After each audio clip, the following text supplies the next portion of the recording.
Good afternoon and welcome to Division 1 Spring Tour of Western Europe. We have day number 2 coming up, and to help me go through this day, at least for the beginning, is going to be Kezu and Lacoste. Lacoste, we haven't seen you on a panel for a little while now. No, I haven't paneled at all in the previous tour. I was just casting, so good to be here. I also had to check, where the cameras are. Last time I was here in 2021 in this studio, so all good. Last time I also hit my head on one of the cranes, ended up in hospital. Wait, but, did you actually? I did actually, yeah. All right, so we'll... Brings back memories. A wide berth from the jib Keep it camera away from then, yeah. Walking all the way around there. But Kezu, last time you were here, you definitely didn't hit your head. No Luckily, hospitalization for you. He only acted like he did. Yeah, unlucky. It was the things that he was saying, though, sort of gave question to that one. But how are you guys feeling for this day number 2? Feels weird that we're already starting a new tour, but, there's not too much more going on. I mean, just happy to see more Dota because I feel like the patch, it didn't give me really what I wanted. So I want to see if maybe teams feel a different way. You think there's a single person that said, wow, this is it. This is the exactly patch that I've been wanted. waiting for. No, but I'm still hoping that someone will surprise me. Some team is like, oh, there's some change on, I don't know, Dazzle's level 10 talent. Oh, yeah, the plus 10 damage. Yeah, that's the one. I mean, look, I'll say the one thing that has been changed is Meteor Hammer. A lot of people potentially being baited into it. The reason why I bring it up is because we saw it twice in our first series Monday. It was 2 days ago. So we can have a recap, have a look at what happened on those Monday games. It started off with Manaspa up against Ooredoo Thunders. These were our Division 2 teams. And Ooredoo Thunders ended up going down 0-2, and they were the team that I want to say was baited into buying the Meteor Hammer. Yeah. I mean, I feel like Witcher on the offlane in these games didn't have, I would say, the best impact. He kind of needed to be more of the frontliner that goes in for his team, but I think he took more of a somewhat passive approach. And I mean, we saw the water park coming out from Noob, which could have he worked. did cast this on the water park. It could have worked if his team overall played better, but then again, I feel like some of their itemization just fell flat. And then Monaspa, they just did the Monaspa special. They play aggressive, they have aggressive heroes that, solidify how they want to play with the Disruptor, Nature's Prophet, and they just played better, like, simply put. Yeah, I mean, this was the opening series, and I love the celebration. These guys, they still have it. After all these years, the passion for Dota didn't die out. But I thought that coming into this, watching Ooredoo Thunders play in the previous DPC tour in Division 2, I thought they were a better team. But Monaspa, they are the team that can cause a lot of issues for certain teams if you're not ready for it. As Kezu said, that they're going to run at you. They're very aggressive as a team, and they play different heroes. They have a couple of heroes that you need to be aware of, something like a Tinker that they're going to bang out for sure if they feel like it's a good game for it. I'm hoping that Ooredoo Thunders, maybe Manaspa is just their weak point. They obviously came up from Division 2 together, and they didn't fare too well in that matchup down there. So, it's only one series. There is a lot out there, and also, again, just the way that they're trying to figure out how they fit themselves into this new, smaller patch. But that was a 2-0. In fact, all our series today, the other day were 2-0s. Love it. Dude, the interview was so loud, too. Did you guys listen in on that one? I mean, I did, but I had to kind of hold my ears closed. Yeah, you had to back away from that one. But that was a 2-0. This series that we're seeing now between Tundra and OG was also a 2-0 in the way of Tundra. And we heard that they weren't going to be boot camping this time around. They're taking a little bit of a different approach to how they come into this DPC, and I love it because they came out strong in this series against OG. Kezu. I mean, I feel like, Tundra looked better than, they've had some upsetting performances, and I'm sure they're not happy about that, so hopefully, and surely they had some talks after the major. Skeeter was playing Nature's Prophet, which for him is a new hero, but of course, guys, a TI winner. Nature's Prophet, not some complex carry, so they busted out here. But for me, what I took away mostly from these games is that I felt like OG, they still need more time. Sure, they did some little role swap with Coach and Misha, Michugash and Misha, but they just looked disconnected to me, especially in game 1. Like, they were up, then they took some weird fights, and yeah, they need to iron out their communication and when and how they play together. They definitely, I'd say, look the same as they did in the previous tour. Definitely going to need a bit more time because they've been winning the games for first 15, 20 minutes. They had, I think in the second game, almost 10k gold lead and through the game, which is something that doesn't happen. Like in this patch, the patch changed, of course, but nothing big. So Dota's still the same. The timings are going to be pretty much the same for everything. So I think they just need a little bit more time. I still feel like, BZM has been the shining star of the team. He's been carrying. If he's the one who's playing the game, they have like the chances of them winning the game are much, much higher. But if he's the one who's not having a good game, if he's being rotated on, then I'd say OG struggles. That's a good point. The second game, BZM had a fantastic time. He started off so strong, and it was just that middle to end part of this game that it really fell apart from it. It felt like there wasn't really too much more that they could control apart from BZM just having a good time. But 1 out of 5 is not going to constitute a win for yourself. Yeah, I mean, I would just like them to like help each other. Like they had this TV Undying in this game that I feel like they never used together. Like I feel like when BZM has a good game, sure, he can like kind of 1v5 and tell his team what to do, but make it easier for him by having the other people step up. Yeah. No, I'm strong, I can do this, we can force Roche, let's do that. Don't just only rely on your mid player. Yeah. It was an unfortunate series for OG. Great to see Tundra in form, but the third series of the day, Gaming Gladiators up against Liquid. This was our Lima Major grand final rematch, and it was a 2-0. It was. And Liquid couldn't get a game off of Gaming Gladiators. Gaming Gladiators beat them 7 times in a row, which is which is pretty impressive. Gaming Gladiators is on a 13-game win streak at the moment, so Yeah, not too bad. I mean, they didn't drop a single game at the main stage during the Lima Major, so that's also one of the factors. But they just have their number. I feel like the way they playing Dota, they know exactly what Team Liquid is going to do. Like, even with Boxy, people thought, it definitely feels like a different team. I would say like Boxy makes so many small things, so many small plays in like a minute. He does so many things. Still not enough. Like Gaming Gladiators once again popping off. Quinn has been dominating this mid lane. Like I know Nisha has been talked about for a while because he's been so stable, but against Quinn, it just feels different. I already said it before we started to cast this game that I think I saw Quinn losing mid matchup maybe twice during the Lima Major, and it was because he was rotated on. Yeah. I mean, Quinn is probably, I would say right now he might be the best mid laner. Say it. Boost his ego. You know he's watching. I know. I'm tapping his ego a little bit. He's already, he knows. His laning mechanics, I think, are unmatched, and same with like his aggressiveness in the game. And he will really push his team forward to do so. And I mean, they all look amazing. And then it all just comes together, and they just make it look so easy. Yeah, it's flawless. I don't know what really happens behind the scenes. You can interview, you can ask, you can try and get that knowledge, but you're never really going to know. And whatever talks are happening between Gaming Gladiators, it's just a phenomenal performance that they bring up every time. We are going to be seeing Liquid and Gaming Gladiators play again today, though. Obviously not against each other. So let's have a look at our schedule and see where and when they will be playing. It is the final series, OG Team Liquid. Our second series is going to be OT versus Gaming Gladiators, and starting off is the two teams that we haven't seen played yet in Div 1 202. It's Enigma Galaxy versus Entity. So let's start. Out of this lineup, 2 teams haven't played. Only 1 team has gotten a win from Monday, and that was Gaming Gladiators. So OT, OG, and Team Liquid are both hunting for their first win so far here in Div 1. And OG Team Liquid, we're going to have to wait for it, but we can have a bit of a chat about them now. Do you think that it, weirdly enough, is going to be a bit of an even matchup, Lacoste? Liquid against the OG? Yeah.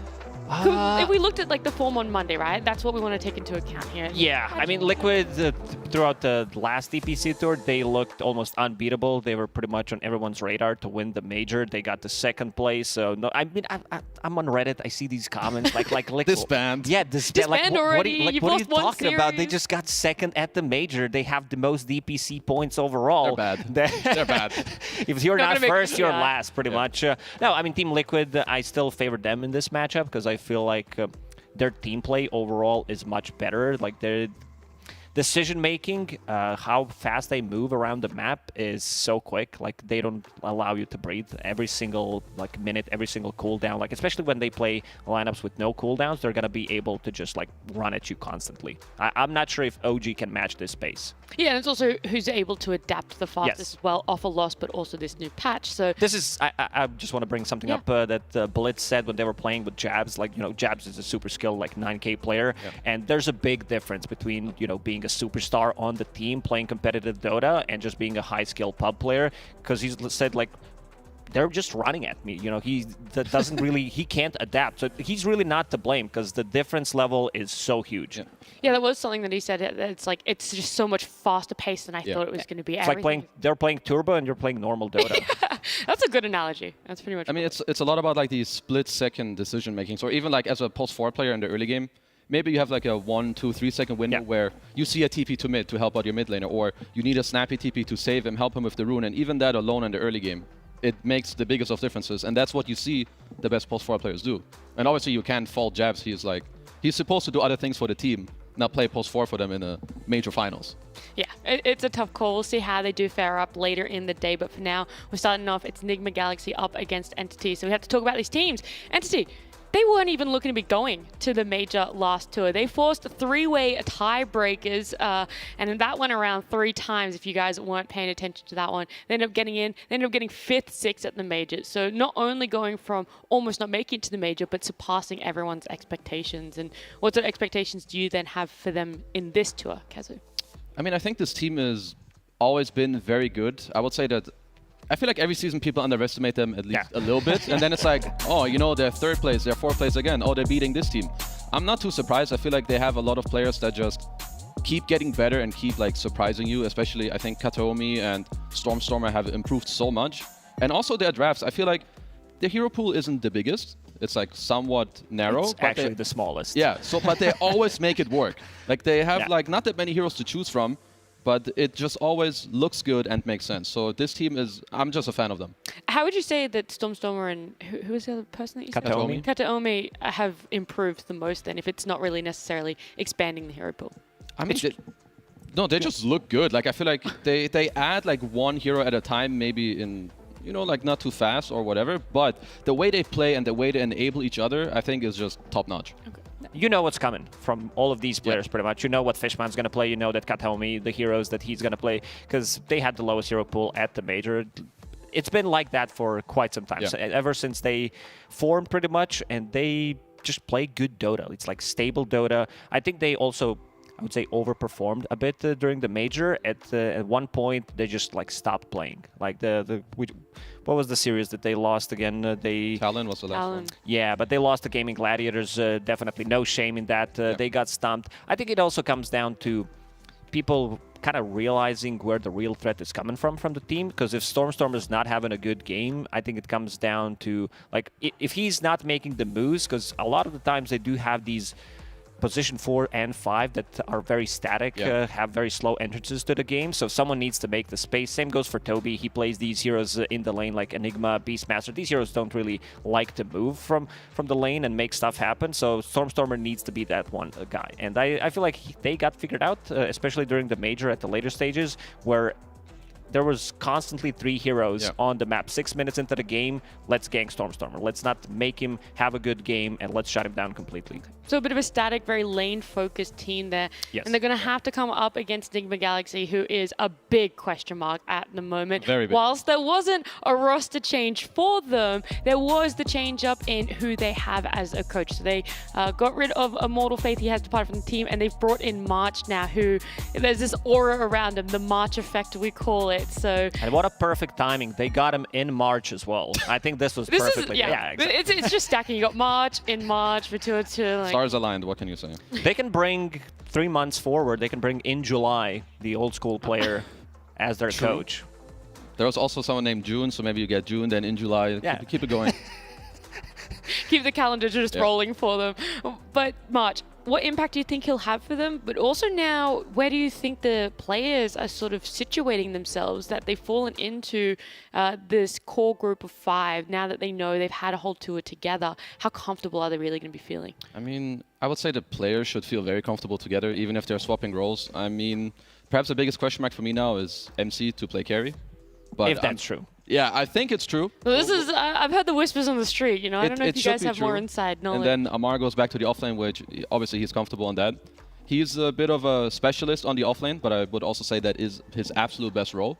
Yes. And then in terms of March, this guy's good. I feel like he just gives a lot of structure, hopefully, to Nigma, because that's what they need. Because their drafts were all over the place in the last season. You know what I want to see? I want to see ATF playing carry from the offlane now. Just to confuse us even more.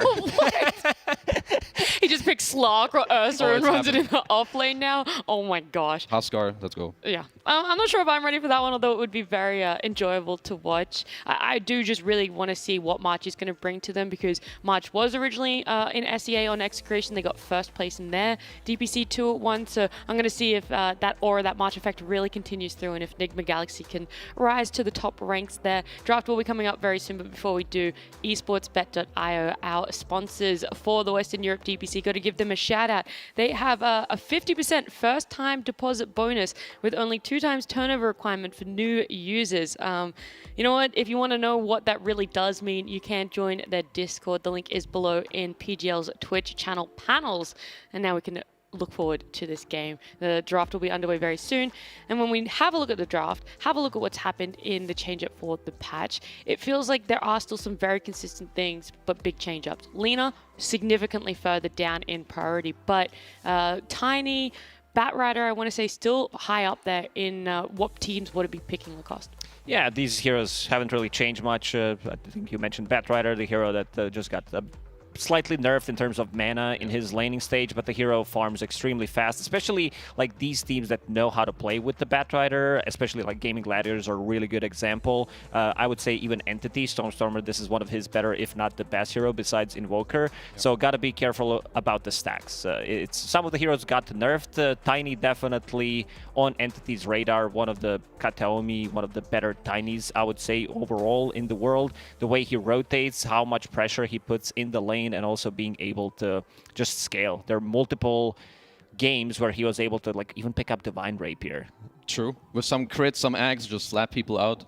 I mean, these guys overall, and I think to also go back to Stormstormer, he kind of needs to play these heroes, as we touched on in the pre-show, this Invoker, the Pangos, the Badriders, because otherwise, I feel like their drafts can very easily fall flat if they don't have him to like bring it all together after the lanes are over. Yep. Well, this draft, Nature's Prophet, Death Prophet, unsurprisingly still up there in the ranks. Brood is the other one that I want to bring to light. Yeah, still a strong hero. Yeah, like these nerfs didn't really change the hero much. Still a lane dominator, still does the same thing, pushes out carry out of the lane pretty quickly. Auras did get nerfed, Guardian Greaves, nothing too fancy. Still an item that you want to have on the team because there's not a better substitution for it. So we're going to definitely see a Broodmother. If the hero's available, teams are going to first phase it. Yeah, do you think that's even something Enigma Galaxy do have that first pick? So do you think it's within their wheelhouse to be first picking Brood? If Amar's going to be playing it, I'm not sure. They're going to ban it just in case. I think he practiced it, but his win rate didn't look very pretty. I think he won like 1 out of 5 games or something. Yeah. A small sample size, but still, you know, the summons are not his specialty. So maybe that's something that, you know, later down the road, March is like, for now, we can chill on this hero, and then later, yo, Amar, let's, you know, pump up some more pub games. Yeah, we can always build up for it. And Entity, I know that we're a little bit, you know, curious as to who's being going to be playing where, who's going to be picking up what hero, and obviously, again, just safe to ban out the Brood because you really don't know if Amar definitely is going to be back in that off lane. And maybe that's something that helps them is that they do have that flexibility. I mean, for Enigma on this first pick, I mean, we haven't really seen them play. There's many other teams that have preferred like all these Tinies on the first pick. Something else I've seen them do is GH has been playing a lot of Earthshaker and IO, which I think will have a lot to do with their offlane combos. Wow. They just start with a first pick Lesh and Entity. I'm not surprised. I feel like Stormstormer is one of the best invokers. Meteor Hammer is super good as well if you want to play Quas Vex, so just a solid opening. Not just that, also Fishman Disruptor. I think he's... I mean, it's the like, one hero he plays. Pretty much at the moment, but he's the one who kind of pioneered this new tech, like new build where this is his own build in terms of stats. He gets 4 branches, gets a circlet, some tangos, brings extra regen to the lane, but also starting with the glimpse where you put a pressure, trying to zone him out. And I like the response from Enigma Galaxy. Leshrac plus Io, these two heroes, we've seen them so many times. I think, again, going back to Gaming Gladiators, they're the team that utilizes this the most, where you have no cooldowns whatsoever. One thing I'm slightly worried about is Io's not the like relocate hero anymore, so this glimpse that is supposed to be like a great counter to it, like sure you're gonna get the value from it, but it's mostly gonna be him paired up with Leshrac running around and getting stuff done, replenishing his mana. And I think also not only are these heroes really good together, and Lacoste is totally correct when you don't really play like on this, oh, play the whole map and you can relocate in and I glimpse you out. It's more like this IO is going to help this Lesh run in, and Disruptor, Invoker, they're not really the biggest damage heroes. Like it's going to take. You don't want to be run at. Yeah, like IO Lesh are not stopped by these two heroes at all. It's the complete other way around. For Entity, they're going to have to pick heroes later down the road that really make it hard for this Lesh to just run in and feel like, oh, this is easy. Hopefully they are able to do that, but first they're going to be banning out some heroes. We do have that Lesh IO combo, but the Lesh going to be going mid, so when you look forward to Enigma Galaxy's drafting, what sort of carries do you have to really be aware of that this IO could lane with and really help? Pretty much anything, I would say. IO is just like a stable position 5 who just like, it's good in the lane, brings extra regen, gives you that sustain that you need.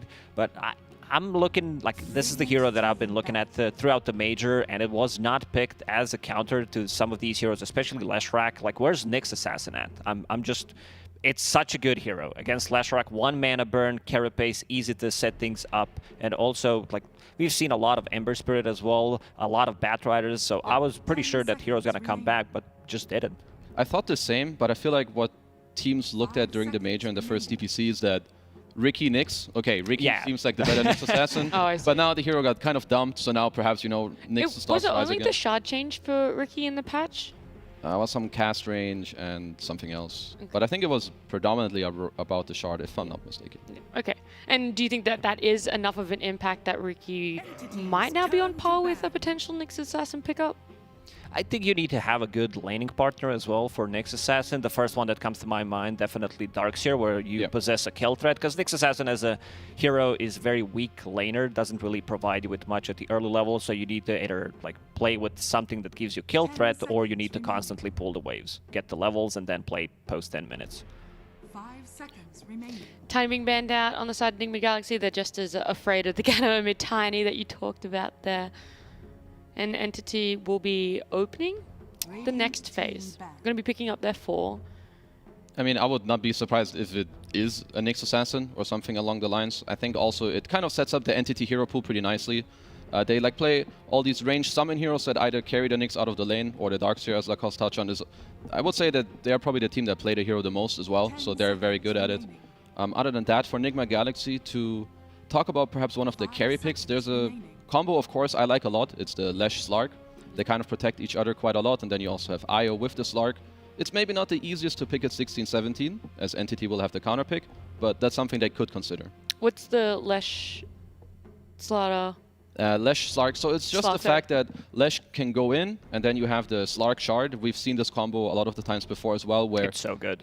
Lesh just kind of relies on, you need to stop him from running in. So they're going to stand their ground, suddenly, bam, their Shadow Dance on him. He can continue to run in, gets HP regen, and it just kind of breaks everything. That sounds like a disgusting combo. It is. Trust me, it is. I wanted to mention some of these like heroes that have a healing reduction. Pudge definitely up there against the Leshrac, builds into Hood, great against IO, great against Bloodstone, so Enigma Galaxy took a lot of time. It's also one of the Watson specialty heroes, I would say. Watson definitely does have the biggest hero pool on side of Entity, so he can pretty much play anything. He's been very active as a carry, like throughout the DPC, previous DPC. He did have the most kills overall, so one of the players to look out for. Like, he doesn't join early on, but once he hits his timing, okay, what is this? Okay, yeah. I have seen him play it in pubs, so that's a pause for bounty hunter, most likely. It still does like similar things. It's going to get enabled by the same heroes we already mentioned, either these ranged heroes such as whatever, some Visages, Enigmas, or maybe the Darkseer later on. I'm looking at the Darkseer for sure. And you want to have some auras, right? You play into Leshrac, so not just Pipe, but potentially Pipe and Greaves, so definitely checks the boxes. For sure. And for Entity, I mean, when you play this Lesh, oftentimes you're going to see range carries come out against it later. So I hope that Enigma have an idea about it, because when you have some Drow Ranger snipers standing their ground with Alacrity that Stormstorm is going to pump out on Watson, you need to be aware of that. Like, you need to help enable your Lesh to get in, or maybe you have other heroes that can get on top of these. So I hope that these two picks cover that in some form. What does Bounty Hunter's playstyle sort of add? Like, is this something that Kateomi is used to? Is that a Bounty Hunter really aligns with what we've seen him play in the past? Kind of hard to say. His hero pool has been, pretty much Ricky, Tusk, Tiny, Treant Protector, one of the better, if not the best position for Treant Protector in the world. Rubik, of course, and now with the Slark pickup that Kezu mentioned, this is a lot of healing, this is a lot of sustain. I mean, and they needed something to run at people just in case they get this Sniper Drow Ranger that you mentioned. I feel like Drow is still very good because she can stop the, Spirit Breaker from charging in, builds into Pike against the Slark, has healing reduction. I think they need to ban it out.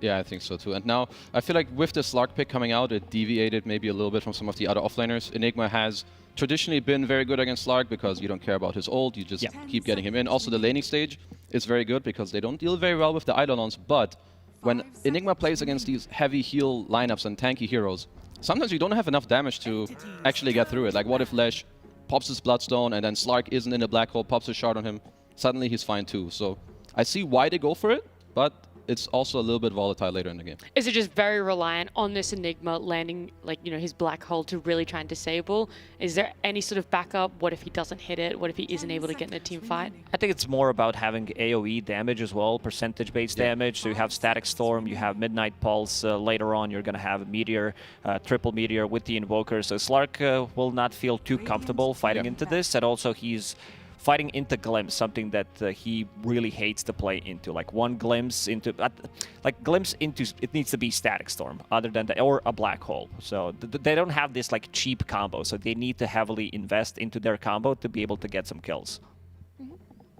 Is there anything that could add to that combo for the side of NC? Something to, let's say you're a little bit of a split second off, something that's a safety net to be able to enable it. I mean, I would say usually what's nice now for Entity is that either you have this very chill range carry who's just going to play a long fight, doesn't commit too much, or on the other hand, if you find some melee carry that goes in and like helps create the start of the fight a little bit for the Enigma, I think that's good. But either of those can really work. I don't think they need to pinpoint themselves into one or the other. They also see the counter pick, as Enigma have to pick first, so I would say that they're pretty open and they should feel good about their draft. If they want to go with the melee hero, I think Ursa's still a good option. Just a good matchup against the Slark, especially with his talents, where you have extra duration and Fury Swipe, so Slark can get, like, what Slark wants to do is get in and out of the fights multiple times, and Ursa doesn't allow him to do that. You mentioned it, Entity are going to have the overall last pick. So for Enigma Galaxy, they're looking for that offlaner. Beastmaster being banned out now. They're still sort of doubling down on the Zoo, even though we've already mentioned that if Amar does go to offlane, that's not something he's really comfortable with. Yeah, I mean, I don't even know who he's going to lane with. I feel like for now, the Io Slark should probably be together, because Slark Spirit Breaker lane against these what are they going to do? Sounds horrible. Yeah, like, Toby's just going to have the time of his life. That awful double melee. It's horrible. So I feel like they're going to need an off lane that helps the Spirit Breaker also to get out of the lane, because at like minute 5, 6, they're going to want to help Sumail. They're going to want to have the Io go there, have the Spirit Breaker feel at least free enough to go there as well. So you want someone really self-sufficient in lane? Kind of, yeah, but it is Amar. I haven't seen him play offlane lately, like in terms of his hero pool, and a lot of his heroes are banned, so just bang out that Timber Cell one more time. True. I was going to mention, I was like, that is the staple that I am not seeing in the ban list yet. This is how EG played during the last major. It was Whisper, Timbersaw. If it's not banned, they're going to pick it. But let's see if Amar changed. Probably not. He still wants to play these same heroes. I just don't want to see Mars. I feel like this hero has been banned, so you're good. Oh, he's banned? Yep. Okay. You're safe. Thank you, Entity. Thank you so much. You saved Lacoste sanity. I mean, at least in terms of the bans, I mean, they're somewhat for the Slark and Lesh too, but it would make the Timber pick a little better, because now the Ursa Bloodseeker wouldn't be there anymore to then be counterpicked. But other than that, I don't see anything that is like too crazy, at least in in my eyes. Maybe some casual Tide, but I feel like counterpick potential is very high. Your lane isn't the greatest, but I mean, they don't have much time, so. Yeah. So much standing behind them there in the player cams as well, so Pengu. Okay. Offlane Pengu. Not a big fan of offlane Pango. I feel like you don't get the same value from mid. I feel like mid Pango is like 3-4 times stronger in terms of what he brings to the table with just having this diffusal blade, having his spells maxed out. Also not the strongest laner overall, feels very weak. There are certain matchups that he really hates to play into, and he is an aura builder. Like, sure, he can build Guardian Greaves. He doesn't like to build into pipe, but you know, knowing Amar, if he's gonna be the one playing this Pango overall, might be just greedy, might be Diffusal Blade, might be Diffusal Maelstrom. We have seen Amon play Slug, so could he still be going in the safe could lane? be. They can do whatever they want at this point. Do you like the Pango a little bit more in off lane if it were to be played by Mind Control instead? Honestly, I don't know. This, even in terms of who's going to play what, is a bit of a question mark to me. For Entity, I feel like it's still just a very good Drow or a Sniper game. Any range carry that's going to get alacritied with a Hurricane Pike, they go with Monkey, which is one of the melees I don't... Yeah, I kind of like it. You're going to have the lane against the Pango, which is good. You have damage into the Black Hole later. The Ring is also kind of annoying. High physical damage against Lesh. Maybe not the hero I would have picked, but still one of the better picks available. Yeah, okay, so it is Amar going to be picking up Slark there. We saw it last tour. I think he actually did win on it. Look, my memory is not the best there. I do believe it was a win. You're going to fill me for I remember I remember one game where they completely lost, but it's just one game.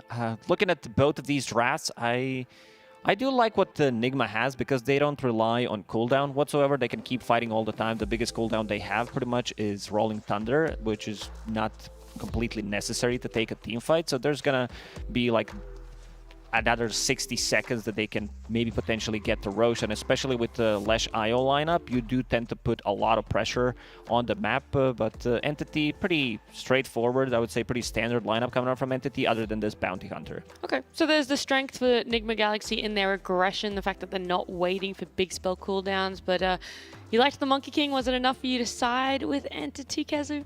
I mean, I feel like if Nigma execute well in the early game, they have a lot of like kiting potential, and the damage on Entity is perhaps a little too low. That if Nigma execute and speed up the game, I feel like they should be the ones to run away with it. Alrighty, I'm excited to see Nigma Galaxy up against Entity. It's game number 1, and I'm excited to hear from our casters. It is Lyrical and T-Gov. Thank you so much, Nat, and hello and welcome all you lovely people out there. We're getting ready for some action. How you feeling? Great. I mean, you got to see Nigma return. We got some Spirit Breaker. You know, I'm a big enthusiast of that. Unfortunately, no Darkseer for you, but you know. I know. We could have had it. It could have been the lane together.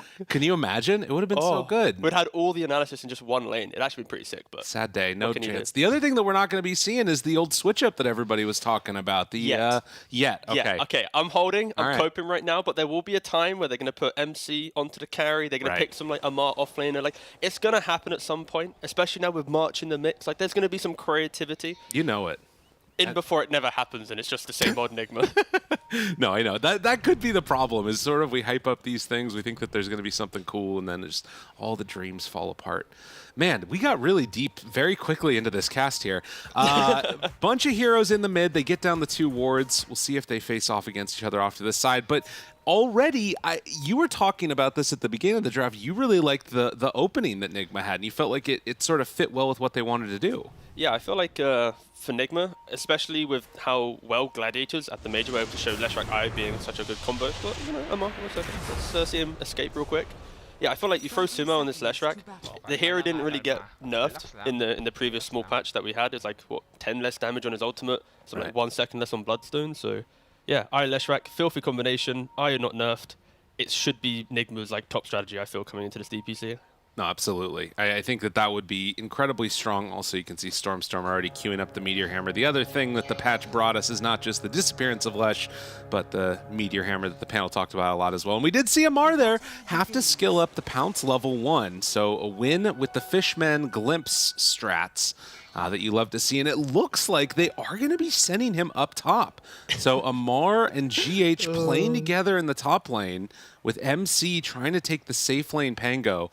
I guess they just want to try and get better lane setup. Is that what's going on here? Yeah, so I don't think anyone in chat should be going, Lamar's playing offlane Slug. No, this is very much, they're looking for the setups, right, like you mentioned. IO Slug, incredibly strong matchup. Now you throw it into some like Monkey King melee hero, you can take the fight to him. And then you have Pangolier against Enigma. Those Eidolons, of course, you can swash them down. So, yeah, Enigma just making sure they have the better laning matchups to propel their heroes into the lane.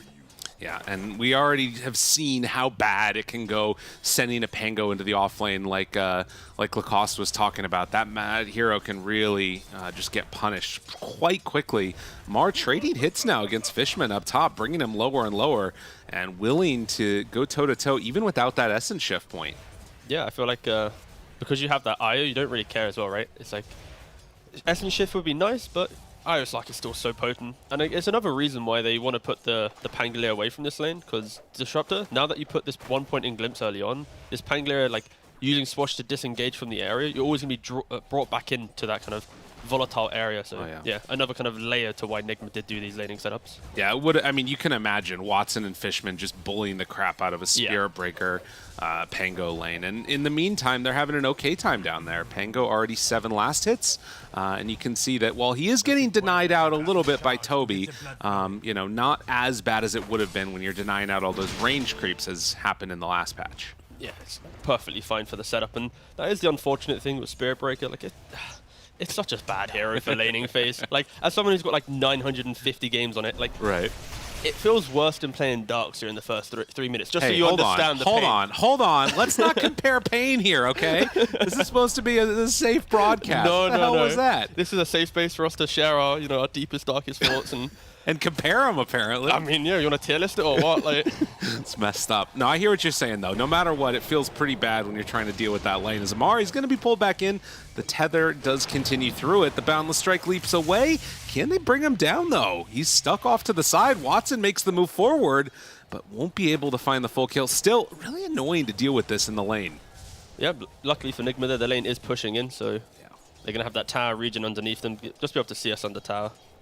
No major threat, but yeah, we haven't really mentioned it, but the overall lineups here, I think for Stormstorm and Invoker, like, he has to do a lot of work to get this Entity lineup into the game, because Entity, they don't really have ways to defend their towers or to make these like quick, swift moves across the map. It's a lot of poking and nuisance, and this is why Stormstorm's got to pop off, because on the flip side, Nigma, Sumail just moves in. Okay, well, somebody popped off in the mid lane, that's for sure. Sumail making a very quick move. And this is kind of what I was hinting at, is like, if Nigma like just gets the lead, their lineup will just snowball throughout the map. It needs to be him, though, because right now Amar is not having a good time up top. Like, we were talking about, okay, you know, Stormstormer needs to pop off, but if Slark is this badly hurt early on, it's going to be pretty rough, too. That being said, it's 9 last hits on the Invoker, 9-1 versus 22-6. He's getting completely bodied here. At this point, we can say, don't worry though, it's only an off-lane Slark, okay? Right, exactly. All right, I see. Yeah, Pango 16 for 1, but yeah, for Nigma, it's like the Slark pick, it feels, even if it's got a bad lane, it's going to present itself with, like, just jumping the back lines, you'll probably buy a shard, you'll enable everyone else. So for Nigma's game plan, it's not the worst, but... Glyphs the wave there, too, so he can keep the pressure on with Sumail. Very, very bold stuff coming out from him mid there as they missed the tornado onto him earlier, too. So already you can see the pain that's starting to come in onto that Invoker in the mid. Yeah, and yeah, I think luckily for Stormstormer, there's no support rotation that Nigma can make cleanly. Okay. Because I has to hug Slark, and because of this Bounty Hunter hugging the Enigma, like, Spirit Breaker can't leave bot lane. Because I look at Mind Control, he's on half HP, he will just get shurikened or Janarded down. Currently he's 2 point in Janarda on the Bounty Hunter. So very much Nigma are locked into the side lanes, which means this mid lane is just that perfect 1v1 duel, a very honest matchup. And yeah, so far, Sumail is crushing it. Yeah, he is really taking it away there. Now you can see sort of this esportsbet.io odds, they were a little bit heavily into the favor Entity before the game, now coming a little bit more close, maybe a testament to how this early game has gone. That Nigma getting off to a hot start with the Lesh. The question that I've got with this is, you know, when are they going to try and sort of take advantage of that? Sumail in the mid went onto him again, but Amar now turning toe-to-toe against Watson, wants to bring him down. Only level 3 on the Slark, and this does not appear to be working. Maybe turns on a Fishman for the kill. Can he get away afterwards? He has some branches. Has a couple more to get out of there, and he is going to be able to survive. So a really nice play. Builds up the stacks on the Monkey King, and then just kills off Fishman. The amount of, like, trust you have to have. Like, GH probably in comms is like, don't worry, Amar, I got you. Keep going. Keep trying. Comes in. Leashes. Needs to be... Oh. Oh, no. Oh, God. I have nothing to say. That was not how that was supposed to go. And GH, he's going to be pulled back in, tries to get away. That's a double kill for Watson. In towards mid, though. Nigma, wanting to make up for the sins of the top lane, will manage to take down Stormstormer again. God, I gotta calm down from that one. It happens. It was just like, I'm looking at this like beautiful aggression. It's like, all right, that's hype. And then it's like, you don't want to go on the Monkey King. I feel like so far Nigma should have learned that Monkey King is slaughtering the Slark in the matchup, right? 30 for 12, you got 15 for 4, but no, Amar, he's playing with some aggro. GH is like, don't worry, guys. Sumail, coming mid. We're going to get some more kills there. Fishman starts to drop down low. The Spirit Breaker charge might be enough to finish him off. Can they get out afterwards? So they do bring down that Disruptor as they try and chase down this Bounty Hunter. Katomi taking a lot of damage, still just level 3. And Sumail ready to dive pretty freaking far, but runs out of mana before he can find that final touch. Yeah, and this is the part of the game where Entity needs to be careful. When Io and Spirit Breaker do leave their side lanes, sure, they are going to be sacking a Slark and Panglet. Like, they're not going to get a lot from side lanes, but it can propel Sumail to completely break open this game. So, yeah. Can really take over in a big way. Now, the charge comes from behind, and Toby starts to get dropped lower and lower, swashbuckle forward, but they can't find enough for the kill. But up top, Watson. Monkey King. Oh, Watson got very, very low there. Does manage to escape. That's a good tip from Stormstormer to PMA his teammates there. That Monkey King was dead to rights, but dodges one little bit of damage, jukes it away, and yeah, is able to spring off. Kuro, 2 bashes in a row. Love to see it. Just forces back Katomi a little bit. But yeah, 7.5 minutes in, and you can see there's like very clearly defined layers here, which is why that Monkey King getting away is so clutch, because he's the top net worth right now for Entity, very much sort of carrying their hopes and dreams in this game. Because I mean, Stormstormer, you can see it's kind of rough for all of those heroes around that area. It's rough, but I think the saving grace is he is going Quaswex. He is going to be able, this is a hero that is one of the best at counter aggressions if you don't lose your tower early on, right? You get the levels, you take away the mana, Leshrac then can't continue diving. So like Entity, if they can get to like 1 or 2 cheap items on their heroes and they correctly choose where to fight, they are going to be able to deal with that aggression. It's just, can they get to that point to stabilize the game for themselves? Like, again, like Wukong's command on Monkey King as well, a great defensive tool.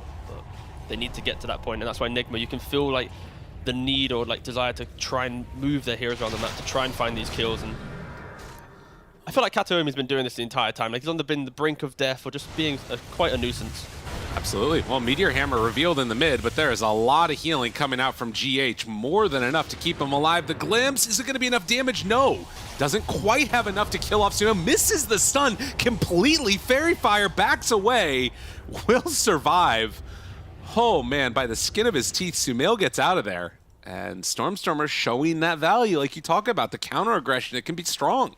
Yeah, and this is because Nigma wasn't able to, when they brought their supports mid, to be decisive enough to take this tower. Because if they took this tower, we're not looking at a 9-minute situation where Invoker is playing with confidence. It's now the map feels lost. So some of these early moves from Nigma weren't able to cleanly connect, and this is exactly what Entity need to get themselves into this game. So yeah, so far so good. Net worth looking absolutely incredible for them. This Monkey King, 4.3k to the, we'll call it off-lane Slark just to make it sound better. 2.9k, 3k for Amar. He's catching back up, but it's going to be a little bit. That death definitely hurt him. Now, there are some really good stacks that are built up in the jungle too. Fishman here is going to be able to get the glimpse and then run away. But there was a ping on the Radiant Ancients as Stormstormer drops another Meteor Hammer mid. GH can only just look on. So Entity are aware that these stacks are there and that eventually Lesh is going to want to make the move to go and clear them out, which he might just do right now, actually. So that could be a sort of point where they come and try and contest him. We'll have to watch and wait. Yeah, I think right now, Sumo's kind of in like a farming state. I think there's been a couple times where he's been not outplayed, but just disengaged in the mid lane. If they want to take the fight, they have to bring a lot of heroes. And they go right on in. The glimpse to get him away again. And now Kuro's kind of in without a plan, without any help. And he's going to be brought down. So Entity, they actually use 4 heroes in that direction. One was a TP that got canceled. But you can see they're going to go back and clear out those stacks after everybody comes mid. Yeah, I think the Fishman, he's had some really nice positioning in regards to just preventing Nigma's aggression. He's helped now multiple times in the mid lane. I think if anything, you might look towards mind control. You know, when you're a Pangolier into Enigma, the lane's never in a good spot. Potentially when he hits 6, if he TP'd into mid, they overwhelm with 4 heroes, you know, pre-10 minutes. That could have been the necessary resources Enigma needed to actually break down this map, because I feel it's somewhat illegal that Stormstormer's tower is still alive at this minute mark, especially when there's like a bounty hunter support with a disruptor. Like, there's not a double whammy defensive support during enabling Invoker right now. So I think Enigma will be kind of kicking themselves a little bit that they haven't been able to progress this map state. I mean, the other thing too is just that there isn't anybody to come on in and stop this Meteor Hammer from happening. Like, Lesh is wanting to farm out the jungle so much that nobody is coming to contest this, and it's just free hits. It's like, think about when we have all those smokes coming in to take a tower and take the tier 1. Like, he's getting it for free. Yeah, what a world we live in when Invoker's taking the mid tower quicker than Leshrac. Dude, it feels really bad for him. And he's even going to get the last hit. So yeah, tower goes down. And, well, they do bring in Kuro. Static Storm already dropped Fishman. Does he have enough to get the kill? No. So the Disruptor gets out. Enigma, I mean, they're still farming. They're still getting what they want to some extent. But Entity's just getting it quicker. I will just emphasize for the rest of this cast, if I see Spirit Breaker right-clicking, I will probably innately scream bash at some point. Fair. That's reasonable. This is nothing to do about Nigma or Kuroki. It's just my innate need for the cow to bash, right? Again, just in case anyone in chat thinks it's some, you know, some bias or whatever.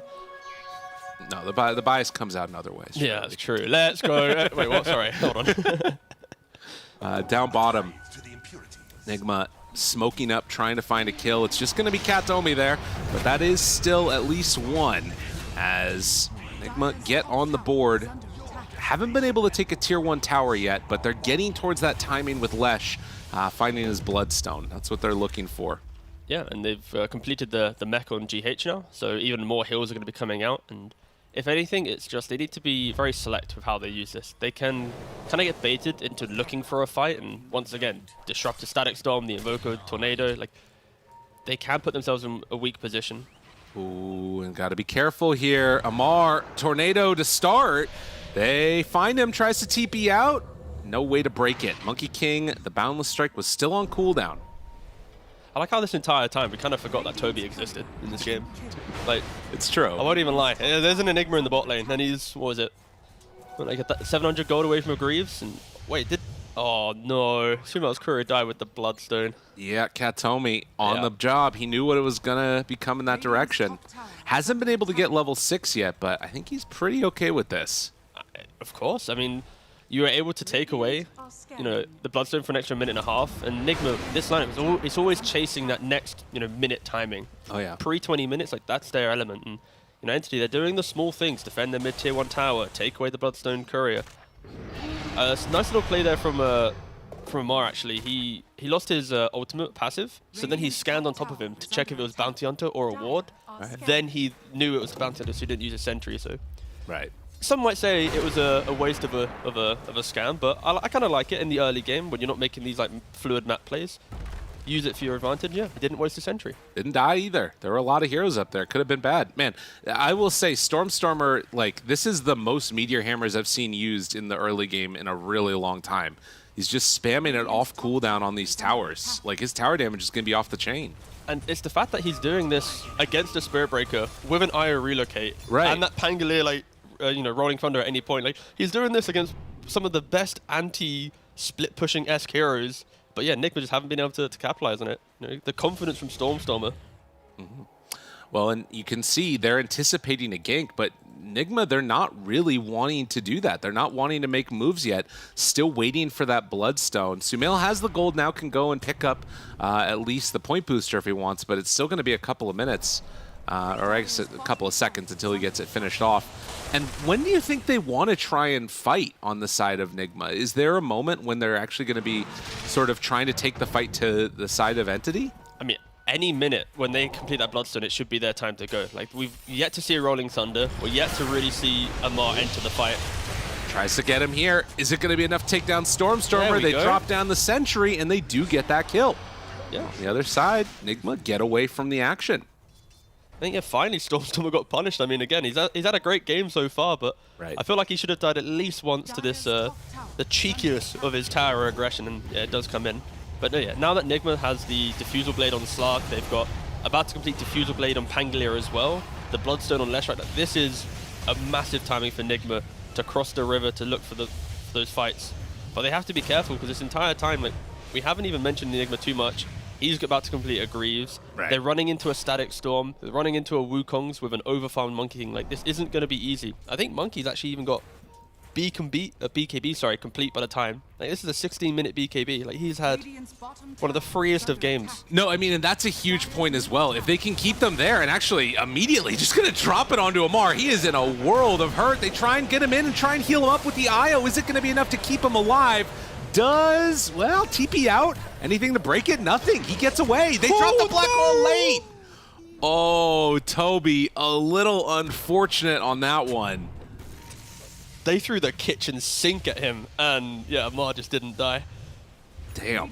Damn. I mean, that's a lot used for nothing. I mean, if I'm Nigma right now, I feel like they've got to go again as soon as IO's up. Oh, they're screaming for the aggression, and already they're finding Toby. Yeah, why not? Makes the move over, finds that kill, and Nigma keep on looking for more. Amar immediately onto Katomi. They will throw the glimpse to try and get him away, but they find Fishman. Can they bring him out in time? No. But still, a huge win.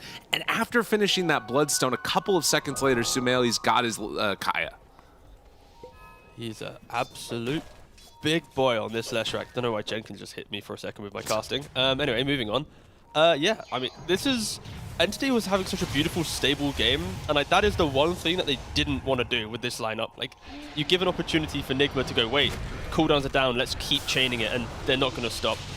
No, they keep going for more. Fishman there tries to get the glimpse to get him away, and it actually looks like he will be able to for a moment, but eventually they're able to chase him down with the Pango, and now the roll-in onto Stormstorm. He doesn't have anywhere to go. No black hole available. I don't know what happened to it, but it is not here now, and oh, a good turn with Watson. That might be enough to keep him alive. Sumail is low on mana, so everybody has to retreat to get out of there, and you can't afford to give up any of these kills with the track gold ready to come back the other direction. So 9-5, only 1,000 gold separating the two teams, but a very action-packed last couple of minutes. Yeah, for Entity right now, they need to kind of make the map feel wider. They can't fall victim to taking every single fight that Nigma tries to present themselves. Utilize the split push, utilize, Monkey jumping around, Invoker with his hammer, and then when you're able to get your cooldowns back up again, play underneath your vision and look for that fight that you can actually use your spells correctly, because this is the point when Nigma, like, they can't go Roshan really with this lineup, not until way later down the line.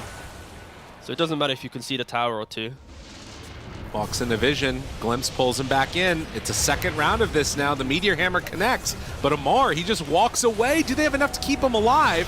Yes, they do, and now Sumail, he's doing so much damage to all of them. The Greaves, will it be enough to keep him alive through it? It looks like it will, so the turnaround comes out, and now the BKB, but immediately they relocate, but they get him back in. Sumail, he's caught and can't get away. Kuro now in trouble, more track gold gonna be given over. So Entity find 2 clutch kills, and well, Io on the relocate, he's gonna get in trouble. Gonna get ran down now as well. A couple of big pickoffs.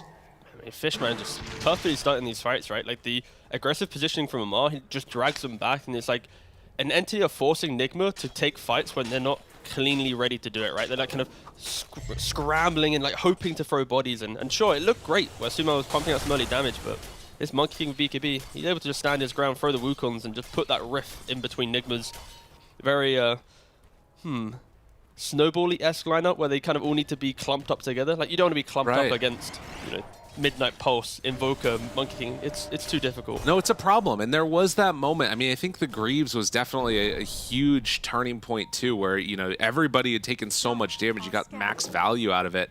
As Stormstormer is going to be charged. I don't know what happened to break Lesh's whatchamacallit either. It looked like he was getting relocated out of there.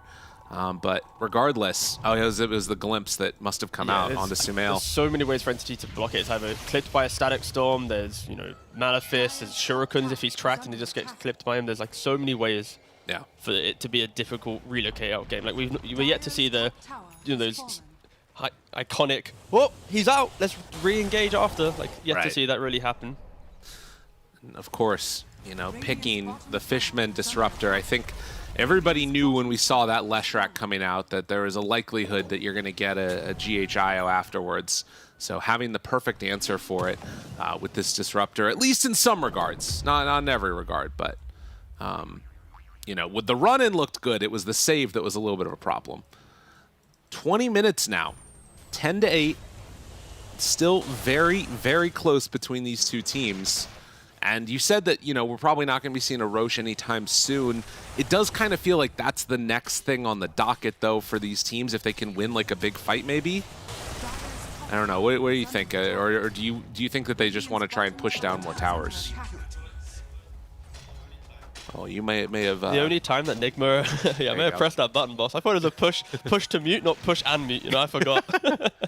Anyways, what was I saying? I feel like for both teams, Roshan's pretty awkward. They don't have that innate taker. So it's who really breaks the biggest fight to be able to do it after. Well, they drop down a Static Storm. Low on mana right now on Amar. And, well, as it gets burned, they get the Black Hole this time. Somebody's like, gotcha. So a nice little pickoff as they take down Amar. I feel like this has been the same scenario like 3 to 4 times in a row now. I mean, he got away last time, though, right? Yeah, but his team kind of died for it, boss. Like. That's fair. That's a good point. It's like Groundhog Day, just Amar in the dire jungle. It's a decent point. Well, regardless, it does feel like this game very much revolves around the Lesh for Nigma, but Stormstormer and Monkey, they're both scaling and becoming these like really big problems for the moment. Yo, we got a Deso on the Monkey as well. Like, we don't really see it too much, but he's got Mage Slayer for the Leshrac, Desolator as well to punish the armor of Leshrac. Like, this Monkey is going to slaughter. The Meteor Hammer, it doesn't connect because Kuro got the charge through. Still control now onto MC. Wants to get away, but will he be able to? Katomi, okay, they turn and are ready to fight. Now has to roll on out with Lesh is already dead, though. DD Watson caught him. Oh, all right, evacuate. Everybody needs to get out of there. And Watson, I don't know if he's going to let you do it. Amar tries to turn to fight onto this Monkey King. I'm not sure if it's going to be enough. Stormstormer, the disarm, it's there. Watson's still living through this. He's dropping lower and lower, though. And, well, with the depth shot, the dodge, he's in a banana form. Watson, he lives up through it. And now tries to turn to get away. It's not going to happen. The banana, it went moldy, and now they're looking for more. These fights just are going absolutely haywire back and forth as eventually Toby gets brought down too. I mean, Entity, they just got, you know, split apart there. It's just the fact that Nigma were able to disengage. Like, the Leshrac dying at the very start of the fight. Like, some teams, they're piecing out. They're not taking it, but they are just going to, you know what, you're on the north side. Let's just, you know, re-engage a little bit. So, I mean, it's true, right? Like, think about how many of the fights could start good for Nigma where Sumail dies, like, doing no damage. Like, how does that happen? Rarely. Rarely any. And that's where, like, Entity, again, like, their heroes, they thrive on taking the brunt of the engagement and then going, now you're in our territory. When they're the aggressors, unless they're protecting each other with just bodies, it's somewhat difficult. So I feel like, yeah, Entity got a little bit too excited with their position in the game. And, yeah, at any moment with this Nigma lineup, you give them that opportunity, they will just sweep across the map. And with mentioning how hard it was to go Roshan, that's the opening that Nigma needed to take it. Right, and these next couple of minutes are going to be very telling because we haven't seen that explosion out of net worth. The team's very much still splitting the map. I want to see if Nigma can actually like put the clamps down on this, sort of use the Aegis to play a little bit more oppressively around the map, shut off the areas where Entity are going to farm, or if it's going to be more of the same. Could be tough. Aegis is a key factor for Nigma. Like, Entity, all their heroes are locked into big spells, right? And maybe, not all of them, but at least Monkey, Disruptor, and Enigma, right? If these big spells are down, it gives even more... Let's watch Kuroki die for a second. They're bringing in a lot of heroes. If they take this fight afterwards, it might go poorly for him. And in fact, they find Amar. Drop the Wukong's command down, tons of damage, he's gone. Just give up the Spirit Breaker. Just let him die. Didn't end up happening, and now Nigma thinking about going in. They will retreat away. So, do lose 2 heroes there. And Entity, very good placement of, you know, taking their fights on their terms. Yeah. In true Nigma fashion, though, this won't matter. They're just going to respawn and go again, right? That's fair. We're talking about these big spells, right? 90-second cooldown now on Wukong's. Static Storm on cooldown for a minute.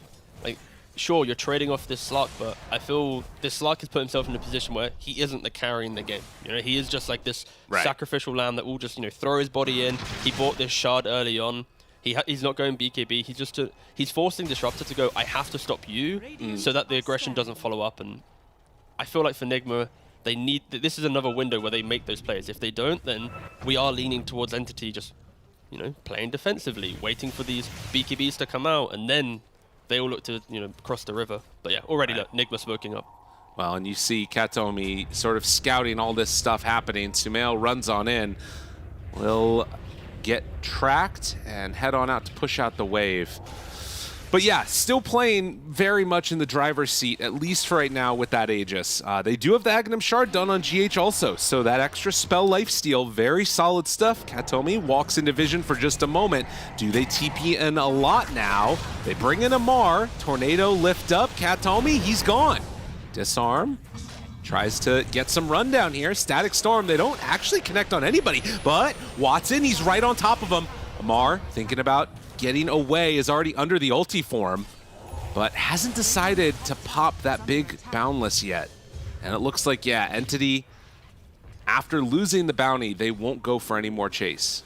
Yeah, if they connected on the connect field, that's when they would have probably, you know, thrown in the Monkey King and looked for the fight. But they don't hit the big spell, they respect it, they wait, they hold back. They understand that at any point, Enigma can just look to take multiple fights. Like, again, this is a lineup where if they survive the big spells, they're looking to take 2-3 fights after that as well. So Entity becoming more disciplined as the game progresses. Well, we'll see if the next couple... Oh, that Paladin Sword. Oh, man. So the traded over lifesteal is pretty... Or spell lifesteal is what it is. The spell amp and then gains spell lifesteal and can share the spell lifesteal with its tethered target.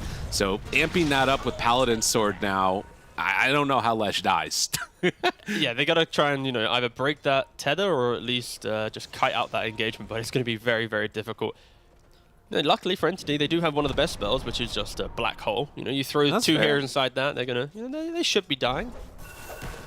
I want to see, because this is like, to me, this is the reason that I think this combo has looked so unbelievably good with Lesh. The only hero that I feel like it makes even look better is the Lifestealer sometimes, but immediately jumps now onto that Bounty Hunter, now onto Stormstormer, trying to find and kill him off. Static Storm is down, but they will be able to walk away with that BKB. Do they go in for a second salvo? Sumail chasing. They've got some spirits out there as well. Katomi going to get caught by that Rolling Thunder. There's another glimpse to pull that Lesh even further away. And in the end, it is only going to be the Disruptor going down, it looks like. Yeah, Entity are doing a really good job. When they don't connect on their spells, they are disengaging so quickly. But they kind of, they know Watson's in the area. Right. They're scouting out with the orbs, even throwing down the ward, but yeah, already too far to the right-hand side. I think that this is sort of these like Band-Aid remedy measures, and I think Disruptor's been doing a really good job of like keeping Sumail out of the fights. The kinetic fields, the glimpses, it's been really annoying to play with, but when this BKB comes out, that feels like it's a whole nother turning point for Nigma. Yeah, I mean, especially the fact that he's gone, what, he had Bloodstone, then he had, of course, you know, Bots, E-Blade, Blink, like he's gone through all these items before BKB. So when you get to like the pivotal part of the game, it's going to be a 9-second BKB, whilst Invoker's already, you know, used it a couple of times. Monkey King's used it 2-3 times. Yeah, again, I feel like for Nigma, they kind of wish the game was in a more aggressive state right now, but again, both teams, no real net worth has shifted either way throughout this entire game. It's still anyone's game. Right, and there is also that worry eventually that could come out of like, Invoker isn't going for it yet, but you know, Aghanim Scepter, once this is already a full X-Sword Invoker at this point, going into Sheepstick for the moment, but with this Midas, Stormstormer is definitely going to scale in damage, and that combo together with Black Hole, I mean, it's just devastating. Time will tell, we will see, but for now, Entity holding on to this Radiant jungle, have some good wards down. They're almost positioned like they want to try and pressure this bottom tier 2 tower, but it's a pretty bold move without an Aegis. Yeah, I think, you know, just playing in their vision, scouting out of Eidolons, allowing Katomi to tank up some smokes, that's kind of the key theme of the game. Right. Like, there's no real benefit right now from them fighting this bot area. It's like if you win, like you take bottom tier 2. That doesn't really help you. So you already see them smoking up. They'll leave their vision in bot, move They to already top. scanned it, though. The scan out there actually caught on to Stormstormer, so they knew about this smoke before it even went out. Now, do they have a second smoke? Can they do the let's go back again? And they don't. Okay. So Entity, they'll take over this side now a little bit, looking for anybody, but not finding Nigma instead. They're going to head in with 5. Watson has completed the Skadi, so some anti-healing is online now for Entity.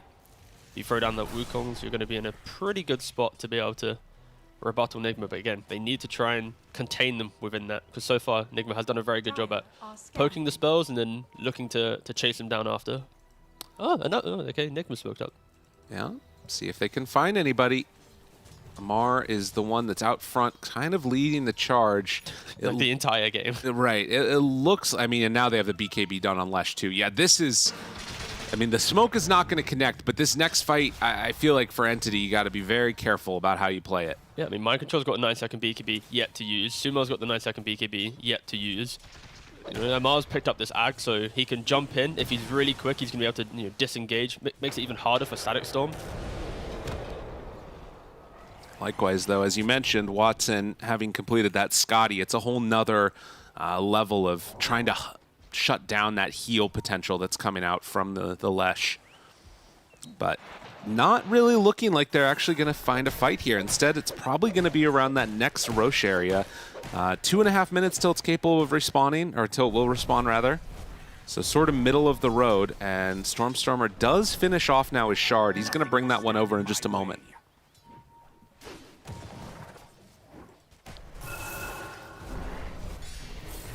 But yeah, they're very much giving up a lot of ground right here. I mean, just a bit of a farm game right now. I feel like I know, right? Amar's been so aggressive this entire time that the team's gone, mate, just chill, please, just calm down. And now they're like waiting for them. So again, I feel like this is the point where both teams realize that using spells now, it means nothing. Neither team after a big kill is going to suddenly look to chase for a Rax or anything, or like go to these tier 2, tier 3s. There's so many towers up. So both teams respect that Roshan is the key to the game. You wait, you dodge each other, you smoke around the map if you find someone that's great, but they're kind of just dancing around waiting for an objective that enables them to team fight with the knowledge that that team fight will mean something bigger than just, haha, we killed them. Well, we'll see if they actually can take that fight. Katomi walks into vision for just a moment. The rest of the team is pretty far away. Amar, he's going to immediately take off that track, but Entity having a clue that they're here and will get the D ward, immediately jumps out after leashing onto Fishman, so they take out that vision. Also worth noting, that's an Aghanim Scepter completed for Pango. Yeah, especially with the Basher he's already got.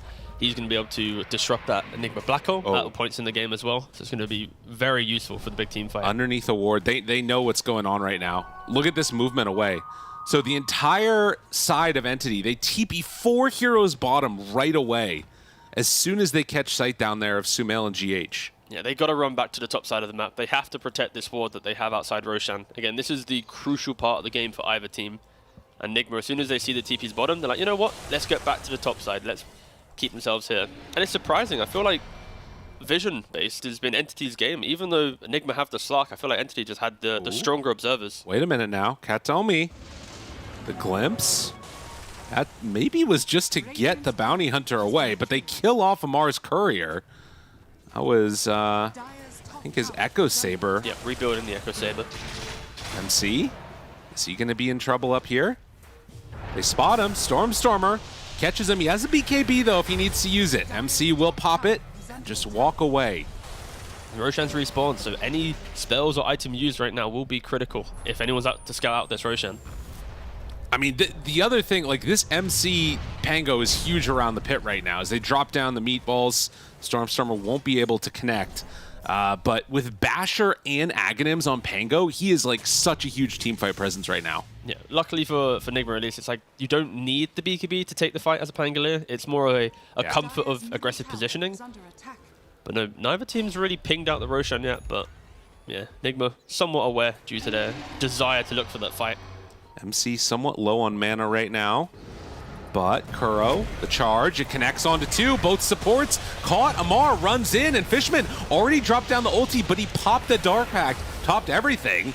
Shadow Dance, he's away. Kuro is going to die. Amar, does he have a way to get out of it himself? Doesn't quite look like it. MC already dies to Stormstormer. So they've taken down 2. Sumail still chasing. Finds Stormstormer now. The rest of his team moving into position, but the Meteor Hammer is going to land it, and the Meteor damage is so insane. Sumail goes down. Watson and Stormstormer just wrecking havoc at this early point in time, and now Amar wants to get out of there. Looks like he's going to be able to, but that is an easy Roche for Entity now. Just a 1-by-1 from Nigma. You've got, on the right-hand side of the fight, you've got MC trying to force the Monkey King and Enigma not to enter the fight, but it was one black hole into Wukong, into Sunstrike, which killed off him, and then you got Leshrac just running in. Like, a lot of just individual plays come out from Nigma. Thank God we have a replay with this one. So like Kuroki, he starts, but the Yules from Kataomi prevents Fishman from dying, and that alone completely ruins the fight. Because if you look at the mini-map, you now have like 3 heroes of Nigma, MC by himself taking the fight. We'll see it for a split second, but it's like, yeah, this is not the fight you expected from Nigma, especially at this point in the game with the items that we're mentioning. This is like a, you jump one hero, you execute, you go for another hero, you execute, but they weren't able to do that. Entity just perfect kiting the entire time, keeping each other alive, and yeah, just punishing them perfectly. And they get the Roshan, they get the 10k lead. This timing right now too, we just talked about the Stormstormer shard, but also hitting level 20, that talent, 80% extra damage. It's like, it's so insane from the Invoker when you get this combination. We saw it right there. Absolutely devastating. I mean, he's able to farm so quickly with it. He's able to team fight with it. And wait a minute, though. The Meteor Hammer, oh, it comes back to bite you. Is he going to get away, though? Still has that damage coming into him from the Diabolic Edict. Wants to run away. Watson toes up. They completely missed the Boundless Strike. But it's going to be enough to keep Stormstormer alive. Yeah, super weird, that last one. And like you said, the fight ends up, you know, now being this 11k gold lead along with an Aegis on the Monkey King. Yes. It's how beautiful this game is, because it was at a knife's edge, right? Both teams were equal the entire time, and that second Roshan, that is the decider. And yikes. You see it with the graph. It's, well, poof, back to us. But Nigma, they understand that, like, there's no plan B with their lineup, right? There's no way to be, like, cute with the map. It's just, we need to find pickoffs, we need to fight, and even when they're down, they're going to continue doing the same thing. This will be, like, if this game lasts 2 hours, we'll be saying the same thing for 2 hours for Nigma's lineup. Well, we'll see if that ends up happening, or if they can, you know, maybe on Entity try and close it out early. We'll see. You can see the switch up there in the betting odds as well from esportsbet.io. But 38 minutes in, and Nullifier on Monkey King. I mean, I guess the thing that feels weird about that was that, like, the last fight didn't even feel like a fight. It felt like 2 different ones happening simultaneously where none of the best spells were used in the right way by Nigma. I wonder if that looks different, if they can get all together, or if this, like, 8k gold lead now has sort of made it almost insurmountable. I feel like this is gold lead. It doesn't really matter for Nigma unless it's like 30k. Like, there's always going to be opportunities to outplay, outposition, right, and just out-tempo Entity, based on the fact they're locked into their spells, right? And Entity, they're cushioning that with how they itemize, right? You mentioned the Nullifier, there's now a Hex Invoker. They're giving themselves ways to engage while having to commit the kind of game-deciding spell usage, at least. And now Entity, finally, they actually, you know, cross the river with some aggression, getting some D-wards off. And you can see immediately afterwards a gem bought by Kuro, feeling like they need to try and take away some of this vision. Because it's fair, like, the other big benefit of Entity playing like this now is that they are going to be able to control the map, just deny all of that vision away from Nigma. And Watson, they were getting set up on him down bottom, but you don't want to go on that Aegis carry underneath the tier 1 tower. Just is not going to end well. Yeah, not at all. Sumo, he's actually going for a Hex himself, which will give Nigma some more explosive entry to the fight. And yeah, if anything for Nigma, the game plan for them, it just needs to be that clean connection. Like Kuroki, of course, he's got Shadowblade on the Spirit Breaker, right? Which means when you enter, it's like you're not controlling the fight. You're going to get used up, or you're going to get some form of spell on you to prevent you from being that Spirit Breaker disruption. But it means the rest of Nigma need to utilize the vision he presents to take the fight. And I don't think they've been doing that well this game at all. I think they've actually been somewhat weak at using their the vision that they gain, be it through Slug or Spirit Breaker. And again, that's why Entity has been thriving. Well, a tier 2 tower taken for Entity as the thriving's going to continue. We also saw Lincoln Sphere done on Stormstormer, so even now that easy opening that they have with the Blink Hex is not going to be super available to them. Sumail gonna have to find some other avenue to make that work. And I mean, it's feeling pretty dire. It's pretty rough right now. MC is the other hero to me that maybe can make like a bit of a difference and create some chaos in these fights. But he really needs to be able to do a lot with this Basher Aghanim Scepter combo. Also, just to mention, Sumail being quite cheeky there, he's throwing his Hex on the ground at high ground, pushing out the wave without it, to then pick it back up when he's back out of fog. So he's doing even the small plays to try and have an item reveal to give them some... So yeah, Entity are not aware of this Hex. Up. They see it. Stormstormer, he runs right into him, but immediately the Hex comes out and they got control onto the Slark. Devastation! He got absolutely walloped. Dude, that talent is insane. That should not be possible. And now they're going to pull back in and kill off GH afterwards. I mean, yeah, it was way too much, way too quick. And MC bot as well. He has BKB TP. Well, he's going to get Hex down now. Wants to get away. Already down to below half HP. Well, Hammer tries to push him back, but Alacrity, one more hit. MC tracked, killed. I mean, that's the other thing that we didn't even really talk about is every one of these kills is turning into more issues. Watson, he is no longer Aegis. Okay, expired 40 seconds ago. I mean, I guess that's the Hex reveal. It took a couple of deaths on Nigma, but... And Kuro's the one that gets all the gold for it. Oh, Fishman, no. He's gonna now get caught there for a moment by the stun. The Hex is out onto Leshrac, ready to run forward. Pops the BKB. They need to get something out of this fight. Gotta find a couple. Oh, the blink! Oh, the blink back! Sick stuff coming from Sumail, but will it matter? Might not be able to do that much as his BKB is running low on Sumail, but he does have the Hex ready.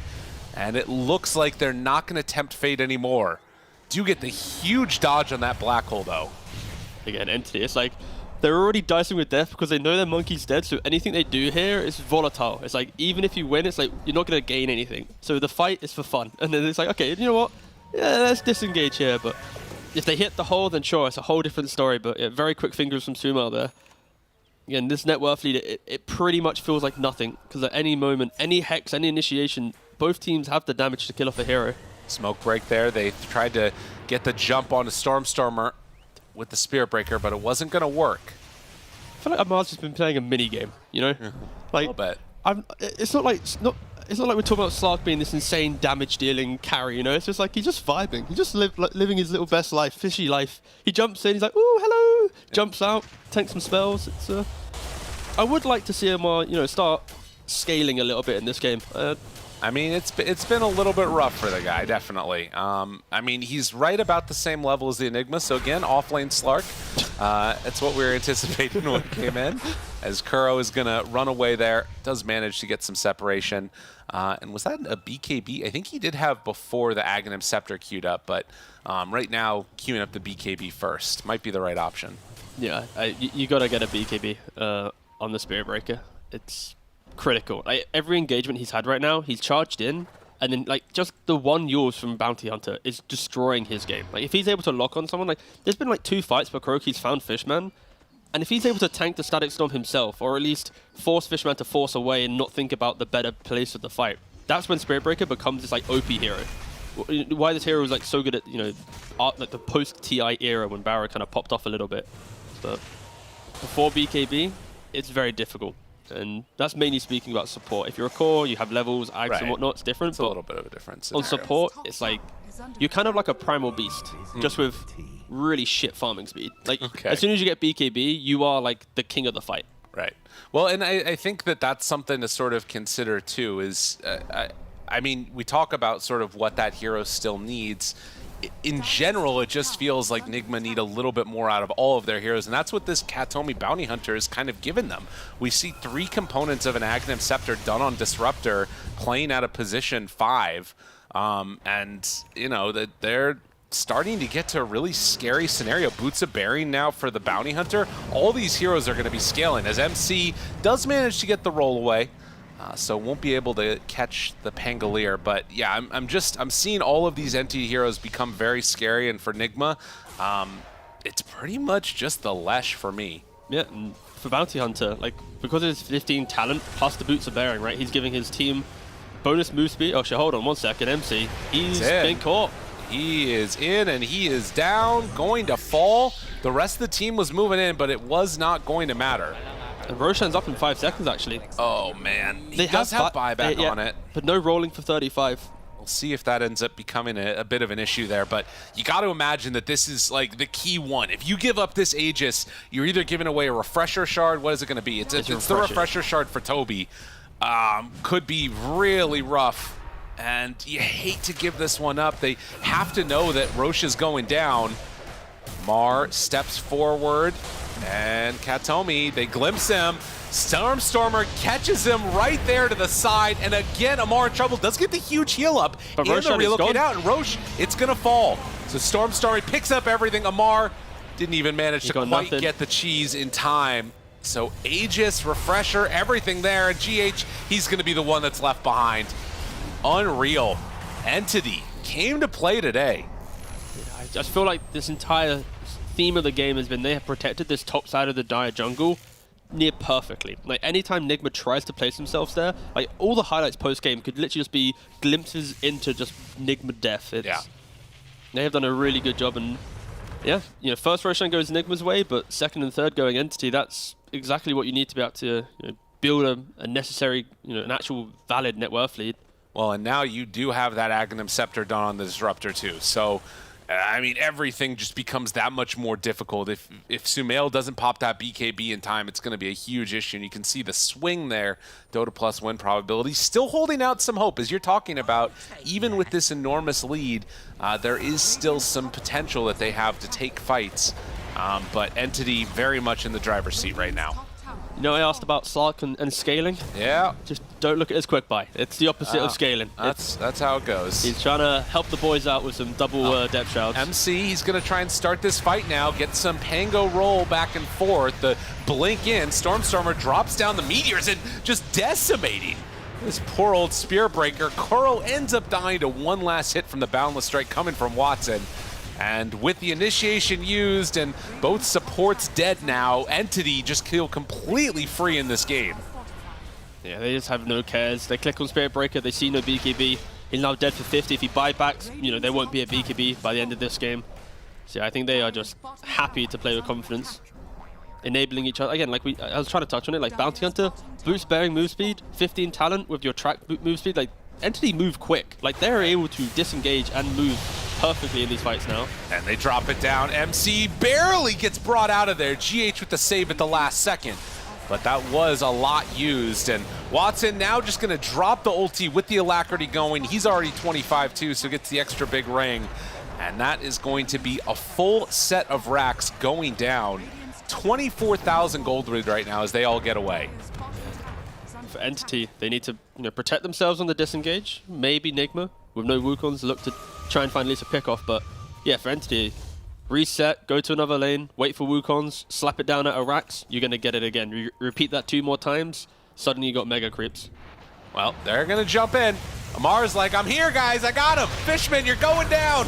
I'm trying to kill you, but no. Toby says no. And they will manage to bring down Amar. Second round, Toby there. Finds him immediately. Black Hole gets canceled, though. Okay, a bash keeps him alive for now. Sumail at half HP. They buy back onto Amar, too. And MC, they run in, and Stormstormer does some good damage. Not quite enough to take down Sumail, but they did get the kill on MC.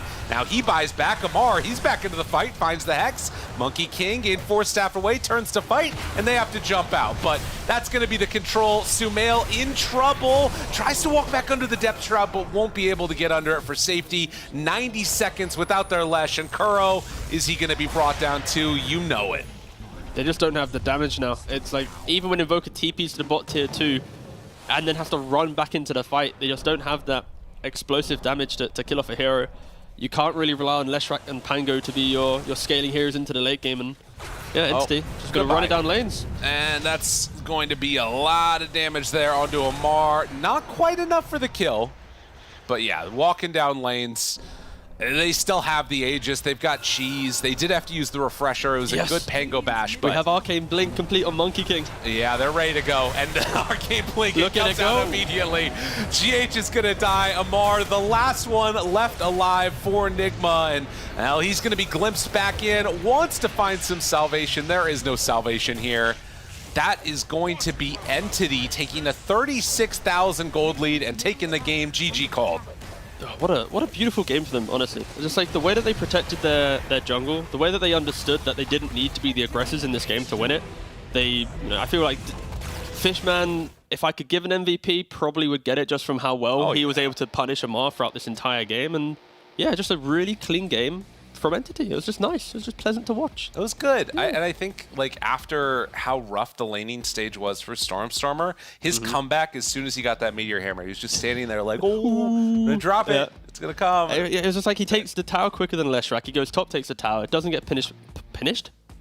He doesn't get finished. Finish is what you're trying to say. Or punished. I think I was merging them all together. But he doesn't get punished, whatever, for so long. So yeah, again, Nigma need to punish in the next game. They were a bit too passive, I feel, in the first like 15 minutes of this one. Or finish. Or finish. We'll see. Anyways, we're going to head on back to the panel, let them break it down. See y'all in a few. So finished. Is it punish? Is it finish? Who knows? He's British. Can't tell. That's it. That's the only breakdown we needed for that word. To game one breakdown, though, I mean, Entity, they let through the Lesh, the IO combo. That was the opening for Nigma Galaxy, and he gets beaten here. Like, Entity just really brought it to the table, Cost. It looked rough. First, I'd say 10 minutes looked extremely rough, especially for Stormstormer, because he got solo killed, then his like going for the Meteor Hammer, having Ring of Hell 3 branches just feels very awkward, but he did the job. Well, like once he picked up the Meteor Hammer, they also killed Samael's courier, so the Bloodstone was not delivered at the moment that he wanted to have. Like they wanted to sync up Bloodstone plus potentially 2 Diffusal Blades on their side. Slark didn't get too much out of his lane, which is also one of the big issues. So if you're late 2 minutes, your mid laner wants to take these earlier fights. You take a fight, you lose it, the game kind of gets more and more difficult. Like I feel like Nigma Galaxy needed to play a bit more aggressive early on to hit this earlier timing, but positioning from Entity, and like I think they didn't play aggressive at all. It was mostly defensive, fighting inside the triangle, fighting in near the outpost, as we're seeing on the screen right now, with all these AoE spells, and especially Fishman playing against the real fish, playing against the Slark, showing him who the real boss is, made his life very difficult. Yeah, the timing and the patience for Entity was just phenomenal. They knew when they were going to be peaking for their items, but also the levels on their heroes here. And it was a pretty consistent back and forth, though. I would say up until maybe the last 15 minutes, Kezu, it really could have swung either way. It felt like it was right on the edge of a seesaw. I mean, one thing that I was missing from Nigma in this game, because I agree with Lacoste, they should have played more aggressive. They should have looked for more like aggressive timings in the game. And I feel like, so if I look at their draft, it's gonna be hard for Kuro to just like charge into the fight. They have Yules, Cold Snaps, Tornadoes, Malefice, and so on. I really wanted MC to buy an earlier Blink Dagger to just like help your team run in, because your SB can't do it alone, your Lesh can't do it alone. They need you to go in, and you have so much backup with the Slark can save you, Io can save you, and now suddenly, like, sometimes you need to go in and do something to force a reaction from the enemies. Like, what are they gonna do when you roll in? The only real answer they have is to either A, they run away, or B, you get blackholed. But you have all these saves, and that would have made it so much easier for like really his teammates to play. But they didn't do that. Entity played them, I would say, the map near perfect with like their defensive positioning, the way they warded, Katomi giving vision, and Fishman. I think he's gonna be my MVP.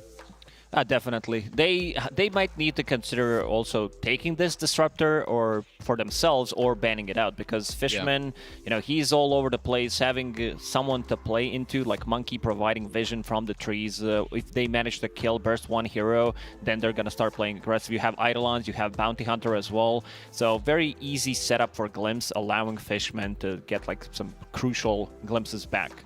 Yeah, Fishman being MVP, then I think it is just very much consistent along the panel here.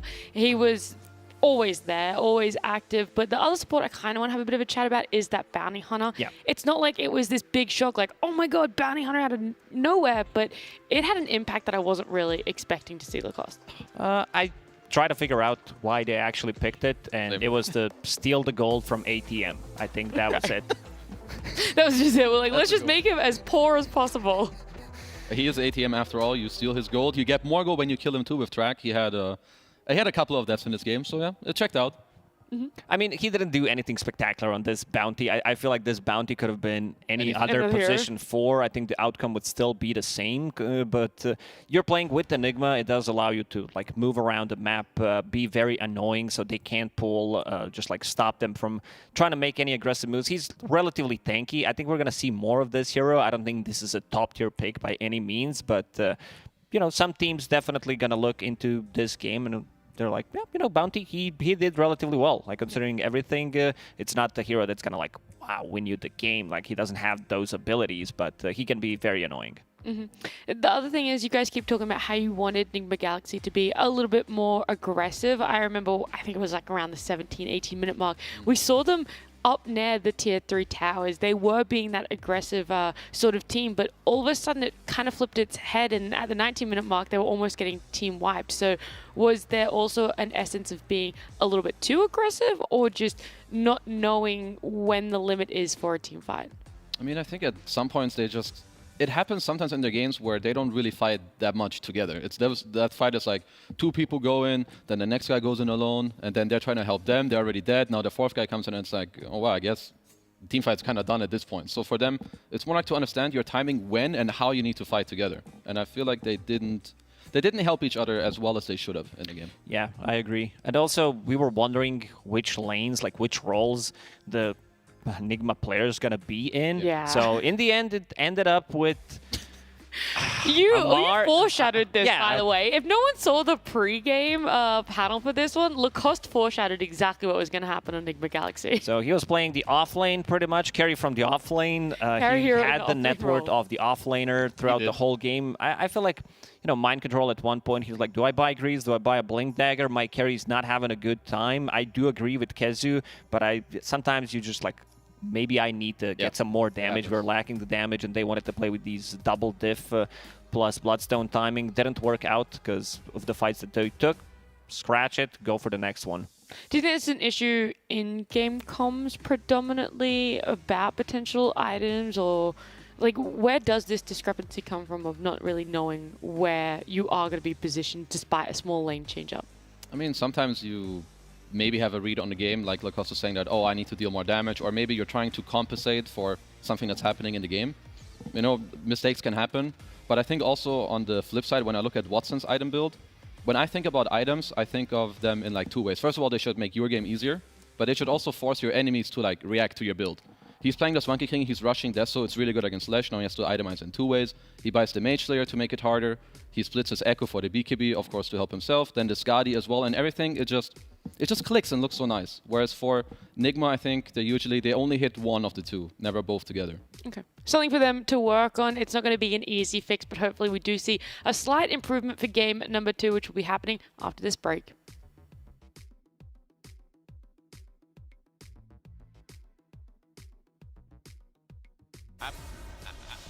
Move far, Fishman.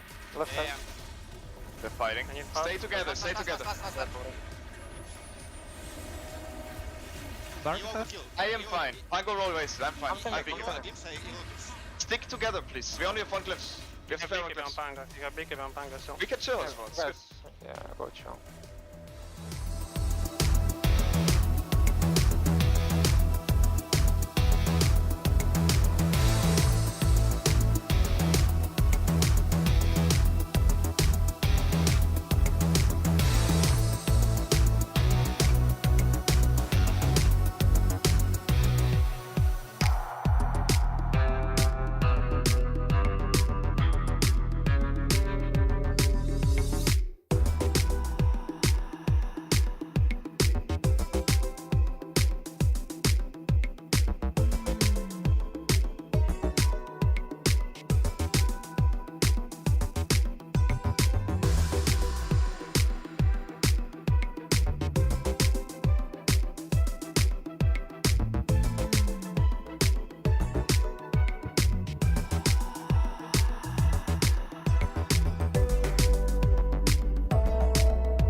welcome back. We just saw Entity take game number 1 off of Enigma Galaxy, and we will be jumping into game number 2. Skezu, if we want this to go to game number 3, what is the biggest standout for you that Enigma Galaxy are going to have to improve on?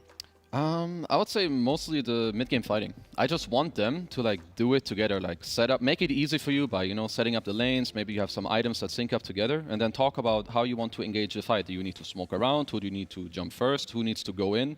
Because I was just kind of missing that in the first game. Yeah, definitely. And we were listening to listen-ins from Entity, and they're like, yeah, stick together, guys. They're very calm, calling out the items and everything. So their comms are pretty clear, nothing chaotic happening, very straightforward. We still don't know what's happening with the Enigma Galaxy. I don't know, like in terms of expectations, where to put them, considering how they played in the previous DPC tour. They did win 5 or 6 games total, if I remember. They took some of the games from the big teams as well. They took the game of Gaming Gladiators. So, you know, they have some really good games, but they're just inconsistent. Yeah, and it was towards the later half of the DPC is where they really saw those wins. So I'm hoping that even though it was only a loss here, and let's say even if it does end up being a series loss, it's just this warm-up, this transition sort of part of them. Maybe they're trying to explore some new things. Again, they do have a new coach for themselves, so there could be that essence as well of what ideas is March bringing to the table that already existed within this team. And we'll see what they're going to be able to bring idea-wise to game number 2, the draft. Only real difference is Enigma Galaxy don't want Entity to have the chance to close out first phase with the Batrider. I also just want to go back quickly to talk about like the prep coming into this DPC. Is there's a big difference because Enigma Galaxy, they didn't play against any international teams. They only played in their own region, and this is what they can do. They can scrim against their own region pretty much, while Entity, they had this, you know, they played against every region pretty much at the major, so getting some new fresh ideas potentially as well, and seeing how they match up against different teams, which does help them quite a lot. Yeah, that is a really valid thing. I think it is hard when you're only just watching games. You don't really know what the other teams are actually feeling when it comes to scrims and officials. There's always that difference. But here it is. The opener for Enigma Galaxy is going to be an Earthshaker and a Razor. Razor most likely going to be on Amar. Yeah, I mean, I was just looking at it. I was like, yeah, you can tell Amar is in this team. First 2 Razor. I've seen GH play a lot of Shaker in his pubs too. Worked out for him. So they work well together. It's going to help him in the lane. And as Lacoste was mentioning, Entity, I mean, they value Disruptor as a first pick, and it makes a lot of sense. They just keep owning with it. Fishman, probably one of the better Disruptors, so yeah, kind of checks out. How do you close this phase, though? Okay, they beat me to it. I was going to say, do you just run it back with Invoker, same opener, even though it's different pick order? Yeah, it's a good response, I would say. Not just, I mean, they also picked Razor into Disruptor. Razor usually does like to get BKB as his first big item. Maybe you throw in a Falcon Blade in there, but yeah, playing into Disruptor, Glimpse of forcing a BKB, breaking the link. You also put the Cage, or you have Tornado, EMP. There's again, a lot of zoning tools from Entity, and they can choose where they want to take the fights. Like Earthshaker goes in, tries to use the combo, they try to lock someone down. There's multiple ways from just these 2 heroes from Entity to stop the aggression. All right, that's a little bit concerning, but we have some bans now. Entity are going to be able to protect themselves. Enigma Galaxy hopefully setting themselves up here. Are there any standouts for what really needs to be banned for both teams to not be hindered too much more? I feel like, again, if you're Enigma, you need to help Amar to actually get through the game. I would say, once again, range carries are something that you probably should be looking into, because Razor's a type of hero that is going to need to do well in his lane. And he struggles oftentimes against range heroes in the lane, but also in the game. Again, you have Alacrity, similar to the first draft, that would make it hard for the Razor to eventually run in. And otherwise, for Enigma, I could see Kuro just play another post 5 hero that just gets into the fight. Some casual clockwork for him, maybe, something like that. With the Razor, if Amar is playing it, last tour we saw him run it safe lane and as carry. Would you feel more confident in maybe putting the win condition on mind control and hopefully they just straight out of the gate run Amar on Razor and off lane? I don't know if Mind Control has these type of heroes, maybe something like a Dragonite that can eventually take over the game. It's mostly going to be built around auras, I would say, especially how the previous game went, where he decided to go a bit more aggressive. You can also have something from the mid lane, so not necessarily like Razor can carry the game as well. Like this hero, the way they played with Amar on OG, the way they won the major, it's just like he knows the hero. This is most definitely his hero after all. So now you need to start thinking about some carry-to-carry matchups and also what he's going to be laning into. I think Drow Ranger is a really good one. Okay, so now they're banning out something in the lane. Toby's heroes, it's going to be DP for now. And looking at Toby's heroes, anything ranged, they could even bang out some Mirana because to be able to break the link, I think you might start thinking about just. It sounds stupid, but sometimes it works. And they're the only ones that have made it work. I feel like this yes. Mirana with some maybe some more utility items. Could also see some Runback, some Visage, some Enigma. Enigma, of course. Yeah. Like just your range guys is gonna help Kataomi to play his force, get out of the lane. They're also all annoying for Razor in the game, and most of them build auras. Now you have auras, Alacrity, a good carry, and your draft is kind of solid. Yeah, I like the sound of the Mirana. I mean, in other regions, she is being picked up. There is quite a bit of a favor towards her as well. So if they are looking at other regions, maybe that's on the top of their mind too. I don't feel like this is a top-tier offlaner by any means, but if someone can make it work, it's definitely Entity, where you... Like, I remember one game where he decided to build 3 raid bands into Guardian Greaves and just be, like, very annoying. He got the first blood, snowball from the start. This is when hero feels good. And then maybe you can transition into carry, get Gleipnir, get a BKB, eventually transition, but it's a difficult one to execute, I would say. Yeah, not really one of my favorites because it is somewhat volatile, but then when he switched up the item build, it made me feel more like, oh, okay, this is just some casual guy that is going to go into the offlane. You feel like combos well with your 4. You have Moonlight Shadow by auras. Good enough. Good enough. It just took a while on that last ban, by the way. I think they're only down to around... For a second, I thought the game was paused. Yeah, they have like 40 seconds of reserve time, so not too much. It ends up just being a Pengo, so nothing too out of the box, but why such the contemplation towards a Pengo? I guess they just want to make it harder for Enigma Galaxy to really run more across the map. I feel like this ban is more for Sumail potentially playing it. He would play well in the mid lane, but more so, you have this Razor that is going to do barely anything in the early game. He's going to want his Falcon Blade, farm, BKB, then fight. So I think, again, for a lot of these teams, the mid laner is like the most important player and hero in the early game because they need to get the ball going. They need to go to some Razor, help him, like open up the tower and then go with their support. So Pango ban, I think, it's just a solid ban. The hero is just too good. And I think I really like this Earthshaker compared to Io in the previous game. Sure, you had a pairing with Leshrac, but you can't really move. You can't make any pressure on a mid lane. So this time around, I already talked about Entity, like Stormstormer being a player that does so much for Entity whenever he has a good game. So we saw Kuro doing pretty much a position 4 job where he rotates, and they got once maybe 1 or 2 kills overall on Invoker at the early stages of the game, and then Invoker, when he finished off the Meteor Hammer, then he completely popped off. I think he ended up the game with 3 deaths overall. So Stormstormers can still make a comeback into the game, but I feel like you need to be able to shut him down. Earthshaker's definitely that hero. It's not enough just to kill him once, twice. You just gotta keep staying on top of him. Honestly, you need to keep doing it. Like in Dota, I feel like heroes farm so fast that if you kill them once, twice before their whatever item they buy, once they have it and then you leave them alone, it didn't really make that big of a difference. Like you need to continuously kind of compound on it. And in terms of what Nigma went for here with the Eng, I think just overall this tempo to try and run over Entity with these more laid-back heroes, that fits their style. Okay, so we like those 3 heroes so far for Enigma Galaxy, and then Entity are picking up the Magnus for themselves, and it'll be another most likely support. Yeah, it's not far. Been arranged for them. So it'll be Mag and a Snap in the lane together. Yeah, it's a powerful lane. You can reposition easily, and they double down on being able to break this static link, which is a big deal for Razor. So you're taking a lot of what he wants to do in the laning stage. And you also have a lot of kill threat. Cookie into Skewer. Lane is much closer since the changes to the tower in the safe lane. So gotta be careful, especially a hero like Enchantress that doesn't have much HP. Even Razor, like one good Shockwave into Cookie Skewer combo. In terms of control, they do have decent amount of control for this Ember Spirit, especially Disruptor, Invoker as well. Set things up with Tornado into Static Storm. So Ember will need to be careful. There is Earthshaker, pretty much the only hero who can save him with the Fissure, but other than that, they don't have much. Yeah, honestly, he might. I mean, I feel like the lane should be fine. He might need like some first, second item BKB. I saw it in one of the Chinese regions. I think it was Setsu. He kind of like rushed BKB into some shard with Orb of Corrosion. That looked really good. In terms of the snap, I really feel like the hero's very good for their draft. They're all like, they just stay on high range. They don't really commit. Eng hates running into this. If you're Razor running into the kisses, you pretty much have to BKB too. So it's kind of nice for their lineup. But I have not actually seen Toby play too much Magnus. But I do like it for their draft.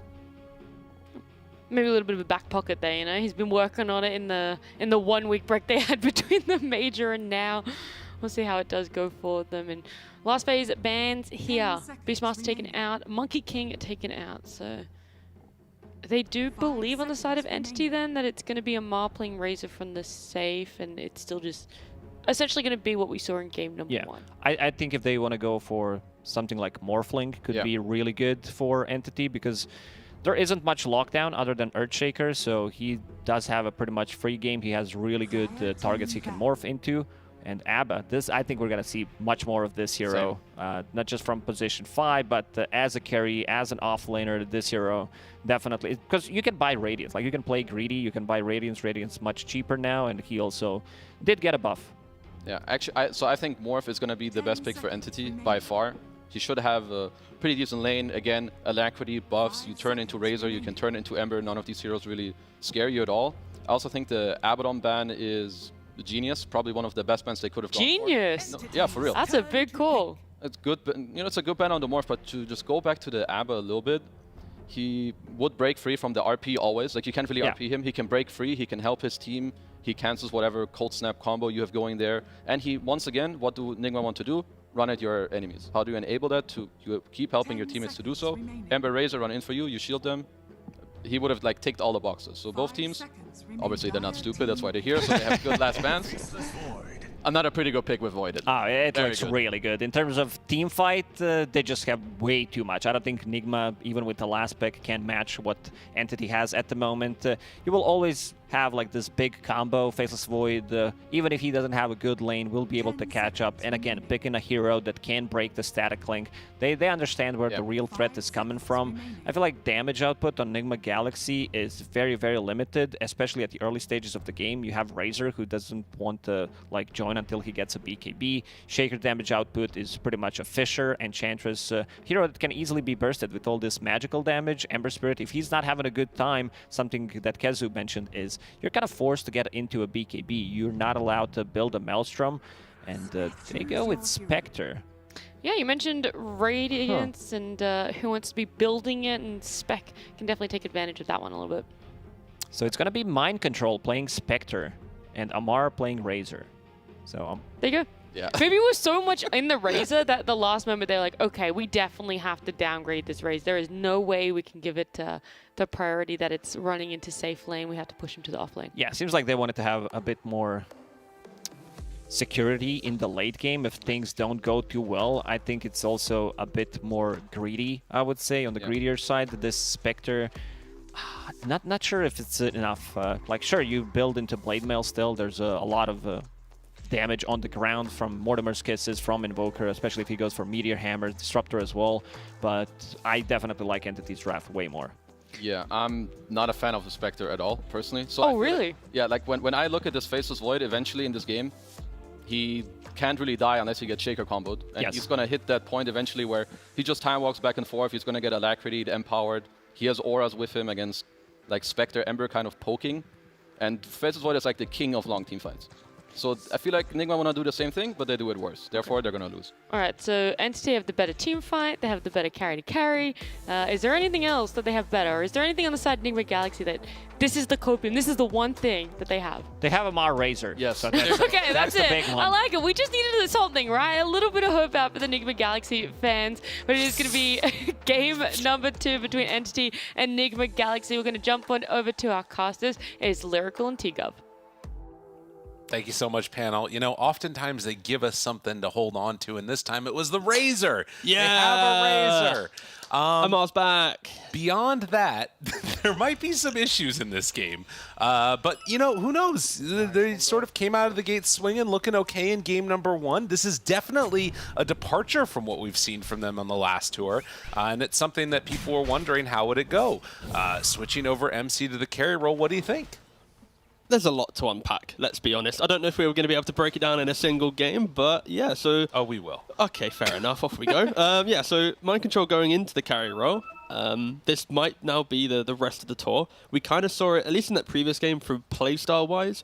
Amar was, you know, trading farm for aggression, so we're kind of seeing it in game 1, now in game 2. I think my concern with Nigma's lineup right now is just when do the cores sync up with their timings, right? Like, Amar being a greedy Razor player, even on OG, when's the timing that enables everything? So I'm going to look to see when that happens. Maybe it presents itself after laning phase, but for now, Entity are going to be in the driving seat in regards to draft comfort, I feel. Okay. Well, I can definitely agree with that. And I think that what has definitely proven to be a successful formula for Entity on occasion is just give Watson everything. Give this guy a great game. He will try and put you on it, put you on his back and just carry you through it. Entity picking up 3 of those bounty runs, by the way. And what a better way to do that than with this Katomi Magnus? You know, it's a position 4 mag. He's going to be more free to run around, give that Empower away, and that does set us up for a bit of a weird one on the side of Entity with its position 3 snap. So I think it's still a really good hero. It's a great combo for it. Maybe we see some like cookie into skewer back plays as well. Who knows? It's so much damage from a mag snap fire lane, right? Like the Magnus will just go mana boots. You're going to have shockwave, scatterblast, fire snap cookie. Like it is going to be an abundance of pressure and fight in this lane, and that's not really what Spectre likes to play into. So for KuroKy, he needs to find some early levels, probably just go enchant and heal, and try and just survive through the lane, because this is a killer combo in the offlane from Entity. It's so difficult to deal with, and yeah, something that they definitely are going to need to be very wary of, particularly if that lane pulls back and is close to the tower, because Kuro will just die if he gets skewered back, most likely, with all of that burst magical damage. Yep, already. Katomi, he's blocked the small camp, he's then body blocked the hard camp, not allowing KuroKy to have any potential enchant. Of course, he's got the heal level 1, but just look at the damage from this. Yeah, it's no joke. Forced to skill up that heal and use it there, Kuro, as they also pull the creep wave past him. Are already somewhat low down here on the bottom side of the map. I am going to have trouble distinguishing between those hero portraits. I'm not going to lie. The Faceless Void and the Razor, he's putting on a cosplay right now with that freaking Arcana. Yeah, in the future, Nigma might have both of the heroes in the same team, so get ready for that one. I'm ready. Radiant's courier. Well, you can see the esportbet.io odds very much, again, into the favor of Entity in this game, but there were moments where it looked okay last game. There were moments where things were starting to feel decent, but there was always that like impending sense of doom that was coming their direction. As MC did get that creep wave pulled back behind, so with the simultaneous pull coming out the other way, and Amar, even though the drain's going on, Watson says, I don't care, ready to fight. A couple more punches. They have the Fairy Fire. It is going to be first blood going the way of Amar, but Watson, he survives through it. Yeah, you see Watson, he's gone for the time dilation, time walk build. He doesn't even have a point in bash, so he's utilizing slow, the fact that Razor has multiple spells to spam. And Kuro did get skewered back behind the tower, or maybe that was just playing around with the creep wave that was there. Regardless. Taking the creep for a walk here. Yeah. We'll just take a long walk away from there. But this is not really what you expect or want from your Enchantress lane, right? Normally by minute 2 or 3, you've already got a creep. You start pulling out a hero, so yeah, I think Entity will be very happy. And now already straight onto Mind Control. They know that the Enchantress is deep in the dire jungle. Oh, skewer back. Obviously not anywhere close to tower, but still can keep some pretty good pressure there onto MC. 8-2 so far versus the 10-3 of the Snapfire. The only lane where they're coming out ahead is Sumail facing off against this Invoker. 15-6 versus the 12-3. Doesn't quite connect there onto the chains. Stormstorm are able to create enough separation. Yeah, the classic Quaswex Invoker against Ember Spirit. Of course, it forces Ember to not go any points into Flame Guard. You now go into Chains and Sleight of Fist. And yeah, I think both heroes should be able to farm up quite nicely. Of course, Sumail taking the early lead. We even saw that in the previous game. The question will just be how do they secure the runes to prevent Sumail from further continuing his aggression on the map. Oh my god. Dude, I see these matchups that Sumail plays, and it's just like, Annoying. I feel like it shouldn't be this good. I feel like he shouldn't be this good. You know, you think about this always as the counter pick, and obviously making the change up like you're talking about of slight chains instead, but he's still just like really hurting on him. I feel like most Dota players have experienced the slight spam of an Ember Spirit, and when you're a Quaz Invoker with no points exhort, no damage, it's like it's hard to CS. Sure, you're annoying him, but yeah, Enigma, they really need Sumail to pop off, because in regards to like map plays, you've got Ench who can with a creep enable the map to some degree, but no one else is looking to do anything. Everyone wants to kind of sit in a lane and farm, so Sumail really has to take the reins and do it, and already he's just diving Storm once again. He got first button. Oh my god. Is he going to go all the way in for it? Sumail with the bottle charge and the rundown. I think he's fully committing. RNG go. Oh, he gets the root and almost gets him killed. This is what I mean. Like, even these little things. He's back behind the tower, so freaking aggressive, ready to go out again. Stop. Calm down. Spamming the slight on him constantly. Stormstormer can't come up to the wave. It's too scary. And he's got another slight change as well. Got him, and tries to survive through it. Tornado, buying more time. I mean, I feel like he shouldn't be allowed to do this, but he just is, always. I mean, Invoker has 20 regen per second right now. He's got the Ring of the Health, the Tower Aura, 3 points in like the 3 quads orbs available. So, yeah, I mean, Stormstorm with his build is able to survive through it. Not many heroes could. MC needing to get away. He's just dying to the right clicks. Doesn't have Cookie out in time. Cookie's Katomi. There's the stun. There's the kill. Very well played as they're able to punish up here top. Yeah, and as soon as the mana boots come online, that's going to really just unlock this lane to do what it needs to do. Like Magnus and Snapfire, they just need a big mana pool to be able to continue poking down pre-Blade Mill. Glimpse to break that link rather. And a fissure. Okay, now Fishman kind of caught on the wrong side of it. Will drop down the kinetic field of his own. Gets brought down so low, 15 HP, but he does survive through it in the end. So both off lanes getting pretty aggro. To be honest, all 3 lanes just getting aggressive in general. As GH keeps on tempting fate forward, trying to punish Watson there. We'll get another time walk out, so he lives. Oh, and the glimpse. Amar. But no tower re-aggro. There was a couple melee creeps under the tower, so yeah, Amar was able to survive there. It's close. Nonetheless, a really, really back and forth game a little bit between these lanes in terms of who's the one that's putting on the aggression. Sumail got level 6, went back home, and then Remnant's in again. As GH will continue to try and farm up and have a decent laning stage for himself as well. Just looking back at mid lane, Sumail's just under the tower again. Like every time Stormstormer wants to try and do something, he's just getting slighted. You know, Kuroki, he even killed off Storm's courier. Remnant, chase, chains there. Ooh. Oh, the stun, it's enough for the kill. Yeah, it's got Bottle and Fairy, so it shouldn't be down to the tower. But maybe the Glimpse. Remnant doesn't have the mana. 2 mana. Oh, and Fishman, that is a lot of XP. Holy crap. He's level 5 now. Bossman's about to hit level 6. Oh no. Okay, yep. Fishman's about to have the best entry to a game that you could ever ask for. Yeah, that is going to be really insane. Yeah, although, that does mean Watson's alone down bottom here, and he's going to start to get punished a little bit. Still hanging on to that time walk, so uses it now to get away. And Stormstormer makes the rotation, actually. Wanting to find the kill here on Omar, gets a lucky bash and gets the kill. You just gotta love the discipline from Watson there. Like some players there instantly time walking away, but he understands. Like Storm's like, guys, I can TP, just chill, like bait them in. And MC, he might be in more trouble now too. Oh, he gets away. Never mind. The heal was there. Didn't have Cookie. He's growing stronger. You know, the stick, the Wraithbound, the chainmail, plenty of ways for MC to survive up and tank up, especially with the Nature's Attendants behind him. But yeah, so far laning phase, you just look at the net worth, all 3 cores on Entity, thriving. And that is the level 6 reveal. 8 minutes, yep. Sumail, very, very low. Glimpse pulls him back in. The turn now with the rotation in from GH, but Katomi nearby, ready with the skewer if things get a little bit testy. They get the kill onto Fishman, and now another kill maybe going to be gifted over to him. Doesn't matter if they got that level kill, kill with the Disruptor, as they bring down both of the supports. Void TPing with Chrono. Just walking away. Watson drops the Chrono, and that's going to be enough to secure the finish. Watson even gifted that kill. So Stormstormer rotates to his lane, gets a kill, and then they rotate in the other one, and they get a kill here too. I feel like if you're Enigma here, you're pretty happy with the fact that the level 6 disruptor, there wasn't that additional damage source. So, you know, Sumo getting even a couple kills, that could have just been like the end of his game in regards to his momentum if he was to get shut down once more. So, looking for it here. Kisses. And speaking of the end of his game, MC gonna die up top. That one's a little rough. This is not really a lane you enjoy playing, that's for sure. Watson. Everyone's just fighting non-stop. Time walk to get out of there.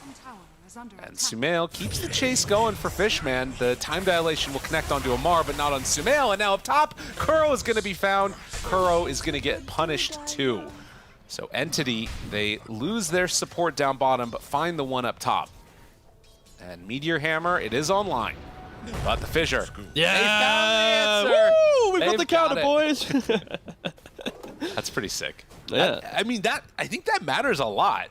Like, the fact that he just doesn't get a free Meteor Hammer over and over and over again, I feel like GH just follows him around. 100%. Like, 24-second cooldown on Meteor Hammer was like 17. Yep, 17 scaling to 15. Like, yeah, this Earthshaker, all he has to do is just follow Stormstormer, hit the stun, and now this gold is all wasted on the Invoker for now. That's awesome. What an incredible counter. Just have the Fissure ready. Why not? Mid lane. Oh, they there got a is another Fissure one. to use for something else. Stormstormer blocked off and killed. So Nigma pulling things together here.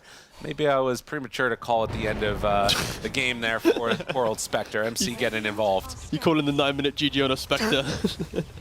I mean, look, it was looking rough up there for a little bit. He's still bottom of the core. His Katomi's almost out of him. Yeah, that's fair. But I feel like this is what Nigma wanted to do in the previous game, and this is probably the team talk that they had, right? It's like, if we're against this Invoker doing Hammer, we need to take down his tower. We need to, you know, progress the map state a little bit. So, yeah, so far, much better performance entering the game. Sumail. Oh, no, the Central! They got him There all. it is. Yeah, it goes enough.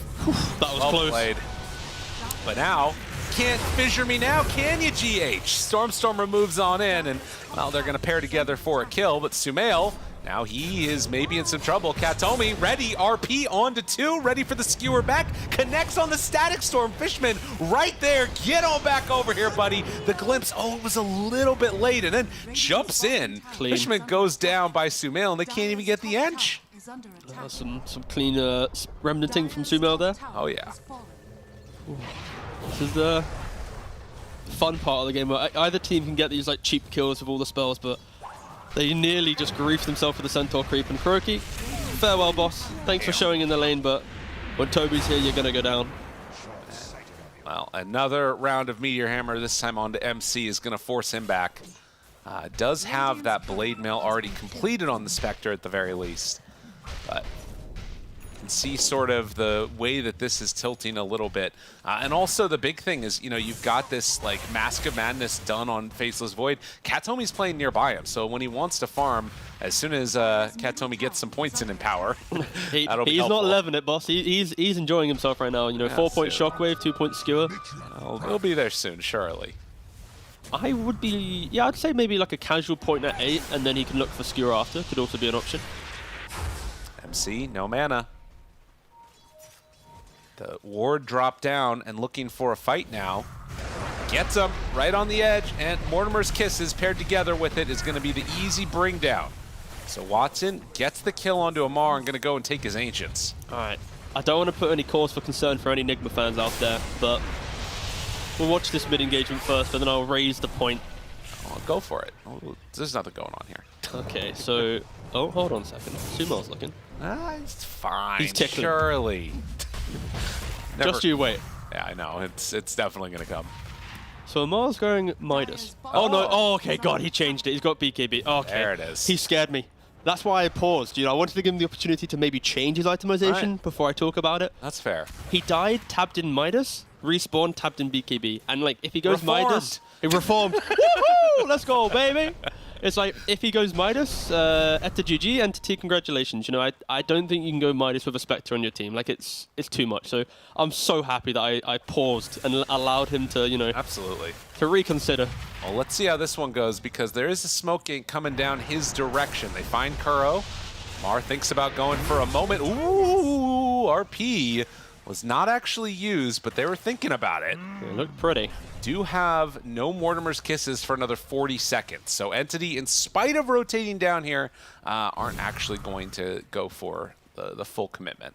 Yeah, the key thing for Nigma right now is they need to utilize Sumo. When he feels strong, they need to back him up and throw bodies to make kind of chaos and just events happen on the map. Because right now, MC, if the game is in like a static state, there's going to be a Snapfire running at him, either a Stormstorm Invoker throwing out, taking away his mana, like things to annoy him. And they really need the Spectre to scale into the game. Because Spectre, fundamentally, is a very good pick against the heroes of Entity. It's like it counters near all of them if you have a good game, but yeah, so far it's not looking too good. Sumail, he might be in trouble here. The Meteor Hammer's coming down. It lands. The RP ready afterwards. Skewer back. Dodges Remnants away. But Sumail, he's going to die. Katomi likely to go down in return, though.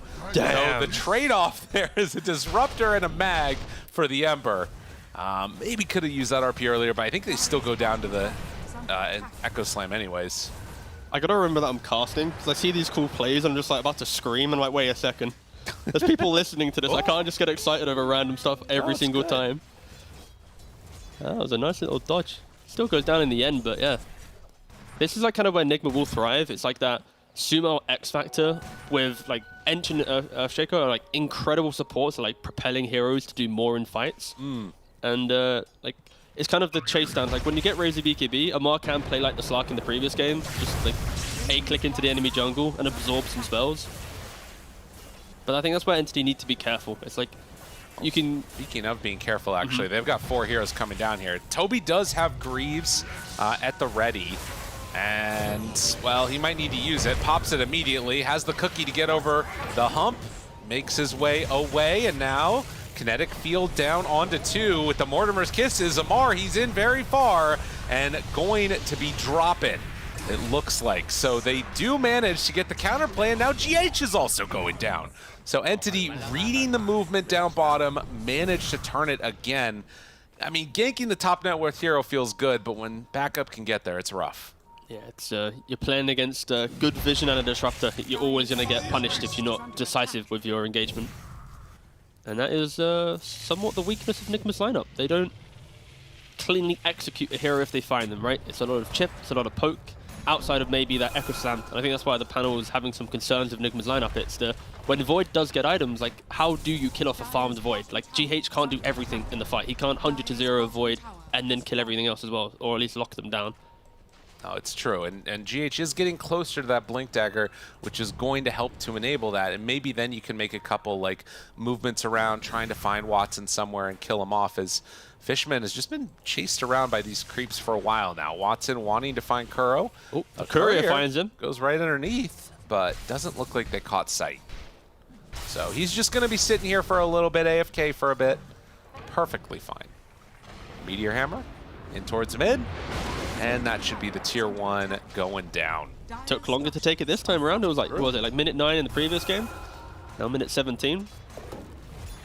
No joke aside, the Shaker kind of did actually prevent Stormstormer from having a very fluid game in regards to his hammer usage. Oh yeah. No, it was really good, I felt like. The problem was that they just brought a bunch of heroes then. Yeah, that's also true, yeah. And then killed the Shaker. Shaker +1. Watson spots MC.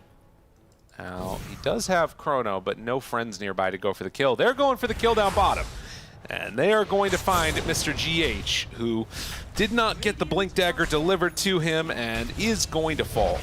But he did buy it at least, so it's not as if it's going to delay. When we think about initiators, Mag just complete Blink, Earthshaker completes Blink. So both teams have an opportunity to accelerate the game with a smoke into a big pickoff.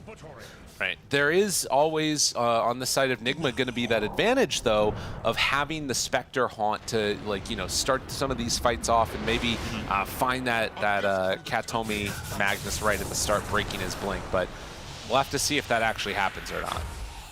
Yeah, I feel like for Nigma, they have a couple ways to start an engagement. It can be Kuroki, just A-clicking into the enemy jungle. You know, some Nature's Attendants, ooh, whatever, I'm an Ench, right? If you kill me off, then at least I'll give vision for everyone else to take the fight. Or on the flip side, of course, it will be Amar when he eventually picks up the BKB. But yeah, for now, Nigma, they have the Blink, they have the Haunt. They got everything they need to to punish, but they easily can get wiped here, right? You're going into Static Storm, Chrono, and RP. But they find Fishman. This is a good one to start it off with. So the Fissure out. Sumail will drop here. Will they be able to connect for any more afterwards? Or will they just sort of retreat back? They're whittling down the big resources, right? Like RP is on cooldown for 40. You got Static Storm on cooldown for 80 now.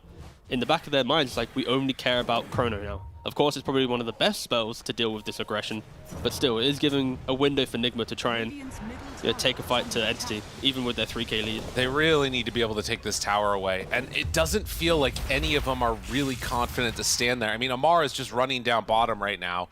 It's a pointless exercise, really. Like, yeah. you got to find kills. If you try and go for towers, you don't really have a building hitter. You can't rely on the Ench creep. Razor doesn't want to do it. Like, you're going to get hit by some Mortimer Kisses or a Glimpse or something.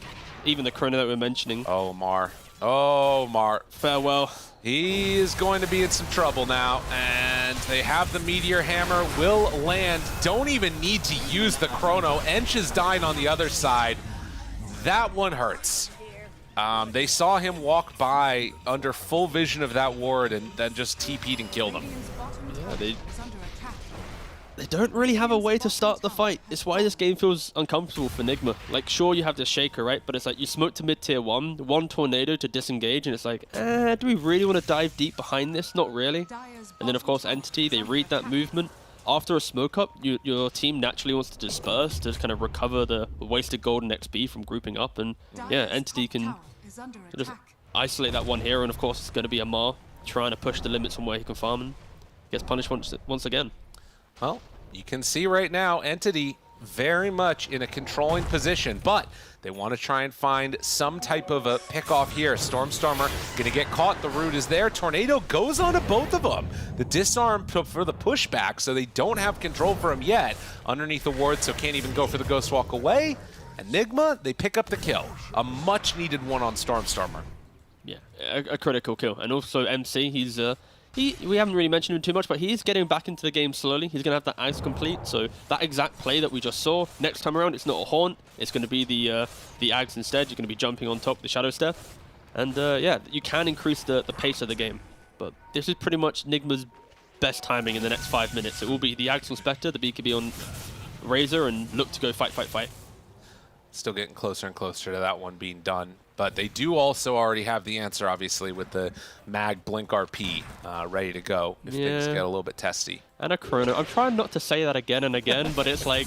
It's dangerous. Entity have the tools. That's the thing. Like, to be very clear, Entity's draft in this game, it's like they have all the tools to deal with Nigma's lineup. Like, I don't think anyone looking at this is like, wow, Nigma has got like this incredible OP scaling draft, right? It's like outside of Spectre, Entity on paper should be able to deal with what Nigma has. So it's on Nigma to find these elements of kind of map play.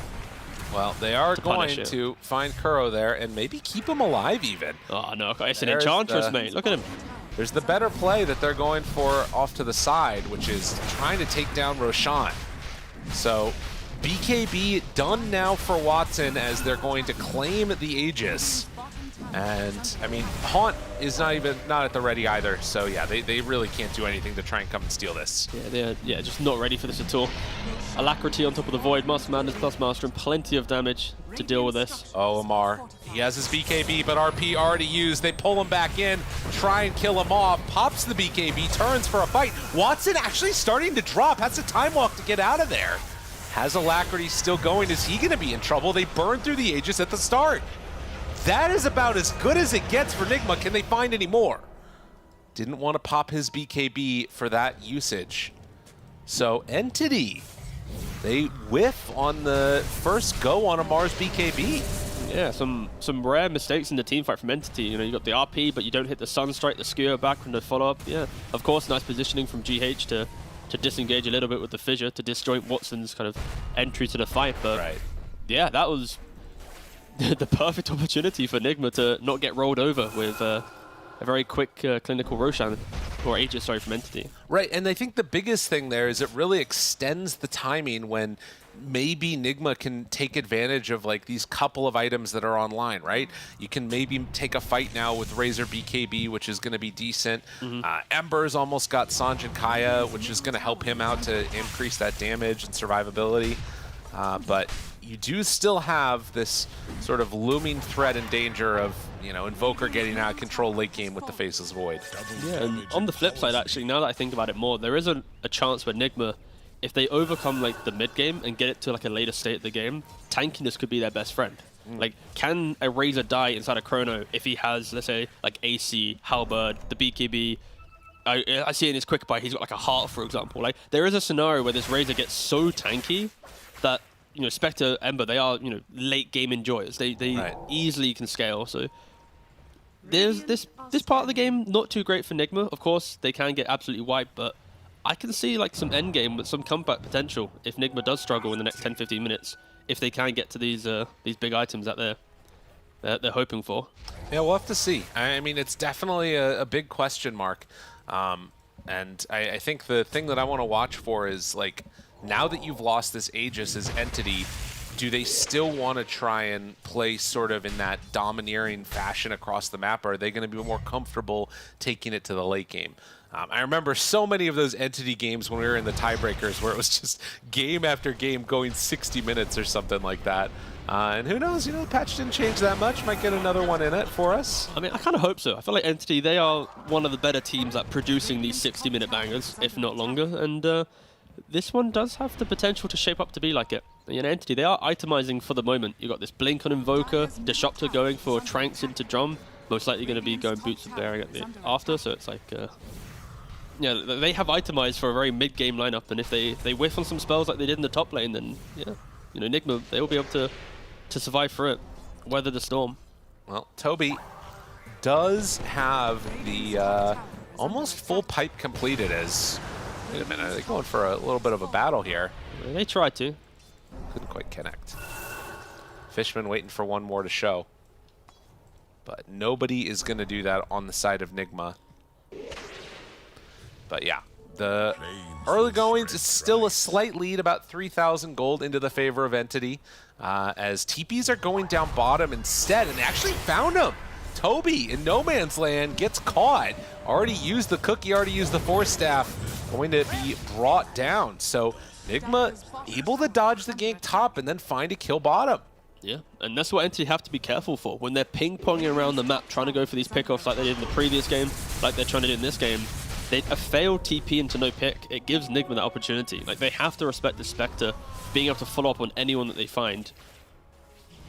And particularly now that Earthshaker has that shard too, your angle of initiation and control can be way bigger because, Spectre obviously with Shadow Step and just a jump can do a ton, particularly if they're just, stunned for the duration of it. And they run in.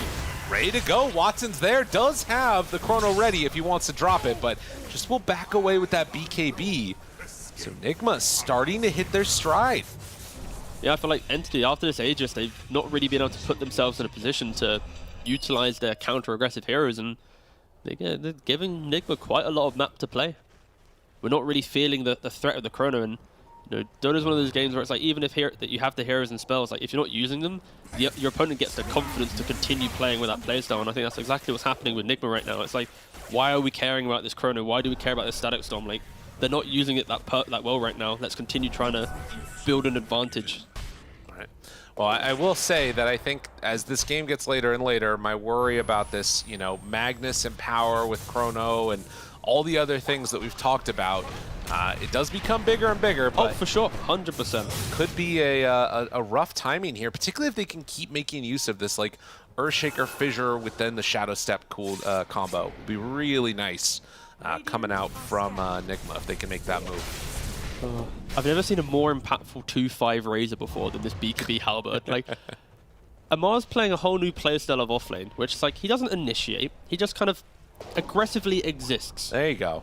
And it's kind of working out, especially in this game. It's giving everyone else some Look at this smoke platform to play on. Fishman, Katomi, Amar runs right into both of them. RP thought about it, but Static Storm down, and now Katomi drops it, the skewer to pull away one. Watson focuses now onto Amar, but down south it's Sumail who's running after Toby.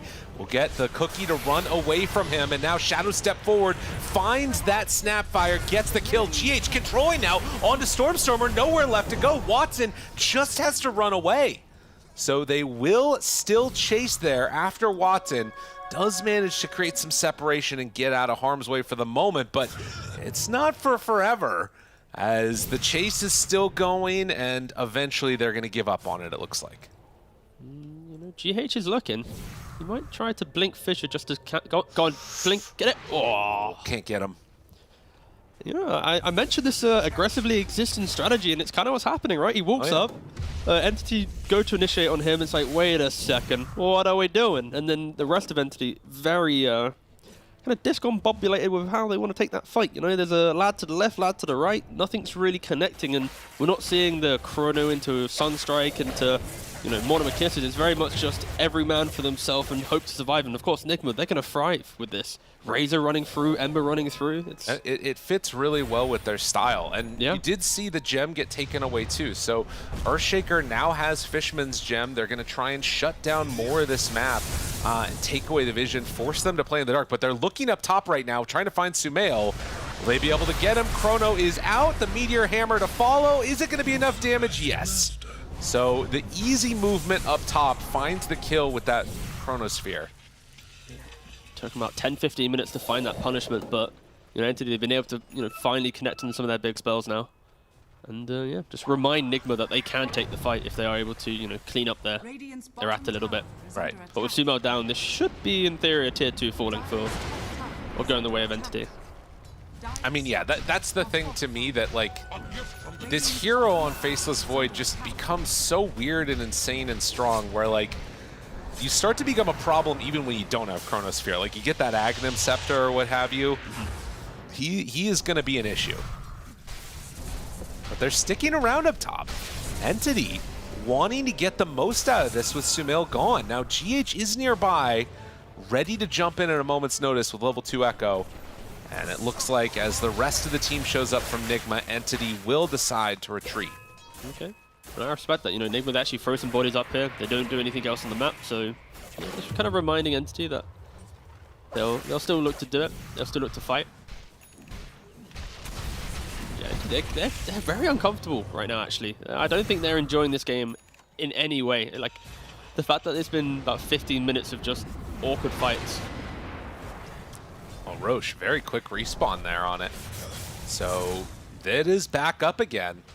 Chrono up in 45 seconds, so Nigma, if they are to scout it out, of course they do have Manta on Spectre. Like, there are ways to do it, but I'd be surprised if either team was to rush into the pit due to their kind of counter-aggressive capabilities in these choke points. I will say that, like, with this window, if they show a couple of heroes, they might be willing to go. And actually, it looks like they are going. Yeah, nope. Instant scan. It's a really quick spawn. But they are going to see that it's going down now. Watson wanting to make the move over. Still 15 seconds until Chrono's back offline. They're going to smoke. They need to go without him. Watson's going to show up to this one a little bit. Well, actually, he's with them right now. But Mortimer's Kisses goes out. Amar trying to be the bulwark in front of all of them. Katomi says, I don't care, but the skewer back onto one, but they find it onto Watson. Control is there. Tornado out. Roche still dropping lower and lower. Sumail trying to keep Katomi away. They have him down low, and, well, Watson is in a ton of trouble, but they drop it down immediately. Watson able to do it, but MC's the one that got the Aegis. Does he have enough to kill off Sumail here? I'm not so sure. A really good Chrono connects onto the Enchantress too, but he can't go in.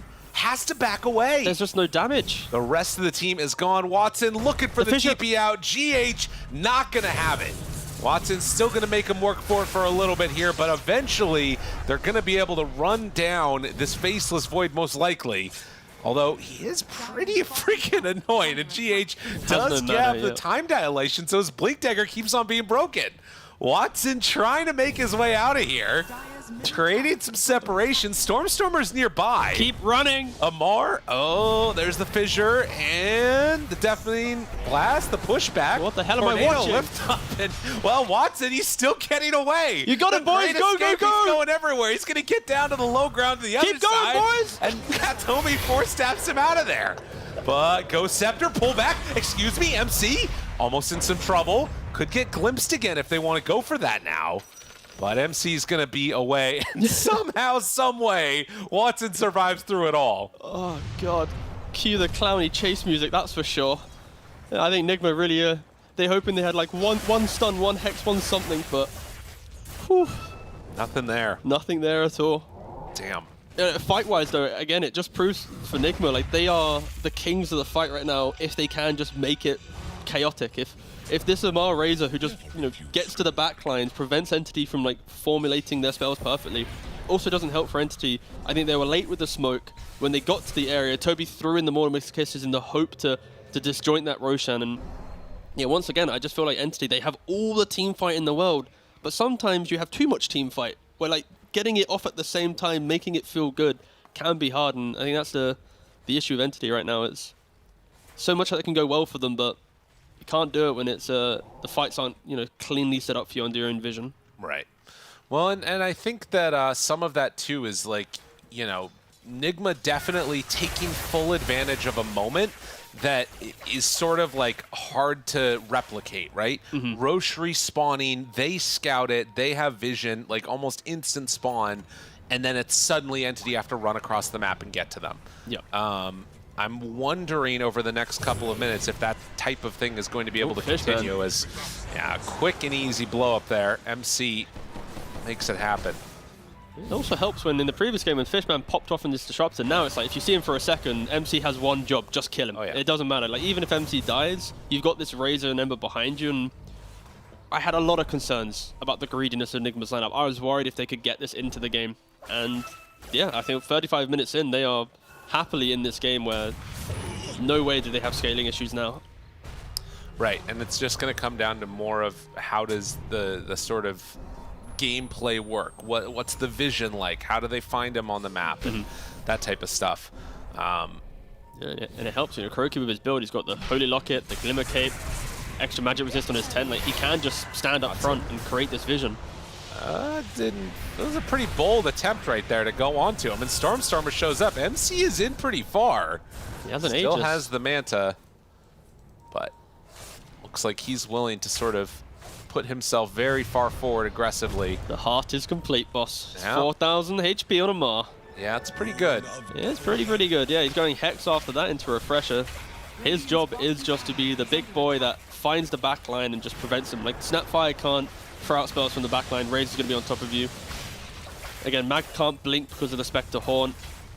Disruptor can't really use Static Storm due to the abundance of BKBs. And yes, it honestly is such a difficult portion of the game from Entity. Like, this is probably not how it should have gone for them, at least, I think, in their minds. Well, yeah, after that first Aegis, you sort of anticipated that things were just going to sort of follow that natural formulaic takedown tower after tower move, and then suddenly Watson loses the Aegis to the BKB turnaround from Amar, and it all falls apart. But obviously, with Invoker, with Faceless Void, having a mag position 4, can never fully count them out, but it is definitely Nigma that are kind of in the driver's seat at this point.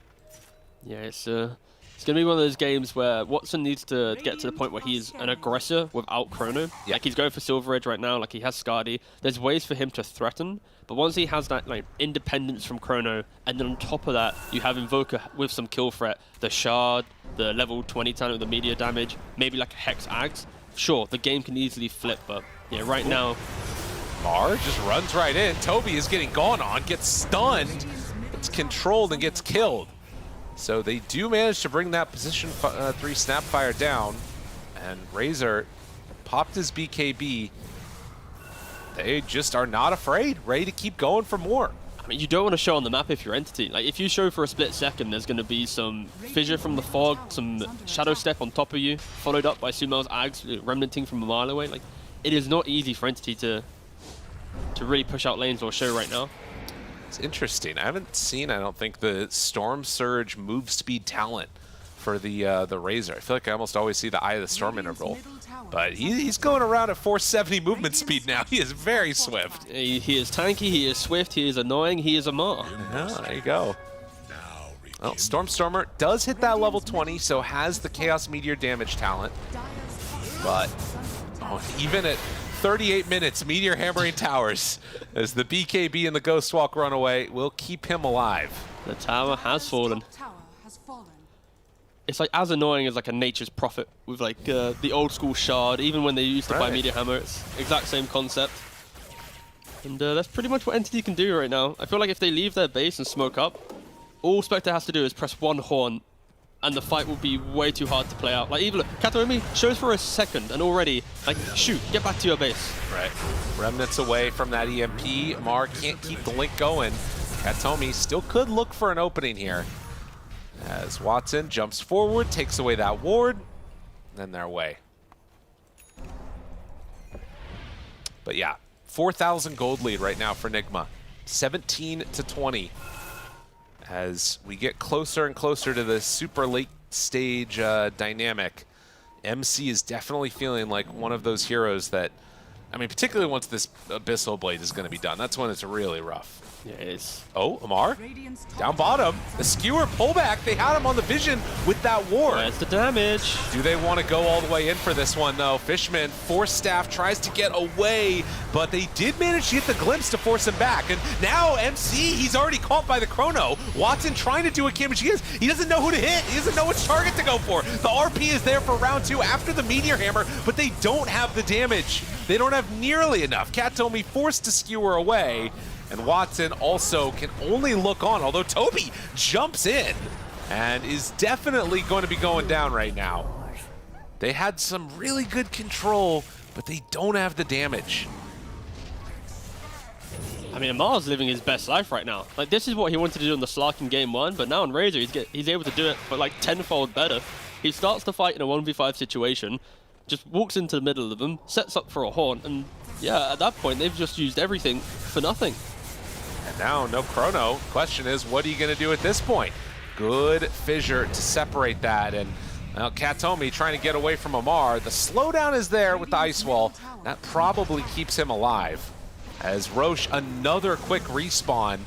Amar has 15 seconds until his BKB is back off cooldown. Watson's not even here, though. And the Chaos Meteor damage, it's not nearly enough.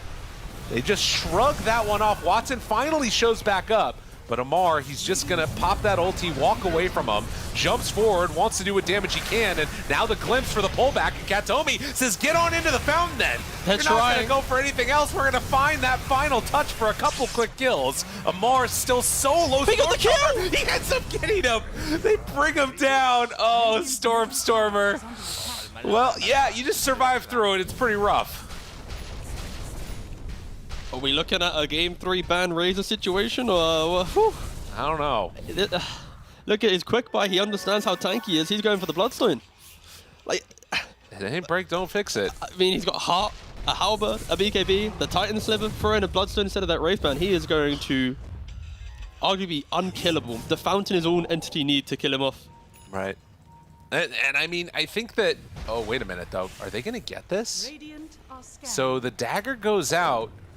We're 50 seconds with no Razor. I mean, it's a dangerous proposition, but I feel like they got to go for something big here. They have to. Like, even just forcing the Razor buyback, prevent that next item coming in, like, the economical damage. They want to take a fight first, though. They take away that vision. Watson thinking about starting it, and they decide to go. Now, with the rest of Nigma here, it's a, well, pullback. They find the Enchantress. Kuro in trouble, but MC has already jumped into this fight. Remnant, Echo Slam, though, connects on the 2, and then the RP. It's not going to be enough. Watson down to half HP. He's dying to this Spectre, but they do manage to get the kill nonetheless, and they also get that Ember. But now the turn, Sumail shows back up, and they're going to blow him up. Watson goes down. Toby soon to be next.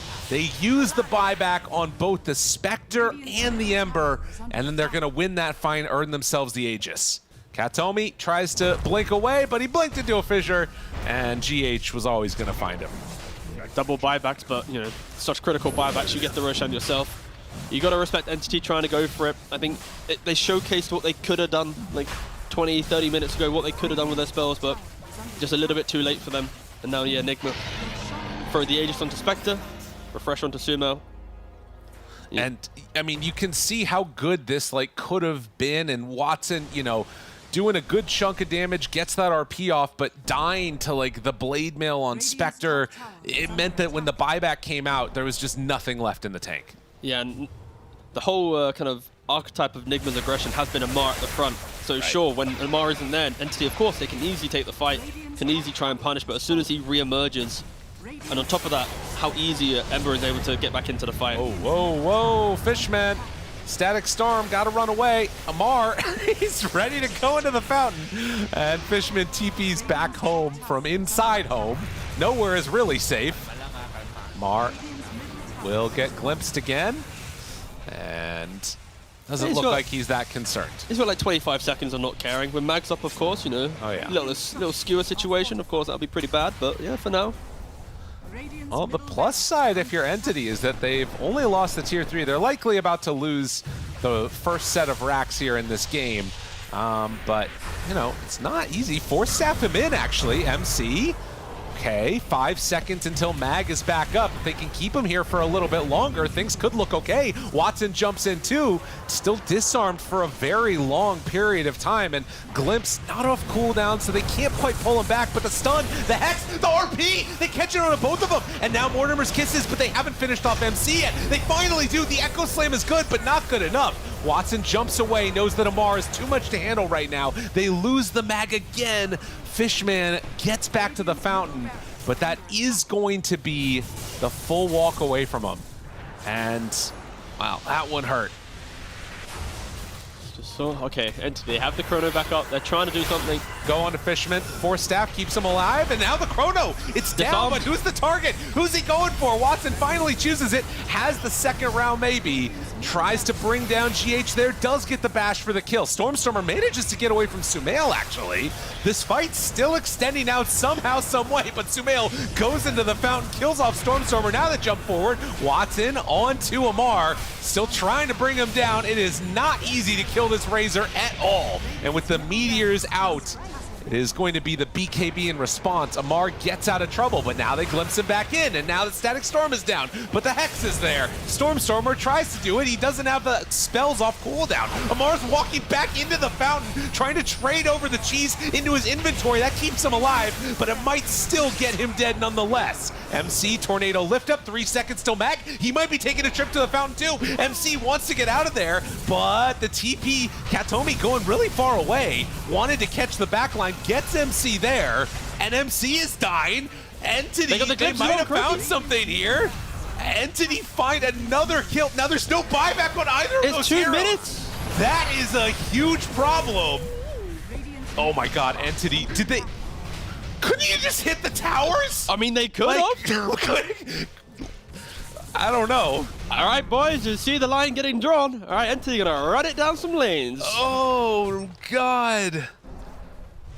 Okay, Amar, he's very tanky. Got a little bit excited, was probably screaming to the lads, I'm unkillable, and the excitement got to them. It's... yeah.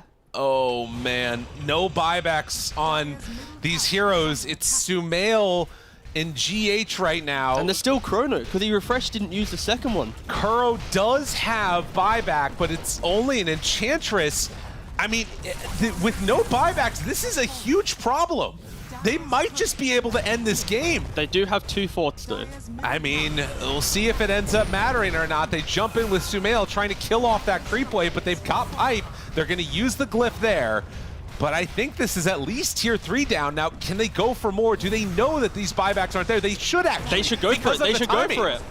Looking for it. Trying to take this one down. Stormstormer, they step forward. They want to end this game right now. We've got 30 seconds until Amar is back up. Can they take it down in time? The Hex is there. Enchantress in trouble, starting to drop, but eyes on the prize, focusing down these buildings. They now step forward. Mortimer's Kisses are there. Kuro, he's still living through all of this, but eventually they will get the kill on to the Enchantress. 10 seconds until Amar is there. Watson ready to go with the Chrono. Does have the refresh on cooldown, but they jump in, try and kill him off, but no! They drop him down, he's in trouble. Katomi misses the RP, but it is gonna be GH falling.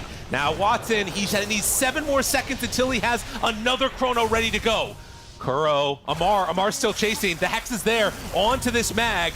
Do they try to turn this again? Doesn't look like it. Stormstormer just has to TP to get out of there, and oh, they got the root! It got him in time!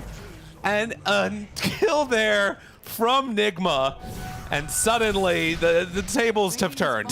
The absolute back and forth, like Entity, they see the window, they try and go for it, but the chip, the delay, you know, maybe they got a little bit baited by Kuroki there, and yeah, Stormstormer mistimes his BKB TP, and now we have to flip the script.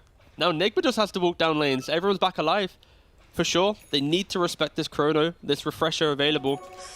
But Mag being dead for 40 seconds, yeah, just so much damage. You can see these esportbet.ios, they feel like this one's over, but that Rapier coming out right now. They buy a Deso. They want to get out of this game.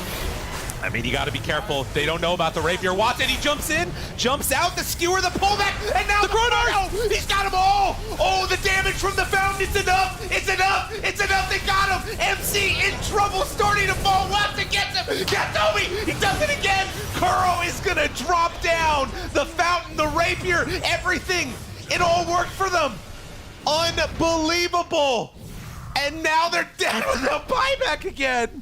Katomi, you fucking beautiful human being. What the hell was that? Oh! They did not respect the buybacks once again. Dude. All right, run it back down mid, boys. That is insane. 7,500 damage dealt by that Faceless Void. Watson's just farming right now.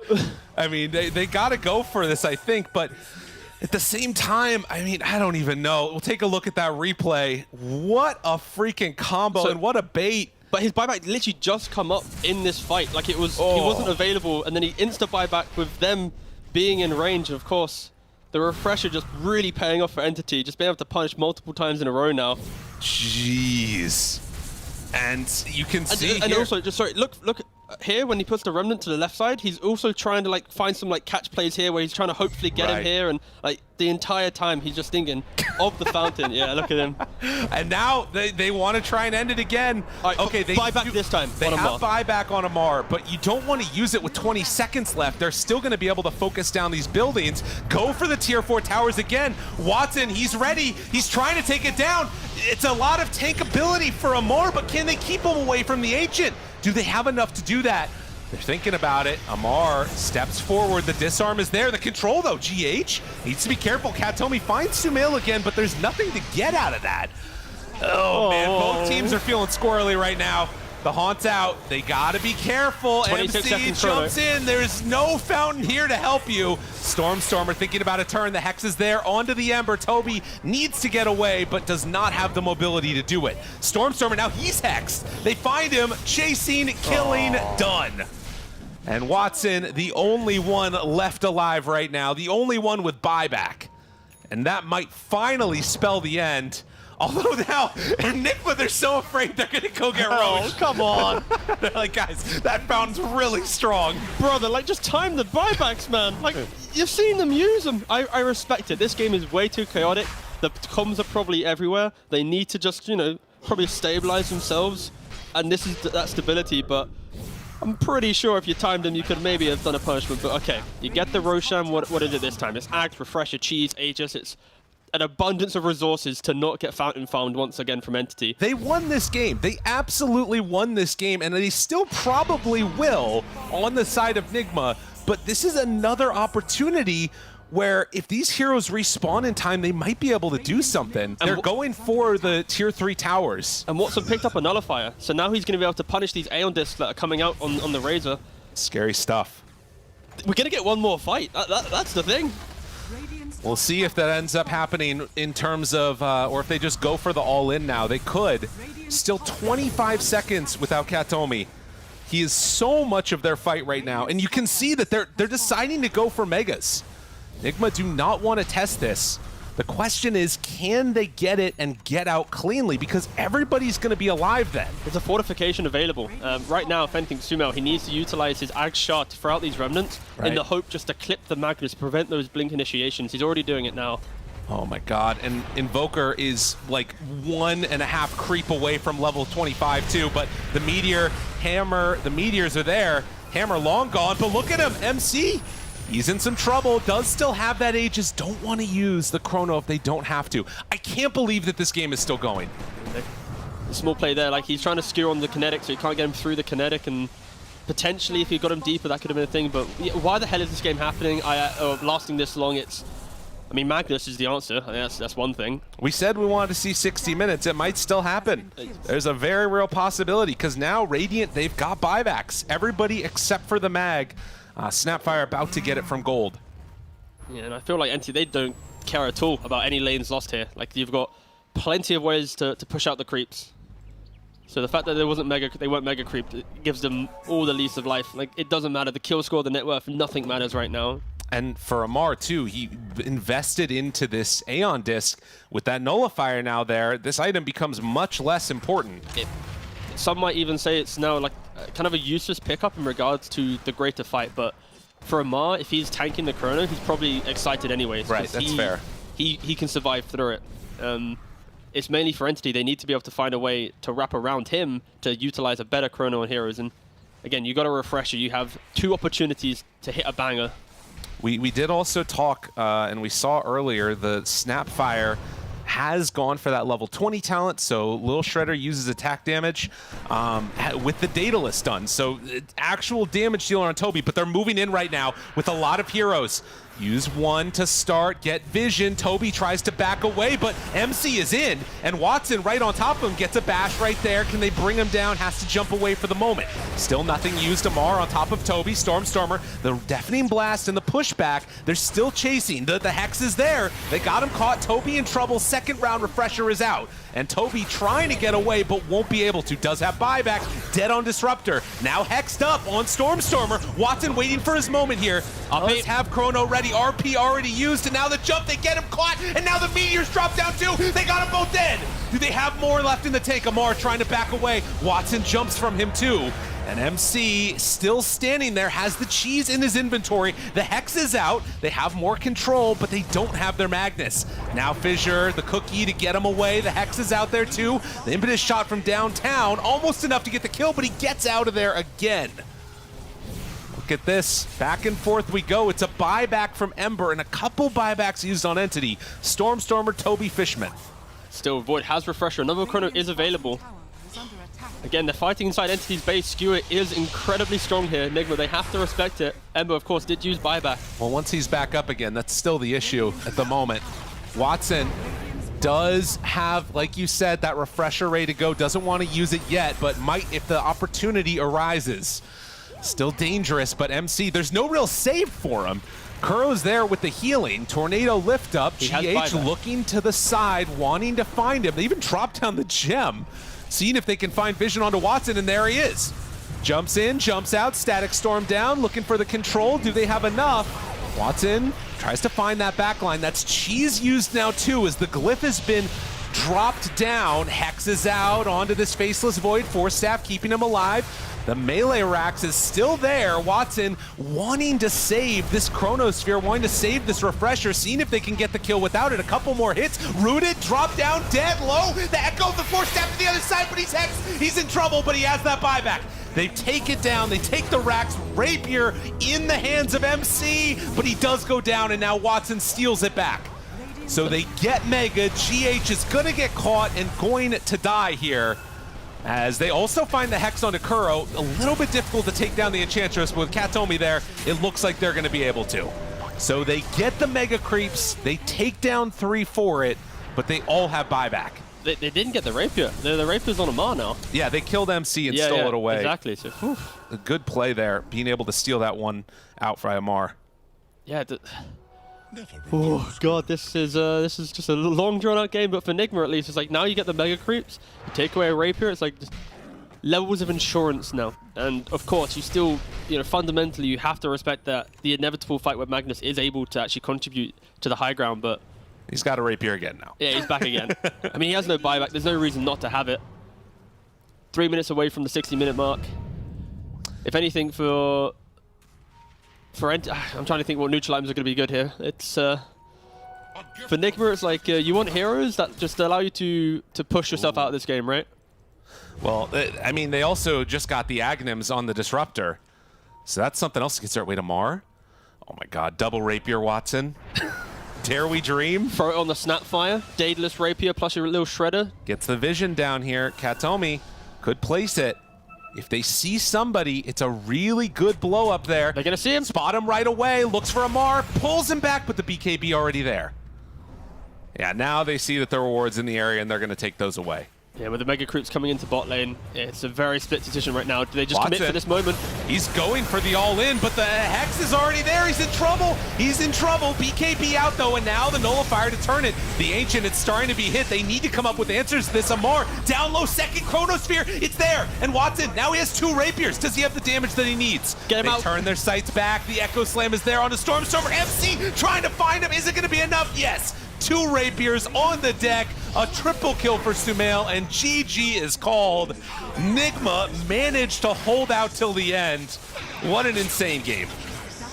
This is exactly what you want to see in a best of 3. Yeah, you want the bounce backs, you want everything, and whew, okay, this was what do you want to say, right? We had 20 minutes of literally running down mid lane. It was like, now it's our turn to go for the Ancient, now it's your turn to go for the Ancient, now it's our turn to go for the Ancient, now your turn to go for the Ancient, then we'll try and do this, and then you'll try and do that, and yeah, we're going to go to a game 3. That's what you want to see. Yeah, that was crazy. My my voice is dying because Don't worry, man. You're doing good. That was a long one. It's all right, it's all right. And I think that, like, it was various moments where it felt like Entity kind of had it. There were definitely moments where, like, Nigma definitely had it. And, you know, we're playing the more conservative option of not wanting to go for the all-in play, which did end up working out into their favor. But it does make me wonder what's going to happen in Game 3. And Razor will be banned out. Okay. That's my big takeaway. I don't think you can give Amar this, especially when he gets the items to be tanky enough to do this. It's very strong, so respect it in some capacity, probably. I think that sounds like a good plan, but there's only one way to find out what's going to happen in game number 3, and that's to go and watch it. But to do that, we need to head on back to the panel first, let them break it down. The biggest breakdown is definitely Amar Razor. I asked both my panelists to give me that glimmer of hope. How Enigma Galaxy going to win this game? And you guys said it, Amar Razor. And I'm not going to say he was the only reason they won, but my gosh, you give him a hero he's comfortable on in a lane he knows back to back, and it's going to come through with a win for them. But it wasn't a clean win. It wasn't an easy Definitely win. not a clean one. ATF, Amar tanks Fountain. It happened multiple times throughout this game. Like behind enemy lines, he's alone in the enemy base. Maybe he thinks mind control will help him with the ulti, so he's not alone there. It doesn't happen, gets skewered back multiple times. He's super tanky, like having neutral items, status resistance, hard status resistance from Heaven's Halberd. Takes him a lot of time to kill it. And I think Nigma was... it was a game of patience where Nigma had an upper hand with the buybacks in the end, where you know that you have buybacks and they don't, so you can afford to make mistakes and you can afford to siege, like we saw when they were going for the mega creeps, how slowly they were sieging it, and also patience from Watson. He was holding that Chronos here. He knows if he misuses the Chrono, Spectre buys back, comes into a fight, this game's pretty much over. But it was pretty much anyone's game to take. I thought that they could have just ended the game, but after so many failed attempts, they're like, yeah, we're going to take it slow. We're going to kill Roshan. Yeah, a heavy back and forth through that little part of the early game here, but definitely there in the later part. In the mid game, though, was where Enigma Galaxy had a massive advantage, because this is where they were able to get it to a position where they were in the advantage for the amount of racks taken and them trying to close out the game. I mean, I feel like it was all on, well, Amar's Razor with his item build. First of all, you play into this Void, you just want to be very tanky and run it first with his Halberd, then he built it into the heart. So I do feel like he did everything he had to do, but I really didn't like how Entity team fought around the mid game.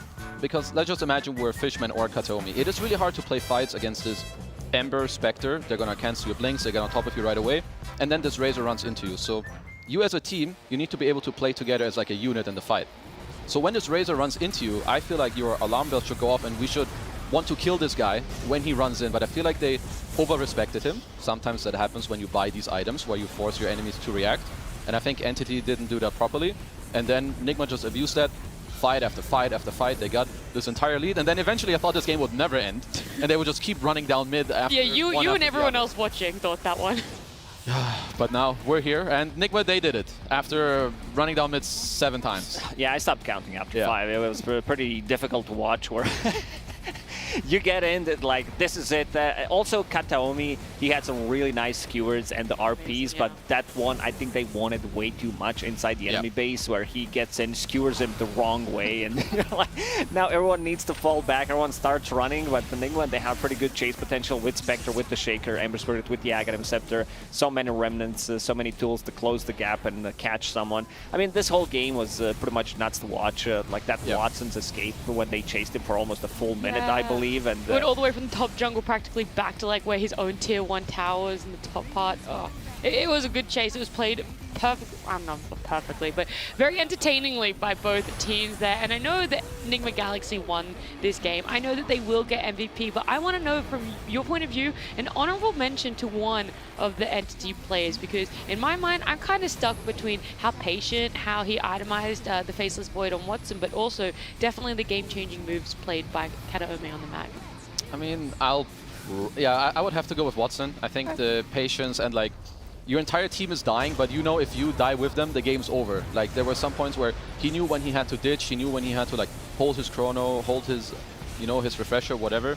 The Kataomi one, I think it's great and it got them back in the game, but it's also Enigma like, I don't know, overstepping pretty damn hard to allow this play to happen. It's a 50-50, you know, your opponents need to be that close to your fan for you to be able to get an RP and a skewer back the way that he did. But yeah, I mean, as we see on the screen, there's so many mistakes. There's a lot happening. Yeah, there's a lot of stuff happening, and it gets very difficult to just try to keep eye on everything. Yeah. Like keep eye on buybacks as well, especially in a game where this is like so chaotic. You go in, you think you can close out the game, you don't. You go for the second time. You probably lose track of these things, so you don't want to risk anything, so you take it slowly. Enigma Galaxy did, in the end, decide to go for Roche and close it out. Like Kataomi, like after that, big RP, big skewer, and even Stormstormer, some big smiles. Yeah, back at the enemy throne. Oh, and now we're all the way back in Enigma Galaxy's base. Yeah, they did end up going for Roche. I think it was a little bit of they weren't 100% sure who did have buyback, and we were nervous that they might lose off the back of not just straight up going for the throne there. But ultimately, they took it. In your eyes, the MVP on the side of Enigma Galaxy. Who are we giving it to here in game number 2? What do you think? MC or Amar? You know, maybe we got to boost Amar a little bit just to have that extra for the third game. Yeah, I will give it to Amar too. Once again, he gets his early Razor, which he's known for. He knows exactly what to build against all these heroes because he's played it probably 999 times. So with the Halberd Heart, I feel like he enabled his entire team with how he was playing, moving, and itemizing. And then next up, I think Sumail has been impressing me from the first season to here. Like, his mid lane is out of this world. Yes, like he puts so much pressure on you, but also to go back to Amar's item build, previous DPC season, like one of the interviews we asked him about the item build, because like, how do you build items? Like, what's your process of thinking? He's like, I just build items, that's it. Yeah. It's like, it's so second I see nature, it. Like, he just sees an item and decides to go for it. Yeah, that is a whole different level of thinking. Genius. Just do it. Just do it, guys. But yeah, there it is. Amar on the Razor is going to be our MVP. I do like the fact that in game 1, sure, we saw him pick up the carry, even though he ended up playing it in the offlane with that small lane swap. I like that they're giving that flexibility, and they've shown it in the only 2 games that we've seen so far for DPC. Yeah, next game it's going to be Kuro playing carry because he didn't play Muerta yet. Needs to finish his all-hero challenge. It's the only one who's missing, so prepared to see that one. Tick that one off the checklist. Yeah, unfortunately, we're probably not going to see it, but we will be seeing a game number 3 between these 2 teams. It'll be happening after the break.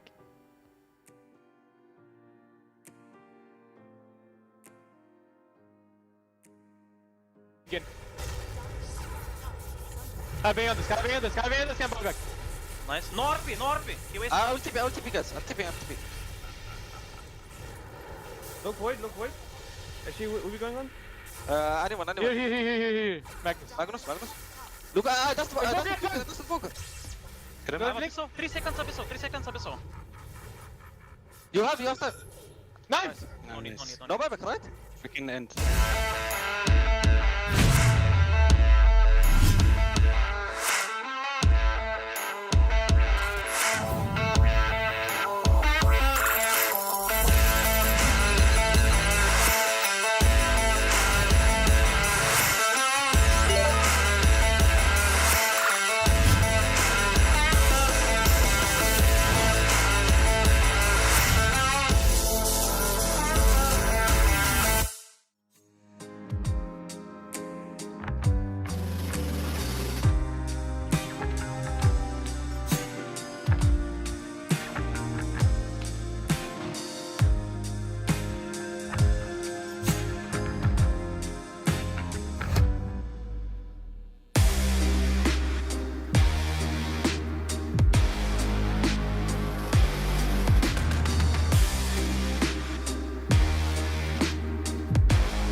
It's only the first series of the day, but it is game number 3 between Entity and Enigma Galaxy. Entity took game 1 in an absolute entertaining clown fiesta of game number 2. We saw Enigma Galaxy come out on top. So game number 3, what can we expect? What do you think is in store? What do you know for certain, Lacoste? Razor, Disruptor. I think these are my 2 guesses, because Entity won 1 game, they lost 1 game, so no, it looked good. Like, I think he got countered by this Ember Spirit and Spectre. They caught a lot of issues, caused a lot of issues for him, but yeah, I think Enigma Galaxy is just going to go with Razor again. Yep. I agree. Oh! They don't know yet. We don't know. Oh, no. The game crashed. The game crashed. Sorry, guys. Guys, I don't even know what they're owing about. Oh, I just saw it. I'm looking at the wrong screen right now. That's why. Yeah, that's a Got big too reaction. excited. Draft will come up, hopefully, right about now. Fake there reactions. Kind of cringe. Now you have to redo it. Whoa! Thank you! Damn, there's a Mars. Crazy. I didn't see it coming. Never saw it coming. But it is going to be Enigma Galaxy. They have Mars Rubik with second pick here in the opening phase. And I talked about a little bit before that a Mars hero preference, or I guess just a Mars preference in general, has been moving up the ladder. In 201, we saw him almost being always last picked. And now it's normally in the first phase in the last few games that we've seen his hero being picked up for himself. And Mars looking like no difference. Yeah, they don't need coach at all if they're going to pick a Mars hero first immediately. Now they go with a March or a March instead of Mars. It's a lot of team fight. This is their bread and butter, pretty much, Mars plus Rubik. I don't think Mars is a strong hero anymore. I need to see more games, but judging by the games I've seen throughout the major, it just doesn't feel as strong. It always feels like he lacks items, he lacks damage. Yep. When you have a BKB, it feels like you need a Blink. When you have a Blink, it feels like you need a BKB. It's just a very awkward, at least what I'm feeling about the Mars. That's a lot of issues with the with picking a Mars. What do you feel that they are picking it up for here then? Because you're like, what value does it really have? I mean, I think it's legit just to, you know, solidify and help Amar to stay on the heroes that he's very comfortable and good on. And I mean, they must feel good about it. Of course, he's going to build early BKB against Disruptor. I don't really see why they, you know, swayed away from the Razor, but Mars, it works for them. They're going to keep going for that. But I feel like just one of the things this hero runs into a lot too is this lack of damage in the game. Yep. You play into a lot of these auras like Greaves, Pipe, and suddenly, sure, you pop down your arena, you have some Snapfire in your team, but even then, it's usually not enough. So Entity go with a tanky hero who can either build a auras or a BKB against the arena. So I would say both teams probably pretty happy with what they've opened here. Pretty much. That Prophet would most definitely got banned in the second phase, so Entity swapping things around a bit. Yep. Instead of picking up Invoker like they did 2 times in a row, this time it's going to be Dead Prophet. This is most definitely Toby's hero. You want to get something, I'd say, a bit more active on Stormstormer. There's no Batrider. Invoker's still in the pool. I wouldn't mind seeing that again to be able to split up the fight. They played it extremely well, and they're giving a lot of credit to Bloodseeker. I think in all 3 games, Bloodseeker got banned. I think it could have... I mean, they banned it in the other games too, but here specifically, perhaps for an incoming Pango. I think that's usually very good against Mars, and then obviously it's good against Pango as well, so yeah. Okay, so the question I kind of had is, normally we've seen Stormstormer have his hero picked up in the first phase, and we see a lot of things in the pool. OD was something that they looked at a lot in 201. They ran it quite a few games back to back. Do you think it's still a potential option in this game, especially with the slight change that he had in the patch, but also Meteor Hammer? Its change and the potential for that build, because he seems to like it no matter what hero he's really picking up. It's a hard hero to pick from first pick, in my opinion, because later on you'll always get countered by your enemies. Okay. And the hero just has a lot of... he's very volatile. He suffers against a lot of things. Meteor Hammer does make it better, but unless you see something really crazy or you have people going in for you and you're going to save them with Ags, I think this hero should just be ignored. Push to the side. Yes. I like Enigma's Galaxy response to Invoker with Meteor Hammer, Shaker following him around first couple of minutes, where you have Fisher all the time. Whenever he wants to drop a meteor, starts channeling it. So you are killing a lot of his momentum, where he wants to be able to kill the tower, open up the map, maybe rotate to the side lane, and the GH rotations were really on point. Like, he pretty much had one job until he farms his Blink Dagger, is follow Invoker, and stop his aggression. And the other bands coming out, Tree, Undying, Enigma Galaxy seeming to look towards some of the supports that they want to take out. Whereas Entity, Coddle, Bloodseeker again. the priority that you're talking about. For some reason, they've placed so heavily on that hero this series. Yeah, honestly, I'm not sure in terms of the other games what it is with the Bloodseeker. I know that some teams really also like this Bloodseeker against DP matchup. It's not something I'm super familiar with because unless this Bloodseeker really snowballs, I feel like DP doesn't care that much about you because she can stand her ground with the siphons and so on, but I just kind of feel like it has to be around an incoming Pango pick, which Nigma should also kind of see coming. The hero I'm looking for is some position 4, most likely melee, something like a Tiny to be able to just play with the Dead Prophet. I feel like Tusk is still an okay option, but he got nerfed way too hard with the shard, so you want to max out your other abilities, like the extra 400 cast range is a pretty big nerf for a hero like a Tusk. It's huge. One of the reasons why maybe I would agree with the Tiny is probably one of their best picks. Maybe if they value a bit more of a save against Mars and with DP, you know, maybe you value the Snowball more highly, would perhaps be the one reason that would, you know, make them pick Tusk over something else, but Entity, if they look for a Tiny here, it's kind of their bread and butter as well. Their bread and butter, yeah, they're thinking about it. They definitely want to try and limit the hero pool of Kataome.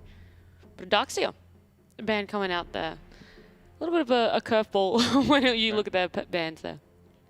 So they still think this Dead Prophet might be played from the mid lane, and they're looking for a different offlaner. I mean, both of these offlaners do build into auras, something that Kezu mentioned, like you want to mitigate as much damage as possible, especially against a hero like Mars, whose damage is very limited. So any Guardian Greaves buyer, I think it suits what they're looking for. I would still want to see Dead Prophet from the offlane. They don't know the matchups, so they're still keeping things open.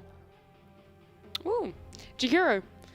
He got a nice little buff, I want to say. The Macrofire now is instant damage being placed down. His Ice Path also lasts longer too, so the potential for enemies to run into it is a lot higher now as well.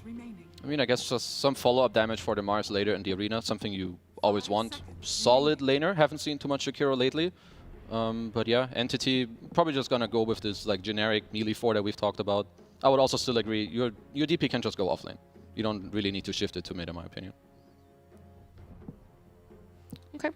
Entity here, the 4, what else? Yeah, the Tiny, you guys already put it out there. Do you want to pick now your Stormstormer hero and sort of reveal where that Death Prophet definitely is going? Or do you go for the carry because no matter what, you're going to be counter-picked and you already know your lane matchup?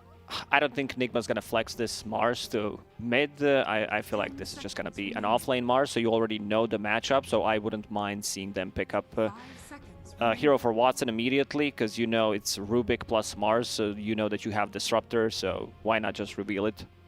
Yeah, like I think unless you feel like that Pango is the pick for you here and it would get banned, then you're just gonna go for the carry here, which yeah, I'm totally okay with this. So now you get to have the DP flex once more, which gives you at least 4 more counter pick later down the line. And Watson Pudge is this is one of his best heroes.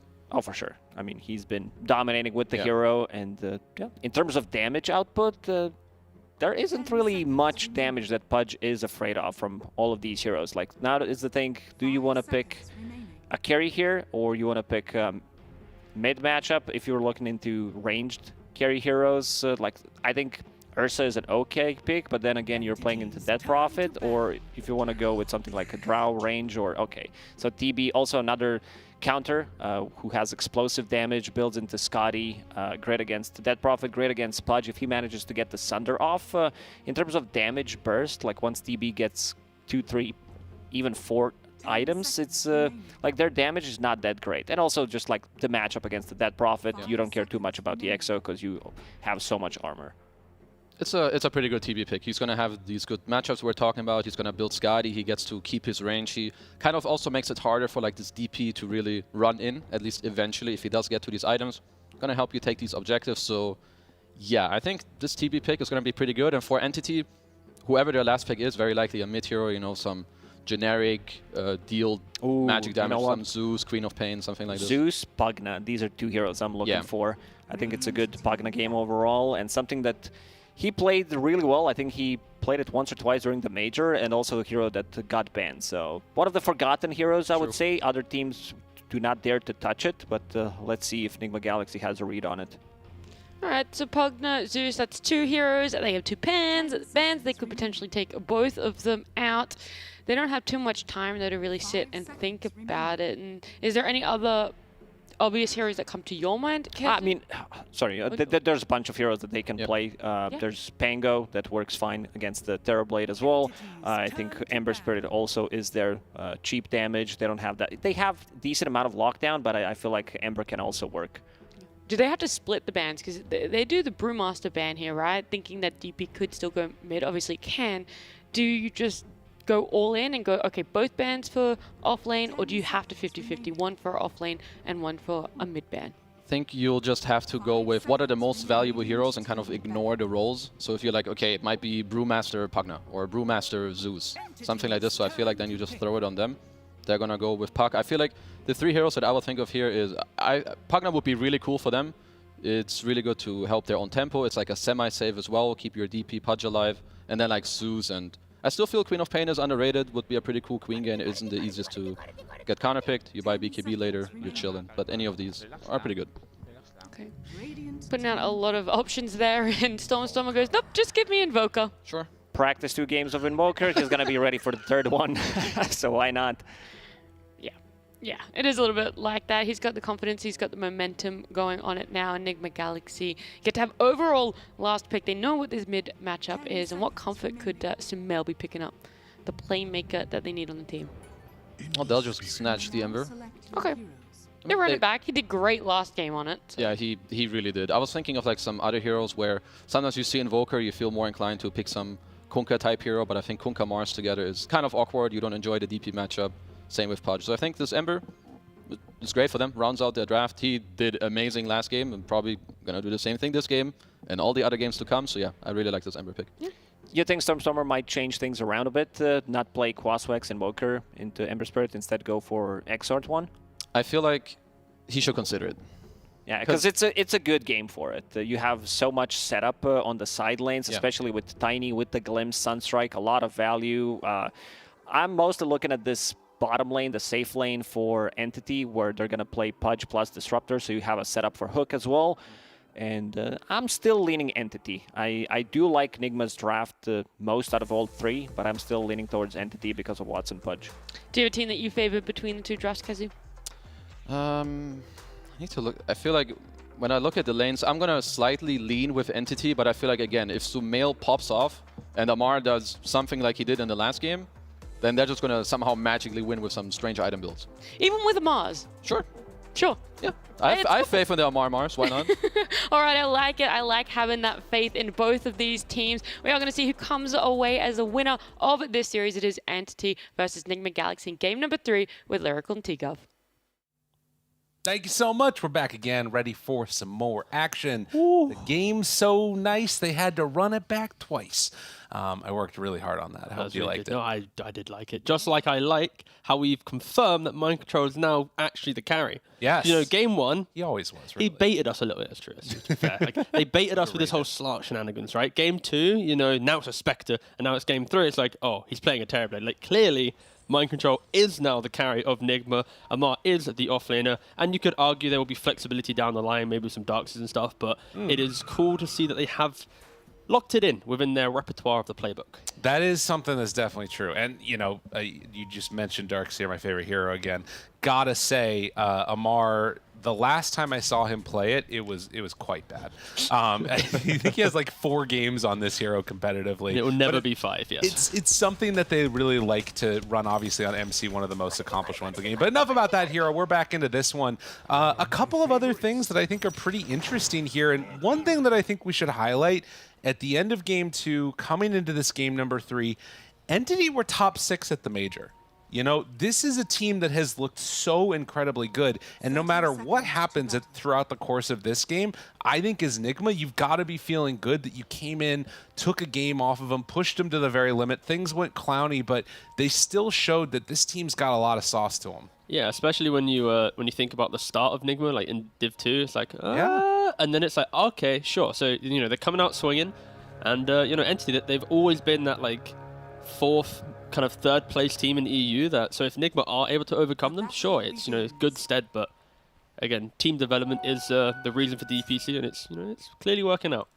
Well, it's funny to think about calling team development for Nigma one of the. A lot of these guys won TI. I mean, yeah, it's, you're not wrong though. I mean, they needed to redevelop. It felt wrong saying it. I won't lie. I'm pretty sure someone was going to have a question mark, but that is the thing about having a Div 1 and a Div 2. It kind of speaks for itself depending on which division you're playing in. True enough. Well, some Korates coming out as the pause is there, waiting to see what the situation is and if there's going to be any type of issues. But we will say that a very different type of draft across the other side lanes. Mid, it's going to be the exact same thing. The difference is Stormstormer is, like Lacoste and Kezu were talking about, going to switching it up to Exort. Yeah, finally, no more Meteor Hammers, okay? And yeah, in this game, the reasoning, like the panel mentioned, there's just a lot of setup, right? There's Avalanche, Toss from the Tiny. If you're really good, you can do the glimpse back into it. Of course, Stormstormer and Fishman, they would have probably practiced this sometime. So yeah, there's plenty of Sunstrike capabilities for Stormstormer to kind of propel himself into the game. Get off to a hot start and keep building that momentum constantly. And yeah, I like you mentioning the Tiny in this one too. Katomi, I mean, this guy has looked so good. I think last game he looked really solid too, but particularly on his Tiny, when he's able to get it, these position 4 Tinies just make magic happen, it feels like. Yeah, I feel like it was Saxa the other day with Tundra. He just obliterated the series on Tiny, and I'm expecting to see the same again. Like these Pos 4 players, I think Tiny is just kind of mastered by all of them at this point. It's such a fluid hero once you kind of get into the game. Absolutely. Well, a much better start out of those first couple of waves, at least mid. You can see 6-3 versus 5-0. As we take a look at up top, Watson playing on his Pudge again. Very comfortable on this hero. It is always good. He's been around for a while now, but seeing Pudge back in the meta again just feels right for Dota. Yeah, it felt good, at least in draft-wise for Entity when they picked it up. When you see Mars, Jakira, Rubik, an abundance of like magic damage, kind of early mid-game heroes, then you have this Hood, you buy Ags, like you're going to be a really formidable force on the side of Pudge. So that's why they locked it in with confidence. Of course, Nigma did pivot down the line, but this top lane, it's going to be quite a back and forth lane. If you hit the hooks, as we see here, you're going to get the kills. Get a free hit there from the tower too. Not bad, not bad. But at the same time, Amar made sure to get that spear back, so there was no glimpse potential from Fishman to get the kill on GH. As MC has pulled the wave back all the way behind the tower. Does look like they lost one creep on their way over there. So this is going to be, I think this whole wave denied out now. It's pretty annoying for them as, well, Amar, he gets caught again. Kinetic field down, in some trouble, dropping lower and lower. Dodges the spear or misses the spear, depending upon which way you want to call it. Watson still might be in some trouble there, but it looks like he's going to get out and does still have another hook. Could go fishing here in a moment. Fishman, lower, lower. GH, gotta be careful. There's the glimpse. Got him caught. Get him again. Yeah, a little bit of anti-synergy there with the lift into a displacement when then you missed the spear. And yeah, unfortunately for this type of lane, that's the type of play which will now propel the Pudge and Disruptor to keep chasing the kills. So yeah, Nigma not having the best of starts in the off lane. Right, the other two lanes going quite well though. Sumail 17-6 now, and still playing this like very up in your face sort of dynamic against Stormstormer, who is just now getting to level 4, but you can see he is definitely being hampered in this one. The spam is super annoying for him to deal with. Yeah, we're going to see the exact same as the previous game. I feel like Sumail's going to play on the limits here, constantly fighting. The difference is because Invoker is now Exort, you're not going to have like EMP, you're not going to have the... oh no. Amar's just dead again, isn't he? Yeah, that's going to be another one. The panel talked about Mars and some problems that they have with this hero. Oh, the flesh heap, the damage block. Oh, well has to be careful though. Oh, they tried to go for the glimpse into hook again. Couldn't quite get it. Does have the Ring of Health, and if he can live through this sort of volatile time, yeah, passing over the Tango, Watson, I think he's okay. No TP on Mars for like 5 seconds now, so it's like he's just gonna sit in base. He's just awkwardly here. Hey guys, don't mind me. All right, I'm coming back up now. Oh, he's doing the catch-up play. So because of the lane being so poor, he's now going for the 7.32 E Midas, which is otherwise known as a Meteor Hammer. Yeah. Well, Fishman. The glimpse comes out a little bit late to send him back to home, and I think that was what GH was trying to stop from happening. to make sure that they didn't end up getting anything there. And that might make the top lane a little bit scary over the next little bit until Disruptor gets back into it. No, it helps a lot. Like if Amar died twice, respawns, gets glimpsed all the way back to base, and it might have been a Midas in the quick fire. That would have been a completely different story. But yeah, they have to be so careful. Again, to be clear, like Fishman on Disruptor, how Disruptor players play it now with the 2 points in glimpse, like, it is so painful, so scary. Yeah, and finds Amar again. Spear back, next onto the tower. That one's good. Watson needs to get out of harm's way, tries to change over the aggro, does manage to get it, but the damage might have already been done. So Watson goes down. We'll have a TP to come back out to lane, but starting to fight back a little bit here. Nigma taking full advantage. Yeah, really nice spell usage there. That's what, like, unlike the first time where they fed away the 2 kills, if they connect on the spells, like, they also have quite a lot of displacement, right, with the lift and the spear. Oh, yeah. So everyone's got to be careful. Speaking of, hitting the spells again. Fishman drops down kinetic field, tries to walk away, no such luck. He is going down too. Now they do find a hook here, and GH gonna get ran down. Sunstrike, it's off the mark. Watson ended up pushing him off to the other side. And it's gonna be a little while until Disruptor can get back, because he doesn't have a TP either. But MC still sitting tall down here, playing up against Toby. He's about even with the Invoker and Pudge, you can see. Just a little bit of gold separating all of these cores. Yeah, and you know, Kuroki playing his Jakiro. This is going to be one of those games in the bot lane that eventually Terrorblade will have to leave the lane due to the aggression from Death Prophet. Maybe, you know, Disruptor Tiny sync up and enable that exorcism. But, you know, if you get the levels in Jakiro, you throw down like some early Macropie, push out the wave, you can be quite a nuisance on this hero. I really love the change in the patch. Getting the instant damage on Macropie now, it's going to really enable you to, you know, prevent some blinks and also just to, you know, enter the fight with some ease. Katomi comes back in the lane, and now things get a little bit more scary for Kuro as the toss back is there. Does have the ice path, the runaway, and they pop Metamorphosis. Sunstrike. Almost enough. Kuro is going to go down. Toby getting the last touch on that from the off-lane Death Prophet. Very well played, but Sumail trying to get up in the face now of Stormstormer, low on mana. Sumail won't go anymore. Hook off the mark. Connects now. GH. Kinetic field. Fishman backs away. Spear there. Not quite enough damage. They will kill off GH yet again. He's looking for a glimpse. Waddle, waddle. Couldn't get it. Couldn't get it. I mean, it's also nighttime. So. Oh, buddy. Those random hooks could be nice. Stormstormer is about 100 gold away from his Midas here. So even after under the threat of the Ember spam, he's been able to farm up. Wait a minute. Ice Path. Remnant. Stormstormer caught. Oh, he just wants his Midas. And now he's going to be delayed that much more. Jinxed it. That's annoying. Katomi also getting gone on by Sumail. They got him caught here. Pops the stick, tries to walk away. Diving. They do get the toss back under the tower, but it's another kill gifted to Sumail. Unbelievable. Yeah, they kind of needed to do that. Like, Stormstorm was having such a chill time in this game. Oh, Fishman. That's a big kinetic, though. Oh, Kezu said he wanted him to pop off. Do you feel like that's sort of enough right there, or do they just need to keep going for kill after kill? No, he needs to continue, you know, popping off further down the line here. You have to break open the game a little bit more if you're Nigma. GH had to take that DD away from the Forged Spirit, which is going to get denied in his face by Stormstormer, who did actually finish the Midas. So there we go. At the very least, that comes out. Oh, Toby. Level 6 Exo took the tower, now going to try and use the last vestiges of it to take down MC. MC in trouble, has nowhere to go, nowhere to hide. He just gets a freebie.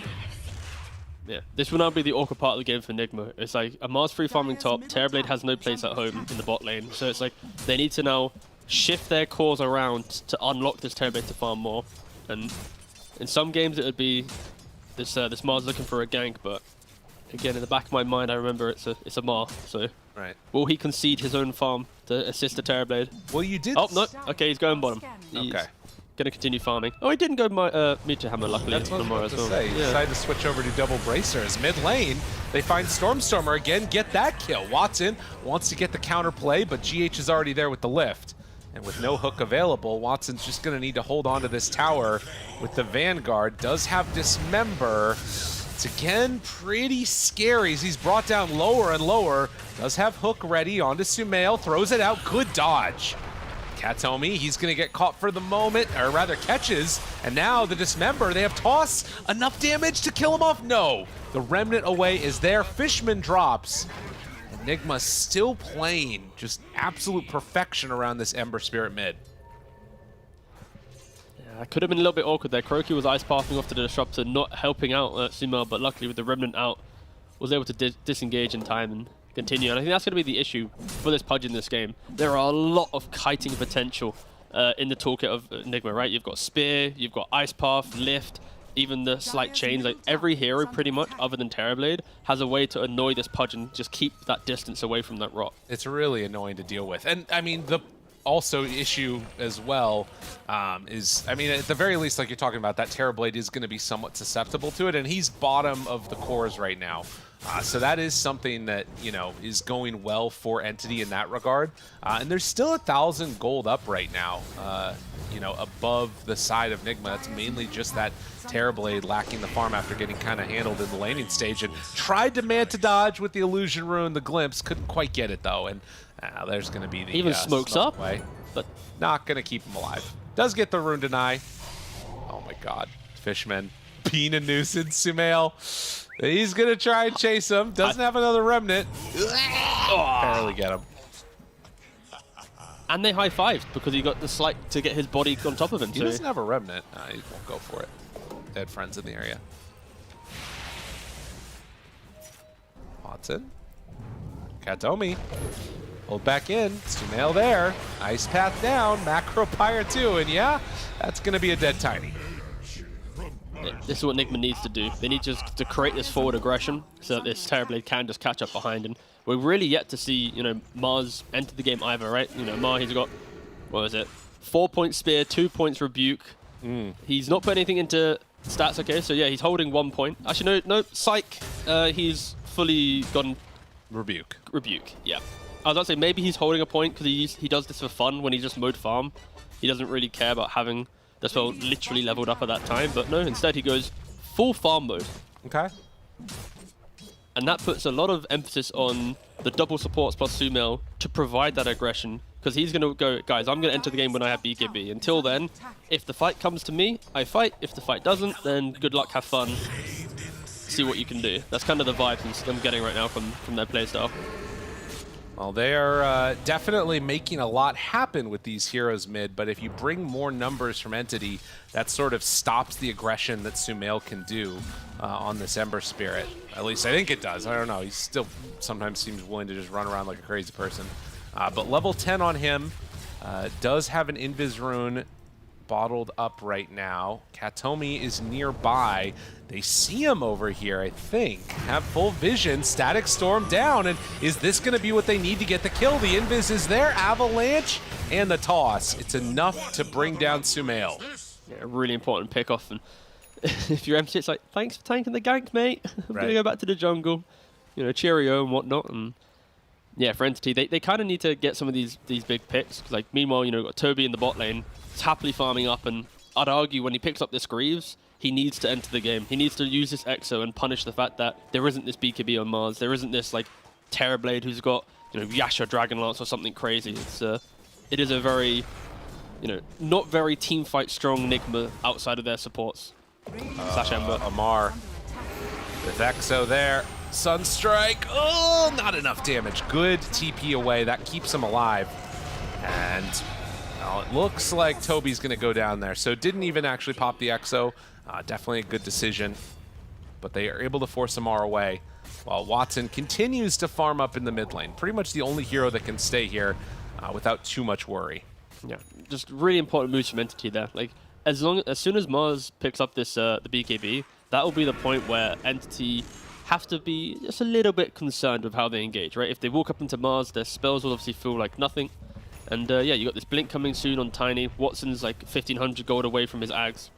Like, Entity should be looking for that, you know, game-breaking smoke within the next 5 or so minutes. So it's on Nigma to to keep poking them and delaying that timing until, oh wait, suddenly we're now ready to rebuttal it ourselves. It feels like maybe waiting for that level 2 DP ulti is what they could be going for. She's level 11 right now.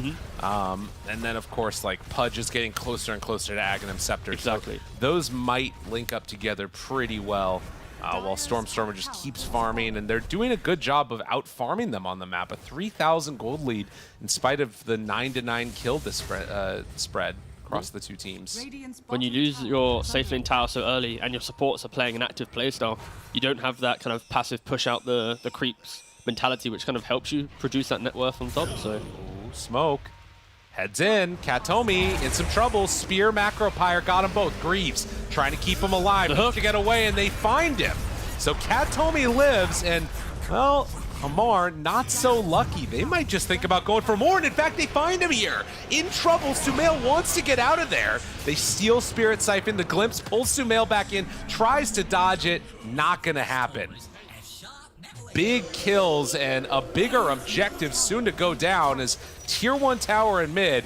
And yeah, I mean, I can't help but think how much Fisherman has done in this entire series. They just play so well around Disruptor. And Katomi, they find him. GH is going to get the kill onto him, but ends up paying the price nonetheless afterwards. Watch out for the arena. MC's shown up too. Okay, they find him there. Watson being dropped lower and lower, just decides to TP out. They don't have a way to break it. Stolen Glimpse could be good to take down Disruptor there, but no, not going to happen. So they get the tower, and if Sumail can't find anybody here, they're getting out. Silence, TP away. Oh, well done by Fishman. Spear comes too late. They only lose Katomi. How incredibly awkward for Nigma. It's a chain of just disengage from Entity. You miss a key stun, boom, TP. You don't have another one available, you get out of here. GH buys back, but no real value. TB uses meta. An incredibly awkward chain of events from Nigma. This net worth lead will slowly grow for Entity once again. All three cores sitting up top, happily farming up, and once again, Entity are the team that are going to hit this timing way earlier than Nigma. Tornado out there as you see the esportsbet.io favoring Entity right now, and I think that, you know, there is still these couple of windows where it's like maybe you can try and help deal with it. Like the BKB for Amar feels kind of good in theory. You've got, you know, Sumail a ways away from a BKB after those couple of deaths. But also Terrorblade. I mean, MC just needs sort of some free time to keep farming. He's trying to get into Yasha, for goodness sake. And they're about to have Ags on Pudge. Yeah, so the Terrorblade into Pudge matchup, it feels okay for Terrorblade if you always have like one item advantage, or at least you're progressing to your next item in the fight. And it's like Manta, Skadi, Satanic is kind of your sweet spot, where you're able to, when Pudge engages, you have someone to kind of body in front of you. You apply that slow, you kite him out, you kill everyone else. Like, it can be good, but when you're behind, this Pudge, he goes Ags, he sits on top of you. When you pre-Skadi, you're never really killing him. So it will be a very scary window of the game. Because this Terrorblade doesn't have a game, you know, Entity, they should be able to thrive in these fights. You know, Sumail, he's going to have to do a lot of work to kind of break Entity apart like he did in the previous game. No, it's going to be a really tough ask for him to make all of that stuff happen. Does have this DD now, which was going to be popped. I think that was just a timeout on that one bottled. And we'll look for another one of these like big runes, because it feels like that's kind of what they need at this point. You know, it's like it's a timing being hit for Entity, and Enigma just, they need that extra little bit coming their way. But they're ready to run out again. Like we talked about, Watson, Aghanim Scepter done. Can he find a good footing in these fights? They get the silence out. Mar, no BKB yet, and looking for a glimpse target. Can they find it in time? Sumail's right there. Fishman, he's scouted. Can they bring him down? Already, Macro Pyre and a good Spear Arena combination comes out, but Fishman, he is going to be enough to bring him down there. GH Stolen Avalanche. It's a good spell to disrupt these fights. Yeah, the fight started with Fishman actually using Glimpse quite early on, but it wasn't to the great effect that we've seen, you know, so far in the series, and because of that, they just kind of kept chasing in the hope. It wasn't as clean as, you know, the previous disruptor setups. You know, Enigma should be pretty happy with that one, the fact that they weren't punished for such a large rotation from Entity. But again, the net worth still happily shifting in the way of Entity. Well, we'll see what these next couple of minutes look like here. You're still getting incredibly strong on Invoker, too. I think he has an item coming out. It's a BKB, yeah. So fully completed on that one after the Midas and bots. Katomi also with the Blink Dagger done and the Philosopher's Stone. He's going to be scaling pretty soon here, too. Yeah, scaling quite nicely with utility. His quick buy showing the Yules, the 4-staff. Yeah, against Mars and all these annoying heroes, being able to maybe disrupt their engagement or kite out with your teammates. I like the fact that he always thinks about this type of stuff as a 4-player. Plays on the fringe of the fight, initiates, enables.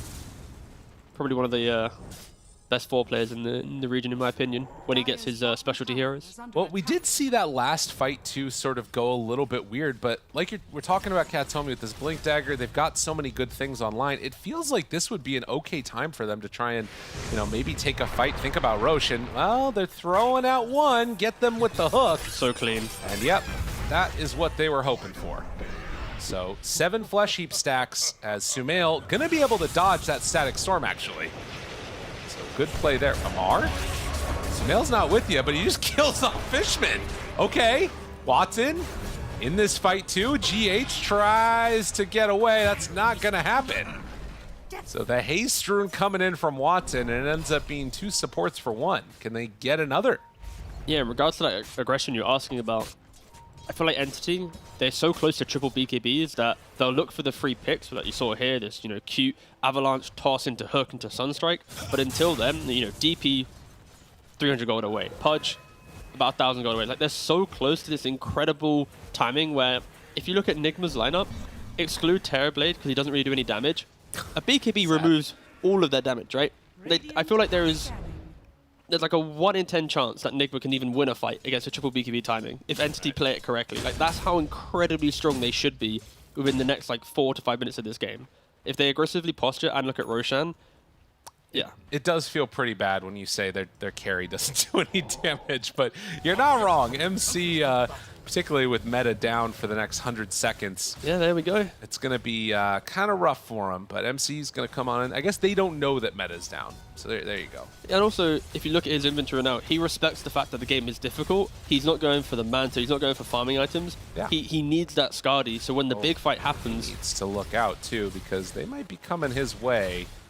Fishman, oh no, and Katomi's over here, too.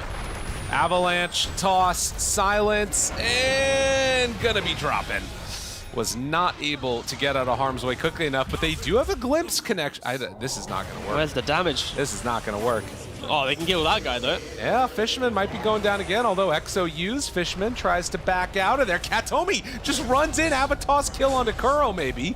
He is getting ran down by Toby, does still take some of that ghost damage, while Watson hunting around for Sumail, can't quite get him. Kuro hiding off in the trees. A couple of ghosts are finding him every now and then, but he actually is kind of living through it, but not going to be so lucky on GH. They're going to find Kuroki?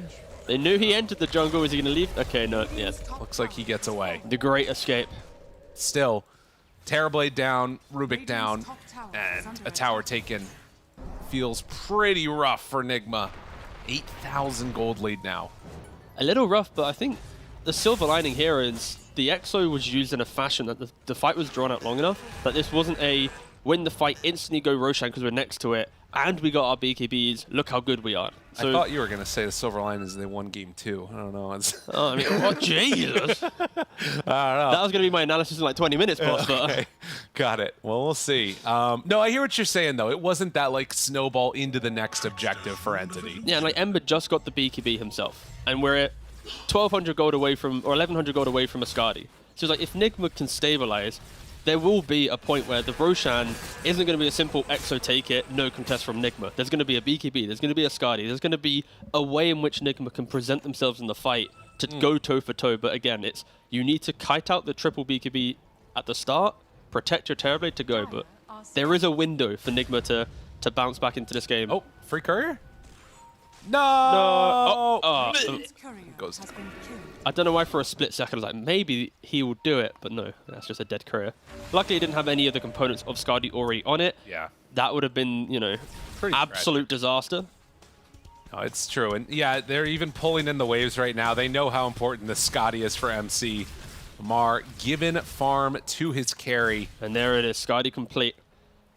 This is the best part of the game for Nigma, because like you lose fight. That, though, too. Here it is. Stormer. Oh, Arcane Rune for Sumail. Finds him there with the root. What can they find? Katomi trying to play protection. They drop down the arena, got him caught, gonna get him killed. Now Watson pulls him in closer on Amar, but do they have the damage to follow this up? Sumail pops his BKB, runs in, connects onto Fishman. Toby kind of in no man's land, not doing that much, and Watson also in some trouble. Although, MC, where's his friends? He doesn't have anybody nearby him. They need help. He can do a lot of damage, but not if he's getting controlled like this. Nobody nearby at all. They're gonna kill off MC, and GH also going to fall. They just didn't have the backup they needed. They had to protect each other. They needed to give Terrorblade a platform to A-click, and when you got half your team running up the high ground, the buyback from Invoker to wrap behind, and also Fishman, yeah, not the best from Nigma. You have to respect the attempt there. They did have a really nice timing, but just the execution wasn't there. Inside the river, underneath multiple entity wards, it's a really difficult spot to, you know, have perfect positioning the entire fight duration. All right, you think it's going to be good taking down Stormer right away, but as we've seen, you fight around these areas where, I mean, there, I guess it was a TP to a creep wave. Yeah, but he did. Like, you know, you use everything to try and take down one, they just buy back, the fight's not going to be good. Yeah, and you get the Aegis because you're outside the Roshan pit, you have the Exo available. Now this buyback doesn't really feel that bad because he's got the Aegis. Next time it happens, worst case scenario, gets hit by Arena. Guess what? He's just going to BKB after the fact. CMC here, trying to set up on him maybe, on a ward, but immediately running out of there. He's got to go. Oh, the Sunstrike's going to... Oh my goodness. Katomi, he's hiding. MC off to the side. Oh, the tornado caught him. Oh my god, he just died and now going to be brought down again. Entity on the hunt, finding the kill. Just a beautiful Sunstrike, because of course it will give that lingering vision, so they know it's like, okay, he didn't cross here, he had to go south, and then they just throw everything into the tree line to find him there. And now with the Terrorblade holding the creep wave back, it would have been good, but the problem is there is a catapult here and Alacrity on it. It's going to be forced to use that glyph. Can they take down the tier 2 after? They got one little melee creep following. Yeah, they should be able to get it down, it looks like. Oh yeah, 100%. Well, big wins for Entity, trying to reassert some dominance here after a pretty chaotic game number 2. Oh, don't worry, this one can still get chaotic, boss. It's true. You know, you've got some absolutely. Mars spear back into base. It's no Magnus, but it's still something to start the fight. Terrorblade at the high ground. You know, the towers and the buildings are your kind of supporting cast to give yourself good positioning. An Entity, they don't really have a, outside of Death Prophet, it's a very one-dimensional high ground siege, so Nigma can plan around that quite nicely to give themselves comeback potential, but for sure Entity are in the driving seat. Win probability is probably still around about 70%, I'd argue. Yeah, and I mean, I think that you see the way that right now Entity are feeling, yeah, 85 for the moment. Sorry, I meant 85%, yeah, sorry, my bad. Well done. You can see them sort of playing together up on the top side of the map. Sumail trying to split the map as much as possible. You know, Mars is down here too, and they're just not really wanting to take any type of a fight, just trying to buy as much time as possible. And Amar even queuing up the Deso afterwards. Stormer wanting to find somebody, but can't quite get there. Also didn't have the Hex yet. All right, the real question is, and I'm going to... Oh, hold on. Let's see if... Ava, toss back. Didn't pop it. BKB comes out now. Yule Scepter, but Watson's there. They got him again. Oh, Amar, he gets caught slipping in that mid lane, trying to farm up, gets punished heavily. It's really hard for him to play out this game because, of course, there's, you know, BKB piercing stuns. There's ways to punish him. He is trying to be this frontlining hero, but there is no front line with these heroes he's against. Katomi gonna take some more of that macro pyre burn damage, but does manage to walk out of it after a hook from Watson. 15 to 22, 11,000 gold lead, and another tower just gonna be bulldozed down by the giant man, Mr. Pudge himself. Yeah, we're in the state of the game when you have these illusion carries. It's always, we need that one more item to hope to enter the fight. You know, it's for Terrorblade at least. He's going to go for the BKB. That'll give him some protection, at least from the initiation from Tiny. But again, it's if Death Prophet's on you, if there's a Dismember on top of you, you can't really brush that off with this item. No, it feels like he needs the help from the rest of his team to sort of keep them under control. As Sumail pops the BKB there, maybe thought that there was more people around besides Fishman. And he would be right. Watson was right there too. And ends up getting the kill and then getting out. But yeah, not easy at all. It feels like it has to be the perfect fight from Nigma. And for Entity, it just feels like it has to be a fight. Yeah, pretty much. Like for Entity, at least, like the way that this game can get awkward is they all have, they have a lot of blink daggers, right? So if they blink into a fight, hoping to, mark the, oh my hold god, on, dude, that's crazy. The tornado pushed him away from the rebuke coming from Toby. The spear is going to connect him to a tree, but there is nothing to be gained after that. Yeah, going back to my previous point, like Entity just needs to be careful. They don't get carried away with the engagement where they put themselves in a bad position because they think it's a good fight. And then suddenly it's like Ice Path, Macropyres, Arenas. Like there's a lot of counterplay available from Nigma, but of course, in the open terrain, in the vision advantage that Entity is currently playing on with their lead, it's difficult. So. Stormstormer Aegis just now is expiring. They smoked up at the same time. Realized that they weren't going to be able to get anything from that. If I'm not mistaken, was that a Bloodstone that I see maybe being built from Toby? Oh no, it's Octarine. There you go. That's much less cool. Oh my god, oh, the Sunstrike, yeah. It's like, surprise! He's like, they have a ward here? What's going on? Ice Path down, MC turns. Oh, wait a minute though, the turn and the kill! Stormstormer going to drop, but Watson playing cleanup, finds the bring down onto MC and Kuro. He's gonna stand in his Macropyre. Watson does not care about that at all. A double kill for the Pudge. And Gem also reclaimed. I mean, it's a kind of hype turnaround for the situation, but when you press enter key and you look at the left hand side and see who killed Storm, yeah, then you're like, it's like that would have been the BKB gold. That would have been like, again, a silver lining to the scenario, but I feel like anytime Nigma shows on a wave, there's some hero here just punishing him. And Katomi, I mean, he tried to punish. That's the BKB used. Will get lifted, pulled back in. Avalanche low. Greaves trying to walk away. Ogre Seal Totem is there, and there's going to be the hook. Watson finds himself a Mar. Sumail Remnants, but there's going to be the toss. The shot able to catch him beforehand.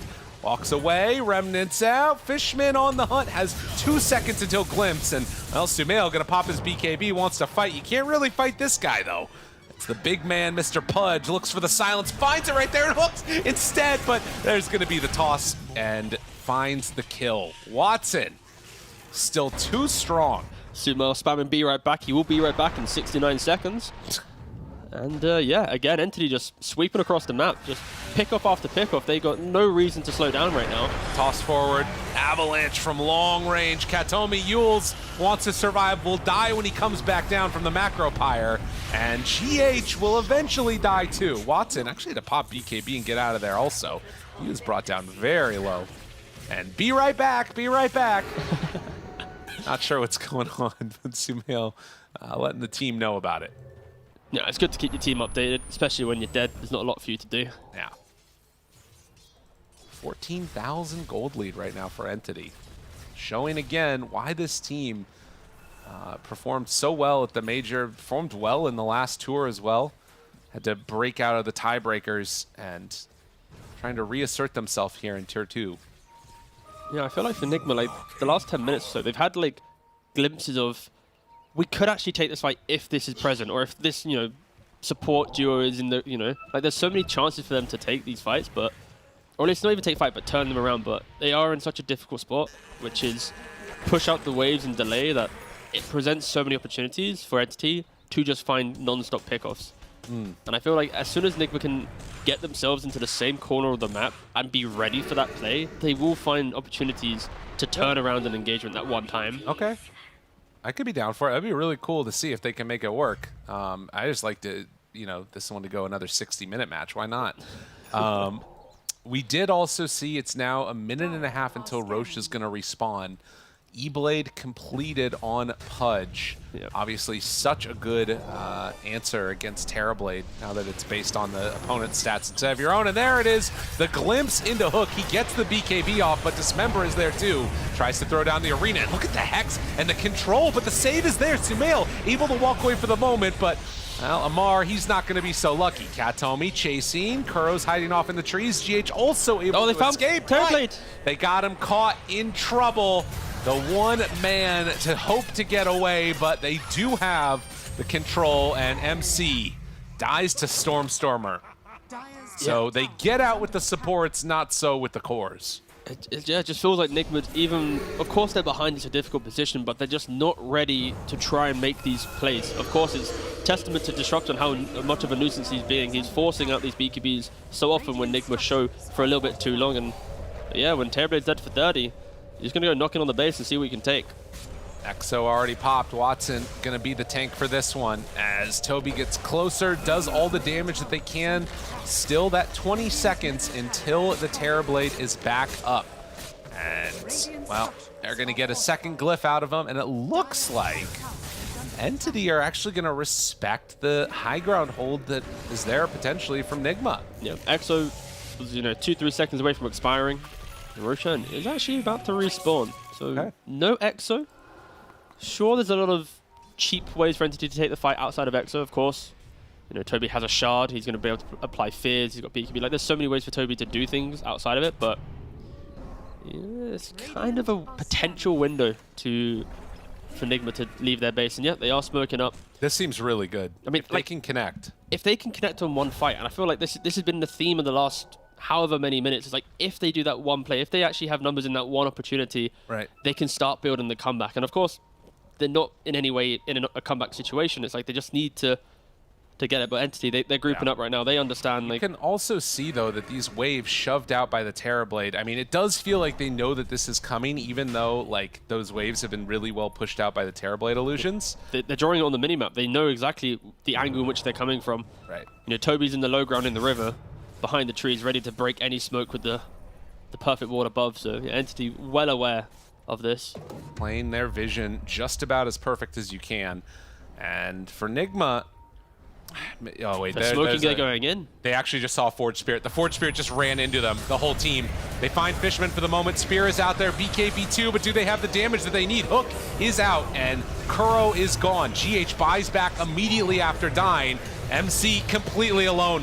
The rest of his team is gone. He's BKB trying to run away from Pudge, gets him caught with the hook, pulls him back in closer, and finishes him off. Now Sumail in even further trouble. As Stolen Dismember, okay, that's something. Sumail, he tries to TP away, does manage to escape.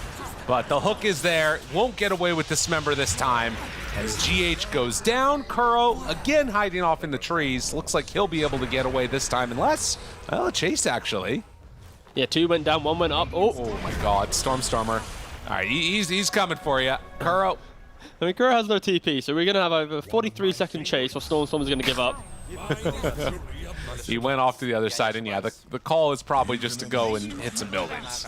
Yeah, and again, Katomi, a beautiful entry to that fight. He jumps on the double supports, instantly kills off GH, and they just cause this rift throughout the Nigma lineup. That Terrorblade, he has just no protection from his team. There is no way to keep him alive once this Pudge gets on top of him. Well, Katomi comes back to try and push out the wave. They have a tier 2 tower that they still need to claim up top, but Entity, they want to take the bigger prize, heading for Roshan. So they will manage to take this, and then off the back of pushing the waves out, most likely look for the tier 2 tower top and ending this game. But for Nigma, it's a still high ground hold that they can do. We saw how effective that was before in the last game. MC's getting closer to a Daedalus, but still a very tough ask for them. From the Roshan, Watson's going to be picking up the shard as well. So now not only is he going to be a very aggressive Pudge, he's going to be able to also keep heroes alive. It's a very...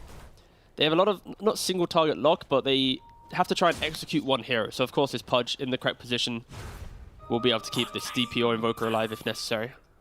Yeah, using that on DP sounds great. Because, like, we saw GH steal the Dismember before, and, like, that's so good on Rubik if you have Shard. You can, like, dismember people from crazy far away to save their lives. But they don't have that hero that's there for, like, sort of the exorcism doing damage at the same time while the save is going on. There's... The majority of heroes, if you save them, they probably just die after they kill you as Rubik anyways. Yeah. Oh, no. Oh, Amar. Oh, God. Oh, they spot him! The Stormcrafter.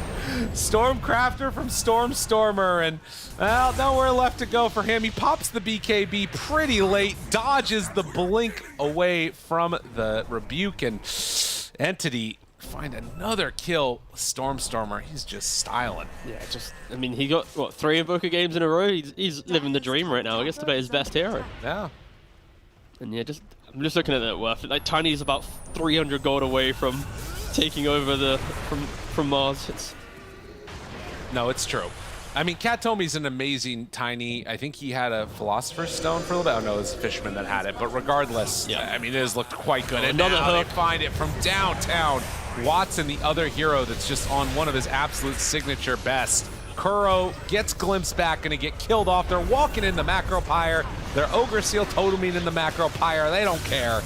That is Toby standing tall out front and center, taking down these buildings. An Entity with Nigma in the rearview mirror. They are looking to close out this game. Stormstormer jumps in. No chance for a connection for a kill on that Hex, as he does back away with the rest of the team.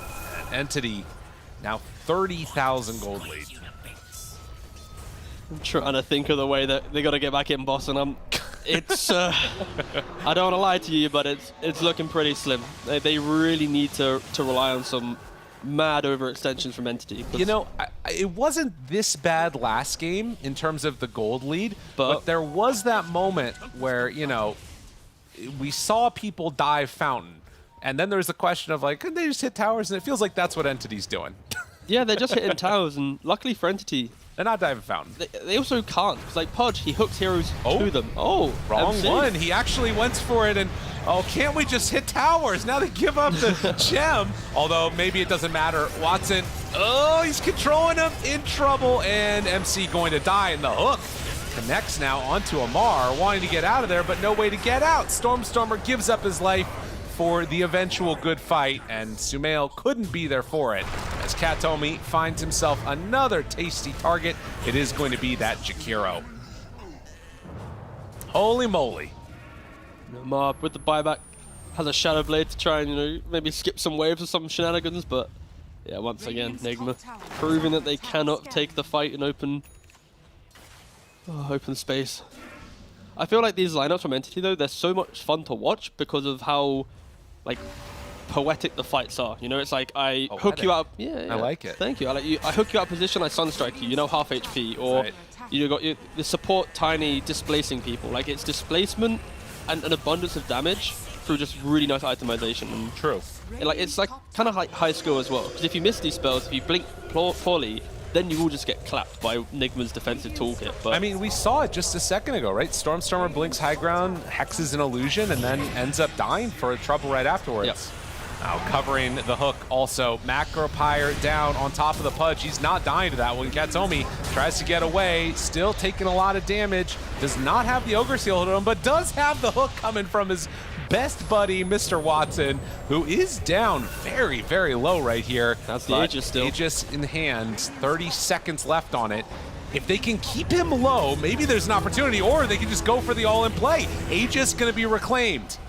So now Shadow Blade tries to run away. The fear is there, but that is going to be an entire full set of racks. That is Mega Creeps, and Entity ready to close out this game. If they want to, they can just wait for the next Exo. Are we down for some old fake back shenanigans? Oh, yes, we are, boys. Okay, we do the smoke outside the base. We're going back in. And they find him. MC didn't stand a chance. Oh, BKB kicked the Sunder off. The BKB was there from Toby. Now Remnant away. Sumail pulled back in.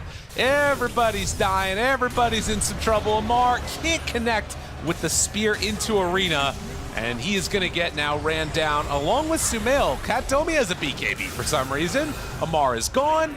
Sumail looks to get away. They still maintain some vision over him. The Glimpse pulls him back in. And then the Avatos, the Ghost Scepter. Remnant tries to get away, but the Hex is there. And GG is going to be called. Entity with the 2-1 win over Nigma. Yeah, this was a bit of a beatdown in Game 3 from Entity. I think we learned two things. Fishman disrupted good. Of course, Stormstormer Invoker. Kappa. We knew that. What did he say? No. He said Kappa. Let me double check. He said Kappa, GG.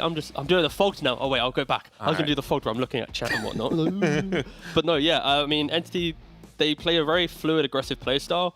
I think they just wait for their timings really nicely, and when they get them, it's just like they constantly sweep across the map. And yeah, for Nigma, this carry offlane scenario will probably be the bane of their run. I think in this tour, finding that being who's the carry, who's the offlaner, and actually like how to utilize it will be probably their biggest issue, I guess. Well, an Entity, you know, they show up, they take care of business, knock things out. I will say, in spite of the loss, Nigma in that game number 2, they looked pretty good. And again, this is a top 6 team from the major. Some signs of life there for Nigma, for all the fans out there. But for now, it is going to be Entity that get the 2-1 win. Let's head on back to the panels and get ready for the rest of the games today. Our first series going the distance. Game number 3 that does go in favor of Entity, and a very well-deserved win. They closed this one out a lot cleaner than how we saw them and Nigma Galaxy play in game number 2. So already nice to see them reel that one back in, make it a little bit of a tighter game here. And we'll start with Nigma Galaxy. The Mars was a big question mark. It was literally first picked for them. We didn't really like it too much as a hero, but we thought maybe the Amar Comfort was going to come through again, Lacoste. Maybe. The answer is no. I feel like they are just drafting comfort picks. If you go back to Major, to winning teams, top 5, top 6 winning teams, they don't draft like this. So something needs to be done about it. I don't know if they need a bit more time. They did have the time to prep throughout the whole Major. They didn't have many good teams to scrim with, but in terms of adjusting to their roles, it also seems a little bit weird, I would say, where you still don't see who's the real position 1, who's the real position 3, and they're still also drafting the same thing that they've been drafting the previous tour, and it just doesn't look as good. Yeah, I think it is fine to have that flexibility between your 3 and your 1, if you know how to draft that, if you know what they want, what works in this meta, and you kind of hit the nail on the head there, Lacoste. They just don't really have that when it comes to drafting just yet, but it is only their first series, and whilst Entity win, you know, they came 5th, 6th at the Major, so we did kind of expect them to win here, Kazu. I mean, I feel like what happened in this bottom lane in this game was it's kind of some illegal territory where your carry is level 4, he jungles, loses the tower because Toby is like level 6, kills the tower, then goes there and kills MC in the jungle. And then later, like, there's a lot of these small things of where you position your heroes on the map, which can really do a lot for you. Where at like minute 8, 9, 10, Sumail is owning mid. Once again, standout player for Nigma for sure. But eventually, 3 games in a row. Like every game he's just owning. But Entity, they realize, okay, Stormstormer, he's like, I don't want to go mid anymore. This guy's just sliding me over and over. So they put the Pudge there. Now suddenly, all this mid aggression is gone. And I think it took quite a while for Nigma to then, you know, like try to shift the heroes around a little bit. And then suddenly, Mars isn't having a good game. We already mentioned MC on the TB not having a good game. And now suddenly, again, Sumail just has to do way too much. And moving forward, I feel like they need to, well, first of all, they need to lane better, which is, you know, that's a separate issue. But I need to see them just play more through him and help him like move around the map more. Yeah, do you think there was much space for TB in this game in general? And I mean both like when it comes to farming, but also how he was with the team and how they sort of worked around him, not just Sumail really popping off on Ember. A lot of space in Fountain. That's how I see it. He straight up did not have a good time. Difficult matchups. Pre-BKB, even post-BKB, you have a Sunstrike, Dismember, they jump you every single time, tiny combo, initiation, silence, layer it down. It's just very difficult. There were no real saves inside of Nigma Galaxy, so once they, like also the strong 3 BKB timing coming out from Entity was what kind of, like, first they had the Guardian Greaves timing on Dead Prophet, Toby, flawless game from him, 10-0 and 24, I believe. Yeah, that was the score, which is pretty impressive. You don't see that too often. And then the 3 BKB timing, into Roche, so just very difficult. Like their damage output is very limited through the BKBs, and it felt like Entity could do whatever the hell they want. Like the support duo getting so much praise, I would say, for a good reason, where they move together with the Sunstrike and they can pretty much kill every hero on the map. Yeah, I mean, we already talked about the comfort, and they got that, the disruptor, the tiny. We sort of highlighted just how perfect the draft was for Entity, how well they played, but an MVP, a standout, because we can't unfortunately give it to all 5 of them. Hard to choose. Watson or Toby, both play. Like, I think it has to be one of those 2. I'm putting the words in your mouth. I would give it to Watson. I feel like he did so many like small things properly to how he laned and where he positioned himself early after the laning stage, then all his hooks and little like stutter steps in terms of team fighting. I mean, this guy's Pudge. If you give this man this hero in a good game, you're going to get hooked and you're going to die and you're going to lose. Yeah, not a hero and definitely not a player I want to be coming up against anytime soon. So Watson on his Pudge getting MVP, went 16, 1, 15, 67% kill participation. Was there any other little intricate details that stood out, Kezi, that you would like him to, or maybe even that people could take a page out of his book if you want to learn how to play Pudge? What were those small little things that you're like, wow, this really stood out? Like, I think it had a lot to do with how he was team fighting. So first, where he positioned his hero on the map, he's like the most tanky. You can stop aggression by just being somewhere in the right place. Okay. And then later in team fighting, I feel like he wasn't just throwing out his hook to like kill steal or kill the guy who's already dead. He was like holding it, and then there's like GH 2000 range away. Pah! Now instead of 1 kill, you have 2, and this happened like fight after fight after fight, and yeah, this guy's too good. Yeah, absolutely outstanding. Went to 3 games. Entity took it, which means a winner interview is on the table, and it's going to be Stormer, our Invoker specialist, joining us. Stormer, congratulations. First series for you guys up against Nigma Galaxy, and you get a win. Obviously, it probably wasn't in the fashion you wanted, but how do you feel about this series and how you guys played as a team on Entity? Okay, hey guys. Yeah, thanks for having me, and of course, thanks for the congrats. No, it was a fun series. Like very nice, of course, to enter the DPC with a win on the back. You know, was some fun games. We felt a bit sad, of course, after game 2. Like these games that go very, very long, go like almost 60 minutes. When you lose them, they're like ah.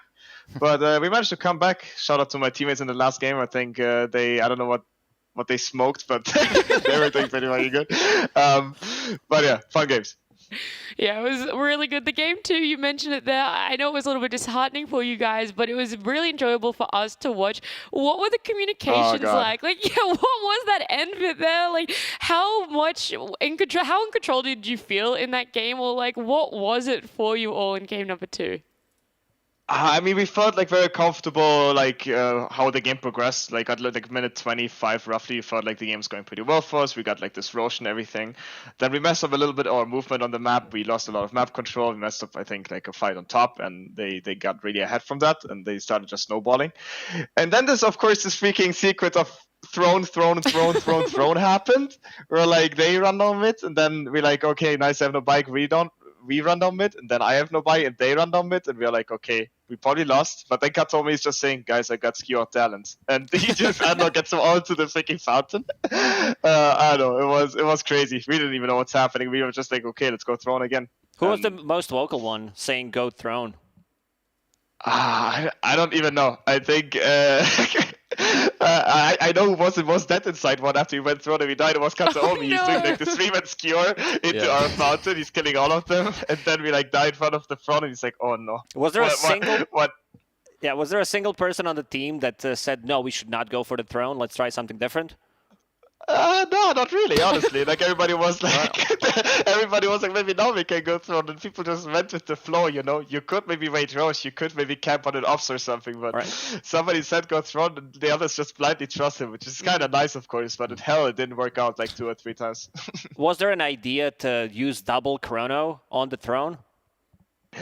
Yeah, there was actually. Like, we wanted to do that in the end, but it didn't work out. I don't know what exactly, but we wanted to ninja gear Watson in and make him just chrono race and hit the throne. Like, what Toby said, like, I have Deso, go. But that didn't work out. All right. Hello, Mr. Stürmi. Congrats on the win. I also have a question about Game 2. So you touched on it a little bit, but I felt that your guys' mid-game and teamfighting in Game 2 was kind of sloppy. After the game, did you guys talk about this at all? So I feel like Amar's Razor caused you guys a lot of issues. He was just running in, and I feel like you guys didn't really respond to it properly. I think there's a few fights where you could have probably just blown him up and then continued the fight after. But can you tell me a bit more about how you guys felt? Yeah, I mean, we felt the same. I mean, about the question how we discussed it after the game, our coach just basically came into the channel, was like already on the next step, was like, okay guys, don't worry about this game. He was already into the drafting mood, you know. He was like, okay, they might have second pick, now we adjust this. So we didn't even like focus too much on it, because we knew, of course, we messed up those team fights. We were in the lead pretty convincingly, and then we messed up like 1 or 2 ultis. And like in the end, Amal Razor just didn't die, and everybody like it's like one of those drafts you press two ultis, like the hero doesn't die, and you're like, okay, you fucked up, and everybody just like whatever, we messed up. So no, we actually didn't have any concrete talks about team fighting at all. This will probably happen when we just watch the replays and analyze it. Yeah. But we basically just instantly moved on and focused on the next game because we obviously after games like these when they're like 58 minutes long, everybody's quite emotional. You're like, you don't want to lose these games, so we focus more on resetting than analyzing right in the moment. That's good. Thanks. You mentioned the coach jumped into the channel, and I also see a different background. So you guys are not boot camping this time. You guys needed a bit more of a break after the major, or what? Yeah, exactly. I mean, it would have been like quite a long, quite a long run, like boot camping or like going into boot camp right after major. I think many teams are not doing it, right? I think I saw Liquid also was not in boot camp. I don't know if Gaimin was, but I think like many teams just like to maybe just boot camp for the second half or not at all for this DPC, because everybody knows for the third tour you will probably boot camp. It has the most points. Mm-hmm. So there could be a scenario where you boot camp now, you go to the Berlin major, and then you boot camp right after again, and you might just get too burnt out. So this scenario we just try to avoid, and just I don't know. We will see how this progresses, and of course if we feel like our performance is too slacking, we might still go to boot camp in the end. I want to know what you guys actually did in the break between the major and now. Like, you're not boot camping, so that's a bit of a break. But did you actually take a bit of a break from Dota at all? Did you kind of get to enjoy a little bit either at home or while you were in Peru? We are nerds. We don't get to take breaks. No, of course. Like a short break, maybe. I mean, it's a thing that there was also a patch, right? So, yeah, some people did to take a break. For example, Fishman went on a vacation for like 2 or 3 days. I don't know, just took a full time off the PC. I think I took like only a 1 or 2 day break and jumped into pubs again because I knew it was a new patch. And it's obviously like then it actually is like fun to play Dota, surprisingly, to play pubs. So our break, like everybody plays less pubs basically for a bit and only plays like as much as he wants to, but it hasn't been like somebody actually took like 7 days in a row off and didn't play at all. I think it's something that you don't really feel like you can do when there's a new patch and you only have like, how long was the break? Like 6 day break or something between major and major finals and this DPC beginning. So yeah, very short breaks basically for all of us, maybe 1 or 2 days, and that's it. Yeah, I have one very quick last question. You mentioned that patch there. Is there a personal favorite new hero for you in this patch? Whether we'll see it in an official or just pub-wise for you, is there that hero? Invoker with Meteor Hammer. Too funny. No. Should have seen that one coming. No. Yeah, I mean that's why we basically picked it all the time. It's too funny. I don't know. Like I think it's tilting when you play against it. Like I can just imagine when you play against it, you have like this tornado, this hammer dropping on you, you tilt from this shit, and that's like a kind of funny feeling. So, you take like the enemy's tower. So no, this is very enjoyable to play. So shout out to Thompson, thank you. All right, we love to hear it. We'll let you go for now, though, Stormstormer. Hopefully, we'll see you soon, and congratulations again on this win on your opening series. Thank you so much. Thanks for having me, and have a nice day.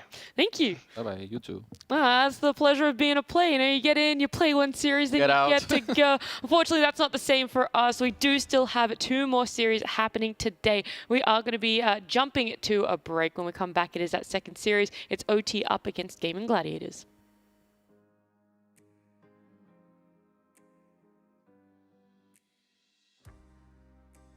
Go, smoke. I'm hacking the TV guys. No matter. Watch out, TV. I'm around Rubik. I'm killing Rubik. Amber silence. Amber silence. Copy. Kite. I will blink.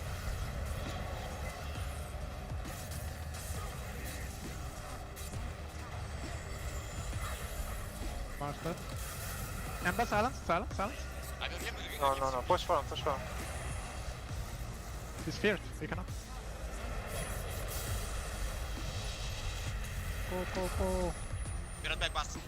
Whole game want to toilet this. The fuck you remember?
welcome back. It is our second series, Gaming Gladiators up against OT. I've shifted Kezu down the line in this panel, and we've got Sheepstick standing between us now. How are you? I'm great, thank you very much for asking. I loved watching that game and knowing I didn't have to cover it, so I could just spend the whole time going, oh my god! Yeah, we're like diligently writing notes, and she's like, oh my god, they're going through! There's a way back down mid again! So distracting. Oh, Yeah. it was the worst. I was just absolutely screaming the whole time, my bad guys. Hopefully we can get some just as hype games, maybe Clown Fiesta-y sort of lineups here between Gaming Gladiators and OT in our second series. Do you think it's possible, Sheep, or do you have a little bit of a heavy favourite towards the major winners? Okay, I'm just gonna say, if Gaming can stomp Liquid the way that they did in that last series, then OT do not stand a chance. That's my Putting it all on the line right now, 2-0. If they lose, then I'm gonna be so embarrassed. In fact, I just want to show up to the next panel. But I'm fairly... Just the next one though, every other one after that she'll come back. Yeah, but I mean, like, they lost to Manaspa, right, in their last series. OT. Oh yeah, OT lost. Oradu Thunders, they lost to Manaspa. And like, that's your like Div 2 guy. So I feel like if you're not able to take a win from them, not even a game, then you're probably not going to beat Gaming. Yeah. Maybe Manaspa are just that good. Maybe. Maybe. Who knows? But I must say that, yeah, I was a bit disappointed in at least their opening series from Oradu Thunders against Manaspa there. Because I have hopes for this team. They're going to win at least, like, they're good. They can upset some teams. I don't know if they can do it here against Gaimin.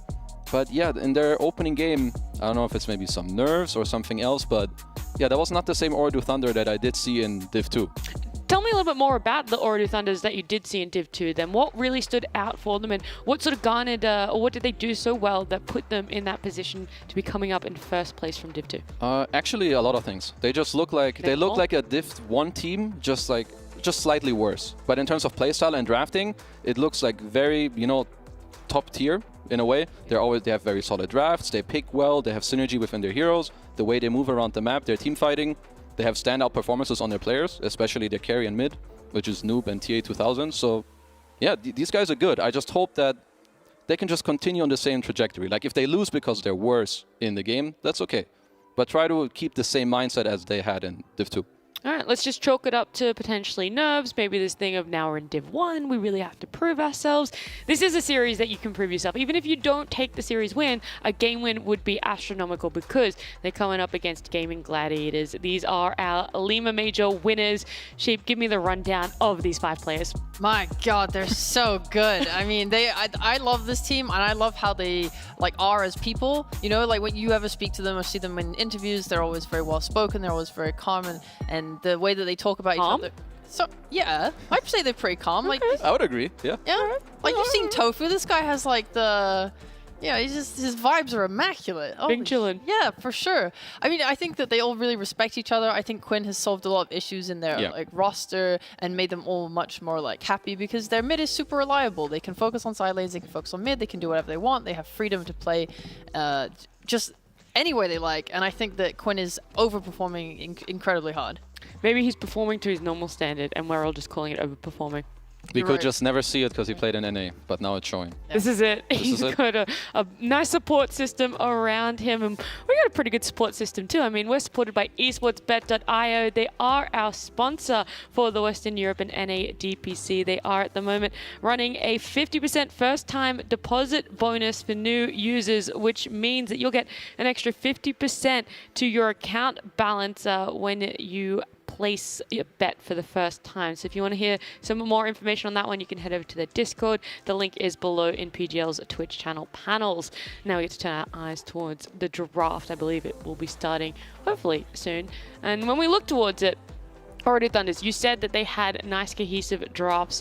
What was an element to that? What do you mean when you say a consistent and a cohesive draft, Kezu?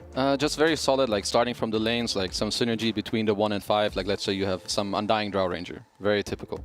Off lane, Tide, range 4. And then mid, playmakers such as Pangos, Tinies, whatever. Like if you basically take away the name from their drafts, you could think this could be Liquid, Gaming Gladiators, whatever.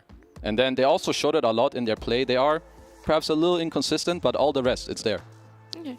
Do you think they were heavily impacted by this patch change, Sheep? Do you think that some of the heroes that they favored a lot were the ones that got nerfed? Like, were they a leaner team?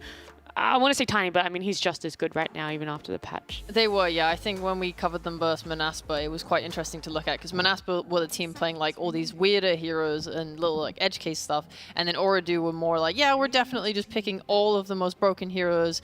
And we don't know what that is yet, you know? Role. Yeah, I mean, we don't know what it is now, but like it kind of sucks when you have those heroes and now they're like not as good, and you're forced to try new stuff. And honestly, it feels like they haven't really figured that out yet. Like, they would win their lanes as well. They'd pick some, like, Lich Slog, Destroy. Yeah. He's farming, top of the net worth, but they just weren't able to convert it into, like, really good mid-game fights. Or, like, find a way to really enable him going later into the game, or they didn't have enough cores that scaled. Like, it felt like there were too many problems, and their drafts were, like, too hard to execute for them. I feel like there was also a little bit of a downfall in their items. I'm hoping that has been something that they've also looked at, a little bit of a change up there. But draft here, Brood taken out, and Nature's Prophet by OT. Gaming Gladiators taking out Death Prophet, and contemplating what they want their second ban to be, Kazu. I mean, I just hope that for Oridu, I feel like when you are a underdog or slightly outmatched, I never like when you go on the passive side and you just want to sit back and farm.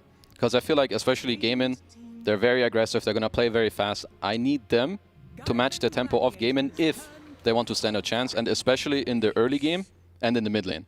If you have Quinn, if you leave him a free lane and they're going to help him to get runes and you don't do the same, your map is going to explode. I agree. I think it's hard, but the weird thing is that when they played versus Manaspa, they did pick fighting lineup. Like they had the idea to do it. It's just it just didn't work out, which is kind of unfortunate because it's I don't know. It felt like they would just hit like the timing where they were meant to be strong, you know, flub their fights and then miss the timing and then just lose. So I was going to say, the weirdest thing I'm looking at right now is the fact that they didn't ban the IO Lesh combo and they just left it right there. I was like, oh, I wonder what their response will be. Guess it's Drow. I mean, look, we saw an IO Lesh combo lose today already. Nigma Galaxy got their hands on it, and Entity beat them. So it could be a day of Lesh IO upsets, you know? Copium? Could be.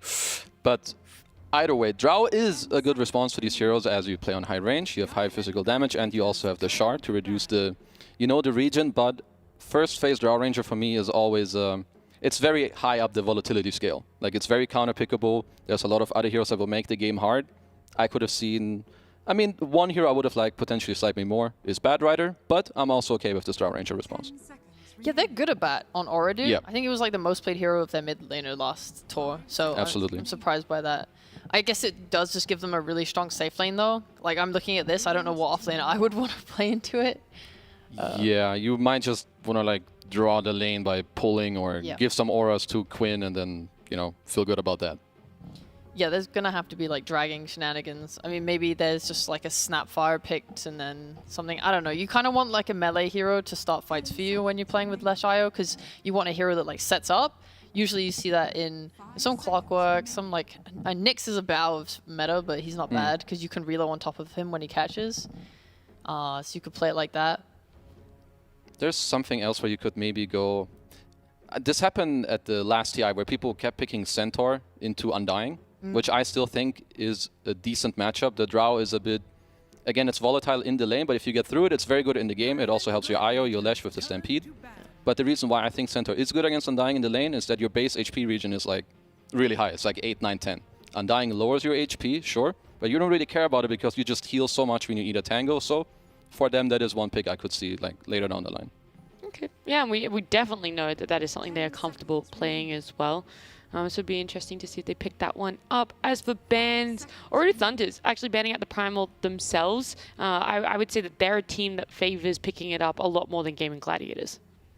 That is, I mean, have Gaming, they have played it, right? I know Ace had some standout performance, at least in the previous DPC, but I don't remember them playing it like that often.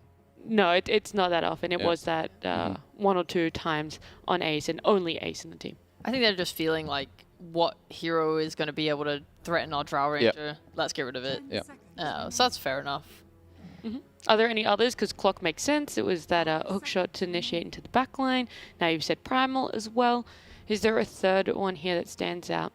I mean, you can always go for some post-4 Tiny, potentially ban out, but I feel like you took out enough heroes now that get on top of her early on, that perhaps if you want to take out another hero that fills a similar role, you should look at more the outside of the laning stage, like minute 10, 15 heroes that get on top of her there, which I would still say, you know, Centaur is one of the top ones. Otherwise, I don't know, any jumpy heroes. I guess Nature's is already banned, which is one of the most notorious draw counters. Luckily, you don't have to do that because the hero is so busted that he's banned every game. Sure, there you go. Yeah, Tiny was the other one. I called it right there. I mean, they're really good. I think they make it the most simple for game into play, but it's a Drow Ranger. She has like a lot of problems in general. Yeah. So we're going to see like a lot of core. I don't know what they're going to want to go for. We still have the things like Spectre. I know it's a little weird, but there is like a PA potentially. You know. She did get buffed. Yeah. Enough though? I don't know. Someone will show it to me and then I'll know the answer. That's when you'll make the decision, when you see it either win or fail. I like that. And then Beastmaster. So actually 3 offlaners, because the bat is flexible to be either played mid or bat banned out for gaming gladiators. What else is there? There's like a Marcy 4 potentially. I wouldn't mind seeing that, because then you're being able to use your overcharge with Io and Sidekick, and you can buff up like a core really hard. And you have second picks, so you're going to be having really good matchups for them throughout your game. So you could go for a more buff-orientated lineup. Yeah, I'd be kind of down for that. I think it's one of the last 4s that's kind of left that you have the option where, sure, if Drow's out of position, you can go on her. It's good in the game, as she said, then you can pull some waves. Otherwise, if you see like some range 4 come out here, then I think it probably opts more towards them wanting to have a melee hero on Ace later. And Moment of Truth. Yeah. Mr. Hoodwink. Just a casual chill hero, some more setup for relocate, and it's going to make your Ace pick easier later down the line. Yeah. I was like umming and eyeing between if for range this or Snapfire, because I do like the snap into Undying. You see it so often, just the ability to just instantly kill the Tombstone, because right now they don't really have that. Yeah. But Snap is such like a sit back and use her spells like Cookie to save someone or Cookie to send someone in, ult from far away. I like Hoodwink. She's more like able to play in the trees, like Kezu said, sets up much better than Snap does. So I'm a fan. Yeah, I would say that's probably the reason why they opted for Hood over Snap, because I mean Snap is great here, but perhaps when you have this IO, you want something more casual. Sit around, throw some spells, easy setup on reload, where Snap is more like, I sit behind someone, you do something, and then I'm good. I feel like our word of the day is casual. I didn't realize yet, but now I am. Yeah, we've described a lot of heroes, or like the way that they have to execute is very casual. You get to just enjoy and farm and have a casual game. But that feels good in the game, I'm telling you. Team fights aren't chaotic, it's casual. It helps a lot when you feel like your job is chill and casual. Yeah. That's true. The only thing I'll say about this Hoodwink pick, though, that I don't like, is that it makes pulling the dragging waves much harder, because you have such low health. Like, if Drow ever just, if Hoodwink tries to go for a drag, Undying's just going to take your strength. You're going to be like 300 health or some shit like that. And then your Drow, if he comes and connects as well, that's just like a dead squirrel. I mean, something that does a lot of damage, potentially kills this squirrel off, is the Puck and then the Snapfire here. So, yeah, they hummed and hard over Hood or Snap, and it obviously left it open for OT to be able to pick it up themselves. I mean, the second phase is pretty good. It's, again, when you see this IO Lash, you need spells in the mid-game that lock them down and kill them or stop them from running in. You kind of do that with Snap Puck. You also get some frontline. Or, I mean, not too much frontline, but you have a lot of spells that are going to fly in, which is very annoying for the Lash to deal with. And I think to go back to the Hoodwink, Gaiman are most likely going to pick an offlaner where they commit more to laning. As Sheep said with Hoodwink, you're not pulling waves in this lane. You're going to have to fight maybe some Tide, some Centaur, hero that can potentially build up hype. It's going to help your IO Lash a lot. Yeah. Is it going to be an offlane pickup for them right now? Dude, can I just say this? This Hasbulla that he has is insane. Like, what the hell? I called it out last panel. You did? Okay. He was just not taking the bait. Dude, I'll take the bait. What the hell is he doing with that? All right, sorry. Marcy. Marcy, nice. Okay. Could be it's not offlane, could be carry. Yeah. Oh, that's true. It could be carry. I don't think we've seen Doracho play it. But I mean, I'm not against it. Have not seen Doracho play it, but we've seen it be played. Yeah. I'm assuming they're going to want to, like Kezu said, just brawl and scuffle with this Drow. And I think Marcy is going to enable that more than any other offlaner they could really pick. So I'm assuming it'll go there. I mean, do you put IO with the Marcy to sustain, or is the Marcy Hoodwink strong enough? I think Hoodwink's better, maybe. Yeah, I guess you have more kill threat that way. I mean, for them, I guess it's still open. I don't know if they want to play it 1 or 3. They'll probably decide upon their last pick, like who feels more good about it, depending on the last pick of OT. But yeah, I'm a fan of Marcy.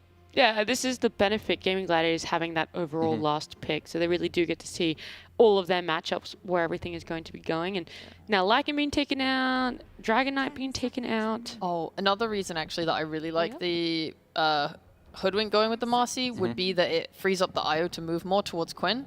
I think I like it when they are able to connect and play around the runes. But if Io has to play with Marcy the whole time, I think it's harder for him to leave the lane. That is very valid. I mean, you want to be able to give your mid laner as much of a fighting chance as possible, as good of a game as he can have. Reserve time ticking down for OT as they think about their last ban. I mean, last time he played, I feel like Tide and Mars, his performances were not incredible. So I hope that, you know, this time around, maybe they pick him something that he wants or he's comfortable with. Because they're going to need someone either they need someone else to go in or someone to stick in the front, like with this Puck and Snapfire, so that they're not so reliant on, I don't know, Puck hitting some 4-man coils all the time, going in, going out. So probably some generic melee strength offlaner. I guess Mars is in the pool. Personally, I'm not the biggest fan of the hero, but some other heroes like Tide could also work. If we got Freaky, I'd like to see an axe. Freaky? Yeah, a little Freaky.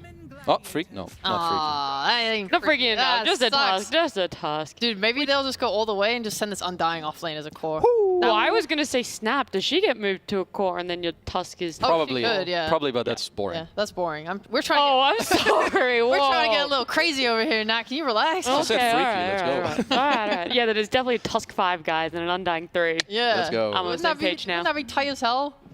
You just like... I really like the idea of Undying Core. I'd love to see it get explored more this patch. It's underrated. OG played it the other day. I feel like they kind of botched that game in terms of execution. Yeah. But offline Undying... The potential was there. Yeah, well, for sure. And The hero's really good matters. as a core. Okay. Well, then there is still that flexibility between who is actually going to be going off lane. It's not as easy for Gaming Gladiators to have their last pick, but if you're in their spot, who are you looking for? Is it still going to be a Dyrachyo hero? We send Marcy off lane now? We lock that one in? I think so. I can't really decide because... A Baron character. Yeah, I love this one. There was a game earlier where it was banned in the last stage. And you were like, this is genius ban. And I feel like now, again, like you have all these elements where you help your team to do what they want to do. Like IOLesh, they want to keep running in. Sure, so as OT, you throw some answers this way. But now last pick game in, you have this Abaddon who can go in. And if anything ever happens to IOLesh, you can cleanse them, you shield them, you heal them. And yeah, I feel like this overwhelming run at you isn't stopped enough by the OT draft, and they need to execute really damn well in order to stand a chance. Okay, we've seen where the heroes are going, but also just a quick side note, OT do have a different offlaner playing for them. So, yeah. Wait, what? What's his name? Wait, who? I can't read. Okay, so my eyesight's really bad. It got whispered in my ears. Nefrit, yep. Okay, I couldn't see, my eyesight is that bad, but he picks up the snap, so that's who's going to be, unfortunately, the boring core there. Yeah. And we do know that it's Ace going to be on the off lane Marcy there too. All right, well, and now you have to do your predictions. Oh, God. You didn't get the freaky stuff you wanted from OT. I know mine. Well, I would like to hear them. That is. All right, 3, 2, 1. Gaming Gladiators. Oh, they're so boring. Do you want to give a little bit of insight into the line? Let's take the names away. Okay. Still the Gaming Gladiators lineup? It was based on names mostly. Yeah, I know. They have a stand-in. They haven't looked too impressive yet in Div 1. Like, Game-In are coming into this with so much confidence after winning the major, like destroying Liquid. They're just like on a tear. It's hard. Like, if they lose, I will be shocked, like genuinely shocked. I just love their combination of heroes where you have like this Abaddon with the IO that they're just gonna like pump out all these heals and, you know, save on Lesh. I think whenever we see these DP Lesh have a free game where they're enabled, they run away with it. And most likely, that's going to happen this game too. Yeah. Well, we've talked about how great Gaming Gladiators have looked. I'm excited to see, though, Abaddon as a core, unofficial on Gaming Gladiators. We'll see if OT have a chance to stand up against them as we're jumping into our second series, our first game. It is going to be our casters, Beakup and Lacoste. Thank you very much. Coming into this series, into this game, Ordu Thunders against Gaming Gladiators. We've seen Gaming Gladiators continue to be strong after the major. Do Ordu Thunders have what it takes, Lacoste? Do you think they're good enough? It's a good draft. Like, they drafted themselves really nice heroes. I'm just not sure if they can match the pace what Gaming Gladiators have in this game. So much, like, these heroes, they never need to go back. You can always have some kind of a sustain coming out from Io, Abaddon, Sidekick, Leshrac with the Bloodstone. So this game could potentially, like, this is a very snowbally lineup from them, and we could potentially have 20-25 minute game. Yeah, so we'll see what time the game ends, how quickly this one's going to roll here for the side of Gaming Gladiators or Ordu Thunders. And, well, we'll see if these teams can get it done. Who's going to be the best team in this game? And we had Noob talking about the new patch, so I think we're going to take a quick listen at what he had to say about what's going on in the game so far. I think the new patch doesn't really affect us much. It's not giving anything positive nor negative because everyone was playing the same patch, so everything is gonna do the same stuff. Some heroes got nerfed a lot, like Lina and Riki, I think, but mostly it's gonna be the same drafts, same strategies, everything's the same. So pretty much nothing's changed.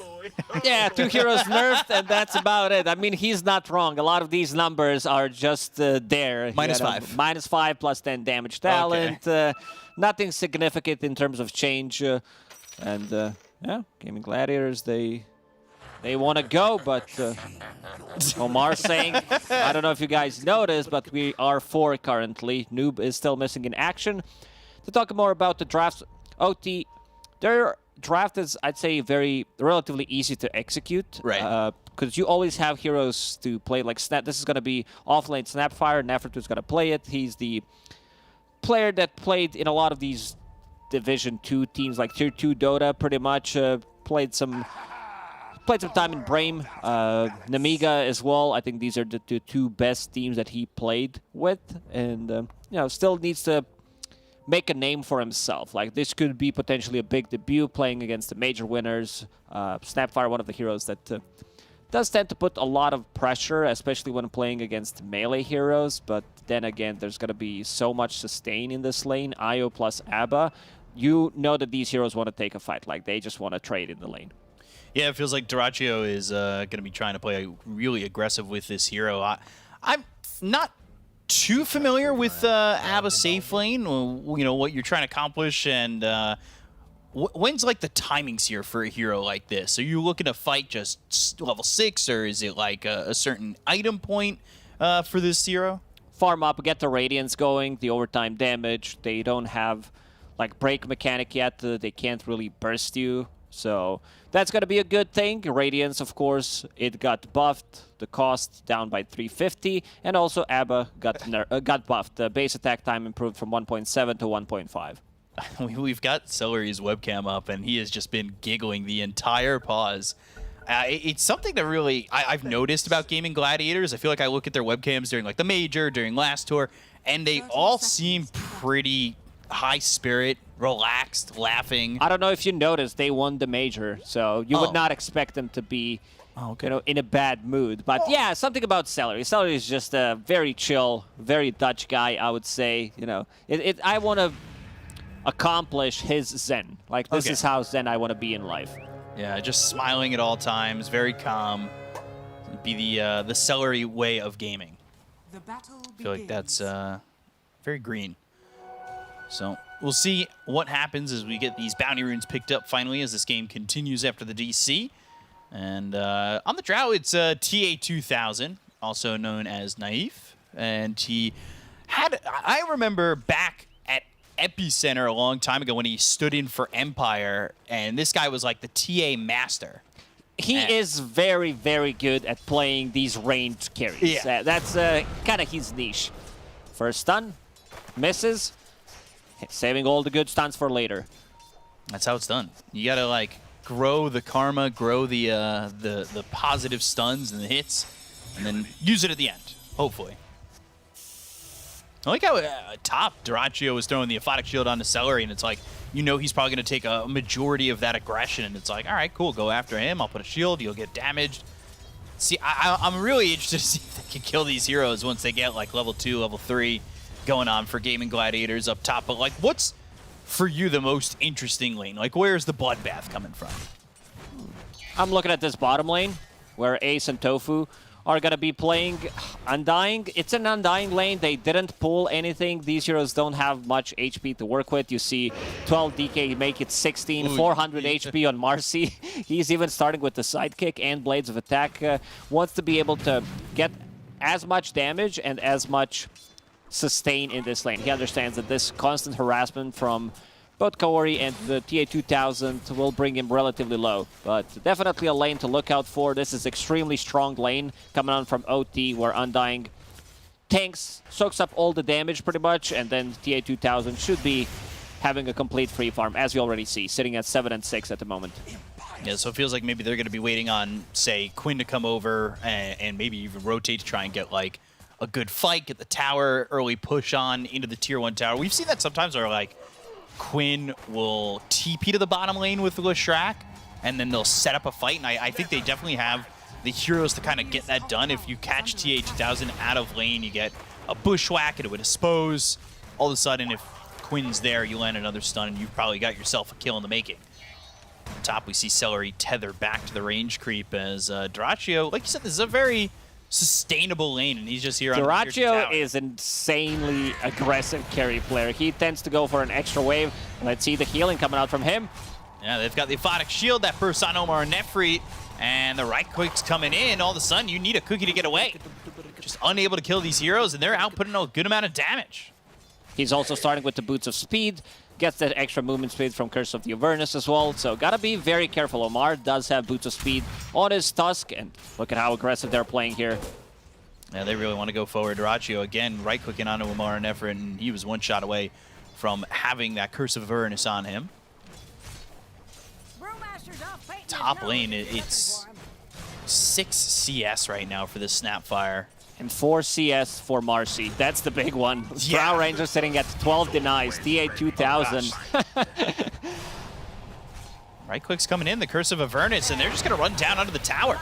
Like, he throws the shards out, the Aphotic Shield pops, they get him as well. And they're going to get Omar too. Tag team or not, you're probably dead. Now Celery knows he's going to die to the tower, so he just goes down. He'll come back full health, full mana, and with nobody around, that's a well worth death. Most definitely. He knows that there's not going to be anyone to pick up any kind of experience there, so Dice will bring some items for Dyrachyo. Dyrachyo, meanwhile, getting the solo XP, but this bottom lane, 21 and 12 on TA2000. Yeah, so you're not going to believe me when I say the first part of this sentence, but yesterday I was watching CTY in a pro game. It was Open Qualifiers. It was the current year. And, you know, he had a lot of denies. You know, the master of CS. What did he play? And he was playing Troll Warlord. And he had like 20 denies in the first few minutes. I was like, oh my god. They managed to lose both games. But, you know, he looked good in the laning phase. And that's what matters. So someone picks you up as a teammate. They're like, yeah, this man's really good at laning. Nefrit now in trouble. Doesn't have a cookie. One more hit. Yeah, Curse of Avernus again. So now you're silenced. You can't cookie away. Like, this is such a dangerous lane to play into. Dyrachyo even put a second point in Curse. Oh, boy. That's not going to be fun to deal with. They get the Undying Ace, though. Body blocks from Tofu, trying to keep him off the Marcy. Yeah, there it is. Finally, getting the kill on to Marcy. It took a little bit of shimmying around the trees, but get that vision to get that last hit, and ends up being a trade. These are not good trades for Gaming Gladiators, at least this one, where Drow Ranger gets the solo XP. Once she gets close to level 6 and gets that level 6, this lane becomes, I'd say, unplayable, especially if she's full HP. Look at that damage now. Yeah, Tofu needed to be careful, but the sidekick comes out. Now oh, no. Bushwhack into the dispose, and Corey, well, just as quickly as you TP'd into the lane, you're dead back in the grave and back into the base. Oh, this is a rough one. This is how you ruin the perfect lane for TA2000, who's on top of CS, 29 and 15. Now Leshrac taking over. Yeah, Quinn, no surprise, feels like it's his golden hero, right? Like, every time we see him on the Leshrac, he is dominating not only the lane, but the game. Pretty much, and this time around, he does have Celery to play with, and look at Gaming Gladiators. They're playing so aggressively immediately. They know that there is no TP available on Kaori. Kaori is even going on mid lane. Yeah, okay, they want to make something happen. Noob's still level 5. Quinn is level 6, so might go for a solo kill. Waning Rip, Pulse Nova going, and they get the decay, but they've got the snowball coming over from the side from Omar. There's the tether from Celery. Quinn lands a stun, but he's still going to die. Might be able to trade, only stopping the salve, so that's not going to go exactly perfectly, but they do eventually get Noob with Tofu coming over from the bottom lane. Still even thinking about going for the Undying. Both mids dying in that exchange, but in weird different areas. If they had another Fairy Fire or another Stick Charge, could have been a disaster for OT. And we already see Double rotation, both supports from Gaming Gladiators. They know how to rotate, leaving Dyrachyo here. He knows one that he's versus safe one. enough, Yeah, they like this hero just doesn't die, especially when he gets close to level 6, unless they bring the numbers. And speaking of numbers, this is going to be a third hero. Yeah, that's what you need. And Dyrachyo, like, it's unfortunate, but that's what needs to happen for Orito Thunders. That's the only way he's dying in that lane. Or if he does a classic Dyrachyo move, decides to dive tier 2 tower. Look at how aggressive Gaming Gladiators are playing. Right now, they've been underneath the tier 2 tower. Noob does have coil available. Yeah, didn't end up using it in the top lane. They had the snowball follow-up. They were fine. Bushwhack ends on 2. Acorn shot and the stun. Look how quickly Noob just dies. Quinn gets the kill, the snowball. Well, Omar, one more right click from Quinn, and that's going to be a double. They chose to look to take that engagement, and they pay for it dearly. They wanted to separate the lanes, play a bit more aggressive on the mid lane. Which, look at where they are now again. Nefrit, he looks very dead. Those bushwhacks from Tofu, really on point. Yeah, it's under the tower. It doesn't matter. Gaming Gladiators just... I think they think their side of the map is the entirety of the map because everybody's playing past the towers. This is insane. They planted the deep observer ward. Quinn playing behind enemy lines one more time. He sees any kind of rotation coming out with this deep ward, which I think should be dewarded. They already placed one sentry behind the tier 2 tower because how aggressive Gaming Gladiators played. And now that they forced the movement from enemy heroes to the top part of the map, Ace can get some free farm on the bottom lane, just hits level 6, and now this free farm Drow Ranger also forced to get out of the lane. So if they rotate, if she shows up on the lane, they rotate one hero, Drow Ranger's just gonna die. Yeah, gotta be careful. Comes down here to multi-shot and pushing Ace away for a moment. But again, Dyrachyo feeling safe over top. He's holding a point just in case he needs that borrowed time. Something similar to what we see with the Wraith. I don't think I've seen this. I don't remember. Like, I watch a lot of Dota, and I have not seen team play so aggressively behind enemy towers 6 minutes into the game. Yeah, they're really confident. And Noob, he's trying to do the same thing, but I feel like it's more in fear that he's running behind the tier 1 tower. And eventually, he will drop to Quinn, who's now on a killing spree. He's like, guys, it's really working out for Gaming Gladiators. We should also play behind towers. And take a look at those odds brought to you by esportsbet.io, and it's already Gaming Gladiators 1.09. This is definitely favoring Gaming Gladiators at the moment. They're going to bring 3 heroes down bottom again to go after Ace. And they did the same to go for top and get that kill, but now Ace trying to sweep the bushwhack. Oh my god, Tofu! Ace, no way he survives this. He's trying to get the kill on a TA-2000 and eventually falls, but Tofu giving him all the time in the world to try and get more than just one kill. It looks like eventually Tofu should die, but another no bushwhack mana that for holds him DK in place. Back over in the fight, they've got a Dream Coil down on a Celery, but there's no follow-up on this. They relocated into the fight. Quinn was trying to at least help out Tofu and get a kill, but nobody else dies. What a beautiful play. Tofu, he's all over the place, involved in 8 out of 10 kills. He landed a 2-man bushwhack near the enemy triangle and now hits 3 heroes. If they had another rotate, like this is Io, who's level 6.5. Before 10-minute mark, Tofu needs 1 CS, 1 experience to get himself to level 6. So once you buy a tome, and it seems like Tofu's going to be the one buying it, you have Sharpshooter, and he's going to be almost level 7. Yeah, so he's already ready for it. He's gone 2-2-1-1. So we'll see, you know, as he gets this bushwhack higher. When it ends up being 2.4 seconds, if he's landing that on the entirety of the team, I think the fight's just over. He is really having a lot of presence felt for just a squirrel. They kind of run through their day kind of unknown. In this game, that's not the case. Dyrachyo's safe to free farm up top again, still just free to do whatever he wants, and there's really nobody stopping him. Nefrit's showing himself every now and then, but you see Dyrachyo just runs forward, and then there's the withdrawal back from that Snapfire. Actually going towards mid, they'll bring 4 heroes over. They've got the Dream Coil back off cooldown, and look at the damage coming out of Quinn. They finally get a kill there onto this Leshrac, and Dyrachyo TP's into the Mortar. He's in trouble. He's very dead here. To borrow time immediately, and they've gotten the multi-shot. That's probably not according to plan, because 5 heroes are there. You had the free lane, and instead you TP'd mid and died. OT, they are not messing around. They brought every single member. Bushwhack? Another bushwhack. This should reveal the high ground ward. Let's see if Corey dewards it immediately. He does. Ooh, deny. Ooh. He misclicked. Yeah, he attacked the sentry.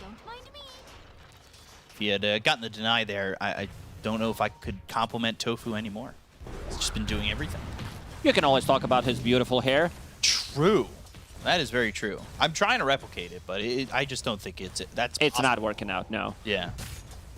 So you've got Ace going into the BKB, obviously a different build than what you see to the safe lane Marcy that goes into the Battle Fury, but straight BKB. We know that Marcy's can be tough straight off the Unleash, and well, I'm not surprised to see that Ace now going after Omar, has the help from Tofu, and they'll get the kill there onto the Tusk down bottom. A bit of a different build from what we see, especially in China. Previous DPC tour, offlane Marcy was very popular, going for Armlet most of the time. Yeah. Some Marcys were going for Rush BKB, but once you pick up a BKB, you really don't care about any of these abilities. So one of the reasons why Ace is rushing it, other than a punch, but you also don't care too much about it. 12-minute Bloodstone, finished on Quinn. It's time to go. They want to take a fight. They want to take this tier 1 tower on a mid lane.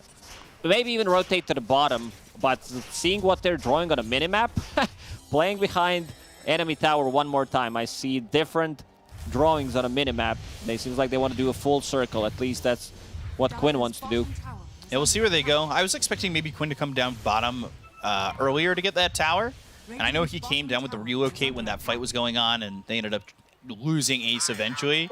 But I still was expecting him to kind of maybe put the pressure onto the tower as early as maybe 8-9 minutes. Dyrachyo getting chased. He's got the borrowed time. Eventually, he'll just pop that himself. Snowball coming in as well as the shards. That'll block him in.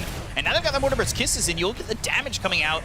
It's a lot real quick onto the Abaddon.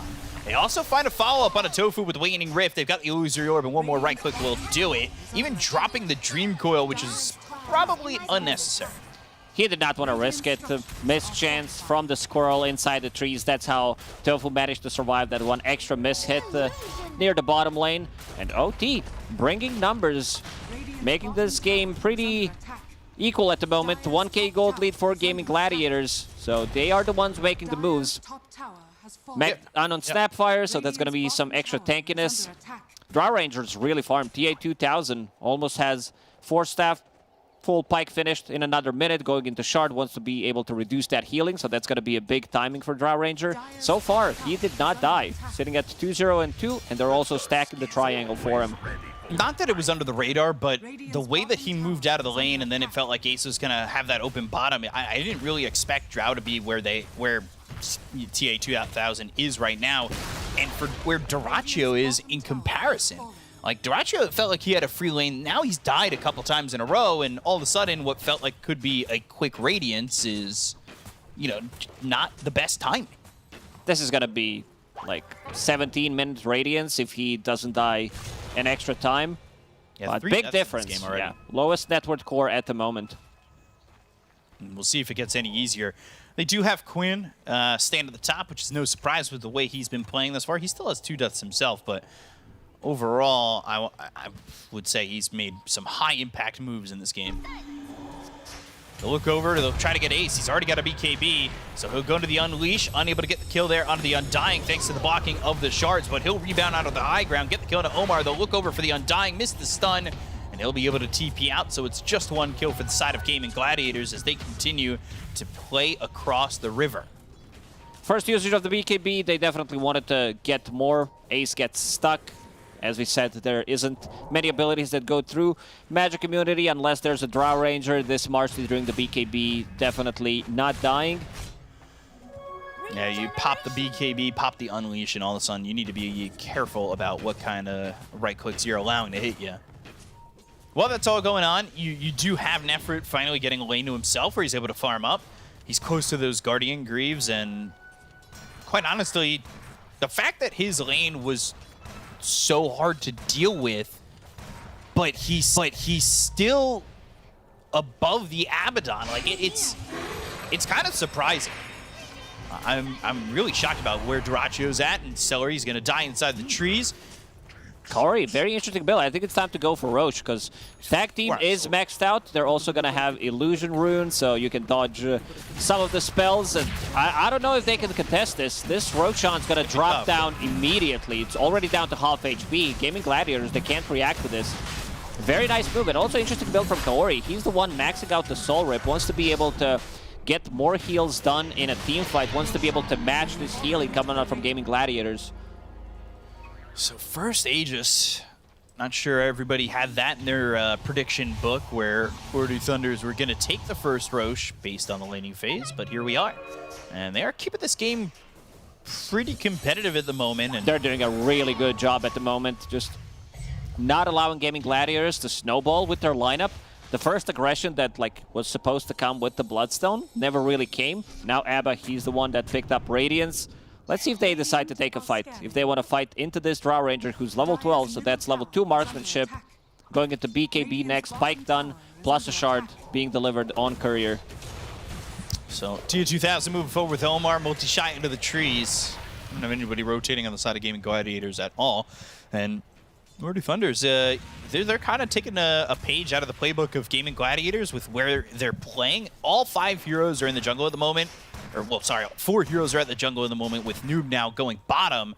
And, you know, when you're playing that aggressive, I don't know if Gaming Gladiators feel comfortable enough to make a move to try and defend or play aggressive in their own jungle at the moment.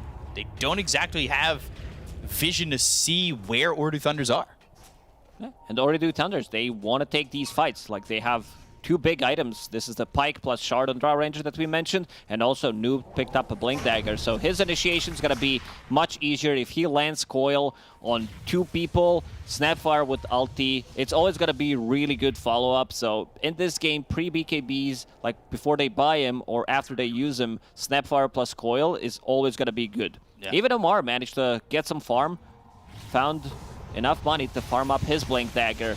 But the most important thing that we did not mention is Brigand's Blade on Marcy. This is GG. This is literally game over. Once you pick up that item, and I believe that's a Basher coming out to him. Yeah, Brigand's Blade feels strong on a bunch of heroes. And we'll see how strong it is here for Ace, as he's got that Basher, like you said. They're coming over. One of the things that I've noticed, which is a little bit unfortunate, the sentry that's right by the steps for Gaming Gladiators just doesn't reach this ward on the high ground by the steps. So they're going to come over. They've smoked up. They're going all the way around. Can they find anybody? They're going to find Omar, and, well, he'll go in with a Walrus Punch and start off like that. Over to the side, though, Ace pops the BKB, goes to the Unleash, and T2000's just going to run away from him. So the entirety of his BKB is going to be on chasing that Drow and not laying a scratch on that Drow Ranger. So Narachio needs to run. The Aphotic Shield gets popped. He now has the Borrowed Time going off as well. They're going to go back to this relocate area, and Noob's actually going to be over by 3 heroes on the side of Gaming Gladiators. Lose the reorb with the phase shift. He's able to walk away, and the fact that nobody dies in this situation is a little bit... Celery's got to die. He's the one who saved him with relocate, so someone has to die in the end. He tried to go on a Drow Ranger who still had Aegis for full 2.5 minutes before that fight, so Ace will need to choose his target a bit more carefully next time around. He's very strong once he uses Unleash, Basher plus a BKB. These are the items pretty much that you need. There's also BKB on Lesh that he didn't use, so they might be able to take another fight once the Aegis expires and the BKB is up. Warhammer's Kiss is right on top of Tofu. They get the kill on the Hoodwink, so Nefer gets credit for that one, and Narachio immediately having that Aphotic Shield popped. Borrowed Time just coming off cooldown, and now he'll TP away, but the cookie lands. They'll stop the TP, and this is looking like another kill on the Abaddon. And the game, net worth-wise, is even. OT, with all the right moves, pretty much. They're playing the map so quickly, not allowing Gaming Gladiators to group up. And also that positioning from Omar to be able to break the smoke, instantly goes on Io. As you said, like, no one's dying, but they did manage to stay in the fight long enough. And also one thing that we did mention is Soul Rip maxed out. He's the one holding Philosopher's Stone on Undying. So Kaori having a Holy Locket as well. Extra region, extra healing coming out. For most likely, it's going to be used on Drow Ranger. And for the next fight, TA2000, once Aegis expires, we'll have a BKB available. Yeah, this is going to be interesting to see if Gaming Gladiators can kind of recover where the game state is with how fast Ordu Thunders and how well they're playing the map at the moment. You know, a lot of people maybe after the first series for OT might have written them off after they got 2-0'd by Omona Spa. And, well, here we are. Major champions, and they're keeping it respectfully close. I mean, we all saw the odds halfway through this game so far. If people are expecting it to just go by the wayside, well, it would have been wrong. Now the odds actually favoring Ordu Thunders. I mean, that is... I'd say the same thing. I feel like this Drow Ranger could easily take over the game.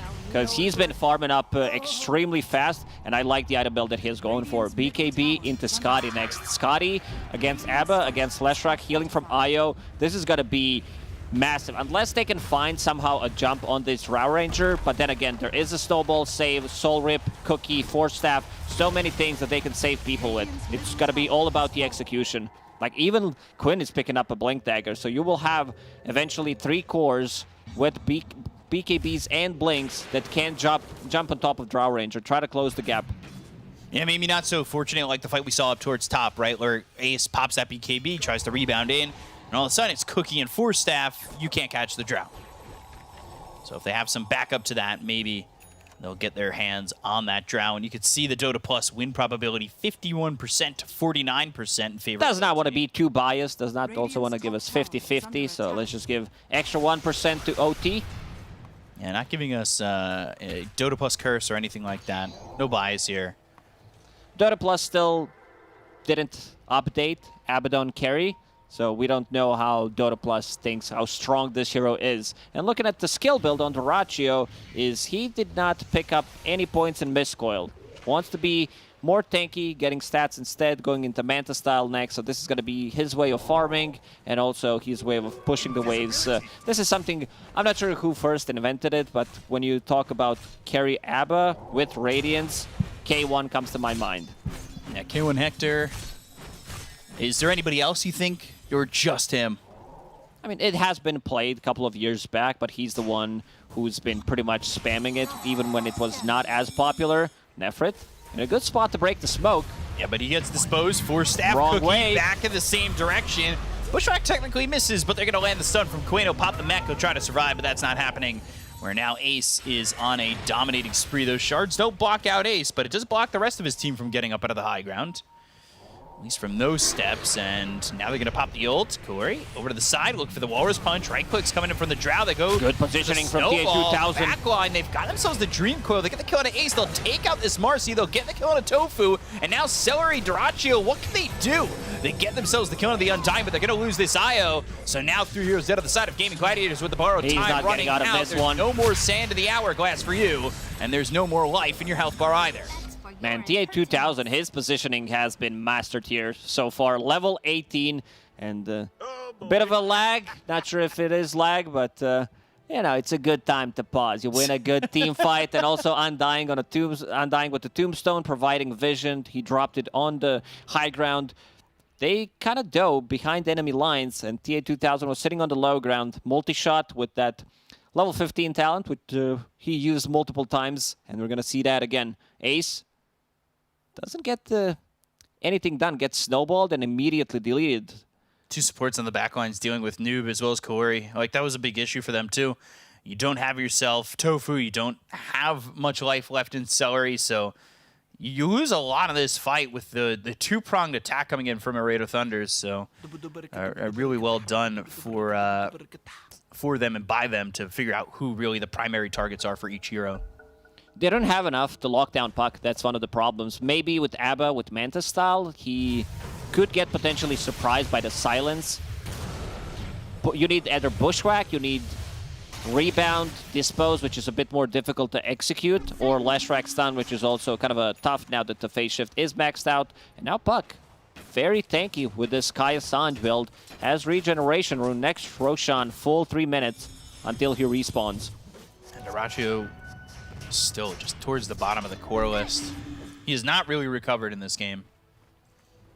Big issue for him. And usually somebody like Ace, who we see on these heroes that kind of farm up, like say a Nature's Prophet, he'll sit sometimes towards the top end of the net worth list as well. Like, he's right there with the Abaddon. So the only one you really have kind of having a decent farming game is Quinn at the moment. Marcy, not the easiest hero to farm with. Most of the time you get called from fighting, because this hero, you don't not want to pop Unleash just to farm unless it's a really big stack. Also, this is offlane Marcy, so you don't have Battle Fury, which means that it's going to take you longer time to clear the creep wave. Now Noob, playing a bit of a different game. They saw Gaming Gladiators grouping around on the mid lane, while TA2000 will finish off full Butterfly. Needs another 40 gold.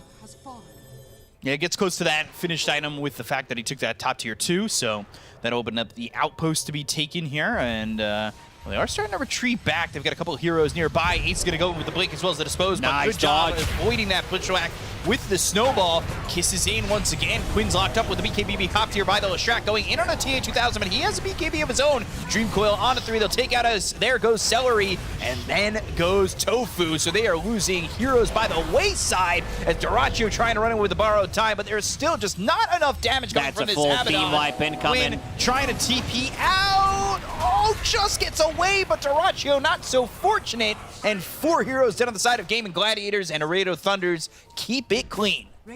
Omar did use a buyback. If he wanted, he could have gone for Leshrac instead of going for that support. But yeah, very clean execution from OT. Drow Ranger completely uncontested. TA2000, he was thinking about getting a different item. This butterfly increases his damage by quite a lot and also does not allow...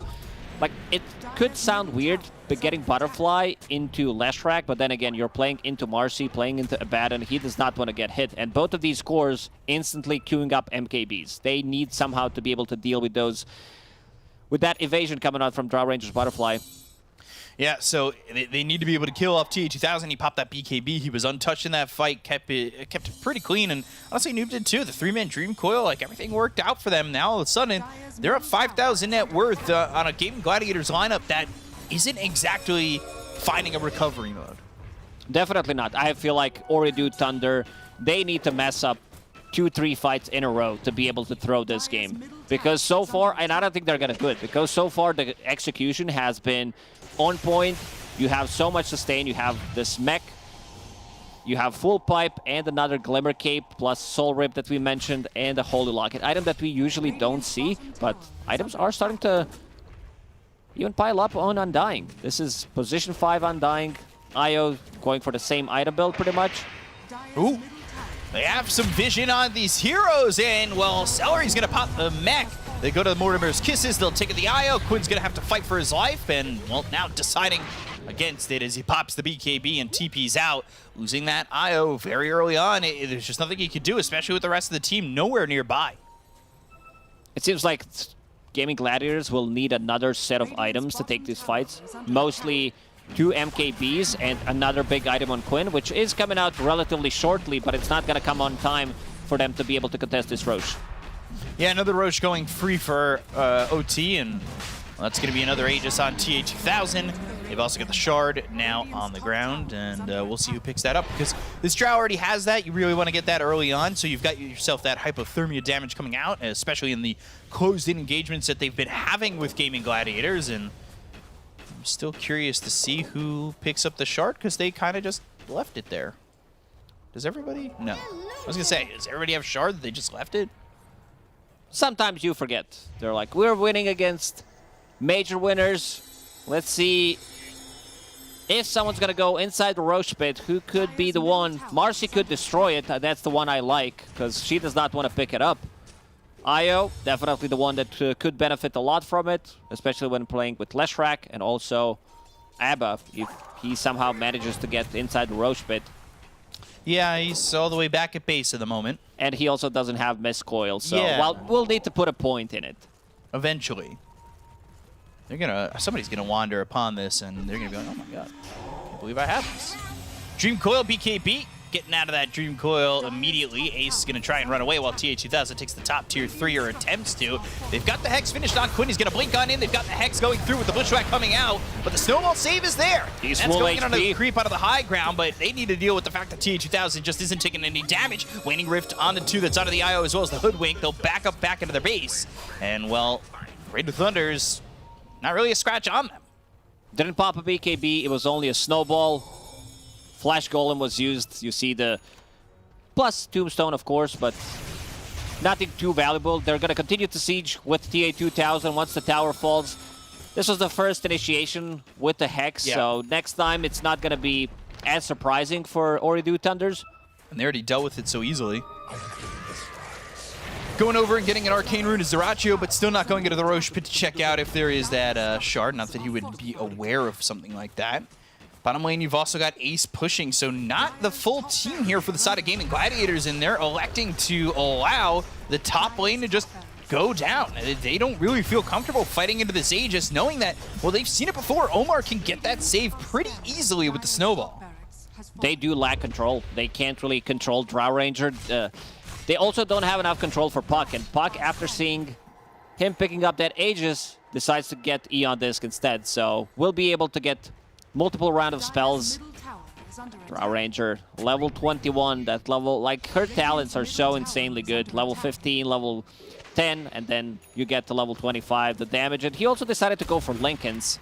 I guess the only ability that he is afraid of is pretty much getting disposed by Marcy. Yeah, so... And now with the Hex, of course. Like, the Hex is going to be pretty big.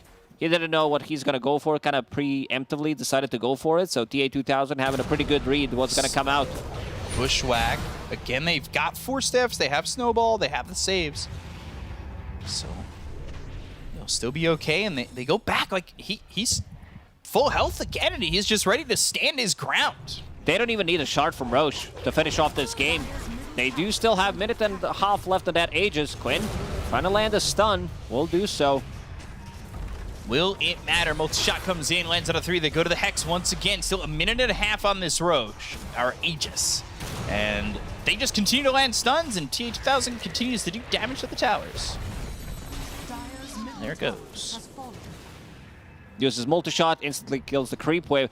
Someone needs to be outside of the base because they're not getting too much. They're going to get out-farmed right now, controlling the jungle. I like this play. Let's see what they're going to get out from it. Someone maybe needs damage to TP. For the Drow. Someone might need to TP bottom to look like they're not going to go for anything, that they're done with it. But DD Drow, as you said. It's going to be a lot of damage. Quinn out of the base. Uh-oh, that's a day to Shrek. He does not have buyback. Uh-oh. He needs some extra gold. Needs 200 gold. There is one rune to be picked up, but it's not going to be enough. So this is going to be another set of barracks. There is still tier 2 tower available. Let's see if they want to go for a push. Maybe 30 seconds left. 50 seconds for Leshrac.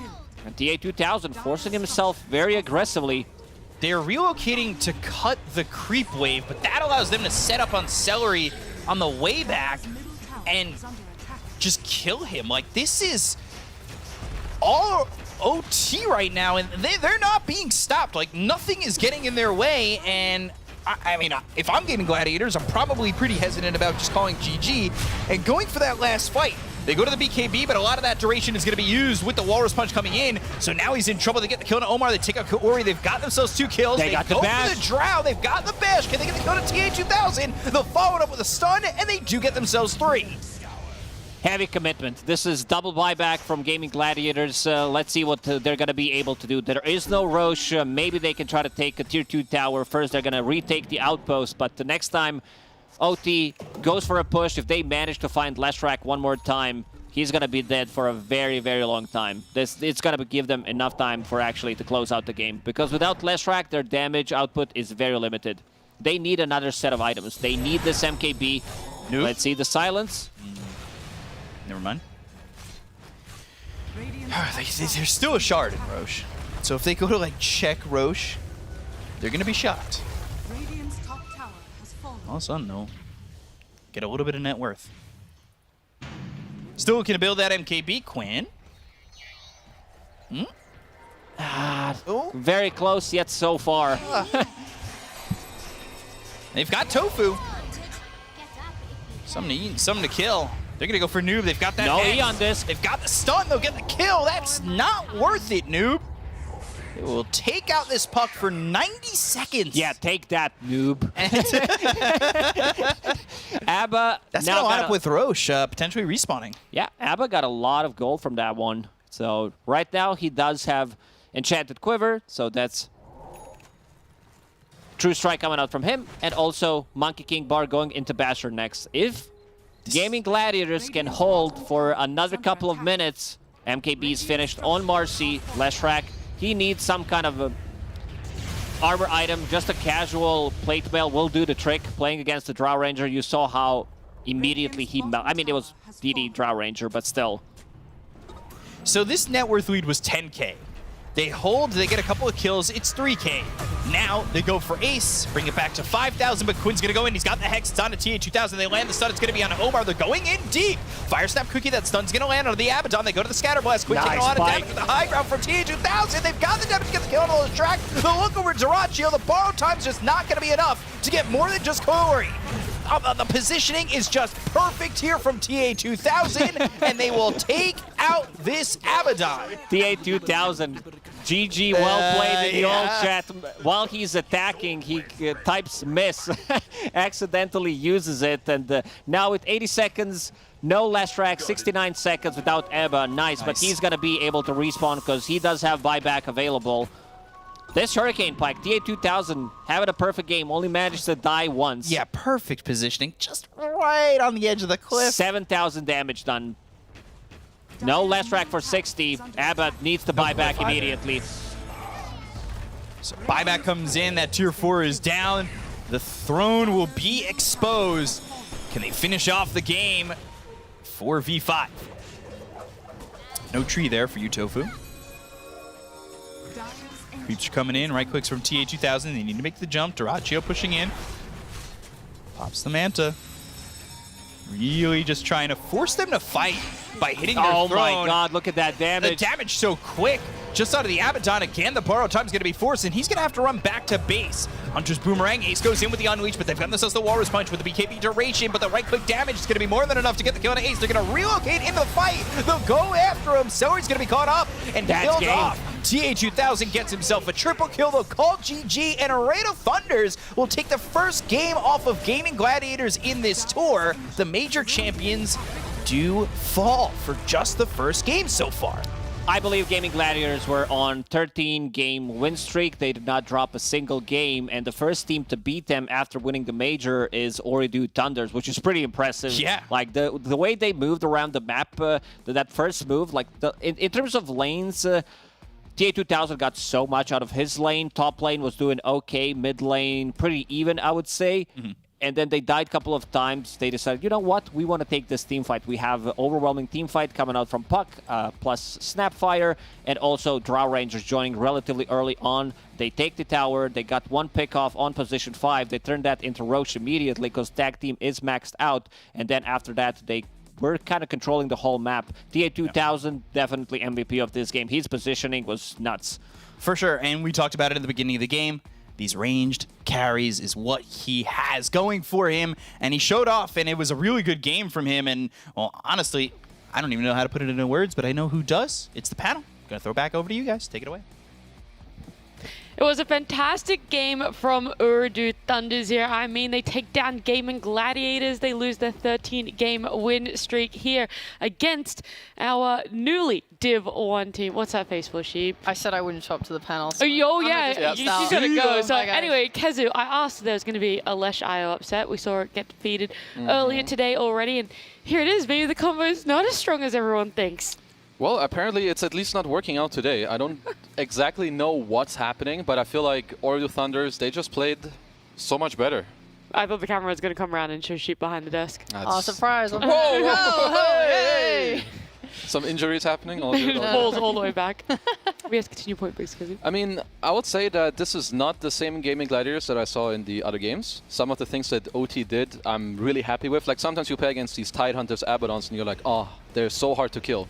But sometimes these heroes, it just feels that way until you actually try. Because the Raju like sits in his top lane, they're like, oh, we don't care, we bring 3-4 heroes. He dies once, then he dies again. And yeah, I feel like Gaming never really combined their heroes in this game. Yeah, I would say the team fighting is what really stuck out as the biggest downfall for Gaming Gladiators. I've never really said it before, but in this game, it just stuck out like a sore thumb. And I think for me, it was the fact that the initiations weren't cohesive. It still felt, even though they were aiming for a team fight, Sheep, it was still one after another. Yeah, top fight very early into the game was a bit of a good example when I think Gaimin took their first sort of like 5-man move, and Ace is jumping in with a BKB into like 3 heroes, but he's completely alone and no one's with him. He wastes his whole BKB, he gets kited, and then Gaimin have to disengage. And to be fair, they did a very clean disengage in that specific instance. But in these other fights, it's like we just saw a clip just now in the highlight reel of Ace again, like in the on the back lines of Oridu's heroes,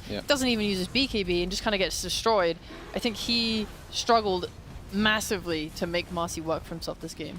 Yeah, no, I feel like it's in the mid game. It was one of the bigger reasons why they were struggling. Sure, I think their game overall was a bit slow, but Marcy is like the type of hero where you go in, it's like very similar to Ursa. You need to go in and like burst this guy, and off of this like good start, you get to keep rolling. But when you just run in without a partner to really jump in, or your BKB starts going down halfway, suddenly, you know, TA 2000 on maybe one of his best heroes, insane performance, he just pikes away, plays on range, and then everyone's just dead. Yeah, that's why I didn't understand there as well on that last fight when they decided to go in. Ace gets burst on the mid lane, and then they're like, yeah, sure, we're just going to initiate, we're just going to go anyway. Like, all it takes is 1 to 2 4-stars on TA 2000, and nothing threatens him. They needed that basher so that he couldn't hit and kill them, because holy shit, he was doing damage. Yeah, I mean, great items, a fantastic pickup in the draft, and even better positioning. Lacoste said it would be his MVP, but is it MVP for you guys, TA 2000? Are you going to put him out there on his draw? Yeah, I would say so. I think his positioning, phenomenal. The way he farmed, the way he itemized, he ended the game 12-1-9. And I just love that they played with confidence where they brought numbers. They're like, we can kill this clown. What is he doing here? They do it again and again. And yeah, they were just the aggressors in this game. Yeah, we said that the one thing they needed to be able to take down Gaming Gladiators was meet their aggression. And I think they surpassed the aggression that not only Gaming Gladiators were bringing, but anyone thought that they could even have. Yeah, they brought numbers. I think that was the most important thing. It was like very early on, you see Quinn sitting mid, Doracho there as well for some reason, but whatever. And they're just 5-manning him. You suddenly see a tombstone come up, a snowball goes in, there's a coil, like everyone is just collapsing. Even TA 2000 shows up. There's just 5-man appears out of nowhere, blows Quinn into the next fucking year, and then they follow up and kill Doracho as well, take that mid tower, they're doing things together. They're just always like 4 heroes moving around, and then they gain...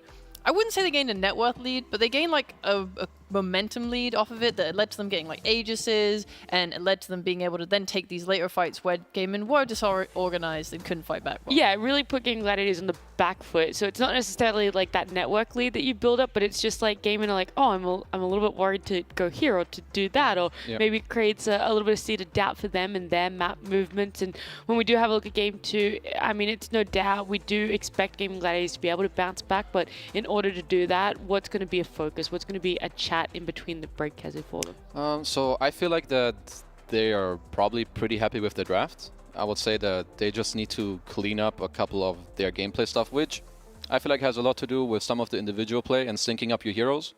So, I mean, they're major winners. They know that they're awesome. They know that they don't need to change too much. Just like take a breather, be like, okay, let's not disrespect these guys. Don't farm up too far, and eventually look to play together. Yeah, maybe try have a little bit more preparation into game number 2 to take a step back. We're going to take a step back as well into a break, and when we come back, it will be that game 2.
It's Gaming Gladiators versus Ooredoo Thunders, and surprisingly, there was a bit of an upset. Game 1 went the way of Ooredoo Thunders. They had a fantastic draft. They had the aggression. They played it to perfection. Whereas Gaming Gladiators, you said, Kazu, the draft wasn't really the issue, but Marcy felt a little bit lackluster on Ace, not a performance that we normally see him have. And the other question mark is ABBA being in POS 1 there. First time people are seeing it. I know there has been a change for him in the patch as well. I mean, I feel like they just messed up a little bit, both the Rachu with how he was farming, which is good that OT punished it when they went to his lane to like kill him once, twice. And Sheep also mentioned where he like TP'd mid. A lot of the times you see ABBA like TP, he turns it around, but there are too many. He dies too fast. Now he dies another time, and then it's just like the snowball where eventually they also didn't teamfight well together. Now you add all of these things, and suddenly Abaddon, bad hero. Looks bad, at least. Recipe for disaster. Yeah.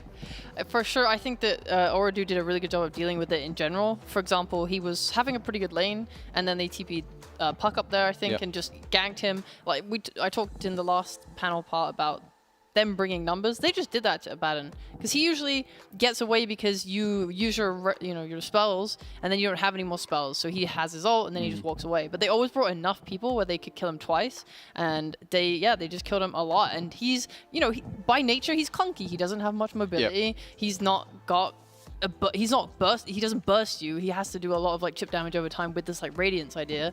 So I just think that for him, he just never really got to be in a position where he could do what his hero wanted to do. Yeah, I mean, if it's chip damage that Abaddon offers, and the fact that Drow Ranger is hitting him to half health from practically one shot towards the end there, you're like, how do you even sustain yourself in a fight to do this chip damage? So we know now, Ooredoo Thunders, the aggression that they can have, the way that they like to run in numbers, is that going to be a pretty key factor in the way that Gaming Gladiators will draft this game number 2? I don't know if it will necessarily show in the draft. I mean, as long as they're able to fight, which I think they usually have drafts that can do this, but rather in the gameplay where it's like, okay, when these guys show up in your lane, they're going to bring numbers. They're going to be 3, they're going to be 4, they're going to be 5. So you need to be ready to know instantly, okay, I'm dead, ditch me, or already be there with 1, 2 beforehand that then the rest can TP. Because if you're alone, you're just going to die and no one can save you. Okay. Maybe there's like a little tweak here and there though, because I think their offlane went way worse than they had hoped. I mean, Marcy was like barely farming. It was a struggle. Drow got so much, and maybe they changed Drachu's hero too. I do like the weaknesses of Abaddon. I think they are like pretty more like apparent against the lineup like what Ooredoo were running. So I can see the adjustments that might come out. But overall, yeah, I think you're right. It's gonna mostly have to come down to gameplay, because with the lineup they had, they could have won that game. They might want to make it easier for themselves to like have Ace on whatever, like some of these heroes that he's more commonly playing, like more team fight oriented heroes where they can like fight back or pull waves. He buys some, good items for the game. I do think they misplayed the lane a little bit, but they might want to have the off lane? Yeah. I think they might want to have like a bit more emphasis on just having it be simple for them. Okay, and then for Ooredoo Thunders, you obviously would love to be able to come in and say that you two are the major winners. You've already got one game down, you're halfway there. What are they going to bring in game number 2 to continue that along? We weren't full favorites for their draft, or maybe it was a bit of a name factor, but for game 2, how do you continue that across? Just do the exact same thing again. Run it back. Run it back. I mean, for real though, I was really impressed. Yep. I genuinely did not think that they would win a game in this series. Like, call it biased, but I think Gaming have looked strong enough where I think that's a reasonable thing to say. I mean, so the major winners, I think, is fair, and Ooredoo Thunders literally lost their opening match against the other team that came up from Div 2. Like, you can call it biased, but it is still facts. Like, that is what's happening when we came into this. Yeah, so whatever they did between that loss and now, my God, it worked. Holy shit, that was impressive. Like, that was a really good game. So I just hope they bring that level of quality of Dota to the next one. I mean, I think just this controlled aggression and bringing numbers and playing together, even if you lose, like if they can show me a good performance, then I'm happy, because this is what they look like in Div 2. Then they came to Div 1, their opening game, as we said, looked shaky, didn't look good, but now they're back. The thing that looked the shakiest for them in that opening series was definitely their offlane, the hero picks, but also the items there. This time around, it is a little bit of a change-up. We see a snap, something that's a little bit more favored in the meta. Do you think that also really helped? Not necessarily down to player, but just like what was picked for them hero-wise and how it works with the whole lineup? Perhaps indirectly. I feel like most offlaners should be able to play some snapfires, but maybe it's easier for them to be like, yeah, this guy was the problem, and now you have someone else. Now you win a game, and you probably feel pretty good. So whatever makes them feel better, I think that's what they should be telling themselves. I mean, maybe as well, like if we look at why they lost to Manaspa and where it went wrong, it felt like when they lost or were losing or in a disadvantaged state, they didn't know how to deal with that. Yeah. And as a result, they just sort of lost and couldn't take good fights. That's true. Gaming Gladiators didn't have as strong of a lead as we thought they would, let's say by 10 minutes. We thought that it was going to be significantly better, and even all 3 lanes really kind of coming out on top. So that's a really good factor, is that they didn't have to play from behind when it came to Orodu Thunders in their lineup. Would you like them to continue focusing more heavily on lanes then? Because that's what we sort of saw in that Game 1 draft. Yeah, I mean, if they can come out with strong lanes and like play that way and have a tempo controlling mid, like this Puck, then it seems like that is their recipe for win. So maybe Gaming, I mean, I think they just had a more like mid-game idea, like we're going to hit this timing and go. You know, like Abaddon's level 15, the Marcy's BKB Basher, whatever, but they just kind of fumbled it getting to that point. I mean, the good thing for OT is that usually they have pretty solid lanes. As I touched on earlier, I feel like their drafts look pretty good, so they don't even have to like change up too much, or even when you say you want them to have strong lanes, they usually do. So it's not like they're doing anything different, they're just playing their comfort, but this time they also showed up with the gameplay. Yep. I was trying to run it back on my head in Game 1. Gaming Gladiators had second pick. I do know here for the draft, it's going to be OT having second pick, which means there will be a little bit of change up in that. Do you think this even favors OT a little bit more, like the fact that they didn't get overall last pick last time and now they will? It's pretty nice to be able to counterplay. So just to last game, OT were first pick? Yeah. But do you know who had the preference? Sorry. Nope. Okay. Love that. Sorry. It's okay. No, I mean, for them, I don't really know what they prefer, but usually, usually teams that have on average good or solid drafts, they're gonna be okay from first pick because like you're setting the tempo. You always force the enemy to react to you. I feel like they do that pretty well. But if they want to go like more heavily on some lane matchups, or they feel good about, you know, having counter matchups in terms of heroes, then they're just gonna be okay with second pick too. But I don't think it's gonna have the biggest impact. Ban change-up is that they decide they don't want to let the Lesh through, and instead the Brood goes through, and Gaming Gladiators don't hesitate to pick it up for themselves. I feel like the Brood's going to be more of a problem than the Lesh, I'll be real. Yeah. Oh no, they've been CM'd Pudge though. We know that this is something Gaming Gladiators like. I mean, Celery and Doratio, they played it 4 times I think last tour, so a very quick, easy response in the eyes of OT. You can't just pick a team's idea against Brood against them because they know what loses or beats it. Like I think a Hoodwink here would be completely fine. I think when I saw Brood Hoodwink from Liquid vs Gaming, that lane slapped the Pudge CM because of the trades that they could take. It's about like poking and taking like trades and then building up to being able to just like kill. That's like how that works well. Yeah, because I feel like this lane has just evolved over time, where in the start it's like, I pick Pudge and I'm just going to beat your ass every time. But then people got better at understanding, okay, I'm going to play on the Brood third spell, the Insatiable Hunger, trade for you once, get you down to like 50, 60, 70% HP, and then on the next set of skills, we then kill you. And I would have preferred some Hoodwink or Snap perhaps a little bit more. I mean, Rubik isn't locked in as a 4 yet, but having this like strong range 4 to help the Brood in this lane, I think is a really important aspect that they need to go for in this draft. Why the Hoodwink over the Rubik? Like, why would you not want to favor the Rubik being in the Brood lane? Just think Hoodwink has more spells, like early on in the lane, simply put. It's like a bit more, like he can also build Blightstone, which is going to help your Brood deal more damage with the Q later, more setup, slow end stun instead of just some...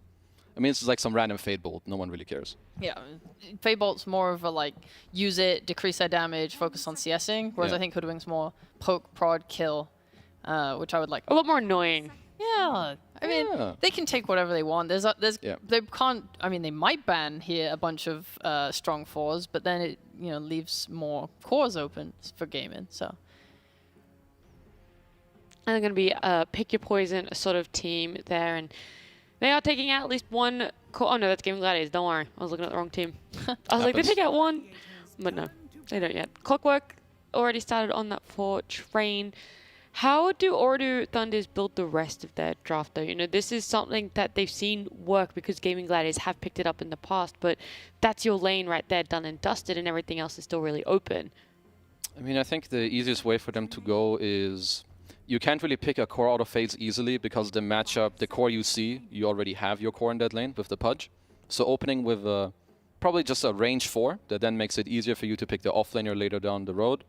It would be the most simple for them. You know, input any Hoodwink, Snap. Phoenix can work. I always like, you know, having these frontline heroes like Pudge with here, you know, some Sunray, some Egg backup. You're also pretty good against Rubik, and that would be kind of chill. Yes. I'm still thinking about the Pudge Brood matchup because Brood got nerfed since last patch. With the move speed? Yeah, so I'm wondering how that would impact the lane. Because obviously the point of CM Pudge is that they frostbite into a hook under tower and then kind of walk you down. I'm guessing with lower move speed due to those nerfs, maybe it's way worse for Brood. So you're more susceptible and you're favoring the Pudge CM lane. Yeah, like your Rot's going to be more effective earlier just due to the fact that she has less move speed overall. So I guess like if you catch her off guard, there's a higher chance that you will end up killing her. Yeah. But I feel like with how the lane is played, it's usually Brood is just going to try to stay safe. When she has her spells, she fights off. So I guess if you catch the Brood out of position, then the nerfs will show. But if they played really well, then I feel like the nerfs don't really matter. Okay. So it's more volatile then, basically. Cool. Love that. Love that. We like it. We don't like just an OP here. We like a little bit of volatility. Yeah, we do. Thanks for the nurse, Ice Frog. Appreciate that. We see what you're doing in this patch, though. Yeah. But yeah, for Oradu, I think I'd like to just see more setup and stuns around the... Really? More stuns? I mean, yeah, because these aren't... it's nice when someone can set up for you, like, say, some Ember Chains. I know Ember's banned, but, like, say some Ember Chains, then you have a way to just bring the hook. Like, you want to be able to reposition them. You want to be able to bring Gaimin into your area instead of going into, like, you know, the Brood's nest of Ags, stun stuff, whatever the hell. So could they even take the hood for themselves? I think you mentioned that, right? Yeah, I did. She listened. Good job. I like this. I never listened to this guy's cool. I don't listen to this guy, dumbass. What? Huh? Anyway, next pick, right? Yeah? What is it? I mean, I think Hoodwink, Snap, Phoenix, any of these are pretty good. Tiny was banned, which is like the one other outstanding post-4 hero that can make most things work. But overall, I would say that it just makes their follow-up like very easy. You have your counter picks down the line, make it easy for you by just, you know, picking a hero that ticks some boxes, you have a stun, you have good lane, you have follow-up damage, and then, you know, your picks later down the line they don't have to do as much. I want to see something different. I want to see some experimentation. What? Bro, we've seen experimentation, and we see it. I want like a Skyrath, you know? I want more Pokemon. That's not the one. That's not the one. Against Brood, I would want to quit. Yeah. I would not want to play that game. It's a cool hero. But this is I know, not the but that's time. what I'm saying, you know? I look at this and I'm like, yeah, there's been a patch change. I want Sand King. Yeah. Okay, that's actually something that got changed in the patch I quite favor. Yeah. I mean, he's also just a cool guy. Ugh. Ugh. That's what I say when you come to work. Yeah. Okay. Jesus Christ. Damn, dude. That's out for your blood. Kessie, I'm so sorry. Dude, this is the 5th game I've been with this guy. Oh, if we go to 3 games, Yeah, you don't want to tune in. 5 games too many. I'm in the middle for a reason. I'm trying to make sure these guys stay as far away. Wow, what a crazy call. Who could have seen this coming? Wow. Was it Nat? I love that. Yeah, she said Sky Fire Mage. It's really cool. I said I wanted to see something different, and you know, that's Snap Pose 4. Tekken out of the box. Well, it ain't technically a pause 4. It could be a 3 again on Nefrit. Hey, actually, you're right. And that's why it's such a strong pick here at the start of the phase. Gun. Yeah. That's the flex. We love that. That's it. You just pick it because flex. Yeah. I mean, Gaimin now have... I feel like there's some exploitable stuff here. You have a lot of potentially squishy heroes to like jump on backline. So you need some backline jump. That's why they got the Puck. Puck's going to cause a lot of problems. I think the Puck is good here. I know that... I mean, I don't know if they want another stronger laner with Brood, as we touched on earlier. Otherwise, there's a hero that is a little bit forgotten that I feel like could be pretty good here. It's Nyx Assassin. I feel like it will break the teamfight of Oradu Thunders quite a lot. Like, before Pudge's BKB, you run close, you stun him, you run into Snap ult, you cancel that one. Same with the CM. It kind of means you'd need a strong carry, because you'd need a range carry to help get the Nyx out of lane. Because I would not want them to lane Nyx with Brood. That's like, you're just conceding the lane. But that's one of the supports that I could see here. If you Nyx, though, is there a chance that you get, like, Beastmastered by Oradu? That is probably just life. That's just something you got to deal with, you know? When you don't get second pick, you just got to deal with it. Okay, I'm okay with this. I mean, it's Celery Inch, one of his best heroes. You have some... You know, you have some pure damage against the Pudge later, which is cool with the impetus if you do ever get to hit. Maybe they also value, like, having someone that can run in a bit, tank with the heal, and you have the pipe from Brood, sets up for the carry pick. Yeah, pretty cool. Okay. Your favorite bench. Pretty cool. Cool. Is there anything for this last pick, well, this closeout, sorry, of the second phase for Ordu Thunders that could be a nice surprise? Is it you just have to give away where that snap is going? I'll probably decide, yeah. Okay. I mean, you could pick mid, and then it's still hiding. Because you know you match up because Puck's there. Yeah. You could pick some Dragon Knight, whatever. I don't know. That's like a setup, some damage, some instant stun. Yeah, I'm down for DK. I think some other heroes are banned that you would perhaps want, like an Ember. Yeah. Tiny Bat is banned. I think DK is cool. You have some follow-up damage as well. I mean, when you see Puck in these situations, anything that can jump is good. Honestly, I would have preferred the DK over the Void Spirit, but perhaps they want to be a little more mobile. Yeah. One of the good things in this matchup is Void Spirit against Puck is it can go both ways. If the Puck has enough follow-up damage, you're just going to die in coil every time. Follow-up damage isn't that much right now on the Gaming Gladiator side, but yeah. That was such a volatile reaction. Shit, why? Volatile? I don't think it was volatile. It was quite obvious. It's okay, I think. Well, it could be worse if Gaming had even more follow-up damage, which they don't. That's what I was saying. Okay. So I think the Void Spirit is good and it's what they need, but it's not the most ideal pick. Absolutely nobody fact-checked me on this. However, I remember the last time Puck was popular. Arlington Major. It was Void Spirits every game against it. And there was one pro, I can't remember who it was, that tweeted saying, every single game, people just pick Void Spirit versus Puck, and then it was fair. Thank you, Fear. Thank you, Fear. It was fair. I'm glad you remember. It was fair. I remember I took that because heart. it was Arlington Major. We saw it so many times in group, and he's like, bro, people have to realize that Void Spirit is not the answer to Puck. It is not the counter you think. And he was right. The win rate was He just kept getting coil and dying. And it was like, this is ridiculous. So and now I'm thinking, okay, it's another Puck patch. Puck had like a massive surgence in the Lima Major. Looked really good. Void Spirit, I think, was more fringe. Like you had someone like Chris Luck that played it a bunch of times at Lima and made it look pretty alright. But overall, Puck looks way better. So I'm not massively keen on this Void Spirit. But yes, you are right. It does go both ways. So it's not totally useless. Like it's not that Puck like just shits on Void Spirit. It has a lot to do with like the supporting cast. Who can help you in the coil? And I also remember, I feel like it was Nothing to Say. He kept picking this matchup, and he was one of the few to win because he would skill Q and E and like keep pulling in the Puck, whatever. But I guess enough about Void Spirit. It's an okay pick, not great, but all right. Yeah, it's all right. It can do the job. It's got setup. It's nice. It's going to be able to make plays, I think, which is the most important thing for Aura to do. Until Pudge gets like his blink or whatever later and can jump in himself. Well, we can circle back around to something that you mentioned, Kezu, is that you don't like the amount of damage coming out from Gaming Gladiators lineup right now. That's probably your biggest cause for concern. That's a lot of pressure on their last pick to be literally the damage dealer and probably the main amount of damage that they're producing. I mean, it depends a little bit. I would say usually the Rachu, like he plays heroes that can just stand their ground and like deal a lot of damage, you know, whatever, whether it's a sniper, Drow Ranger, as that one is banned out. Lifestealer is very good in this game. So I like it against, there's a lot of magic damage that you can just rage off. You have a super good matchup against Pudge, like you can just stick on him later. And you have Puck to bomb with, so yeah, I like this pick a lot. Okay, I actually have two thoughts. The first, wasn't Pudge picked as a counter to Puck during Arlington Major meta as well? Because you just blink on him and then it's very coordinated where he's going to jaunt to and you can just hook him back and he has to like use his E or else you're just going to ult him. So I like that matchup there. And also, I actually do like Pudge into Lifestealer a little bit. Okay. If Lifestealer gets ahead, yes, you are right. It's so good. But I've seen these nice, like Gaimin especially, we're playing Pudge with like Refresher Orbs and stuff where you're just using your ult twice on Lifestealer and there's nothing he can do. On top of that, Void Spirit combine Ags. And then he has the Silence versus Lifestealer, which could be quite annoying. So I see, like, even though I think it is good, like this Lifestealer is good, they have tools against it the later the game goes. Yeah, and that's concerning that that's your last pick and something that they've already picked has that potential counter towards it. Yeah, I mean, it's it can usually go both ways. It's like, who has the, like... This is amazing! This is literally the best moment of my life! I will never let you live this down! This is literally, I need this clip. This is fantastic. This is phenomenal. Oh my god, Ordu Thunders, you're my favorite team ever. My god. Thank you. Thank you. See ya. Anyway, bye. Get destroyed, son. Get destroyed. Get destroyed. Get destroyed. There's a bit more context now. It's a little better than as it would have been earlier, but I still, yeah. He might just die to some spiders at this point. Honestly, true, yeah.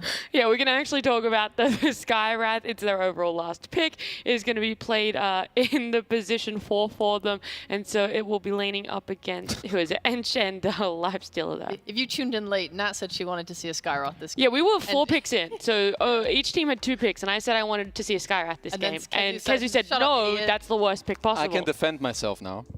More picks happen down the road. There's a Puck and a Void Spirit. Yeah. In order to like help the Void Spirit swing that matchup a little more, Void Spirit wants like this, bonus damage, maybe a silence. Yeah. So it's gonna help there.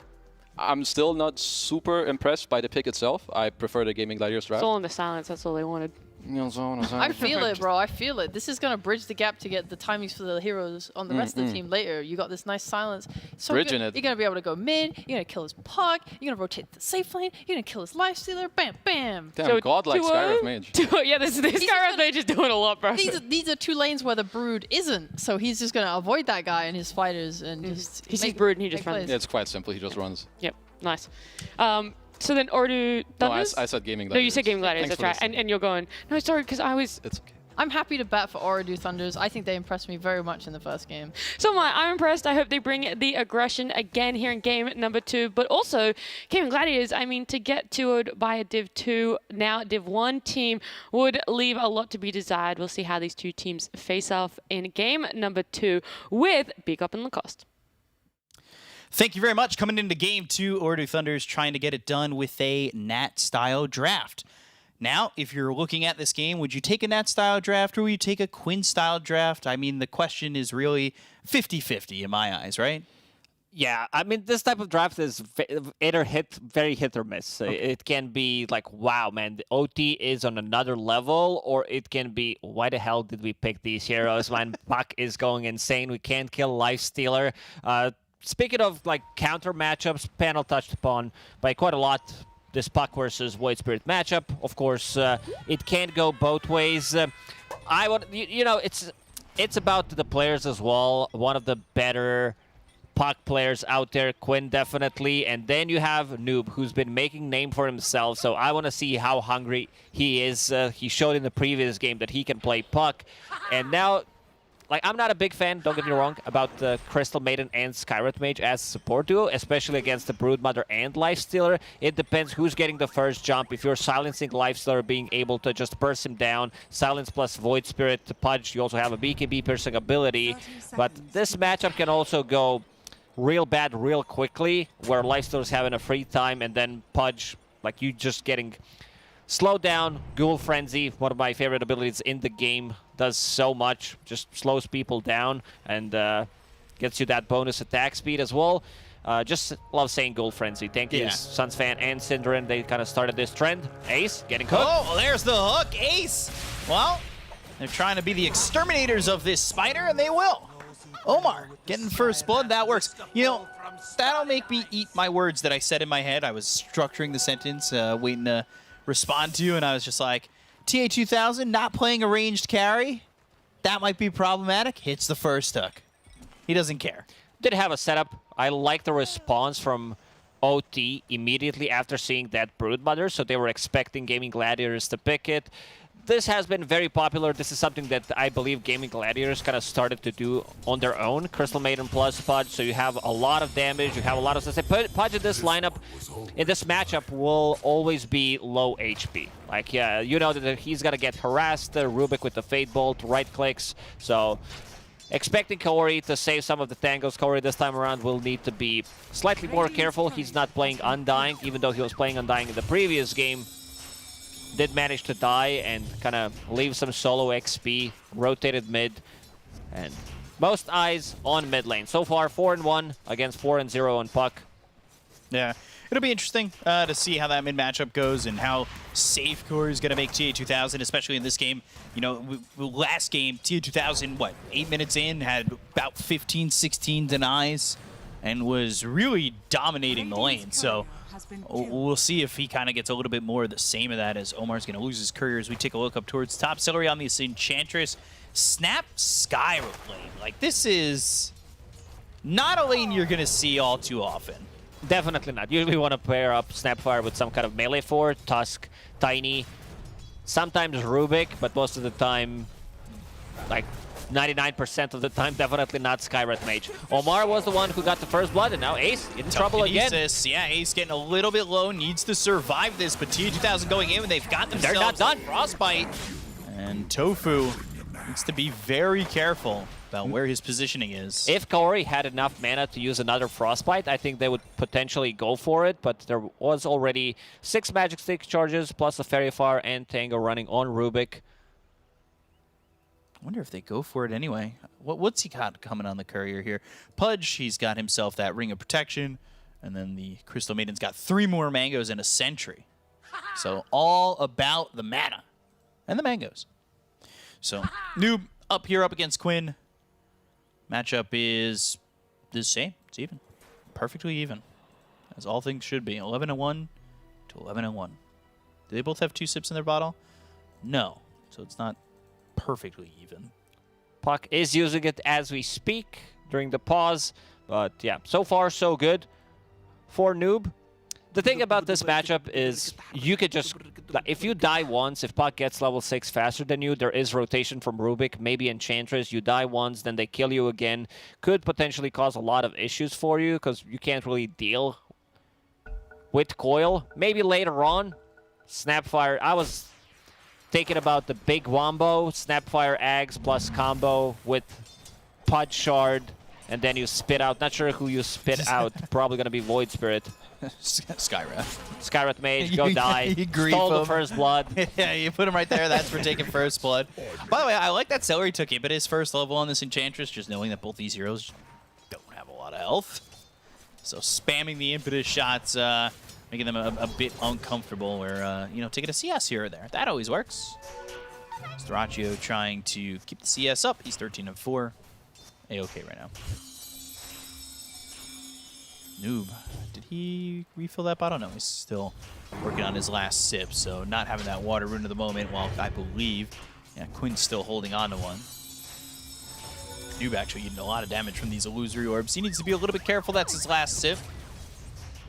Rune not spawning for another minute, so let's see if Noob will decide to go to the outpost, pick up his Bounty Rune, refill his bottle, because right now he is very low. And something that Kezu did mention on panel is this build. This is NTS build when he's playing the Ace? Same matchup, Ace. Telekinesis to throw him onto the Crystal Maiden, but Kaori's still moving forward, and they've got the Frostbite again. They're staying on top of this Broodmother, and while they've got the hook, they'll get the kill. They'll look for Tofu, and they don't have another hook. They don't have a lot of mana on Kaori. This might be a double kill for Tofu.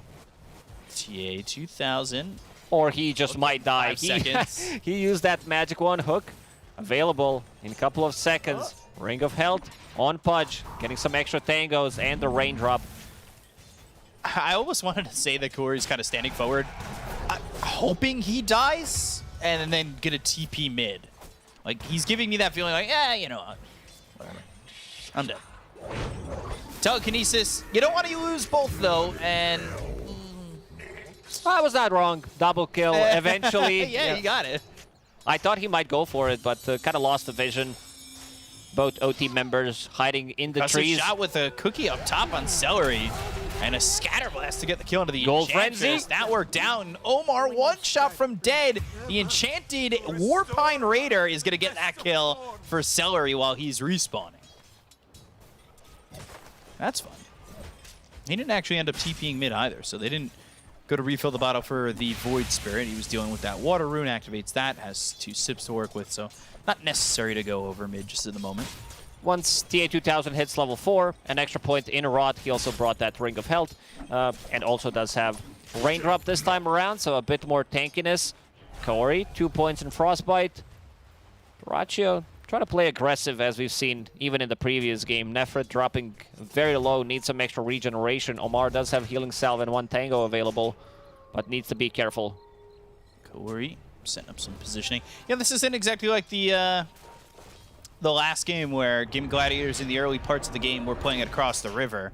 So kind of seeing them maybe be a little bit further back as they do lose Nefrit on the side of Arado Thunders as Doraccio finally gets that kill to the Snapfire. He'd been trying to get that for a little while and does get some help there from Celery. So kill up top, leaving Omar by himself. He's level 3, but not really much doing for a Skywrath Mage in that position. Corey, Fade Bolt, right clicks coming in, Fairy Fire. He'll survive, turns it around, has the Frostbite, they'll hit the hook. Ace now hit with the Crystal Nova. Can they get the kill onto the Broodmother and maybe also Tofu? They're chasing this Rubik. That's going to be one. They'll look for a second, but Tofu has got himself that wand. Corey does have Frostbite. Raindrop. Frostbite, and the right-click damage from a Crystal Maiden. You never think that would get a kill, but in this situation, nice it was try. Close, but not enough, and that hook's going to be off the mark. Yeah, can't really just use the hook where he is. Uses it a bit more on the side. That's going to be Vanguard delivered to Pudge. So this bottom lane going really, really well. TA 2000 on top of the net worth, a bit of a Kale. Tofu will need to reconnect. You know, thinking about this series, and if Urdu Thunders do end up getting the upset, they're doing it with a stand-in. Like, that is pretty interesting coming together for them and beating the reigning major champions if they're able to pull it off. Waiter probably watching this series later on because, you know, he's not able to play at the moment. He's like, you know, I'm in danger. The head drops closed, right, guys? Right? Please? No, the team is doing really well. Like, how they managed to qualify to this Division 1 and also that Bat Boom tournament that they played into. They played really well, caused some upsets. This team is going places. And well, right now those places are to potentially a higher position on the table if they get a victory here. Where is Noob? Noob is just behind enemy lines looking for Tofu. Rachu, concussive shot, and these arcane bolts hitting him, so doing some damage as he'll cut through the trees with that Quelling Blade. And they've got Noob coming over. They might get two. Ace just came back. Ooh, another Astral Step. Tofu low. Tofu dead. Double kill here for Noob, getting them both. And Ace, well, he's going to be taking the long walk back because that TP's on cooldown for another 45 seconds. Oh, boy. Noob did pick up Active Rune, Regeneration, and then Backstab. So now, TA 2000 sitting at 5 Flash Heap charges, does have Vanguard. Very difficult to kill. They need to bring, I would say, maybe even a 4th hero to be able to bring him down, because with Puck, Rubik, and Broodmother, who's only level 4, Ace's game looking really rough right now. Astral Step aggression from Noob as Tofu came in. Dream Coil on the ground and doesn't avoid the Illusory Orb, so that with the Fade Bolt, the right-click damage coming through, Noob is going to die to Tofu. Played aggressive on that and kind of paid the price for it. Leave Corey by himself to try and get an early level 6. It's 7 minutes, 40 seconds into the game, and this is a Crystal Maiden that's almost level 6. This is pretty nuts. 3 points in Frostbite. Once he comes back to the bottom lane, Duraccio, Ghoul Frenzy, behind enemy lines. Infest nicely done. And kills Nefrit, but now they've got the silence. The Astral Step, he comes around to try and get the kill. The Aether Remnant lands. Can they kill Duraccio? Oh, Omar walked back, and he's going to die here. Duraccio gets a double kill, but it will lose his life to Noob. That is not exactly the trade you want if you're OT. And Corey dropped Quinn over mid. Yeah, not the greatest trade. They would want to keep the lanes that they have, make this Void Spirit to rotate, have Crystal Maiden with the Pudge, keep feeding on this Broodmother, who's only level 5 at the moment, Pudge level 6, so any kind of a setup, any hero that TPs to his lane should be a kill. Omar will refill the bottle. Omar does have a point in silence, but I'm not sure if it's enough to kill Puck. They might need another one. Gotta go for Tofu instead. Yeah, that's a quick kill to get, and at least they get something, especially with the fact that Tofu had just been sitting there mid for so long. Duraccio now playing more of what we saw in the first game, where he was sitting behind, if not right in front of the tier 1 tower in the top lane. Corey coming over, but tough to get close to this hero as, well, you are just going to get stuck if you do. Ace trying to run, hook hit. He's regenning. Quinn's here. Dream Coil the rod. So not close. enough. And under the tower, Tofu sniping and stealing another kill again. That Fade Bolt is a finishing blow a lot. This is also Arcane Rune, TP Arcane Rune, Dream Coil, so we'll have it in another 35 seconds. A bit too aggressive from TA 2000, which does allow Ace to start coming back into the game. He does have Mana Boots, level 6, so now with the Spiders, 2 supports can't really show up at the bottom lane anymore. Frostbite.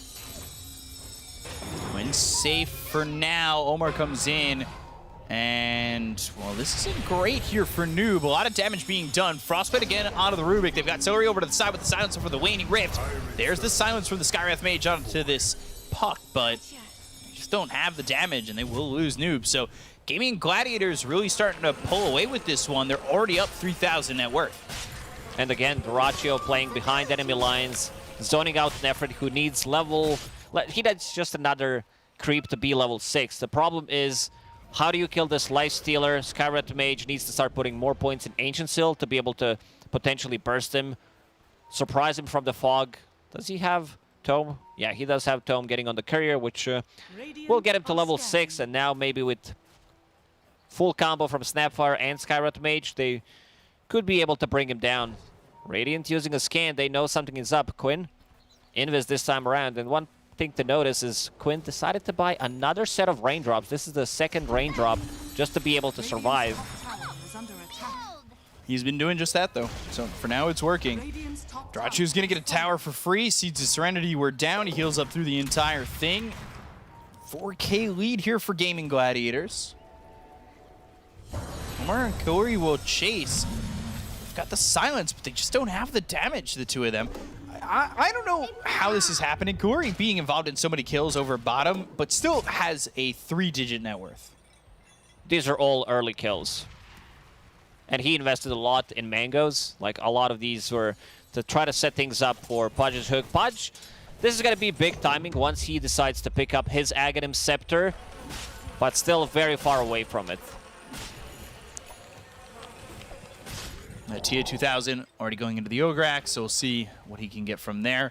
Seeing 4 Staffs of Plenty being built at the moment. 3-man smoke coming through over mid, so we'll see if they could get themselves a kill on a Noob. Omar over to the side, and Ace now farming pretty well as he has set himself up ahead. Coil on a mid lane. They'll go to the Dream Coil, they'll get the kill on a Noob, they'll take out this Void Spirit, and that was what they were setting up with on that smoke. So, Gaming Gladiators, more time goes by, the more net worth lead they are getting, and this is showing to be problematic for the side of Raider Thunders. If this was old Dark Troll Summoner before the nerfs, this tower would be dead. They might even go Throne. Those Skelly Bros were so OP. Nefrit, he's not having a game. He's been zoned out completely, doesn't have a hero to play with. This is why we talked about position 4s who can rotate. Skywrath Mage is not that hero. Skywrath is usually paired up with strength offlaner, someone that can like get the first jump like an Axe. Skywrath Mage. Hook, bite onto the Crystal Maiden. Tofu, he is in trouble. Aether Remnant lands. They will eventually have the damage, but it will take some time to get the kill here onto the Rubik. He had that Frostbite, and, well, his net worth was sitting pretty close here to the Snapfires before that death. Not a great life for Snap. So, Ace again, just using these Spiderlings, continuing to farm, and ahead of the Puck for a second. Like, this is... The game's just opening up immensely for Gaming Gladiators. I really wonder what Aredo Thunders need to do to get into the recovery path. Looking at the items, you would definitely want to pick up this Yule Scepter on Void Spirit to be able to defend yourself against Puck, remove the silence, buy some time during the coil. So far, they did a good job protecting their towers. The only tower they lost is a top tier 1 tower, which is not that important. Mid tower is very low. Same goes for bottom tower, down to half HP. Oh. Crash? Someone just crashed. Duraccio wants to go. Duracio's like, I'm getting close. You're delaying my Radiance timing. Gigalag. Interesting. Yeah, Duraccio, he wanted to go in, what, Omar disconnected in game number 1? Duraccio just wants to play some Dota. And now he's the one who's disconnected, so, interesting. I don't know if he can play Dota right now. I guess he was lagging so much that he thought he was pausing the game, but actually unpaused it. Just ping difference. So, comes back into the game. We'll see if the lag is gone or if the Giga lag continues. Seems like Giga lag is still there. So, where do you think the game is for Aredo Thunders right now? Like, what's the mindset? Because it felt like TA2000 was doing well, but it's all starting to fall apart at the seams for him. I think he's still in a good spot. Just needs that Aghanim Scepter. This is going to be where they take a fight, potentially. Getting Roche with this type of lineup might be a bit more difficult because there isn't that one hero that just kills it instantly. They might need Crystal Maiden to have a Frostbite, might need to take a full 5-on-5 engagement, not lose a hero, and then turn it into Roche, or they just might try to go for tower. This type of lineup also doesn't have tower damage, so that's going to be difficult. It relies on killing people, but they will need to slow down. I think the big one, like this item sync, Yule Scepter on Void Spirit, Aghanim Scepter on Pudge, try to make something happen. Both supports very poor at the moment. This is level 6 Skyret Mage with just Arcane Boots at the moment. We still haven't seen him use Mystic Flare. Yeah, not dropping that on anybody just yet. They're going to pick themselves up a Haste Rune, so Quinn will have a way to move. Probably get a kill on an Ephritas. He is up in the lane, and he needs to TP away. We'll see if he's wise enough to this, as he'll go and get this neutral camp, but for now, TP Dream Coil. There it is. Catching it just at the edge and getting a kill there out of the Snapfire once again, and he continues to struggle in terms of getting that worth. He was so close to TPing out. Baraccio will get the courier from Noob, so... Oh no, that's going to delay his Yule Scepter for full 2 minutes. I want to see some kind of rotation, some kind of a smoke. Broodmother has been sitting in this bottom lane for a very long time. Same goes for TA2000. He only needs one hero. Problem is there is still a tower, so Gaming Gladiators will definitely respond. So it's time to bring numbers. 2 supports now, making a rotation, trying to make something happen. TA2000 just walking through these spiderlings, getting himself any gold that he can. Brood just about finishing off this pipe, and Corey's here with Omar, but is this the numbers that they need to get this kill? Probably would require them to start off with a hook or hope that Ace comes close enough where they can land a Frostbite. And they will. So now they've got the Mystic Flare, brings the Spiderwings in. They look to get the kill on Ace. They've got the Dream Coil down. They will get the finishing blow onto the Broodmother. They go to the freezing field. They have the hook on a Tofu. So some damage being done onto the Rubik. They'll get themselves a second kill. They hit the Aether Remnant onto Quinn. They've got the silence to follow it up, and they'll get themselves 3. Oh dear, wow, that went really well for Order Thunders, and then immediately Omar disconnects. If he was lagging in that fight, he played it perfectly with high ping. Pretty much, and now Ancient Seal is maxed out. This is the best silence pretty much in the game. Insta-silence, 6-second duration against the Puck. I've seen Pucks refusing to get any kind of defensive item, trying to tank things up with Kaya Sanj getting a Blink Dagger. I don't know if you want to get a Yule Scepter, if you want to get a BKB, if you're relying on your allies to get a Force Staff so they can force you out of the trouble, because this, damn, like, you're forcing people out of Pudge Rot, out of Skyrot ulti, so it could be one of the better choices in terms of itemization. Celery does have Force Staff available, just needs to be close to the fight. Yeah, right now they only have the Force Staff on the Enchantress, so let's see what they can do to save Quinn if he does find himself in that kind of trouble once again. No reconnect just yet from the Skywrath Mage, but we did get one of the 2 of the disconnects back, and we'll see if everything starts to calm down once they are back in terms of lag and everything like that. Those couple of kills pushes TH1000 really close to that Axe. That's going to be a big upgrade in damage. These heroes are going to melt. Whoever gets silenced and they use Pudge or full Void Spirit combo, heroes just disappear. So they are definitely looking into getting into a fight, deleting one target, and then resetting the combo. I don't think we've seen Mortimer's Kisses yet. 15, 16 minutes into the game. I don't think so either. I think we've been sans Mortimer's Kisses.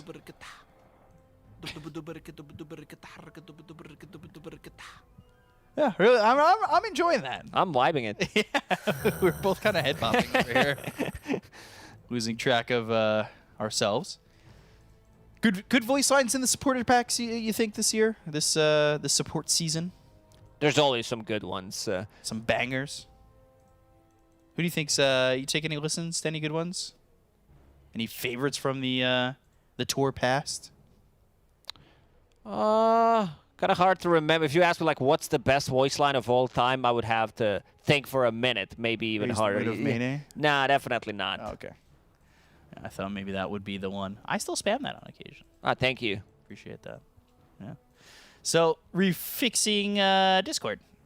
getting themselves back into the voice comms. Although, from what I understand, what was it? Liquid were talking about voice comms. Apparently not important, right? They had Nisha who was muted for 15 minutes. That's ridiculous. Granted, I guess we all do it in pubs, right? Just mute your teammates. I guess they, for Liquid situation, you'd think Nisha, he's just doing his own thing. Playing Dota, doesn't need to talk much. Everybody's on the same level. Nefrit will try to TP out, and will do so. Dyrachyo doesn't have enough damage yet. Once he picks up that Sacred Relic, that's going to be an extra one going into Radiance next. In terms of like item build, his Radiance, he's not playing into any illusion carry.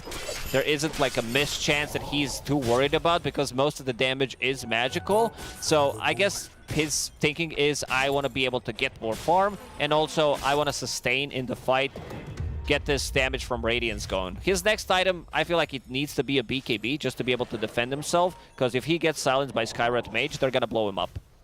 Yeah, that silence is long, and they do have the follow-up sustained damage to get those kills, as we saw over bottom. See if they get anything else. They've been grouped up bottom for a little while now, but they do have that Ags coming out for the Pudge, and it looks as though they're going to eventually start building an Ags there for the Void Spirit, so looking for even more silences. This was supposed to be like 13, 14-minute Yule Scepter on Void Spirit. He's getting it now, 17 minutes into the game. First of all, he died 3 times with the rotations, then his courier died, so that's going to delay his item timing. Not a great spot to be in, but he's got just about the same amount of gold as Quinn anyway. Despite that fact. And Nefrit, again, just forced to try and TP out. Goes to the mech, but the Dream Coil is down, and Dyrachyo's got himself an easy kill onto the Snapfire. Really nowhere for him to go. Can't get out of that one. Bottom lane, hook lands on a Tofu, Dismember, and not taking a lot of damage just yet, but they've got the silence. Eventually they'll get the kill. They go to the freezing field, but that's not landing on anything. Oh, I was looking at the Void Spirit. He has not bought that Void He Stone might yet. be thinking about Going getting Aghanim Scepter. Yeah, just to be able to silence the backlines, silence the Puck, who still doesn't have a defensive item. Quinn having a Blink Dagger, so that's going to help him getting the initiation. If they can blow up a hero, most likely you're looking to blow up this Skywrath Mage, who's been causing some serious issues in the past couple of minutes. Truthfully, I don't think that's a bad audible from Yules to Ags like that. The thing is, you have all the components. You have Windlace, Staff, and a Recipe.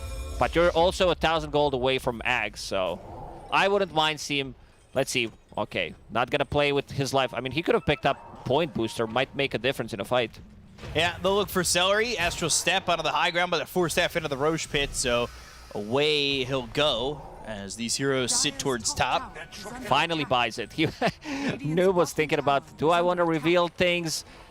If I get caught and then I die because I don't have that 175 extra HP, I'm going to lose it. I lost my courier already, delaying my own game. Yeah, that was unfortunate, and that kind of slowed down the pacing that Ordu Thunders were going with. They've got the silence as well as the Dream Coil. It's onto the Void Spirit, but it gets behind the trees. Celery coming over. They'll look for the Aether Remnant. That lands, but Noob trying to get away. One right click's not going to be enough, so Celery survives with just a little bit of health. They don't end up getting that kill into the Void Spirit, though. That Point Booster. That was making a difference. Yeah. Exactly. Omar gets caught, but they've got the Yules. They'll look for the Aether Remnant. Omar's going to survive here. They've got the damage to get the kill to Quinn again. The Infest on a Celery. Dyrachyo going the other way. If they get the kill to Noob, they'll take out Nefri, but they've got the Dismember. It's onto this Lifestealer. Dyrachyo still trying to fight. Now they're in trouble. It's going to end. TH2000 trying to TP out, and then damage just isn't quite there, but they will get a third of Corey. And, well, it looked good for a second when they killed Quinn, but then it all fell apart. As soon as Dyrachyo joined with Radiance, they ate him, understood that there is no damage from Skywrath Mage. They could potentially blow him up. If they use Ancient Seal with Rot, with Void Spirit, this Lifestealer just disappears completely. And speaking of the itemization on Dyrachyo, he is going for a bit of a different item build, Manta style instead of a BKB, which I also really like. To have ability to push out the waves, pretty much the same item build as he went on Abaddon in the previous game. No Armlet, but Radiance Manta style. This is going to increase his farm by quite a lot. And we see win probability. 69% now turns into 70. Almost nice. So smoke from 2 heroes. It's the heroes that have the silence and the burst damage, so we'll see with the control what they can get here. But it's been tough. They're like close to breaking through, but after that last fight, it goes from 5k to 9k. And there's that silence. Mystic Flare's down, but they don't have the control to keep him under it. Yule's up into the air, and then immediately they're just going to retreat from this fight, so Dyrachyo is able to survive, and they bring in the reinforcements just in case. Bottom lane, Ace, not a lot of mana to work with. The Spiderlings, though, getting chased down with that rot. No hook hitting in that situation, so able to just walk away. Gotta try. If you don't try, you're not gonna hit anything.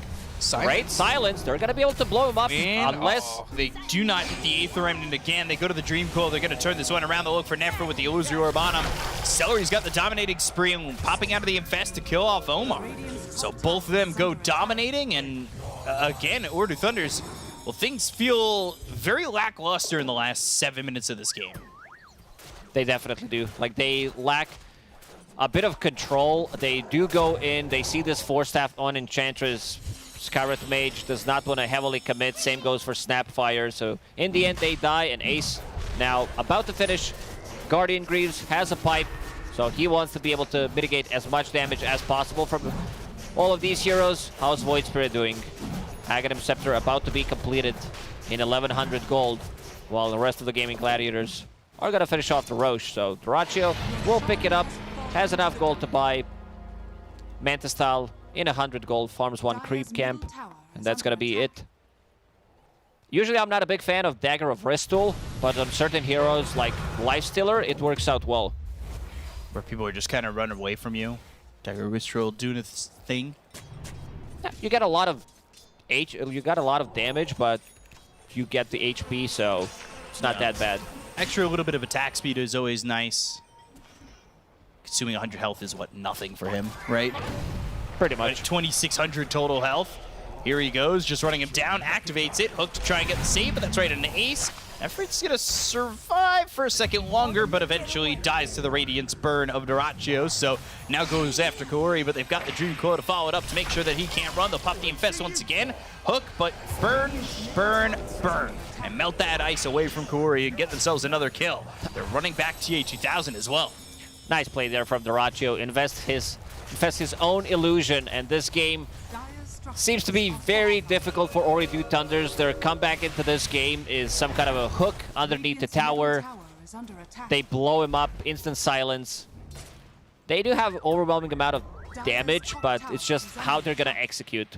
And looking at Quinn's items, wants to be able to defend themselves, which is going to give him more tankiness. At one point, he was thinking about getting that Kaya Sanj, but Lincoln Sphere also gives you enough tankiness, plus also provides you with defensive mechanism against Dismember and most importantly, Ancient Seal. OT, they feel like they're losing the game right now, so something needs to be done. Even smoking into Aegis that Dyrachyo still has for another 3 minutes. Definitely not the hero you want to get into as the first point of contact. Those illusions will walk on by, and Ace will break the smoke. Send Spiderwings over. This is a bad spot. They're underneath the ward. Yeah, they've got that up on the high ground, and they get the kill into Omar. There's nowhere for him to go. Ace is going to get credit for that one. The freezing field is down. They get the kill to Tofu. They'll end up trading 1 for 1, but the impetus shot's coming in onto the Crystal Maiden. They get the kill to Kaori and take out a second. They've bought back here on Tofu. They want to get the finish in this game, most likely, and they'll blow up Noob. There was really nowhere for him to go, especially once the telekinesis hits. TA2000, he's showing himself up towards top with that rot, but you need to get out of sight and out of mind as the right hooks come in, but he's able to TP out. Hook, very difficult hook to land with all those spiders. Ace breaks the smoke. They are fighting underneath the vision. Scarlet Mage immediately deleted by Lifestealer. Tofu even using a buyback just to be able to secure things, making sure that they are going to win another fight. Void Spirit does have Aghanim Scepter finished off, but they need to be the ones jumping. And also, these heroes are becoming more and more tanky. Both supports having Cookie. Cookie lands the damage with the Mystic Flare. That's the Aegis, but, well, they're going to probably continue to try and go into Dyrachyo. I don't know if they're going to have the damage. They'll go to the Dismember, but look at the damage coming out on the TA2000. Like, this is coming from Celery. Celery, who's got himself that Hurricane Pike, and well, they'll get the Konakori, they'll look over at the rest. Trying to get out of this. If it assimilate, Noob up onto the high ground, lays down the Aether Remnant with the Silence landing, but Dyrachyo goes into the Manta. They've got the Dream Coil that's going to snap with the Cookie being popped by Nefrit. So TA2000, 4-staff back into the base. Dyrachyo chases him down and gets the kill. Quinn's got credit for that one. Ace gets credit for the kill on a Noob, and they don't have buyback on either the Pudge or the Void Spirit. But a Silence, a concussive shot, and some kisses the way of Quinn, and well, he'll be put to sleep with those kisses into the grave. Gotta be careful. If you overextend, like you see Lifestealer dies immediately with Rot, with Silence, and the full Mystic Flare. This is a level 2 Mystic Flare, so gotta be more wary of the damage. Still, carry-to-carry matchup. Pudge can play this matchup if he does have a secondary carry on his team. This is not Void Spirit. He's not that type of a hero. Doesn't deal physical damage. One of the reasons why I noticed that Nefrit's trying to build up some kind of physical. Still a long way from it. Level 12 only. You want to get that level 15, level 20 talent. So playing the long game potentially for them. Yeah, do you think it was worth it, though? If you want to build the damage, I feel like Guardian Greaves just sets you back so much. Not really. You want to have some kind of, team presence, especially because your early game didn't go too well, and now he's changing things. Like, he understands that he's very far away. He's extremely under-leveled. Yeah, I think if he wanted to do that, maybe Guardian Greaves should have been on somebody else, but I don't really know who would have been the one to be able to build it all. So, 17,000 net worth lead here for Gaming Gladiators. And Order Thunders, they went with that smoke and over mid, and that fight didn't work out for them, but it does feel like they're down to one of their last fights or two. And it's going to start with Kuri going down to Dyrachyo. Full combo to kill Crystal Maiden, Coil and Infest Bomb, just to be able to get a kill. It's going to be very difficult to land a hook with all those spiders, so even with the illusions, Dyrachyo, level 20, extra Ghoul Frenzy slow, big fan of that talent. So, gets the mid-tier 3, and let's go for the racks. As Tofu sits back, the hook doesn't land. Aether Remnant not going to do its part either because of the hook not landing, and this is going to be a free set of racks.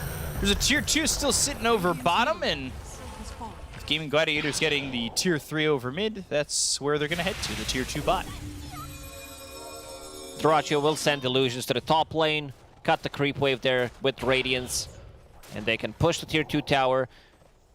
TA2000 is pinging it out. Seems like they want to take a fight, and they're gonna smoke. Dire using a scan. They know something is up. Oh boy. Yeah, this could be the final fight. If they don't get this right. Ace kind of sitting back. The rest of the team on the high ground, they're actually wrapping around on them. They're going to go in with Quinn having the Infest. The Waning Rift, they'll pop the Infest. They'll look over at Nefrit. He'll pop the Guardian Greaves, but they've got the stun for the Centaur Creep. The Dream Coil's going to be down onto 2 of these heroes. They'll look over at the Crystal Maiden to get the kill on a Kaori. So now, godlike for Dyrachyo, as Omar, he's away from his team, and well, now away from his team because he's in the grave. He's in a body bag. And it's looking like the rest of the team may join him in said body bag as the right click's coming with the BKBB pop by TA2000. But the bash is out from Dyrachyo. The buyback, so Omar out. Stolen Dismember, and they're going to call it. G. Doesn't even matter at that point. Gaming Gladiators going to even the series up at 1. A bit of a rough game for them, I would say. This type of draft, we said after we saw it that it can look really rough, especially if you don't hit your timings. Crystal Maiden and Skywrath Mage. These two heroes, they don't play too well from behind. They do tend to struggle, especially against Puck. Lifestealer, Dyrachyo, we saw him on camera having a bit of a laugh. He's like, freest Lifestealer game of my life. Carry-to-carry matchup, very difficult for Pudge, unless Pudge is, I would say, 5k, like the whole team is 5 to 10k gold ahead, where he gets this refresher, gets the levels, get to his level 20, level 25 talents, double BKB, double Dismember, but it just never happened. First of all, mid got shut down, first couple of coils used on him, and then his courier died. He didn't get the item until almost 20 minutes. His first item manages to buy Yule Scepter, saves him in one of those fights, but doesn't matter. Ace had a pretty rough game, pretty rough start. They did counterpick him. This was first pick Broodmother. Response immediately from OT. Crystal Maiden and Pudge, which makes the lane very difficult for Broodmother. He managed to get the farm, get the levels by two of those aura items, mitigating most of the damage from OT. Yeah, Gaming Gladiators played really well. It seems that with the laughs, the spirits are high, and we'll see who can take Game 3. But to break down Game number 2, we've got the panel, so take it away. We're going to have a chat about Orodu Thunders and how, I guess, stealing that little bit of a strat with the Pudge CM against Brood only works so far. I mean, that lane did go in their favor, but the rest of the team lineup is what was our question mark, how they were going to do it, and I would say that's probably where the impact sort of fell short. I thought TA2000 was going to clutch it up this game, honestly. You want to go 50-0? I thought so, yeah. Dude, he had such a good lane, and then he was like taking fights around mid with his team. He was getting the stacks. He was showing up. I was like, this guy's snowballing. He had like a pretty early axe timing too. Yeah, I just felt like they just weren't able to kind of show up with the rest of the heroes.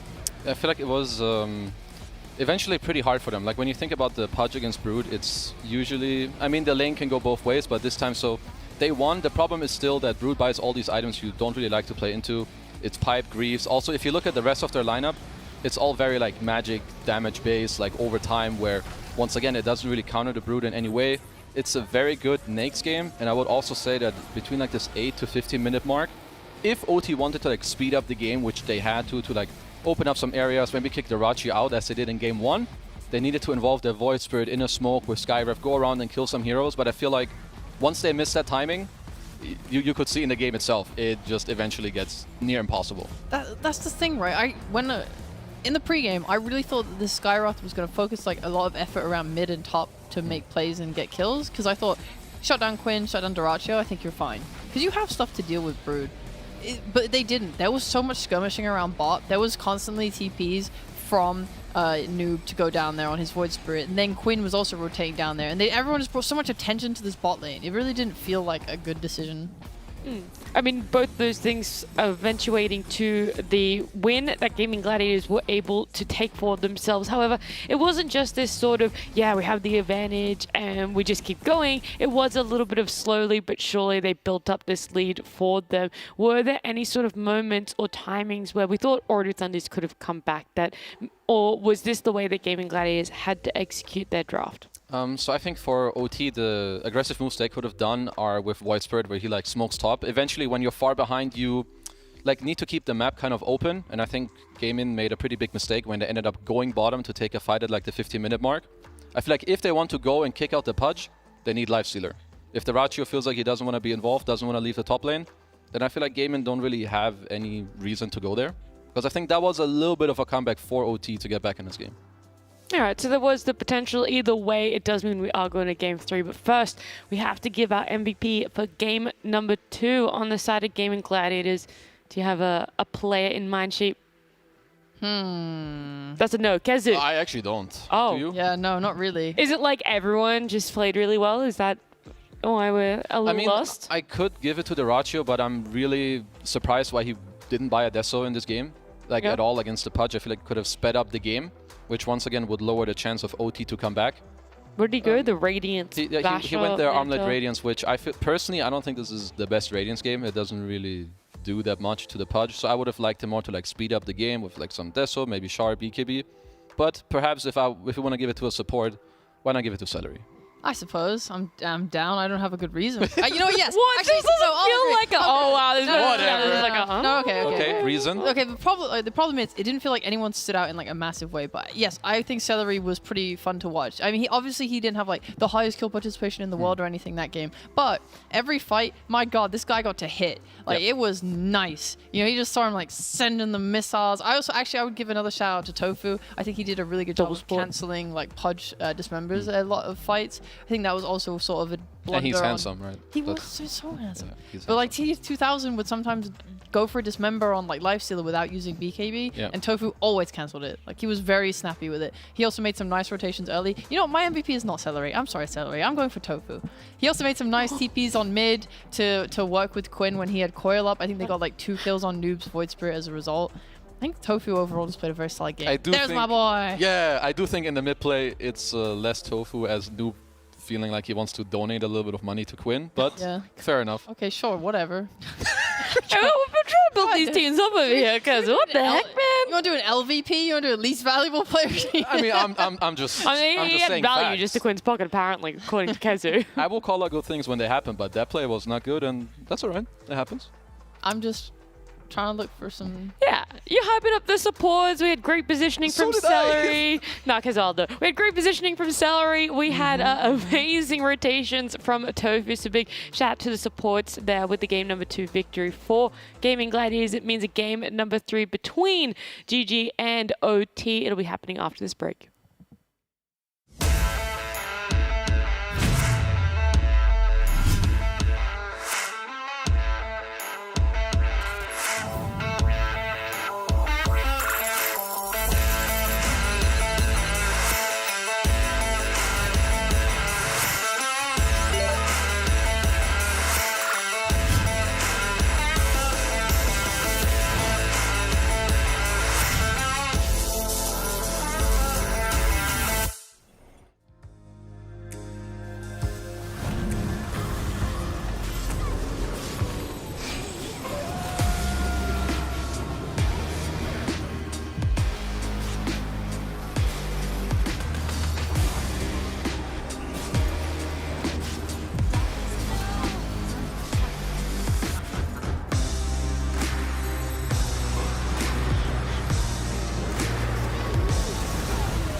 We're being treated with a game number 3 between Gaming Gladiators and Ooredoo Thunders. Ooredoo Thunders surprised a lot of people when they took game 1. Gaming Gladiators, not so much of a surprise, bounced back in game 2. So now we look, this is a little bit of a marathon. We've gone the distance for this series. Is that a little bit more of an advantage for Gaming Gladiators, Kezu? I guess. I mean... You could just say that's a dumb question. What a dumb question. No, I will just say that they're like the more experienced team, and they're the ones who lost game 1. And I would say the one that loses game 1 and wins game 2 usually has a bit of an advantage going into the last game, momentum-wise. Yep. And because they also already proved that you can adapt and then win the next game. And they're more experienced, so I'll give the advantage to them. Okay, all right. A little bit of an advantage, which means Ooredoo Thunders are going to have to work extra hard in game number 3, Sheep. Where are they going to have to put that focus? Is it the draft? And in the draft, is it a certain player or a certain position that you would like to see more focus on? I just want to see them use the tools they have against the enemy. Like, I look at the Skyroth last pick and I'm thinking, okay, cool. This is meant to enable a bunch of early game kills on Puck and Lifestealer before they get like a Yules or a BKB or a Manta or what have you. And I just didn't see that sort of aggression coming out. I think it was like later down the line where I see them finally like smoke into some jungle, find Lifestealer, use the Void Spirit, go in with the Skyroth ult, and it doesn't kill him because he's tanky at this point, because they're ahead by like 10k plus net worth at this point, because you waited half an hour to do your combo at this point. You know what I'm saying? Too little, too late. It is a little bit too late, yeah. So I don't know, where did that aggro come from the first game? Take that and put that in again. It felt like they were just sort of... It's almost like they came in feeling that, oh, we're going to lose, whatever, let's just run at them in game 1, and it worked out so well for them. And then in game 2, it's like, well, we're 1 up, like, you know, if we win this, you know, obviously... I feel like I think that's mean to say, because I think they were very clever with how they played game 1. Yeah, but I'm trying to figure out, like, why it wasn't in game 2. I think they just got caught off guard, maybe by gaming, like, for example, Nefrit on his Snapfire offlane this game, like, previously, he sort of got to play his game and get kills with his ult and do things, but that time, I think Quinn rotated to his lane a few times, killed him. I think his momentum fell off a bit. He wasn't really sure how to play. Like, he's struggling to pressure Duraccio. This is where I criticize, like, them not bringing Noob and Omar up to just silence and kill the Lifestealer and help the Snapfire. I think they played more reactionary in this game compared to game 1. They weren't bringing the numbers. Yeah, it has to do a little bit with, you know, your laning stage. You feel like, oh, I need to go here, I need to do this, instead of being like, I actually want to do this and go here because everything else is fine, so I can do what I want. So maybe that's something I want to look at in terms of laning. And otherwise, yeah, I just feel like bring numbers as you did in the first game. Yeah. Which, if they feel like they need to change something in the draft in order to do that, then do so. But bring the numbers as you did in game 1 and try to repeat it. We could talk about the mid matchup a little bit more as well, because when we saw the Puck being picked and then the Void Spirit as a reaction, we sort of said, you know, we've seen this in the past and we know that this matchup can be very volatile. Was it as volatile as you expected? You know, was it as bad for Void, or were you actually pretty impressed with how that matchup did go for him? I don't think I saw Noob kind of making Puck feel pressured that much. He did fine. I feel like the lane was kind of the lane was kind of a wash. They were both alright, but I still feel like when you play against this Brood and you when you look at their draft, it's very magic damage based, where these orcs are just going to own you. You should be looking more for a hero that deals constant and static damage, which is usually going to come more from right clicks rather than spells. That's why, going back to the draft, Sheep called a hero like Dragon Knight, which I think would make a lot more sense. It would also make it a little easier for you to play together, but it also gives you different sources of damage. Did you have anything you wanted to add, Sheep? Yeah, I wanted to just go back to this not picking Void into Puck. Okay, Void into Puck. It's not the counter you think it is. It's just not. I mean, I just didn't like it, and I think that it also showed that maybe he was overextending a few times, because he would be on like the enemy side of the river and getting coiled and stuff. Oh, I do remember that. There was a time he dashed into the high ground or whatever. Yeah. And there were two heroes there waiting for him, so he probably wasn't prepared for that one. And it wasn't the right sort of aggression coming out from it. I don't know who has side priority yet, but now that we've seen it, Ooredoo Thunders won when they had first pick, and then lost when they had second pick. I know it's obviously there are a lot of different factors into it, but do you think that influenced the draft more than it should have? Not necessarily. I would say it has perhaps a bit more to do with how they responded to what they're up against. It's the second time they lost to Brood. They've tried the Slark once, they've tried the Pudge answer now, which all these answers are okay, but I still feel like that this Brood hero makes the game just awkward for you. You need to pick specific heroes that maybe you don't want to. I feel like they don't enjoy picking their carry as early as they did in these Broodmother games. They enjoy it more when he's on range carries later down the line, and yeah, I just think this hero is too good. I don't know. I thought that lane worked, though, at least. I mean, we were criticizing in the green room. You know, Fogged is back there, by the way. He's alive. He does exist. We were all thinking, like, this Hoodwink would have been nicer, because I think they really kind of flubbed their lane in the off. They were dying a bunch of times. Like, Pudge was 1 to 2k ahead in net worth of the Brood. Everything sort of went well until they did a little cheeky feed. But until that moment, I think that it went really well. I do think the problem was more in the fact that they didn't seem to focus their effort more on top after getting that lead. Like, Pudge has Vanguard, he's Gucci.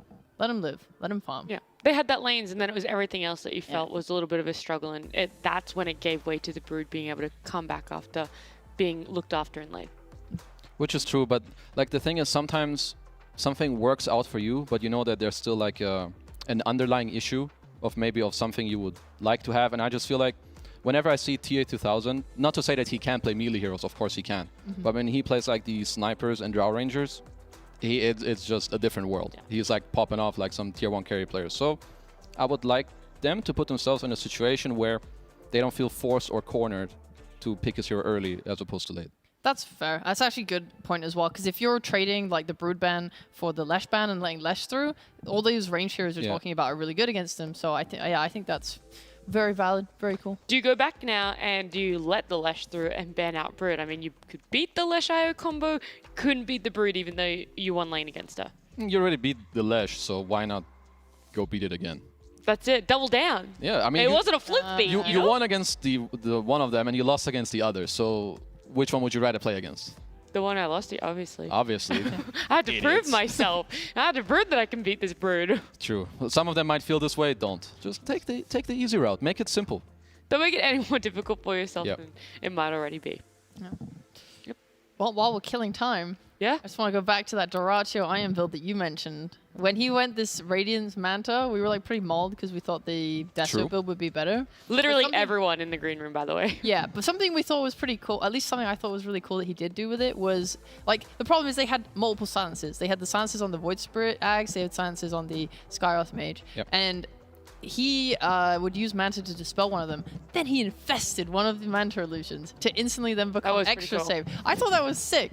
That was like a nice little way to kind of use it to protect yourself twice. Are you recommending everyone should do that on Lifestealer now? No. He infested an illusion which was kind of cool. I agree. His own illusion, not just any illusion. True. Kazu. Okay, you got to stipulate his own illusion. I mean, if they were to win, and if I will ask the question as to why, because I would like to know. Because I still think, like, the way you view items is you should just buy what makes the most sense, which obviously sounds simple. But I would like to just hear from him. He just won the major. He's a great carry player. Just to hear from him, is it like, I want to be in the center of the fight and like burn them because I feel like I can't stick on one target? Does he want to have like more magical damage in their draft, or like, what is it really? Because I still stand by the fact that if he buys Deso, he can speed up the game and help his team take objectives that they're currently not good at. And usually speeding up the game, especially when you're ahead, kind of kills all the chances of your opposing team to come back. We talk about how this was a little bit of a weird build. The question then is, what would be the normal or stereotypical build that you would see on a Lifestealer this patch? And is that Radiance potentially because it is now had that change in the patch? Yeah, I mean, Radiance got buffed. I would say the normal build you would see other people do is Armlet Deso. Maybe you go a shard in between. But I also think if you look at the OT draft last game, there's so many silences and stuns, magic damage. I feel like if Matu were still to play, I'm just going to mention his name because I feel like he was the best Lifestealer at TI. Yeah. He would have gone Armlet, Deso, BKB. And then just run into the fight with Rage. You BKB, that's like some 15 seconds magic immunity. By the time your BKB is over, you have a new Rage. Maybe he's retired because he's so old and has such old, terrible ideas like Omelet Deso. Yeah, probably. That guy was really bad. He was just awful. Yeah. Worst. I would never meet. No. Shout out to Matu. Hope you hear this. Love you, Matu. He's not. You got to say this when it's a liquid game, bro. You know he only watches That's true. those ones. He does not watch these he games literally at all. doesn't watch anything else. You could say whatever and he'll It's okay. never know. No, Damn. Blitz is watching. He's sending the clip right now. So someone is sending the clip to Blitz, that's for sure. Oh, jeez. It's going to make its way back to Matu, Yeah. but we're going to focus back on... sorry. No, I was just going to say, I agree with Kezu, though. I do think that build would have been better. Maybe he was just like, oh, yeah, with this Radiance, I could farm Wait, how could it be better if they still won with this build? Just because... No. Yo. Just because you win yes. or do doesn't mean okay it's good. doesn't I mean fully it's good. agree. I fully agree. That's spitting facts right now. That was such a horrible thing for you to say. Now, this is... You need to hear this at home. If you win, guys, you can always find something that you can do better. That is very true. No cap. It's called a setup. No. Yeah. Yeah, you did Thank good. you for saying us up. Pleasure doing business. Thank you. Thank you. ma'am. Send the Thank payment you. later. Yeah, guys, seriously, if you want to improve, if you want to climb MMR, don't only look at your losses, although you should definitely look at those. Look at Yes. your wins. Always look inside of yourself, not outwards at others.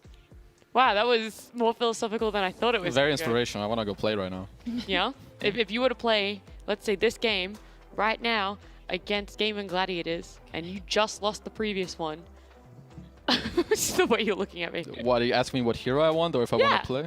Bad Rider. Why? I want to last What? for Quinn. Oh, that's what? Yeah.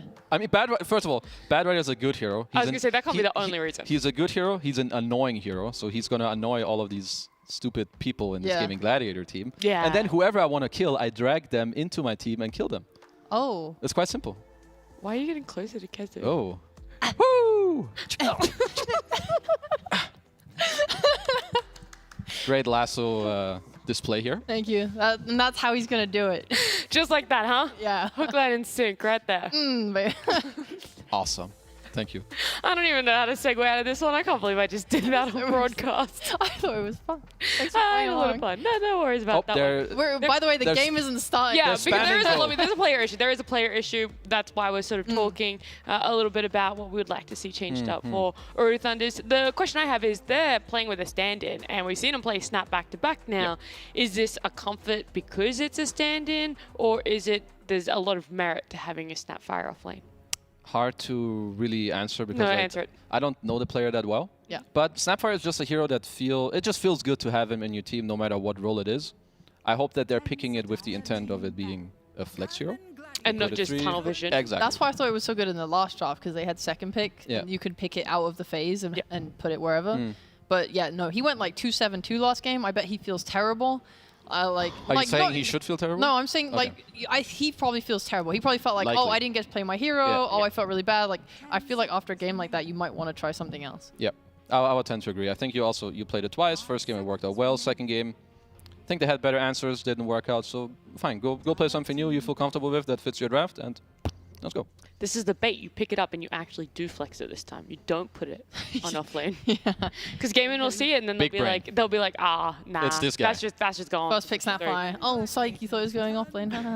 It's definitely not. Oh, they let something new through. Nature's Prophet.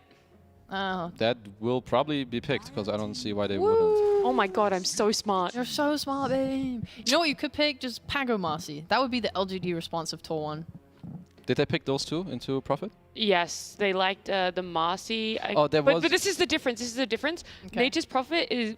They said they like the Marcy when it's against ranged carries, and they would put it in Was that off lane. LGD that said it? Yeah. Okay, well, yeah, but they still liked it.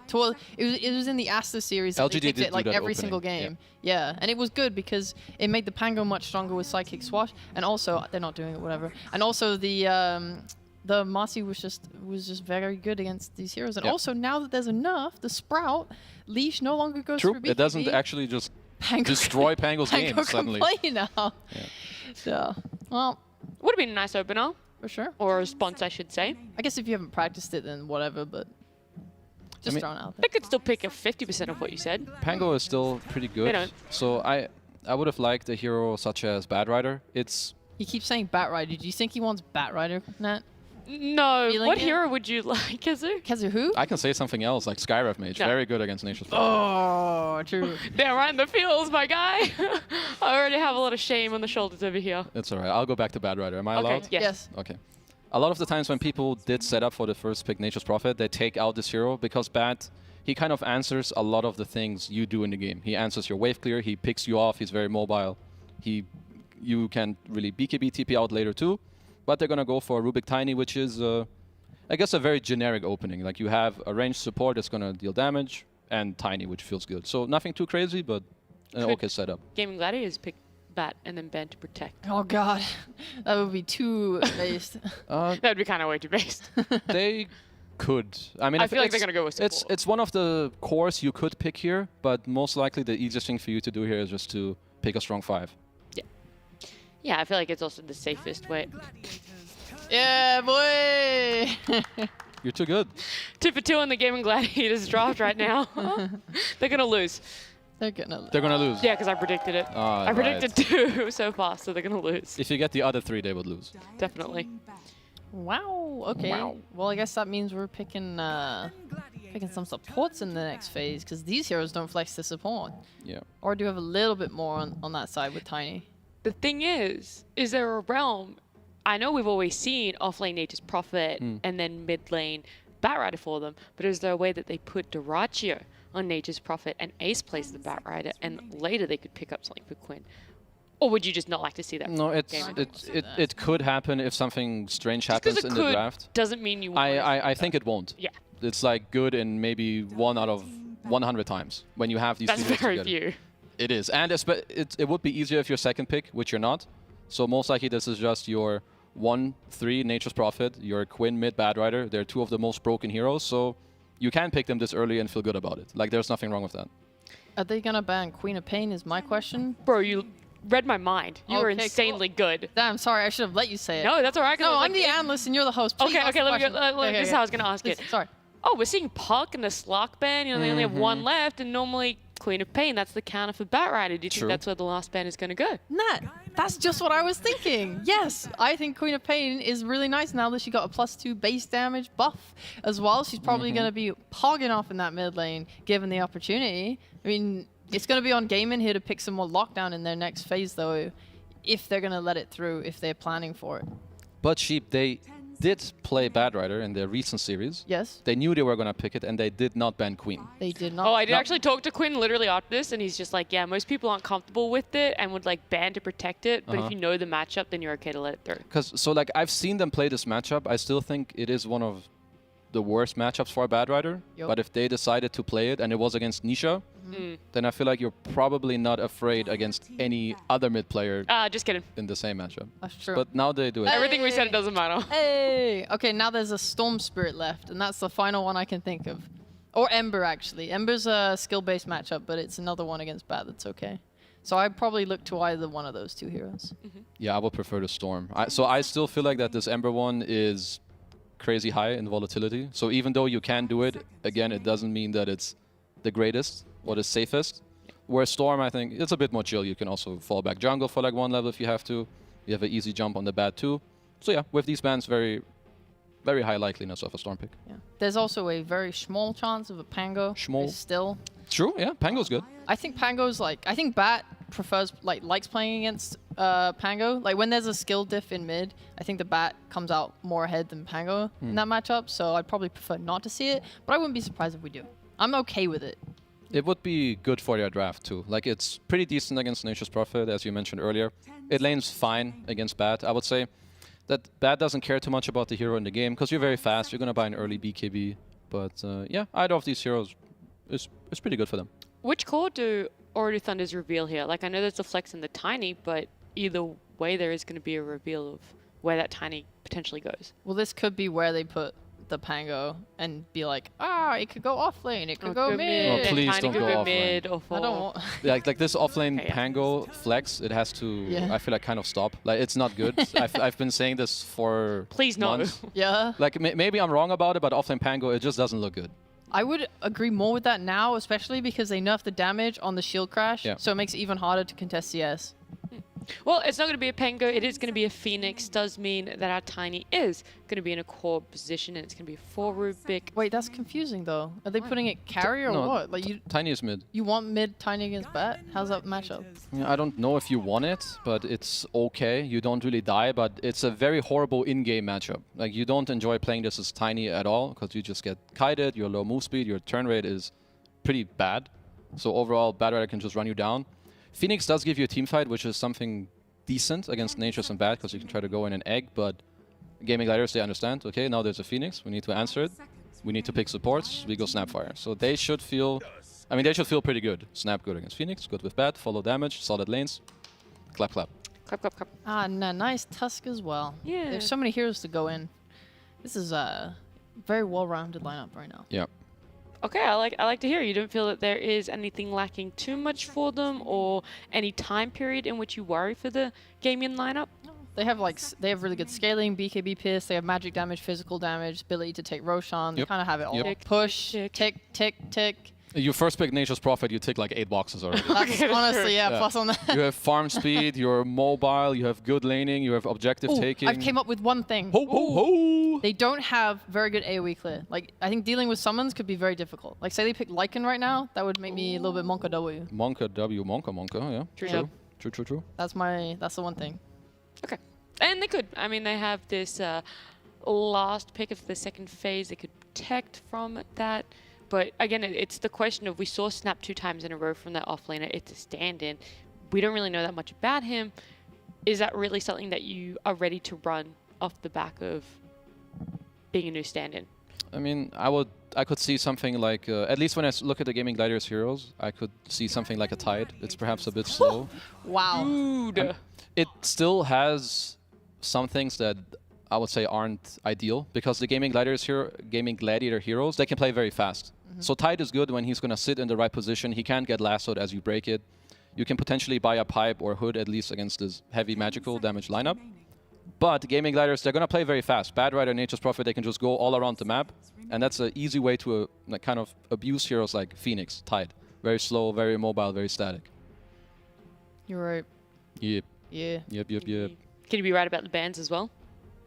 That's so hard. For who? Both? Yeah, all of them, all 4. You have to be right. Well, Gaming have to. They have to ban first, which means that they need to decide right now where the they're. Tiny's going, or where they're. No, they need to decide where they want to put the Nature's Prophet and then ban accordingly for their next ban. So it's not too easy to call. Okay. But they want to pick Nix once more. That's why they're banning more. That's why OT banned Nix. I kind of like the Nature's going safe lane though, because he's still, even though the Trians are less effective against Tide, you're still able to just like hit from range, and you have like Snap or Tusk, both these supports are very good at amplifying your damage. So I feel like you're going to be able to harass him pretty hard out in the early levels. Well, not out, but you're going to be able to pressure him. He's not just going to sit there happily. Outside of the Morph ban, was there anything else that was giving away to the fact that Gaming might wanted to pick up Lifestealer again? It's just very good against OT's heroes, and they banned Morph, which is like one of the best heroes against it. Like, you're gonna lane well against Tide, you have Rage against Tide, you have Rage against Egg, and you own Tiny, who is most likely, again, a core hero. I'm trying to think of like what's similar to Lifestealer still in the pool that... Juggernaut? I don't want to say the J word, you know? Yeah, I'll say it. He got buffed, guys. He did. Now he's That's why I'm putting it out there. The other. I mean, like, for them now, it's more like, what is your most valuable hero? Because I agree with Sheep, you can just put the Nature's Prophet safe lane if you feel like you have some cool offlane pick. Ursa, a sick Ursa game. Yeah. I mentioned Jug for memes, but if you wanted a serious answer, Ursa. I was looking at Ursa. Because you have Snapfire to deal with Egg, but Ursa's going to add another layer of like guarantee on top of that to be able to kill it. He's going to be able to enrage on top of it, so if he gets stunned while trying to go for it, it doesn't matter. It makes it harder to cover the Egg with Ravage. Okay, well, Naga now coming out for OT, so it feels like 2 very different ideas on how long they want to take this game, and sort of the way that they want to play is the one that you're favoring a bit more, though, Kazu. Actually, no. I feel like over time, this Ursa-Naga matchup has changed a lot with the talents that Ursa received, where your Fury Swipes apply longer. When you queue in with the talent, you also see who the real Naga is, no matter what he does. So even though the hero has like 40 armor, you just stay on top of her, you build Basher, MKB. And I think that the way this game is going to go, OT's heroes don't really synergize that well. And eventually, Gaming Gladiators can just run wherever they want, because Ursa has a very free game. Yeah, all right, bit of a free Ursa game. Not looking at the cohesion of OT, but do you see something that maybe Kazu doesn't cheap? Maybe if Noob gets a pretty good blink timing, you can play with like blink combo, lift, and then even TA2000 has the option to go like an Orchid. Could be really good. And then you have ways to deal with Ursa. I think the most important thing is Naga needs to make sure she's using her illusions to sort of control map space around Roche so that they don't just get free Ursa. Yeah, I would like to see the Orchid build more. I feel like people have swayed away from it. It's very good. They should play with their Tiny, as Sheep is saying, then include the Naga. If they do that, they definitely have a chance of, standing a chance in this game. All right, I like to hear it. You know, we have a game number 3 between Gaming Gladiators and Ooredoo Thunders. We'll see which lineup does come out superior as we head on over to our casters, Beakup and Lacoste. Thank you very much, Nat. Appreciate that. Game number 3, Ooredoo Thunders against Gaming Gladiators, the major champions. We continue to speak their praises. Can they be defeated? Do you think it's going to happen here? Not this game. I think Ooredoo Thunders have the weakest out of the 3 drafts that they drafted for themselves so far. Not a big, they have so many bad matchups. Egg's not going to go off. Carry to carry matchup. Ursa heavily favored against Tiny. Tidehunter as well. You have heroes to kill him. It's not like this has been for quite some time one of my favorite hero pairings. Tusk with the tag team. You max it out. Ursa with the overpower. Tidehunter just straight up dies. Like, anyone dies. The overwhelming damage. It also opens up the Roche relatively early on. You win one fight, it's instant Roche pretty much. This is also Dire Ursa, so he's going to be always looking around that Roche area, and I feel like it's very difficult to execute lineup, also very sluggish. Tiny needs to have a really good game. I like the point that Kezu made about the Orchid build on Naga. We don't see it as much. I want to see it this game as well. Something that Ursa does not like to play into is Silence. It gives them more burst potential, but this Tiny needs to pop off. Yeah, so we'll see what the Tiny can do, and you take a look at these odds brought to you by esportsbet.io, and they've been different each game, and I think they got a little bit more respect in the odds in the second game after that victory, but now back down after what was a quick win in that second one for Gaming Gladiators. And you were talking about Dyrachyo and on this Ursa. Obviously, it's a lineup that really wants to play around that first Roche and that first Roche timing. We see it a lot with Ursas where you're trying to get maybe like a 13 to 16 minute Roche if you can pull it off. So we'll see where the timings land here for Gaming Gladiators if Orlando Thunders can find a little bit more luck and skill coming into the laning phase that gives them a chance to go mid-game and potentially throw that time clock out of whack. Pretty much. And it's also Nature's Prophet who does unlock Roshan as well. It's not like they need it, but it's also one of the Ace's better heroes. His performances have been top-notch. I want to see the item build that he's going to go for, whether this is going to be Aghanim Scepter build, if he feels he needs a bit more control. Good against Phoenix, good against Naga and the Illusions, and also the Gleipnir BKB. Once they hit their BKB timings, damage output from Oridu is going to be very, very limited. And these are the heroes that want to buy BKBs. Yeah, we talked about Ace. We were even talking about him on the Nature's Prophet in the first game, just more like that's the hero that he plays when he's almost gonna like carry from the off lane, right? We've seen him have two different builds with this hero. We've seen him be top of the net worth for Gaming Gladiators with the Nature's Prophet at times. So, like you said, it's gonna be interesting to see what kind of build he wants to go for the Prophet and up against the Naga Phoenix lane with this Tusk. I could definitely see them being aggressive if they find the right opening. Most definitely. I see Tofu starting with Snowball, Boots of Speed, wants to be able to close the gap. Even used Snowball on the Illusions to find with the real Naga Siren, deal some damage to Phoenix as well. Since Ice Shards got nerfed in terms of the cast range, it's a pretty big nerf. 400 extra range, definitely really good to set things up, and we already see at this bottom lane, they are putting pressure on Ursa, which is not uncommon. Like, level 1 Ursa, not that strong. He's getting harassed, especially against this Rubik Tide lane. I want to see if Tidehunter decides to put a point in Gush at level 2 to have a bit more kill presence, because if he has Gush, one of these heroes is going to die. Yeah, I was definitely thinking of the same thing, and I feel like it would benefit them to get an early kill on Dyrachyo and make his lane a little bit more uncomfortable, and he's just a creep away from grabbing that second level. So we'll see as both these heroes will hit level 2. Telekinesis, and they'll go to the Anchor Smash. They've got some damage. They'll look for Celery. They'll get themselves First Blood, and it was with that Gush. So First Blood comes exactly how you thought it would. It's a very strong lane, especially because they hit level 2 slightly faster. Nefrit also, his item build, 3 gauntlets plus a Quelling Blade, so his last hitting in the lane is going to be relatively easy, and I love that Omar gave him First Blood, so he will get the items, get faster to his mana boots, which means that Rubik will also have mana. Definitely not an easy lane for Dyrachyo. Has only 6 magic sticks charges. Looking at the mid lane, Noob doing really good. 13-5 against 9-0 on Batrider. Is that going to sustain, though, with the levels coming in for Quinn? I don't think you can dive Tiny unless he tries to use Avalanche and doesn't have enough mana, but you should always have mana considering you are playing with the Magic Stick, playing against the Batrider, so you can toss him away, use Avalanche, use 3-throw to slow him down. Multiple ways of not allowing Batrider to get on top of you. So those Arcane Boots are actually going to take some time to come through onto the Tidehunter. He elected to buy the Ring of Health first before. Yeah, you want to have Regen instead, and he's going to be fed some tangos on top of that. Nefrit, waiting for that level 3. Yeah, again, 1 creep away. Ooh, Scatter Blast used. Didn't get the last hit. There it is, level 3. So, double in the Anchor Smash. All right. So we'll see if they get another kill. Celery, if he finds himself in a bit of a bad spot, could be hit with the Telekinesis Fable if the mana is enough for Omar. And Nefrit just waiting for his opportunity. This lane going really well for Nefrit as he's 18-3 for the moment. Dyrachyo is ping. You know what I want to see?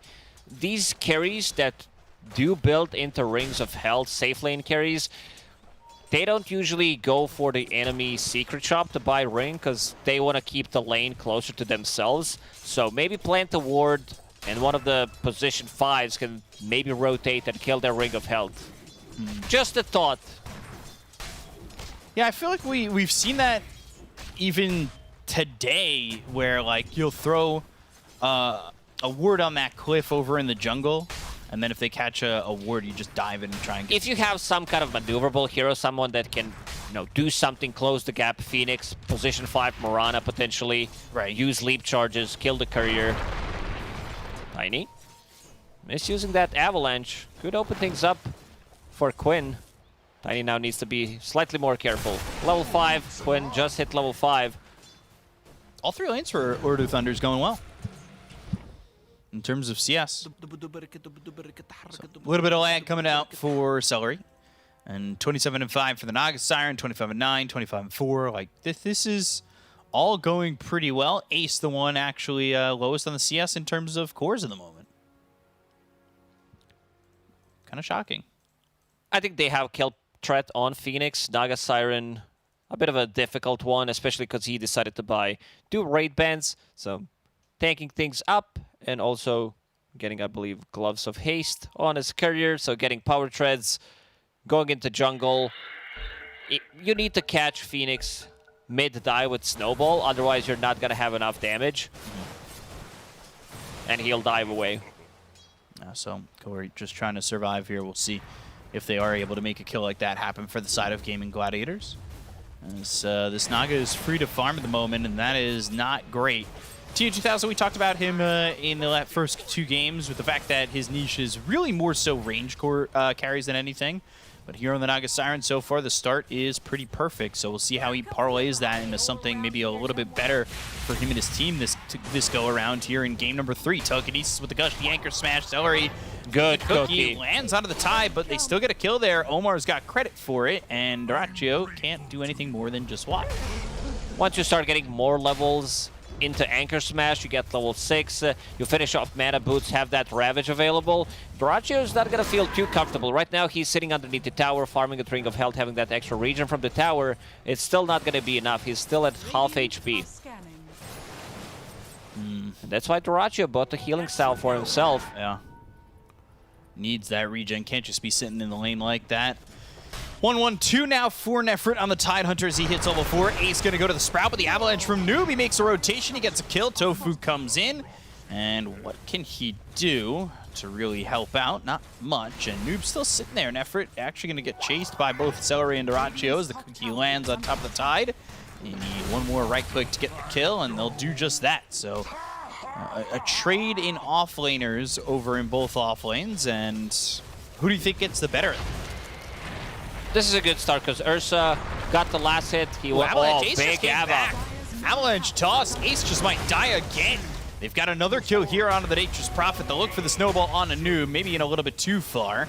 Quinn, well, walking around and trying to wait for the TP to get the lasso out. He'll do just that. Noob now on the run. 5 stacks of the sticky napalm. Avalanche and the toss. Does he get a second? He does. So Tofu falls before Noob goes down. And that's well worth it at the end of the day. Yeah, not a bad trade for Oridu. Quinn used lasso. He's like, with the haste, where do I want to drag him? A bit to the left, a bit to the right. Still Tiny finds an opening, gets another kill. But now Doraccio needs to be careful in this bottom lane. He is level 5.5. Oh, Telekinesis, Gush. Anchor Smash trying to run the right clicks. Uh-oh, there it is. A kill on Doraccio. Taking out the Ursa. Just playing it a little bit too low health in this bottom lane. Every single time a hero leaves in this off lane, someone's gonna die. Yeah, it feels like one hero alone is just not enough to survive so far. And Celery's here, but may want to be careful about throwing out a Cookie and showing his position and getting chased. Got those arcane boots, so the mana sustained in this bottom lane for them. And with Nefrit about to hit level 6 or getting close to it, that allows this Rubik to go over towards mid and try and control this 8-minute rune. They've got 3 heroes here for them. Hoping that it's bottom, and it will be. It's an arcane rune over bottom, but Celery will just deny it. Walks in, denies it, nobody gets it. Tiny would definitely love to pick it up, even though he doesn't have bottle. Trying to rush a Blink Dagger. We talked about Tiny's importance to have a good entrance to the game, and so far he's did a pretty good job. Third on the net worth. This is going to be a good timing on Blink. If he gets another kill potentially on Ace here. Man, if they get another Ace kill, just back to back to back would be an awful feeling. And this is just leaving the Naga Siren a free farm up top. They do get Quinn to come over. They see this courier, and Tofu will lose his courier as TH2000 now on the run, but they got the TP in and maybe a little bit too far away. Tiny comes over, Wrath of Nature, the damage with the Firefly, and down goes the Naga Siren, but Kaori's here with Noob throwing out an Avalanche. Not enough damage, but bottom lane, Ravage, Telekinesis is the control enough, maybe stacked a little bit too much, but it's not going to matter with that Anchor Smash damage. Ursa, he was so close, one creep away from level 6, maybe with the Enrage, if he manages to pop it off. This is a big steal. Rubik getting level 6 before Ursa, and also Quinn. He was not fooled by that Naga Siren trick. He found the real one immediately. TA2000 tried to split the illusions up, but Quinn manages to find it. Now continues to farm up the jungle. I'd say Gaming Gladiators are one of the better teams that utilizes Batrider as a pick. I would say same with Entity, where they know how to make stacks, they know how to play aggressive with it. And we talked about the BKB timings. Ursa going for Battle Fury, of course. Blink Dagger, BKB type of a build. And Ace, he needs to recover. So recovery mode on, going into Maelstrom. Mithril Hammer about to be purchased. So recovery time it is. Meanwhile, by the way, Omar, he's also got himself Arcane Boots. Speaking of recovery, he's not recovering. He is very far ahead. He's doing a great job on this Rubik at the moment, the highest farm support. Arcane Boots, like you said, he hit level 6 very quickly, so he's got himself that Fire Snap cookie. And, well, for this bottom lane, Dyrachyo, again, yeah, he's got that Enrage, but Cookie, Gush, Telekinesis, Fade Bolt, Anchor Smash, like, this is definitely a killing lane, and they're going to go for him bottom once again. Try to chase off these heroes, and does so successfully to survive, but he gives up Enrage over to the Rubik. So they have potentially 60 seconds for a bit more harassment. Anchor Smash. Dyrachyo does have Phase Boots on, has Ring of Health and Possessed Mask, so side needs to be also careful. 8 stacks. Yeah, is that the play, though, as Dyrachyo goes into the trees? Efrit, not a lot of health or mana, about to have those Arcane Boots back up, but now in the jungle, they've got the lasso, they'll have the snowball, they'll get another kill here onto the Naga Siren, and that is back-to-back deaths. Not in quick succession, but quick enough where it's really going to hurt the Naga's game, but when you see that, and then you also see Dyrachyo dead for the 3rd time, it's lining up to be a bit even. Dyrachyo straight up not having a good time in this lane. First they force Enrage. Corey, try to get it. Oh, yeah, try to get out of the map. Yeah, they also have anti-Phoenix Ward to see him when he tries to use the Sunray. So, tower gone. Ace will get the last hit. We talked about Ace's recovery. Suddenly, he has the same amount of farm finishing off that tower, and now has a Maelstrom, so his farm is going to skyrocket. Yeah, I'm going to say I misspoke a little bit, because I thought, you know, you're getting TA2000 dead for the 2nd time, and Dyrachyo's died 3 times. Maybe it was even. It's actually still very not favored in terms of net worth. God damn, like, that is a big split between these two heroes. Like, Dyrachyo's just not having fun at all. He's 2 levels behind as well. There's the Maelstrom for Ace, and it's kind of falling back into what we talked about, and Ace getting himself into more of a carry position with this Nature's Prophet, as we see Celery go down to Kaori with the Sun Ray after the Avalanche toss from here.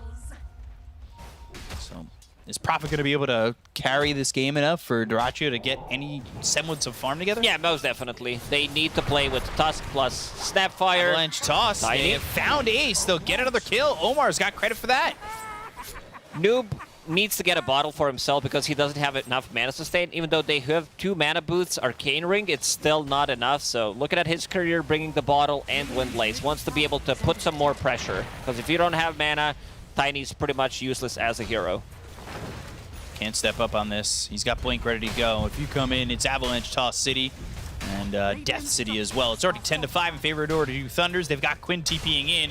Effort's got Ravage, so coming into this is a little bit risky. They'll go to the Mortimer's Kisses, they'll go to the Snowball, they'll get the kill out of the Tide before he's even able to get the Ravage off. So well calculated by Gaming Gladiators despite the risk factor of that Ravage. They may even want more in Omar, but don't chase up the steps. Don't quite have that vision to do that safely. You're tanky as Tidehunter, but not as tanky against this overwhelming magical damage. Batrider, Firefly, they block him off with the shards, Snapfire, ulti. They're still gonna get these team fighting items. Snapfire, I see Celery going for mech and trying to get some farm as well. BKB almost finished for Quinn too. And that's where he's gonna feel pretty confident running after these heroes, right? But is BKB timing alone for him really the confidence booster, or does he need a +1 with him? They have nothing to stop him from getting in unless they get the first jump. Yeah, Avalanche toss back to the team. They've got the telekinesis. Flame Break's not going to push him far enough away. So Omar's got a kill on Quinn. That'll slow his farm down for the next 30 seconds while he still looks for the BKB, and this should be a dead tier 1 mid. Tiny will try to finish it off. Nefrit this time around. Ravage plus mech available. Tofu will throw ice shards, but nothing's gonna happen after that. Noob, again, making a move, trying to find something. Ace, I see his item build going for a Mjolnir next. He wants to be able to deal with Naga Siren illusions. If he dies once, he's probably gonna switch it to BKB. Would you rather him just do that now? Just go for the BKB now? He can still keep things open, see how the fight's gonna go. Stack for Celery. And got it. Big fan. Big fan of supports doing things like that. It's one of the most exciting parts of the game for me. Which is weird. But as a support player, I always find it nice when you can get those double stacks, or back when the maps were a little bit different, triple stacks. Avalanche toss, Celery, you got the stack, but, well, they're going to stack another death on that count. So, Noob got another one. Doraccio still needs time. He's about to finish Battle Fury in 600 gold. This is his farming tool. He also has those stacks that you talked about, but these stacks can also be taken out easily by Naga Siren, Tidehunter. Like, even Tiny can steal the big stack. Giga lag again, it seems. Yeah, it's kind of been that way. There's a lot of camp stacked here for Gaming Gladiators. Only 4 on already do Thunders. They do have Naga Siren, they do have Tide, so a bit surprising that they didn't. I mean, one of the reasons is Ace, this has been his thing. If you check the dire triangle, he's been blocking the camp, so you can't even farm that. So he's very annoying to play against. That's not cool. Using those treants to get those successful blocks, and you can see camps are empty. Nobody home. Nobody re-signed for the next summer to go to summer camp.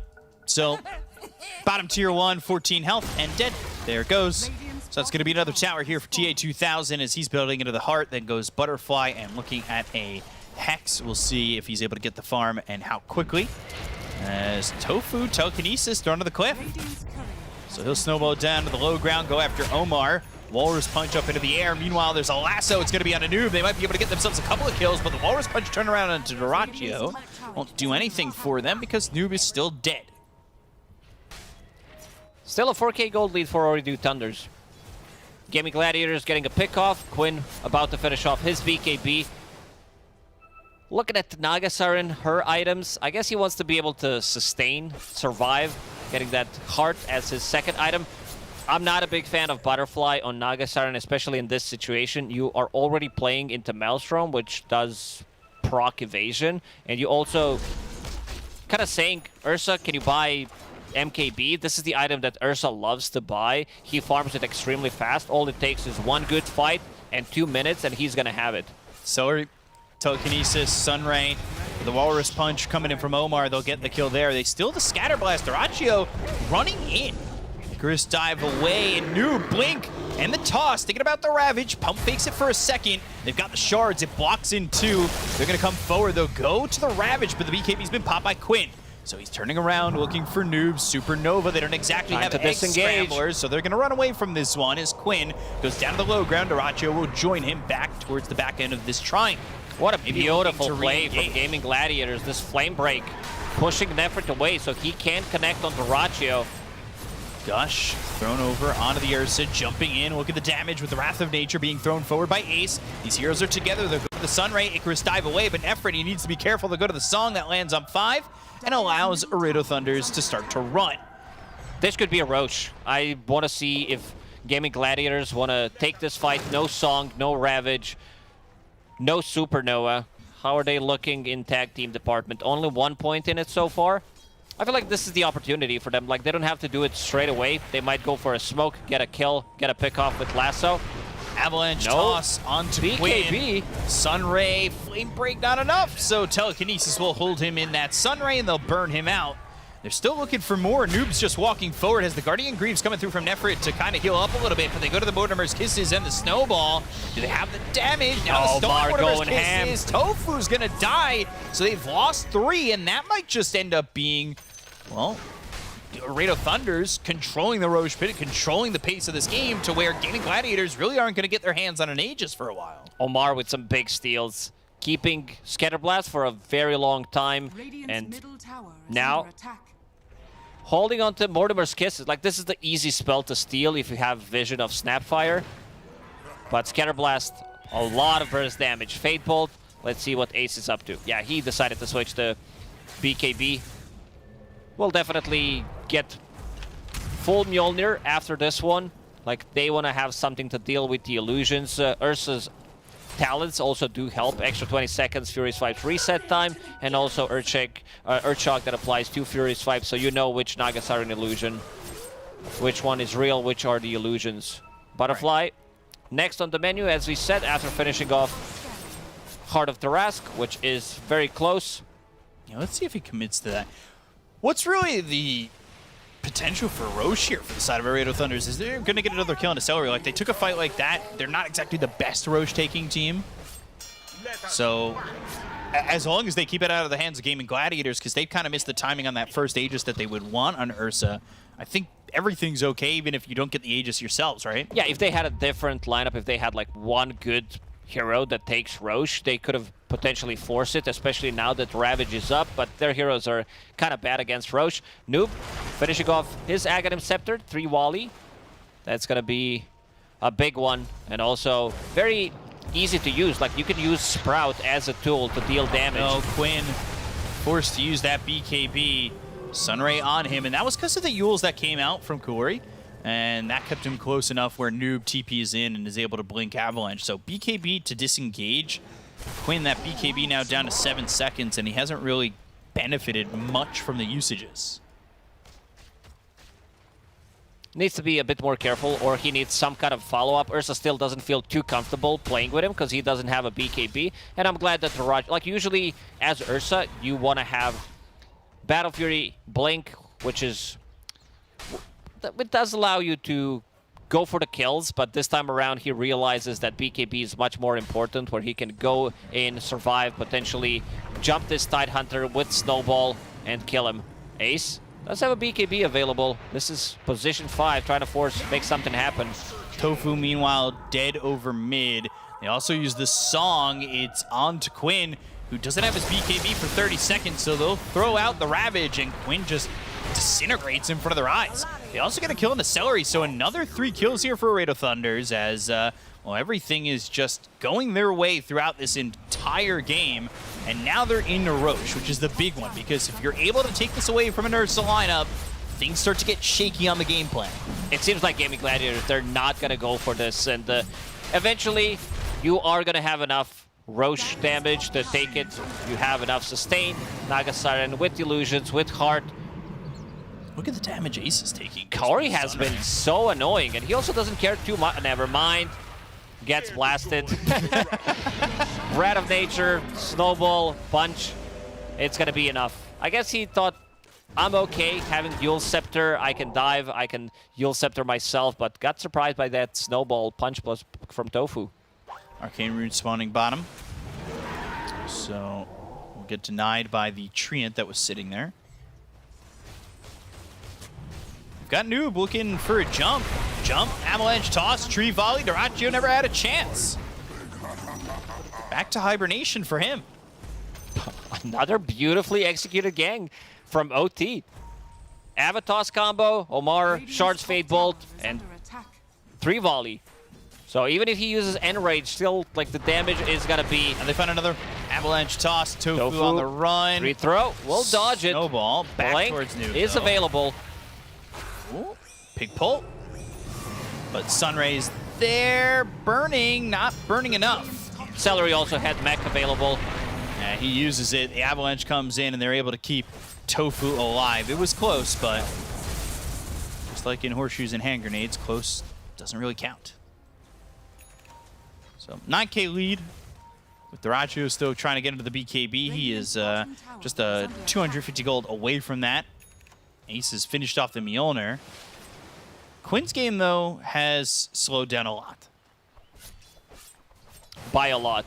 Like, he died 2 or 3 times in a row. His item progression doesn't have much. He had a good timing on BKB, and in the last, I'd say, 6-7 minutes, managed to only farm energy booster and 1,000 gold.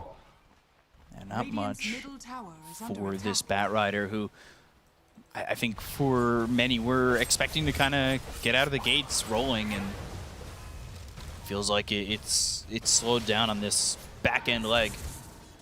Dyrachyo again might be in trouble. Tori throwing some fire spirits forward. They've got the Yules off the Icarus dive. Nefrit, well, he's got help from Noob. So Sunray on top of this Ursa. Nowhere to Icarus dive, but he does have the Guardian Greaves. They'll go to the Supernova. He'll try to pop the egg, but instead he'll get himself popped by Nefrit. And, well, he's dead for 45 seconds, as that's going to be the 5th death here for this Ursa. Farming so aggressively. Does have a BKB, so might try to surprise him in the next fight because he didn't show it. And this is something that Nature's Prophet players have been doing. They set a vision in the enemy triangle and try to get something done. And I just saw Omar scouting things out and also drawing on a mini-map. He's like, Nature's Prophet is somewhere. He needs to farm aggressively. He needs to find some farm, needs to risk things. Oh, Courier. He just got scouted. Gets scouted, TP's over, and out. They've got the snowball on the TA-2000, Sunray, as he does hit this Naga Siren, but they have the ensnare, and they'll get the kill on Tofu. This time he's not getting away with a snowball on a blink attempt. And that is another hero dead for 45 seconds. This is really not going well. They'll look for the Mortimer's Kisses. The first few miss with the lasso coming in. They go to the Ravage. That'll stop the Kisses. The Fade Bolt coming through from Omar. And they've got Noob over to the side. Look for the Avalanche. Lands onto 3. They get the kill on a Celery, and they'll look to follow this up with one on Dyrachyo. It's 3 heroes dead for the side of Gaming Gladiators, with BKB running out on Quinn as he TPs away. But this has been all Rado Thunders, and they do not look like they're taking the foot off the gas at all in this game. Yeah, look at the damage done. 5,000 damage dealt by Tiny. Full combo, 3 volley. And this is also 3 volley with no Echo Saber because he completely skipped it. He opted to go for Blink Dagger first into just straight up Aghanim Scepter. Now going into BKB. Imagine the damage once he gets just a casual Crystallis. And looking at the damage, almost 20,000 damage done by Noob. We'll finish off this bottom tier 2 tower, which will allow them to take the outpost, which they already did after finishing off tier 2 tower on a mid lane. Looking really rough for Gaming Gladiators. Yeah, I mean, the game plan just gets thrown out of whack when you don't have that early start and that early Aegis, right? And with Dyrachyo dying so many times, his game is kind of flattened out to really a flat line, and he's down so much compared to the Nagasar and getting doubled his net worth. Doubled. Yeah, that is excessive. Nowhere near his MKB, like not even close to Blink Dagger, so looking really rough for Dyrachyo. Yeah, you can see the odds brought to you by esportsbet.io, 1.05 for Rado Thunders. I mean, these are the kind of odds that were pre-game for Gaming Gladiators. Like, that's how insane the shift is, and I don't want to say this game is over, because it's certainly not, and I've seen bigger comebacks, but Dota Plus likes to think that it might be. This would be putting the division on notice. Yeah, Gaben definitely disagrees with you. Only 4% win rate for Gaming Gladiators. They do have Lasso, so siege the high ground. You can isolate people with Ursa. Nature's Prophet, heavy amount of right clicks coming out from him. So gotta be careful. There is Tofu. I saw him going for Quinn. He looks very dead. And he will die. That is another kill onto Quinn, and not much he can do in a situation like that. Yeah. I saw Tofu going for 4-step, but I think getting Aghanim Scepter is going to be much better because it does allow you to have some kind of comeback mechanic, and he did manage to farm a decent amount of gold, so might decide to switch and get Aghanim Scepter instead. This is just continuing to go one direction. TA2000 has enough gold to buy Hex, so you try to split push, you're gonna get punished. He might even get solo kills. If he has illusions ready with Butterfly, damage output is gonna be pretty nuts. Corey's over here, and he's trying to get scouted by Dyrachyo, but there he goes off the map. Very balanced, very fair. Turns back into the map. Doesn't actually end up leaving. Nefrit's coming over. Dyrachyo's nearby, and you need to be careful because Corey's right here. So they've got potentially some sustained lockdown if Dyrachyo's not too careful with the Ravage and a Supernova if it pops, but they just kind of miss him. Ships in the night as TA2000's also nearby, but Dyrachyo hasn't exactly left yet. So Icarus dive, this might set up for a Yules. They're trying to chase, they're trying to get some ground, and now the Sunray over the trees. He doesn't really have time to TP out, so Telekinesis, Avalanche in, and Dyrachyo's gonna pop the BKB, the tree volley's thrown out, and they'll get another kill onto the Ursa.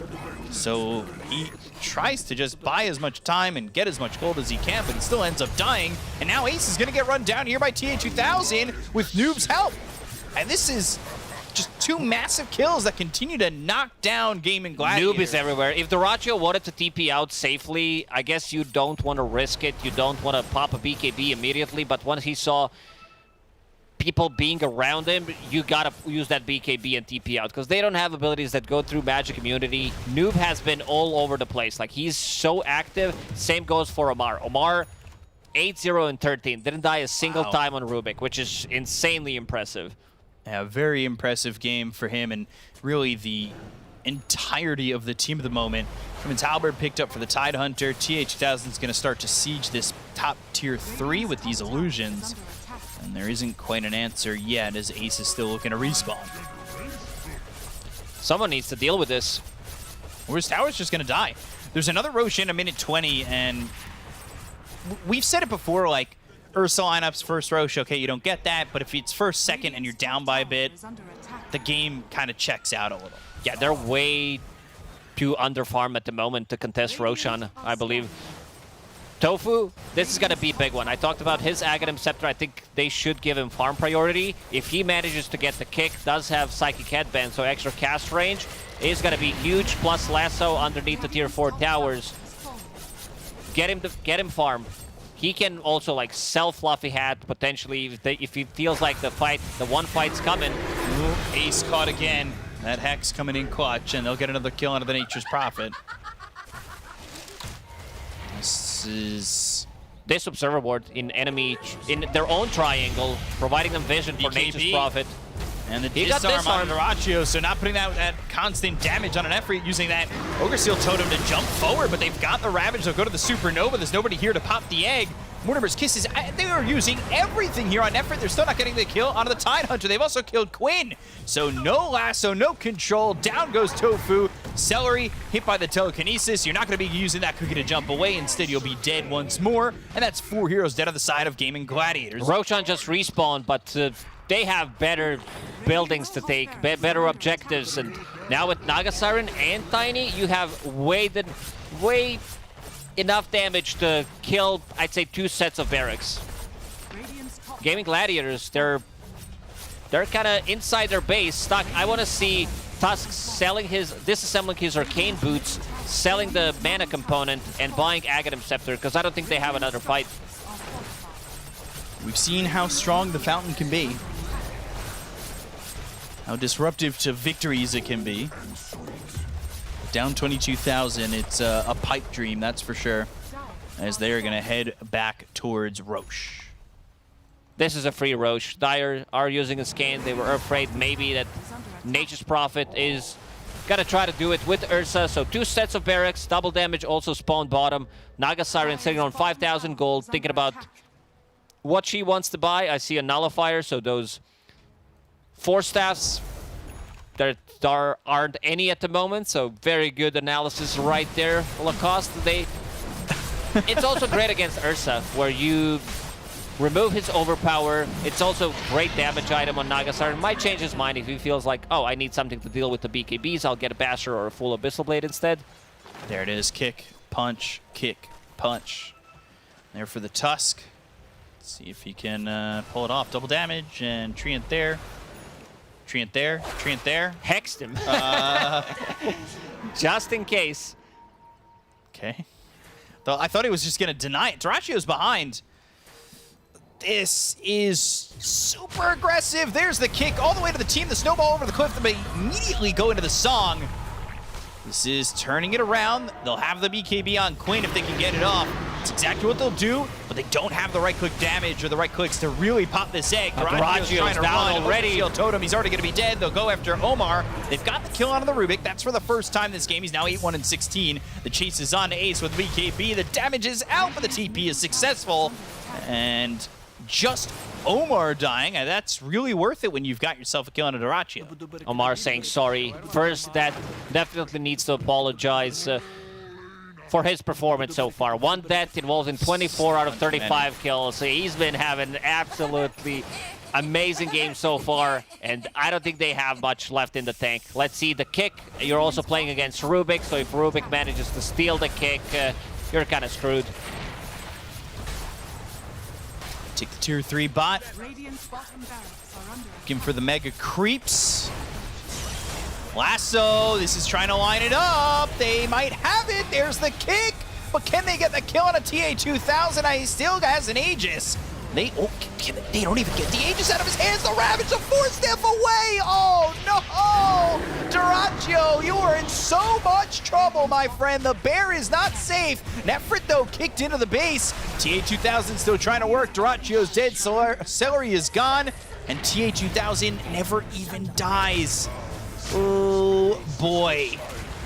Snowball over. There's a kill. On to Noob. They're starting to take out these heroes, but Quinn falls too. They've got buybacks aplenty being used by Gaming Gladiators. The Sunray on top. There goes the Aegis finally out of the hands of this Naga Siren. Will respawn, but Yule's up into the air trying to get TA-2000 out of this one. It's a kick over from Omar, because like you said, if he steals it, you're really in trouble. Icarus dive, Mortimer's Kisses can't keep up. The stolen Mortimer's Kisses gets the kill on a Celery. Ace with the BKB trying to survive with Tofu, but there's the blink hit from Omar. The Ophar is going to be thrown forward. They've got the Snowball. They'll have the control. They'll get the kill on the Tofu. They'll take out this Tuscan. He'll buy back, but immediately into the song, they'll look over at Quinn. Quinn balked back a moment ago, and TA-2000 is going to go and TP away from the base, but they did secure Mega Creeps. So many buybacks. Back behind them, Omar, he's caught. So Ace and Quinn combined together to at least get another kill on Omar, and he bought back a moment ago, so he'll be dead for 90 seconds.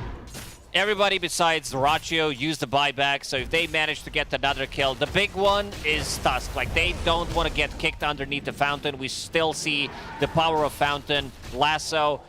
Gaming Gladiators heavily investing, but they're also playing against Mega Creeps. They do have good heroes against Megas. Nature's Prophet with Mjolnir, and also Ursa with the Battle Fury. And the power of the Fountain doing work, but they're going to need a lot more than that, that's for sure. Might need the power of friendship to show up. Or that works in a lot of animes. I'm sorry, not familiar with it. Just kidding. I watched some Castlevania. I watched some Death Note. These are the good ones. I was thinking a little bit more Dragon Ball Z, you know, Goku struggling, watch a couple of comes episodes, over. yeah. 3 episodes out of 10,000. Well, now they're making more with Super, so you're going to have to catch up. So, 28,000 net worth lead. Is it enough? That's the question. It's Mega Creeps, though, so it's going to be quite the struggle. And TA-2000, also 35,000 net worth. Comparing that to Duraccio, still getting doubled. More than doubled. Math is lining up. I thought you were going to say math is not my strong side. Everybody knows that. NA, education, it's a given at this point. Naga Siren level 24 has enough money to buy Swift Blink if he wants to. For now, might just keep things open. They do still have tier 1 tower on the mid lane. You have Mega Creeps as well, so you should probably invest all your money into items. If Gaming Gladiators, if they leave the base, but I like what I see. Oridu trying to make an entrance from the northern part, try to find something. Dracho, that's going to be a telekinesis as well as an avalanche. They'll try to get the kill onto the Ursa, who will stand his ground, but they've got the kick. They'll have the snowball with the BKB being popped as well as the supernova coming out. Dracho's going to try and get the kill onto the egg. They'll take it out, but they'll end up losing Dracho, who does have buyback. Ace trying to run away from these heroes. Noob also in the base. He's a little bit in too far, and he's going to die. They get the kill on Ace. They'll take out this Nature's Prophet. He's gone for 100 seconds. They don't have buyback on Noob, so can they hold the base against TA2000 and 3 others? That's the real question. They've got the glyph. They'll clean up the creeps. And for right now, Urdu Thunder's maybe a little bit scared about jumping in, but I say that they smoke and sit on the edge of this base looking for an opportunity to go in. OT, they want to close out this game. Get a jump, find this Tusk, kill him immediately so you don't get kicked. Quinn does not have Flaming Lasso available. They did kill Noob. We saw kick Lasso, even bought a Ghost Scepter, but it was not enough. Quinn taking a lot of damage from these illusions. They're going to have to use that cookie. They've got the kick, but TA2000 gets kicked right into Quinn. They go to the song. 4 heroes will set up once again. But do Gaming Gladiators have anything left? They were kind of fortunate that Quinn doesn't end up dying in that situation, but the space is getting sieged slowly where no heroes really need to commit too heavily. They took out one tier 4, they'll go for the other one. The creeps are coming in. It's a little bit tough when the guy with the Mjolnir is dead and in his grave for 40 more seconds. Seems like they're going to respect it. They're not going to go for it. There is no glyph available on Gaming Gladiator, so they can wait it out. They can wait for next Roche, which could potentially respawn in a minute and 30 seconds. Naga, she hits level 25 in the previous fight, so less cooldown, 10 less seconds on mirror image, which means you're going to have that permanently. Lasso onto the Rubik, into the kisses. There's the kick, but there's the Aeon Disc. They've got the snowball. They'll steal the snowball. He'll end up using it to survive a little bit longer. Celery trying to run away. They've got Nefri over to the side with TA2000. They've got the Froxes onto Duraccio. They've got the kill to the Ursa. He's dead for 94 seconds. Order Thunders are putting it together to try and beat this major champion squad of Gaming Gladiators. The throne is exposed, the creeps are in, and so are the illusions, but they've got the kick. It's going to be onto the Phoenix. They'll get the kill on Kaori, but can they keep the Tusk alive? The Fire Step cookie gets him some distance. He needs to get a little bit more health. Ace isn't getting hit, but Ace is going to fall with no Nature's Prophet, with no Ursa, and now no Bat Rider. It's not looking likely. They'll get the kick. It's on a Noob once again. There's the snowball. Got the Ghost Scepter. Ghost Scepter to survive a little bit longer. The shards block him in. They'll get the kill with the Walrus Punch, but the throne exposed. The heroes hitting it. They'll call GG, and Laredo Thunders have done what little thought was possible by defeating the Lima Major champions and Gaming Gladiators in a 2-1 victory. Yeah, especially after their loss against Monaspa, this was supposed to be, like, from my point of view, an easier matchup for them because they played it so well in Division 2, played against Monaspa as well, and they lost against them, but they managed to win against Gaming Gladiators. This might be the biggest upset of the DPC in Western Europe, but yeah, I gotta give them credit. The whole squad played amazing. They also played with stand-in. Nefrit, some clutch play so far. Liked his item build. Very tanky, and also getting that Heaven's Halberd. Also not afraid to use Ravages in a lot of these situations where most players would probably try to save it, see if they could get another hero hit by it, but not him. And also Omar on this Rubik, pretty amazing. TA2000, Naga Siren, almost perfect game coming out from him, and of course, Tiny Noob. He's been performing. I love his item build overall. Aghanim Scepter after that Blink Dagger rush, and then he just completely dominated the game. Yeah, so Laredo Thunders, they take the 2-1 victory over Gaming Gladiators. They must be ecstatic, and we're going to throw it over to the panel. They'll have an interview, and I can't wait to hear it. Back to you guys. An upset on day number 2 of Western Europe. I mean, Gaming Gladiators falling down to Ooredoo Thunders here. It was a 2-1 series. This game number 3. Victors, I don't even know what to say here because it wasn't like oh, they cheesed them or they just got through. This was a fantastic game number 3 here from Ooredoo Thunders. And then Naga, she did fantastic. I mean, even the Rubik too. Like, everyone. Yeah.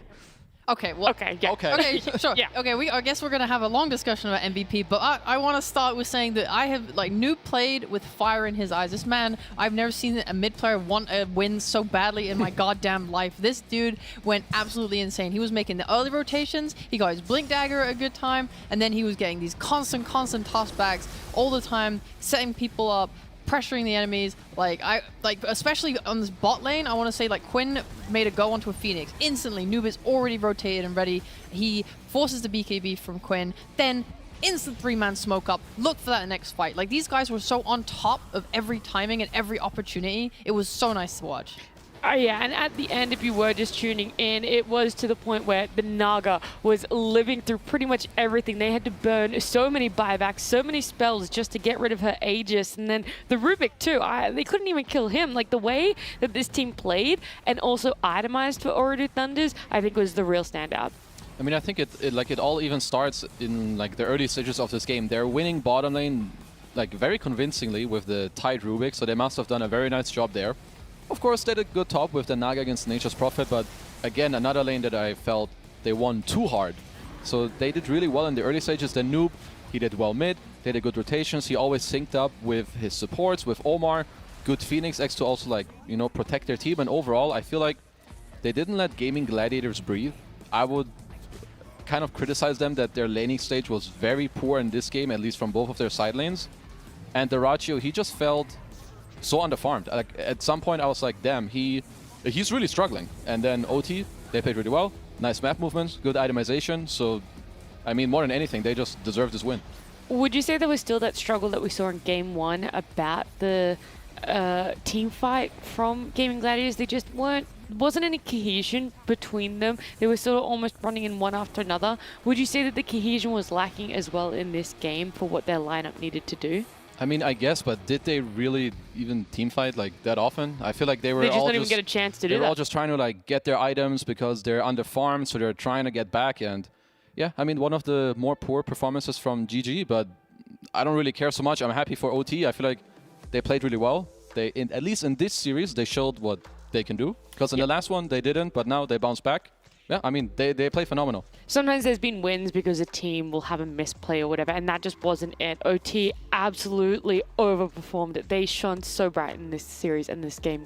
I think what you just asked about the team fighting, there was a really good showing of how good it was for Ooredoo Thunders in Gaimin's Triangle. When they went on Gaimin, they were kind of use their Ravage, forces BKB from like Bat Rider, then Gaimin want to go in. So they go back in. Phoenix eggs, forces them back again. Then the egg ends. Game like, okay, we're going to go back in again. Then there's a song, and they disengage. And I think it was so hard for them to commit into fights because of that. There was so much coverage on the side of Ooredoo Thunders, and they were just playing really well around each other. And it looked really hard, in my opinion. Yeah, it definitely was an uphill battle. We thought that maybe they had the draft advantage, but ultimately when we see it play out now, you're exactly right. No matter how much they wanted to commit sheep, they just couldn't. There was always a backup for Ooredoo Thunders. So massive shout out to them.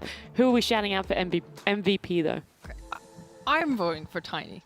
You want Noob? I think it's very fair. I personally, if I could share it between two, I would take both Noob and Omar. I feel like it's let's do both. They do it together in terms of how they sync up with what spells they steal. But again, I feel like Noob, he really shines on this Tiny. He's one of the few players who go this Treads Blink into instant Aghanims. And I feel like he just plays it a bit. He scales more, he deals more damage, he played very aggressive. So if either of them get it, you know, I'm happy. I can sleep well tonight. I just saw him everywhere on the map on this Tiny. Like I saw him getting a kill bot, and then Naga's going on ace top, and then he's already there, TP'd, ready. Like every time the camera just panned back and forth on the map, somehow Noob is within the camera focus. He was so active and so fast. And like you said, with this Aghanims build, really good, because Dyrachyo, he had the worst game I've seen on him in a very long time. You know, and he felt so hard pressured from having little farm, because even from the lane, right? Ty gets 6 before him, ravages him, kills him, already off to a bad start. Then you have this Aghanims build where with a combo between Avatos and his Ags and then a Rubik Lift, he's just dead from 4 to 0, and it's impossible for him to play. And then there's a Hex on Naga. His game was so hard. Well, look, we could keep talking about it. We could hop on about why Noob was our MVP, but I actually just want to talk to him directly. We do have a winner's interview with Noob. Noob, look, congratulations. You guys had a bit of a rough start here in DPC, but your second series, Gaming Gladiators, and you get it 2-1. Like, how does that feel for you personally, but also the team? It feels pretty good. Hello, guys. It feels really good. We didn't expect this one. It's really hard, and we have a stand-in with us. Our Farouk has some problem, so we got a stand-in last second. and we made it. We did it. Yeah, you guys did phenomenal with this stand-in. I do want to ask, though, that series against Manaspa, your opening series, you guys unfortunately lost it. Is it just Manaspa as a team that you struggle with, or was there also a bit of pressure coming up to Division 1? I think there's a bit of pressure, and we always have problems against Manaspa. We're always playing against them, open calls, close calls, Division 2. There's always problems against them. Yeah, what were you guys, I guess, looking at between the difference of how Manaspa play and how Gaming Gladiators play, and how you prepped for that one coming into this series? I would say Gladiators are a way better team than Manaspa, even though we lost to Manaspa. But yeah, and we prepped our draft. It worked. First game we won. Our draft worked. Second game we expected to counter the Brood, but he's still Brood. It's Brood. I don't know. Very hard to play against. And yeah, third game happened. We won. Yeah, for the third game, I mean, you guys were tied then. What was the change up for the draft? Because you said you came in with an idea for game 1 draft. Game 2 draft didn't go how you expected. What was that game plan for game 3? It was we banned Brood instead of Natures, and it worked. We banned the Brood and we won. Yeah, we like that. That's what we talked about in the panel, so I'm glad that was the same idea for you guys. Hello, congratulations on your win. It was a very fun series to watch. I wanted to ask, how in that third game, you were obviously just like everywhere on the map playing insane out of your mind. Were you the one primarily on comms that game, like leading the team? First, thank you, and we were all very excited to win. It was me, Omar, and I think these two were calling the most, but everyone was making calls, and yeah, we were loud on the comms. We wanted to win. And you said obviously you have the stand-in. You got him last minute. How did you fit him into your plans like so seamlessly? Like everything seemed to you guys seemed like you were just playing on top form despite having a stand-in.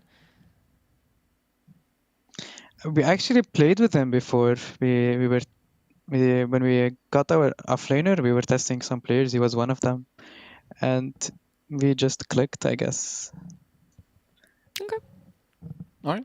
Hello, Noob. Congrats on the win. Very happy to see you guys win, because you guys owned in Div 2, and then the Monaspa match didn't go so well. But the question I have for you is, yeah, obviously, who helps you guys like when it comes to setting up a team fight? Do you have anyone who's very vocal about, okay, what we need to do in the next fight is this, or is it more like, does everyone just pull their own that I can have a good fight? How's the dynamic when it comes to that?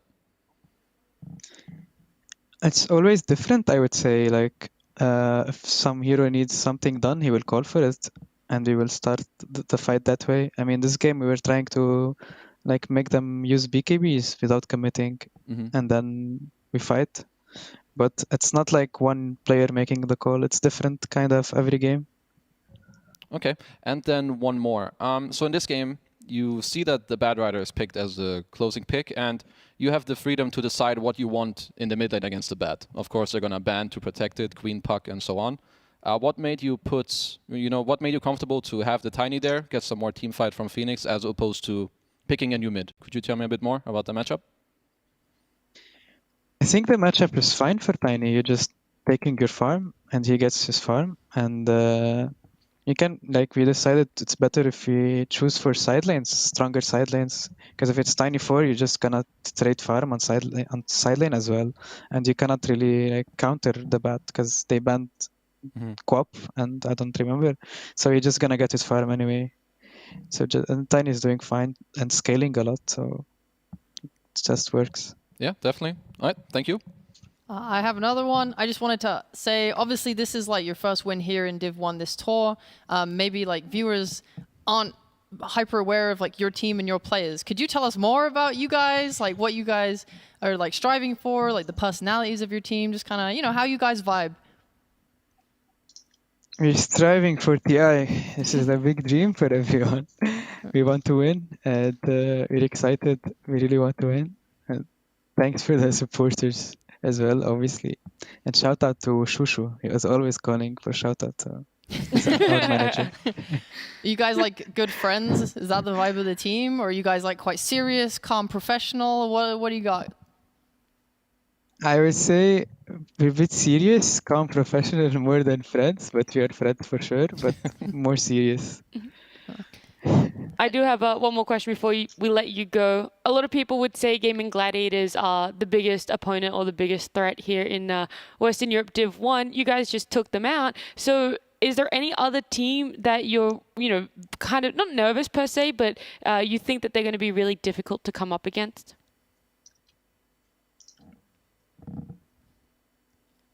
Awesome. We lost him.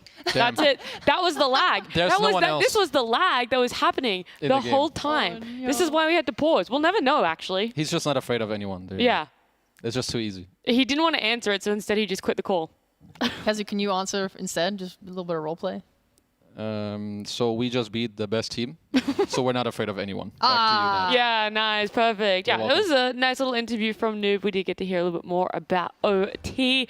And look, the time, it's getting late, guys. The night is getting on. Damn. But not the Dota. We are not done yet. We still have our third and final series happening today. But first, before we jump to a break, before we get to that series, I do have to give our sponsor a shout out, esportsbet.io.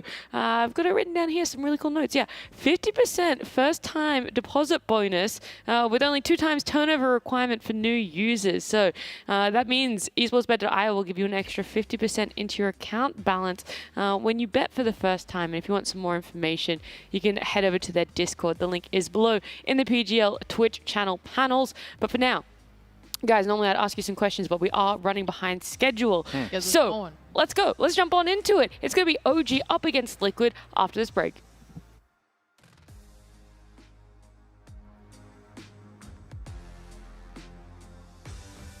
Second my left, 10 second my left. Task, kill. Yeah. Nature? No, Halbert, he not hit. 1 second left. Look, I'm trying to live. Can hit.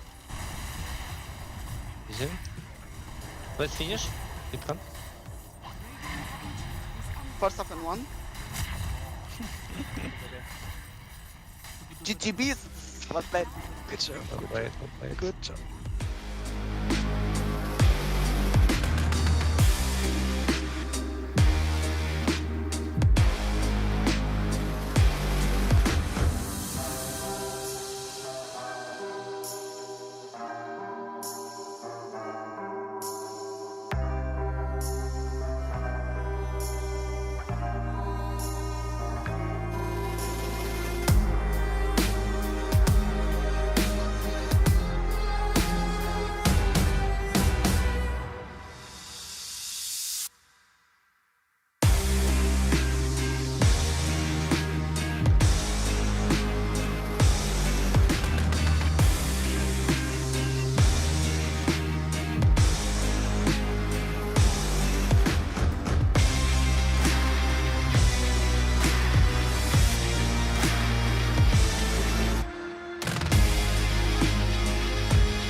welcome back. It is our third and final series for today, Wednesday. It's going late into the night, but you want to stick around for this one. It is OG up against Liquid. Because he's had enough. He's called it a night. So T-Gov has stood in so kindly with his very festive, well, it's not really festive, but colorful sweater over there. Yeah, I got the colorful sweater. I've, 1 second. I tried to bring back the mustache, but I don't know if it's really showing too much. But no, we're here. I think it's showing, and it looks good. I mean, even if they can't see it, take my word for it, chat. It looks fantastic. Thank you. It's so curly and wonderful. Thank you. It took me like 7 months. When was the battle? Wait, really? Oh, look at the zoom in. Wait. Yay. Oh, let him cook. No. He'd been cooking. This is the result. He'd been cooking. I've been cooking since the Battle Pass stream. What do you mean? We're ready. We're back. You're ready. And I'm ready to talk about OG up against Liquid because both of these teams, they lost their opening series on Monday. OG, unfortunately, fell to Tundra. Liquid fell to Gaming Gladiators, who we just saw fall to Ooredoo Thunders. So this is going to be a very interesting matchup. On paper, you'd think Liquid are the favorites, but when we look and isolate their performance from Monday, both of these teams, do you think it is more evenly matched shape? That depends on what Liquid comes out, because I think the Liquid that showed up to that gaming match was they underperformed pretty badly. Yep. But I don't know. Maybe this is the roller coaster slide down into hell. I'm not sure. Oh, I don't know if we were going to go that far. This is it. They're done. They're washed. I think the team felt maybe a little bit a trap of the new patch. I mean, the items that we saw, the heroes being pulled out. It wasn't really something that had been explored. It was very heavily reliant on what we had seen. Maybe it's worked in scrims and has yet to be proven in officials. Yeah, I'll also say that for some of these teams coming back from the major, they probably didn't have the scrim time per se. So you could even argue, if you're trying to bat for Liquid, that post-major they probably didn't come and go, wow, we've had a whole week of practice. It's now like, oh, we're playing DPC tomorrow, and then we'll start the practice from there. So maybe that could be a reason. But yeah, their day one showing against the major winners was maybe like 50% of Liquid. I'd even argue maybe even less than that. And if they are to continue in that stride, then of course these series against OG, very competitive. But again, it depends on how Liquid have bounced back from their underperformance the other day. Yeah, and you are right. There is that short amount of turnover time between when the major does end and when they're playing here. But the other team that they're coming up against, OG, they had all that time over the major sheet because they weren't there. And they unfortunately didn't really step up to the plate what we were expecting. They do have that little bit of a roster shuffle, slotting Chu into position 5 now and Misha over to coach. Yeah, obviously, I think fans were hoping for a win coming out of it, but Tundra's the kryptonite. Yeah, just chalk it up to that one. They've never won against Tundra. I mean, just what can you do? That was a guaranteed loss. Maybe this could be the win. That's it. Whether you're for OG, it's like, look, the first series, it's Tundra. We always lose to them. For Liquid, we're exhausted off the back of the major. You could chalk it up to that one. I mean, I was hoping they would win at least one of their games. The one where they had Ember with the Coddle, I thought that was looking really nice. They had this sick ability to poke between the chains and the power shot with the Wind Ranger, and BZL was there's butt coming. But the tier 3s, the racks. They did a lot of diving. They get wibbly wiped, and then suddenly Tundra gets mega creeps off of one wipe. It's yeah, that's where the kryptonite factor comes in. Yeah, they got to push it, back into the back of their mind and just sort of focus on this series. And we'll be focusing on this series right after I give esportsbet.io a shout out. They are our sponsor. They are doing a 50% first time deposit bonus for first time users. That means they'll be putting in an extra 50% to your account balance. You guys can head over to their Discord. The link is below in the Twitch panels too. But Draft, I can see it slightly a little bit on my right over here. So I know game 1 is going to be underway and up on our screen. First phase bans, do you think there'll be too much of a change up? Do you think it'll be the stock standard of Nature's Prophet Brood again? I would like to see Nature's banned against Liquid, but I think Gaming didn't ban it. Oh no, they took it because they had first pick. Yeah, Nature's will be taken if it's left. Okay. Yeah, simple as that, T. Yeah, kind of. I mean, depends on what OG's vibe is with Broodmother. I think they should ban probably Brood. I think we don't see it yet, but I would like to see them do Brood +1. And on the flip side for Liquid, I would like to see them ban IO +1. Again, I just saw them ban IO, so I know. Again, you don't see it, but I do, so that's kind of cool. And Brood and IO banned out, so again, you don't see it, but I do. And that means it's a Nature's pick for Liquid. Way. Yep, and Oh Christ! Wait, you saw it before we? Oh, that's actually yeah, wild. that was really fast. We Nice. didn't even see the Enigma yet. But yeah, Nature's Prophet, first pick for Liquid, isn't really the surprise factor. Nothing too crazy going on there. Pretty stock standard. But Tiny and Enigma for OG here. Yeah, I mean, Enigma-wise, it's like potentially that Tiger Enigma could be re-emerging. Again, when he plays it in the 4 role, he just kind of enables his offlaner to be kind of greedier. He secures it in that way, blocking camps and just being a nuisance, and of course scaling down the line. And yeah, it kind of helps, especially now Liquid pick up this Undying. If this is their safe lane, you're never really playing the lane, and also you're not forcing your Enigma to be the offlane. So it would be cool if that is an option that they go down, especially historically they've done it before. It is important to note as well for this Enigma that with the new patch, he can no longer convert a range creep early on, which does not entirely change the lane, as you can still eat a melee creep, right? And then draw the lane back that way. So it's not GG, but it's pretty nice now that you do get the ability to get... It's not GG. Huh? Yeah. Yes. Oh, wow, you're so funny.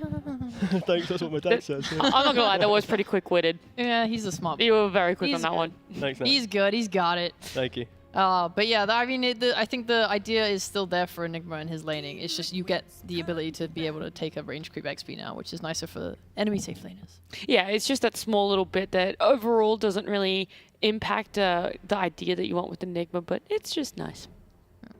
It's just nice. And then the bans. Naga, Team Liquid don't want anything to do with it, and then Sniper for OG. Actually, the Tiny. Let's question mark that one. 4, mid. I mean, again, because OG is second pick, they will have choice here. And Of course. I kind of think after I spoke about Enigma being 4, or part of me just goes, why wouldn't you just put it 3 and allow Tiny to be 4? So I just had like flashbacks to how amazing these 4 Tiny players have been. And especially now, it's like, you don't care about the safe lane, you just leave Enigma there by himself, and now Tiny can gank safe lane, gank mid. So yeah, I think realistically, I backtrack what I said, and I'd like to just see Tiny 4, Enigma 3, rest of your draft you play out, utilize the final. Keep it simple. Yeah, exactly. Yeah, don't overcomplicate it. Because that's sometimes what OG has done in the past. They'll kind of have these quirky picks. They're trying to do like ET strats or whatever. They're trying to do all this like manipulation of things, and then they get to like minute 20. Like, if we don't perfectly execute our spells, our draft's kind of shit. So it's like they're really volatile in that regard. So yeah, I'd like to keep them a bit more stable. I feel like recency bias, but after I watched Noob play Tiny last game... Oh, you want it to be mid now? It does make me want to There have we a go. mid a little bit. I mean, I really liked it against the Nature's Prophet. I mean, the Naga helped too, which is now banned out, but going to Blink and the Ags seems like pretty dang nice. I feel like Nature's... The way I saw it play out last game was more off lane, at least. Liquid play it safe lane, so there's going to be a difference there. But when they could ever start a fight on the Natures and force him to BKB, or like, you know, they use the Phoenix Egg to force him to BKB to have to hit it and use his BKB that way, or they would go on him with like a Naga Hex, you know, start with some disable, and then he can't really fight. I'd like that about Tiny. You can jump this Natures to start a fight. It makes it really hard until he gets the Satanic later on where he can get the health back. They've made a pretty good case for it, and at the end of the day, it will be what OG feels comfortable for and where they want to put it. Love the respect ban from Liquid Disruptor, especially because OG are going to enter the next phase needing to pick a hero, kind of blind. We've seen how dominating Disruptor has been, also Chu as well. I think arguably equal to kind of Fishman's performance, even though Chu was losing the games on Disruptor, he still had the same laning phase impact that like Fishman had in his domination earlier in today. So yeah, I love the fact that we're seeing this hero rise up, and I wouldn't be surprised if some teams even put it into first phase as an option, just because of the new, not new, but just the fact that people respect Glimpse early on the hero, and its laning phase prowess. Yeah. What does that really leave in the pool? And is there a potential for... Nah, I'm not going to ask this question. I changed my mind. I changed what question I wanted. I'll save it for later. I'll save it for later. You know, it doesn't really matter right now. It's going to be a Windrunner pick here. It's just going to be the Chu Windrunner. In true OG form. They'll open the next phase. It really could be, though. I mean, I'm looking at what they're going to play here, and they just need, like, generic support to open phase. And I wouldn't say it's for any other team in the world, by the way. It's just I was going to say, like, is that the generic support that you really want? Like, surely there's stronger ones out there. And why is it that, you know, it's only really OG that we say would favor it and that it could be a potential for? It's just like the Seb meme. Exactly, yeah. It's a Seb meme, and then choose did the stand-in stuff I was after. Trying to say, like, what does Wind Ranger offer in their eyes? Yeah, the Seb meme. Yeah, Exactly. okay, the meme. It's all for the meme. Oh, yes! Jesus Christ. You wish you were wearing your hoodie today. God, I love my hoodie. I love Ogre. I'm sorry, but Okay, if any of you, I know, I understand that. But like, I love Ogre. I'm an Ogre enthusiast. Okay. It's one of my favorite heroes to play. And run it. Tell it's us. dumb as fuck. Name all his voice lines. Yeah.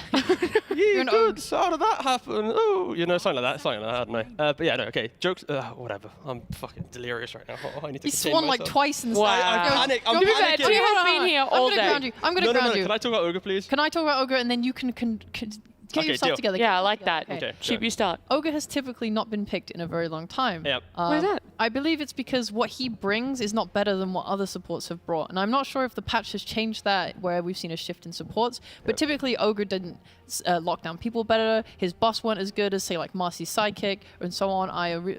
There's so many other better buffers out there. And even tanking in lane, he's like not as good as like an Undying, for example, or a Triumph, for example. So he just kind of fell out of favor in that. No, yeah, pretty much. So he has less armor in the previous patches, so he's not that great. He has more damage, so it feels good. But yeah, realistically, he isn't the tree, he isn't the Undyings like Sheep was mentioning, and also he falls flat if the game is not on their side. But when you already have like a tiny, when you already see like this Nature's Prophet, like you have ways to want to go fight and run forwards. So I like the idea, and I think there is a thing, at least we saw earlier with Amar when he's playing his offlane, it's like the idea of having one hero that just walks into the middle of the fight, tanks enough spells to give information. Some teams don't always draft that. And like Ogre, it's a pos 5, and he does that throughout the entire game. Like even if he has a terrible game, he's fat enough that he'll tank enough to give you information for others to shine. And it's like, it doesn't sound like a complex strategy, but it really does help. And now when they pick up Puck, now you hate playing Ogre, of course. That's probably why we don't see that much Ogre. But I'm just happy to see the hero even exist. I think it was like unpicked, unbanned at the major as well. Wouldn't really surprise me. You did mention, though, Sheep, that he does have that essence in lane help with his E, the Bloodlust there. Do you think they're going to be focusing heavily on that? Who can sort of optimize and really utilize it? Situational. Yeah, situational. I'll jump on that. It's like beautiful. You want to go if you're winning the game, having Fire Blast and Ignite Max feels great because you're always just punishing. You run in jungle and annoy them. Like if you're doing Bloodlust, it's more like the game's hard. Someone else you will farm and win me the game. But the best games are when you can like put 1 point in it and kind of convince your team it's fine and that you're doing your own thing. This is all we need. This is all exactly. we need. It's just fine, guys. You got 1 point. We're kind of quick, so I like that. Yeah, I agree with that. I do think now, though, by the way, looking at this, Puck Hoodwink, they should move the Tiny to mid.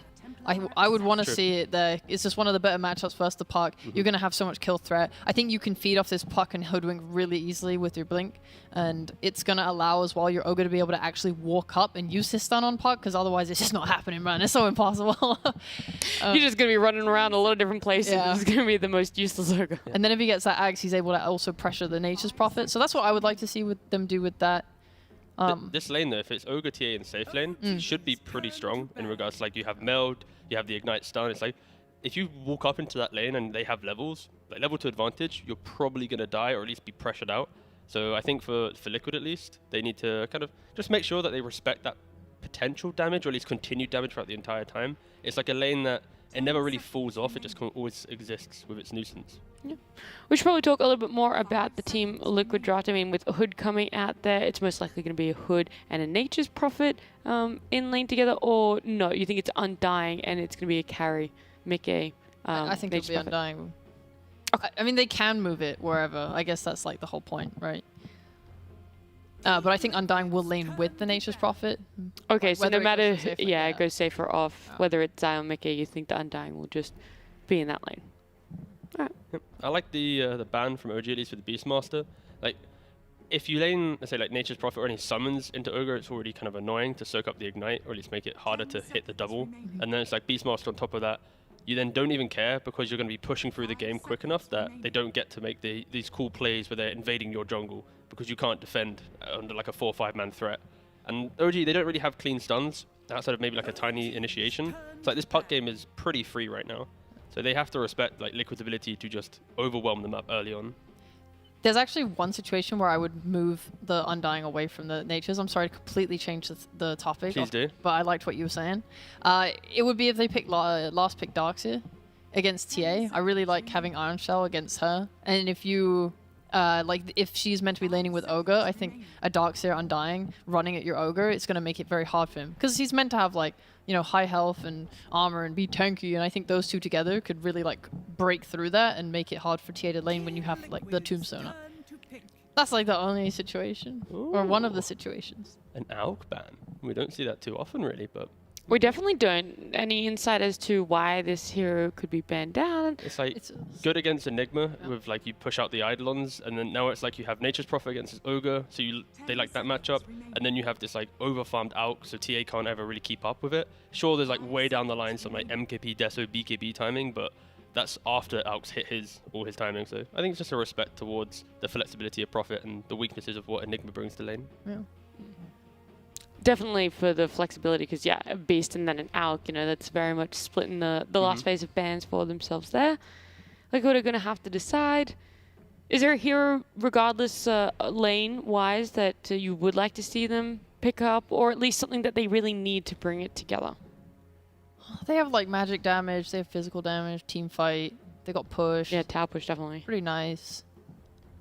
I mean, at this point, I guess you could pick either an offlaner that just is designed to like crush the TA lane, because if you have Hoodwink in lane, let's say with this Dawnbreaker, you're going to be able to get rid of refraction with the damage over time with the Bushwhack anyway. Yep. So it's and then with the hammer on top, like I think they should be able to go on this TA a lot. I think her lane should be hard.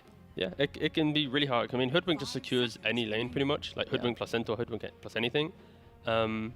So I think right now for OG is when can they free up the Tiny to start making plays? Because like Ogre Tiny together, of course, can kill off anything in the map right now outside of maybe Puck. So they go Monkey King as well, and they've done Monkey King support before. Oh, it's TA mid versus Puck. Yeah, so it's Monkey King carry, and then yeah, TA mid against the Puck. Sure. Sure. So pos 5 Tiny, and then a pos 4 Ogre. Okay, so when I got excited about a pos 5 Ogre situation, and now it's a pos 4. That's put even more respect on the hero. And okay. Do you think it deserves it? And with that Monkey King, now that we know everywhere where it's going, are you favoring OG with the lanes and how strong and how much Ogre could add to it? I think it's one of those situations where if he wins, we'll be like, wow, this is incredible. And if he loses, it's like, why wasn't the Tiny just 4? Because it's just like the better option. It's the more natural option. If it is an Ogre, or is an Ogre 4... Wait, no, it could be done. So this was the question I was going to ask, and I said I'd backtrack off it. Okay. Is that we've seen Chu and Tiger swap before. So Tiger will actually go and play pos 5, and Chu will be pos 4. So there is still a realm in which it is actually an Ogre. I hope that doesn't happen for OG. Okay. Because I think Tiger is the better 4 player, Chu's the better 5 player.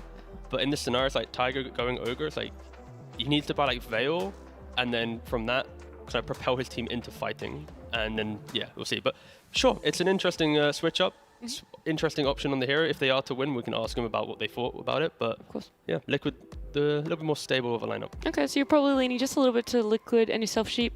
I really like the move up in the heroes. I like TA versus Puck. I think this Monkey King versus Dawn should be good. I think their lanes are meant to crush. Yeah. I think OG's lanes, all 3 lanes, look better. And then they have like the TA to enable Roche and then just snowball off that. So I actually like theirs more. Yeah, no, I agree. I misspoke. I like OG's lineup. I just see Ogre and he's just so voluptuous and beautiful. So I'm going to... Just like them curves, man. Them curves, baby. Yeah, we're going That's really what's drawing you into the OG lineup. I'm just staring at right here. Yeah, like... he actually ignored all other 9 heroes and he's only simply looking at the Ogre. I am going to be looking at the Ogre as well, have some questions for it. But we'll see how game 1 plays out. It is OG up against a Liquid, and our casting duo, I am so excited for this, is going to be Fogged and OD. Thank you very much. Now, yes, we're excited as well. OG versus Liquid should be an excellent series, and we're already getting some fun heroes coming out of the draft. We're getting OG bringing in the Ogre Magi for Tiger. There's going to be a lot of fun to see. We'll see if it works out, see how good it's going to be. And overall, Fogged, what do you make of these drafts? I'm very fight heavy. I would say Liquid looking to determine like an early game dominance so they don't have to worry about these BKB timings. I think OG probably just look for those BKB timings. TA, Enigma should be pretty strong for them when they get there. So OG maybe wanted to slow the pace down a little bit, and Liquid wanted to play really fast. But let's see how it does go down, and let's see if there's any interesting fun stuff level 1. It looks like we just have Boxy doing his standard. Buy boots, run, sell, place fast early ward so they get their lanes. And yeah, I'm going to be looking at lanes a lot because Panel was talking about how they really liked all 3. I'm just a little worried about the bottom lane. I'm going to have to see what the Ogre can do with the Monkey King. Yes, the Monkey King, if you're able to stick on the Dawn, can be good, but double melee sometimes can be a bit of a problem when you're playing versus Hoodwink. So I'm going to be looking at bottom lane a lot, personally. Mid, yeah, TA versus Puck should be pretty good for the TA. I mean, do you like this decision from OG this game to say, you know, we're going to put the TA mid and we're going to get something different for Yuragi and obviously in this case being the Monkey King, so sort of, you know, taking the TA away from the safe lane this time to have this old school matchup? I mean, I'm okay with it. I'm not super crazy about it. If BZM is comfortable with like a hero that he wants to play in a game, I usually don't really want to argue with the man. He's super good when he's looking to be active on these. The only thing is the TA is not really that active, so we'll see how he tries to like adapt to it this game, because he will probably look to go for like early shard and stuff versus Puck, but yeah, let's see how it goes down. 4-man Boundless. Yeah, there you go. Nice juicy Boundless to start the game off. Highest damage done. There you go.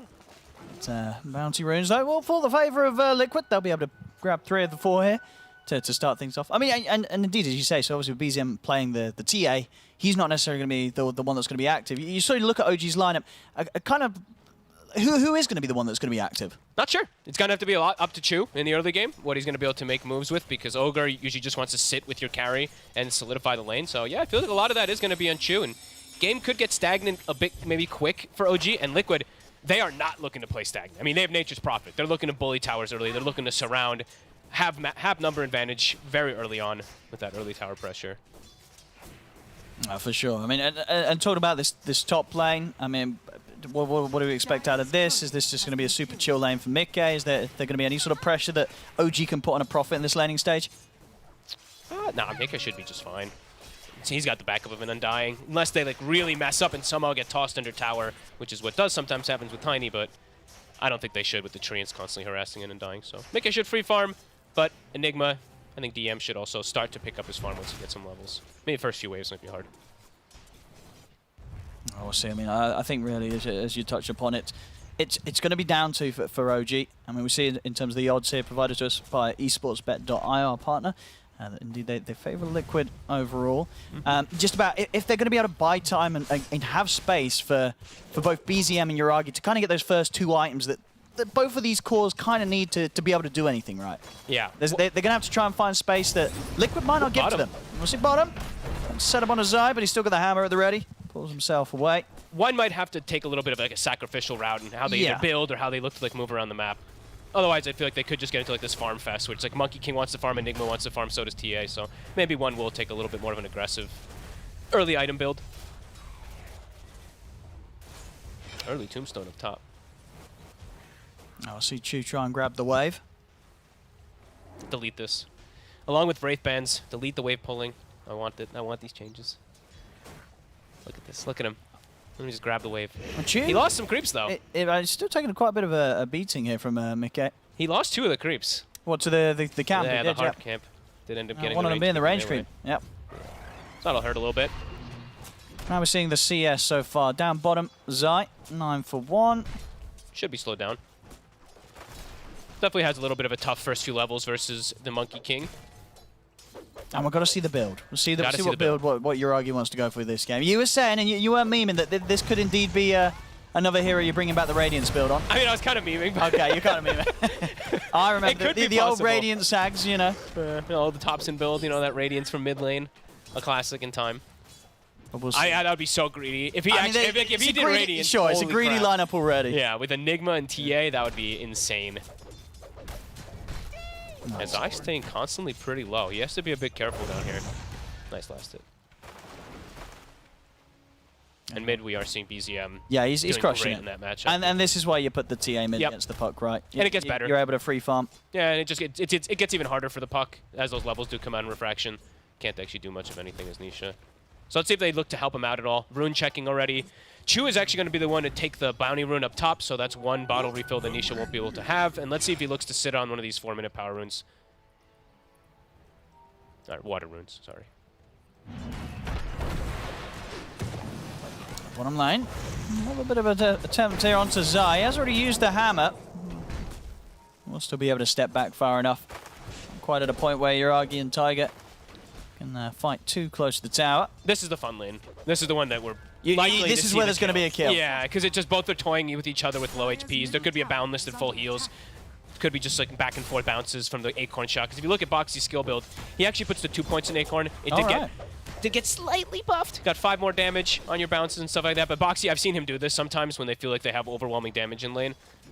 So it's kind of cool. Which for sure, yeah, they definitely do. They do. Between the Hoodwink and the Dawnbreak, I mean, Dawn just offers up so much damage in the lane once you land the combo. And I'm wondering if even perhaps they could do some early TP action, right? Like that's sometimes when you see these Nature's Prophets, if you do have this kind of aggressive lane in your off lane, you could just have a TP queue come in, snatches the kill, TP's back up to the safe lane. So definitely going to be watching Mickey for the next few moments if they are low on the bottom side. Oh yeah, this mid lane, I mean, BZM's pretty much playing it perfectly. Yeah. I don't think he gets much better than this from BZM on his T8. Pretty much, I mean, 29, I kind of want to say he's barely missed a creep here. I think he's barely missed a creep, he's as close to us getting every single one of them in this mid matchup. 30 and 12, very impressive on the T8. So, I mean, no question about it. BZM, he's going to be farmed. Yeah, what, he's missed like 4, right? Or something like that, or 3. Is that the maths? maths? I don't know, something Just like quick that, maths there. It's pretty quick. But yeah, he's doing incredible in that mid matchup. And yeah, level 6 is soon going to be picked up. So I mean, if he does have this really good early start on the TA, that's what I was talking about. Like he can do the shard build and stuff like that early on. Then he can play to pressure the puck, even shut down the Dawnbreaker early. It is a very strong shard early if he does opt for it. But we'll see what BZM does go. He might just go for standard build. He might just still do his Deso and stuff if he is having such a good game, which at the moment he is. Even going to get some tower pressure here. So there's the other benefit of the TA versus Puck matchup. Not only do you beat him in lane, but now Puck's in a position where you're under-leveled, and even if you were 6 and you wanted to make a rotation, TA just takes your tower. So now Nisha just needs help. He needs some type of moves from the supports to try to make sure he doesn't lose his tower. We're seeing a lot of movement from both teams around, of course, these power in 6 minutes in. It's going to be bottom, and BZM will have that secure for himself. Tiger is going to have to set up on Boxy. BZM stepping in. This is looking like a first blood. BZM chases him up to the high ground. So not only just having the easiest lane of his life for BZM, 39 CS picked up at 6 minutes in, he's also got himself first blood. Yep, go for that Deso. Now he might even be able to get like Deso, Blink, and Shard and stuff all like 15 to 20 minutes or so. This is huge right now. Liquid, level 6 is finished on Nisha, but they don't have... I mean, their ganking is a bit difficult until they have 6 on Nature's Prophet. So maybe, I think Insania with these type of moves looking to help mid, but also give the NP the 6 so they have damage when they have the coil combo. Because right now, damage is lackluster and Nisha's way too low. I mean, you bring either of these supports from Liquid towards bottom lane. Nice dodge. Nice setup here with a combo. Yuragi getting low. Top of the boundless strike, but wasn't at a point where he was able to already build up the Jingu mastery, so no sustainability to keep him alive. Liquid, they'll claim both of the lives there of Yuragi and Tiger. Nice clean up here from the two of them. Both, I think, both spells connected perfectly, right? I think there's a little bit of a dodge on the end hit there of the Starbreaker, but Acorns bouncing between 2 heroes, Starbreaker and everything connecting perfectly. They did like 1,600 damage. It's a lot of damage. It's a ton. A very explosive offlane duo. Yeah, now for the Monkey King, might be a bit scary to even go straight back down there. I mean, he kind of has to, but now it's the moments where 6 is going to be coming on Nature's Prophet. If they connect with another like double stun on top of you, you might just get burst down on this MK2. So let's see which moves it's going to be. Right now, Ward's looking at just like around the mid lane. Liquid trying to help out Nisha a little bit. And I mean, Liquid's happy to go again. They've got Wrath. It's going to be coming. There we go. The bounce it comes in pretty hard, and it's indeed too hard for Yuragi to withstand. This isn't a replay, boys and girls. This is round 2, bottom lane, and it's looking like it's going to win the same way. Tiger's trying to get into the trees. Oh, he's actually able to... I mean, Boxy wants this kill. He's not going to get it. Zai still had the hammer to pull back as they take down the 2 of them yet again. So, I mean, you said it. This bottom lane is not going to be a nice place for Yuragi to come back to. We'll see if he comes back again. But already that first time that he returns to the lane, he gets sent quickly back to the base. The thing is, I was like mentioning it, but I'm like, there's nowhere else really for him to go. Sure. Like, what's he gonna go But jungle at this on a point, Monkey King or something? when you like, die, do you come down here again? Are you bringing back up? What are you doing at this point to try and make sure that Yuragi can get some sort of space? I mean, it's. Do we want to defend this tower? Yes. Okay, I have to go back bottom. I can't just run top. The other choice is he just goes top lane and then just plays versus the Nature's Prophet, but that can be risky. One more death on Yuragi, and it's going to be pretty problematic for the side of OG. It's going to be a ton of heavy lifting onto BZM. Sure, and he's still in good position, of course, to do that. Yeah, so I'm fine with him going back bottom because yeah, top is a death trap if he does try to go up there. They'll just bring numbers. And Liquid's going to try and make a fight out of this one. Good avalanche from Chu, holds back the 2 of them, but Boxy able to sneak in from the side, set up with the bushwhack. DM trying his best to retreat. It's too much. Decay will finish him off. So Liquid making the moves now across the map. Not only making sure that the bottom lane goes very much in their favor, but now starting to tip that top lane in their favor as well. Bottom. Sai getting aggro. He's going to go straight in onto Yuragi with the combo. There's a Wrath. He's got Tiger by his side. Big it's heal. a big heal indeed off with the boundless strike. Backup comes in. Mickey trying to do his best to help Zai out here. As Zai gets found by the fire blast. OG are able to punch back here with the 2 of them. Okay. Yuragi's still got to be a bit careful. Back up from Nisha now, turning up from Liquid. They want to keep this fight going. Tiger, he'll get left behind. Yuragi does manage to get the space to get back to the safety under his tower. They give Nisha the kill for the rotation. He's already having a tough time. You can see the Mickey stopping his attacks. I like that Yuragi backed off. He knew someone else was coming in. He's going to try and set up it. I mean, they've got Chu coming in. Wukong's command set up from Yuragi. Mickey, I don't think he was quite ready for this one, but the Solarguard heal's coming in. Backup has arrived, and with the Dream Core set up, Liquid, they can look to turn this around. The orb comes through to take down Yuragi. And just like that, it was a bit of a bait. Mickey stands strong, hitting the tower, knows that he can trust in the backup of Zai to make sure that Yuragi, he's the one going down yet again.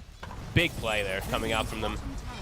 Nisha staying in the area, has some mana to be able to work with for the Dream Coil. Zai, of course, Solar Guardian. Yuragi got baited. He looked like a good move. It was a big old bait. It really was. It looked good, but now 3 deaths to that safe lane Monkey King. He's already going to be at the bottom of the cores. Mid lane, though, as you said, with Nisha moving down to the bottom, the space was there. BZM is able to clean up the tower, and this is going to be definitely one of the faster desos you'll see. Desolator, it's going to be a 10-minute deso. He's got his work cut out for him, though. Monkey King pretty heavily shut down. Enigma gonna struggle for the most part of this game until he has BKB playing versus the Dawnbreaker in particular. We have a lot of pressure here gonna be onto BZM for these new moments. But OG, not like they're so uncomfortable. They still have good levels and good farm on these heroes. Just that Monkey King is gonna be a bit of a concern in the upcoming moments when he's gonna be able to join. Oh, Boxy! He catches him He was able to find him there in the tree line. A nice little setup there with the acorn shot, plants it down and it bounces up towards him. So indicates where Yuragi is, and now Yuragi, he's very, very dead for this one. He'll dodge a little bit of the damage. It won't save him, but Boxy, an excellent way there, scouring the tree line. Knew there was a high chance someone was hiding in there, and it's the big old carry. Yuragi down again. BZM's like, thank God I'm having such a good game, because otherwise this game would be pretty screwed right now. But yeah, BZM still keeping up, nearly level 11. But again, losing the Monkey King, he's level 6 and near 12 minutes. Take a look at everyone else in the game right now. I mean, the supports, they're two level 5s on the side of OG, but pretty much everyone else on the side of Liquid is quite ahead of him. I mean, it is, yeah. It really is. All eyes on BZM. Yeah. And DM. I mean, DM is still having a good time. It's just, it's a bit of a tough Enigma game when you're playing versus the Dawnbreaker, because just landing Black Hole is impossible for the most part. He just drops Dawn ult on you. Bottom. Here we go. They've got the setup with the Wukong. Zai. Tiger? Has he got a way out of this? Tiger's so close. Yeah, Zai's able to walk it off. They didn't quite have the control or damage between the two of them. Tiger had to hold back as low as he was. Now Yuragi might get gone on again. Not again. Foxy's thinking about it. Oh, he is. There's the bounce. He knows where he is, but Yuragi's able to jump again in time, so no chance for a follow-up bushwhack this time round. And again, Yuragi just having to avoid all of these moves. And he doesn't really have the skill build of like the farming build that we talk about, right? Like sometimes when you see the Monkey Kings, they have like 2-1-1 or 2 in boundless. Like 2-0-2. No, he's got 2 in boundless, 3 in jingle. He's committed for dominating lane, and they didn't really happen after those deaths. So now farming, the recovery outlet's going to be a lot slower. I mean, that does hurt. Yeah. Indeed, as you say, when you're trying to kind of catch up in the jungle, when you've only got the 1 point in spring, it's going to take time. It's going to take time, and it's going to take opportunities. But again, as we said with OG's lineup, not really a lineup that's against Liquid's heroes. That's easy to kind of set up those opportunities for the Monkey King to find. No. We'll see them try for it now. They've got the 3 of them heading down here. See if they're able to start something. Yuragi going to lead in with the boundless strike. TP back up on its way over as well. Zai will get left behind it. They'll get the catch with the stun, the avalanche. See if OG can find more. Liquid, they're kind of in a position that shows that they want to fight back. Awkward tombstone from Insana. He was pump faking it a few times, then got caught by the tiny stun and ended up dropping it like way after the fight is over. Nice aggressive move from OG. Yeah, BZM keeping it up. They get a bit of action and they don't lose anything for it. Yuragi's still going to hang around in the tree line. Nisha, he'll have his eyes on finishing the tower. Yuragi, he wants to get out of here. The rest of OG have already split up back across the map. Okay. I'll let this tower go down. And Yuragi's actually going to take the step back. Since the TA is having such a good game, he's not going to go for Echo, Battle Fury, nothing like that. He's going to go for like this Diffusal. Yeah. Just to be able to kind of help out the TA. And speaking of TA, Blink is done, level 12 is done, Deso is finished. BZM still hitting some absurd timings. All right. See the chase here though. Nisha, happy to drop the Dream Core down to catch Chu. They'll drop the ults as well. Sharp shot comes in from Boxy. I'll take out Chu. Mid tower now on the menu for Liquid. How does OG want to react? They're actually, okay, they're not bringing Mickey over. Interesting. Oh, I guess he doesn't have his treants up. He has 2 in the mid lane, but doesn't have the actual Nature's Call up. So goes to jungle, means they won't actually pressure the tower. I mean, so for BZM in this sort of situation, with how much sort of weight lies on his shoulders right now. He's got the blink and the death, so is it still very much get that next item, or are we going to see him do his best to actually get involved, try and find these sort of openings where he can jump in and burst through some of the members of Liquid? I think he probably wants to look to start getting kind of involved, but it is scary. Like, you know, I was talking about how he probably wants Shard, of course, to be able to gank this puck easier because they don't have the easiest type of catch, but play without BKB versus Tomb, like, even with BKB, it's not easy to walk in as TA, so. They're going to try here. Smoke up. They know that BZM's strong. Nisha's right here, though. Invis. No Dream Call for 15 seconds. He'll set up onto Yuragi, and Yuragi doesn't stand a chance there. Immediately taken out. Quick phase shift to dodge the avalanche. Nice hole. Caught in the black hole for the low ground, and it's enough. They'll be able to take out Nisha and see if they can get more. BZM is going to look towards Zai, and indeed the damage, it's more than that. Very OG nice. able to punch back very nicely. Beautiful black hole from the low ground. They couldn't do anything about that one. Yep. Liquid playing slightly over-aggressive. They get punished for it. Good TP from DM. OG do have to back up fully to go for that defense, though. They do bring all 5 heroes, but worth it. Enabling BZM level 13, keeping up with the near game clock. But Yuragi's still strong. I mean, that's not even probably the right word for it. He's now, what, 3,500 behind his counterpart. And he's still going fighting build, though, and he is not even leveling tree dance. He's just still going for boundless, so feeling like he just needs to turn up the team fights rather than look to farm it all. All right. Cool. I mean, yeah, committing for it. And, yeah, Diffusal. You know, it will be there sooner or later, but, yeah, he's going to have to approach these fights with just such care because at this stage, compared to some of the levels like Liquid's heroes have, you know, they just have to click spells, and this Monkey King will disappear in a flash. This is a nice rune. Haste rune for BZM. Now he has easy options to like run in and out of the fights. He just has to watch out for Coil mostly. Sure. And I imagine as well, if BZM can kind of find a good fight, a couple of kills, he could be heading into that Roshan pit, right? Oh yeah. Almost in an instant. They'll kill it very fast. They get even one good team wipe. Liquid. Playing pretty together. Solar Guardian still on cooldown. Mickey just looks like he's just throwing the Wrath just to push out lanes and get some farm. Oh my god, he gets like 60 bonus damage. He got all the last hits or something with it. I mean, you could see, you know, Yuragi saw that and he kind of noped out there. He dropped the ultimate, but not a chance at this stage. And when you consider the comparison of farm between these two, for Yuragi to stand tall against Mickey. I feel like I never see like a 60 bonus damage Wrath of Nature. That's actually pretty crazy.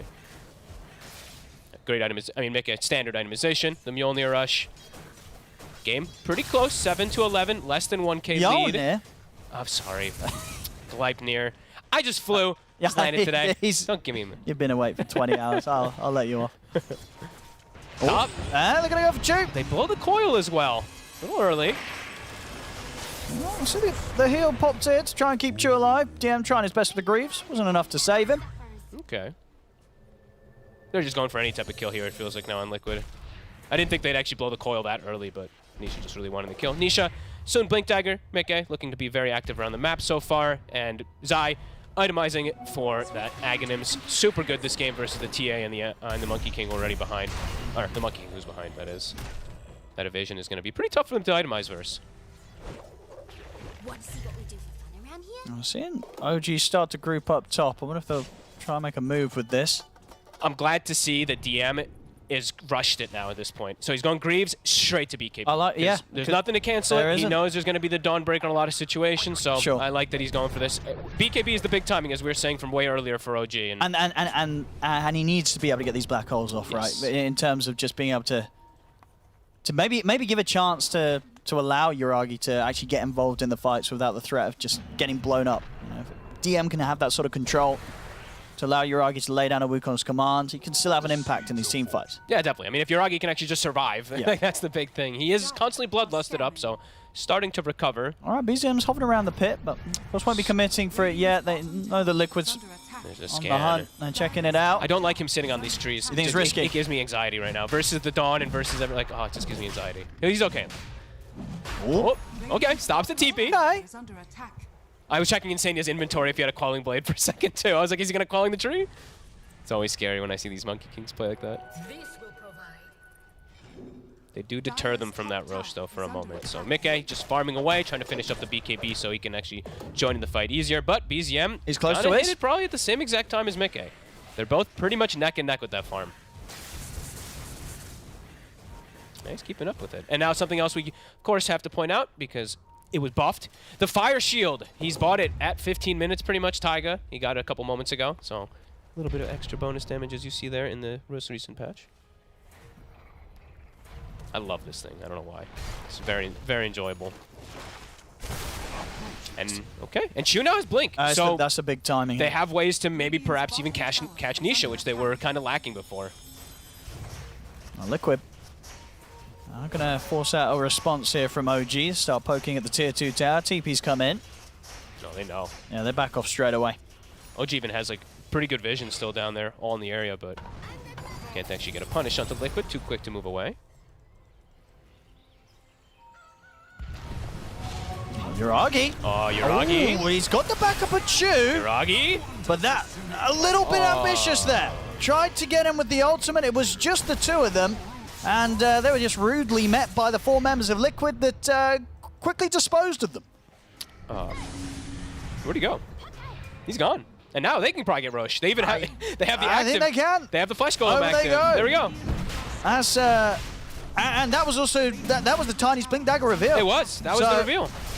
And the kind of the diffusal reveal as well, too. Yeah, a bit of a lost opportunity there for OG. I feel like my brain didn't even perceive what just happened because he just like waltzed in and just got deleted.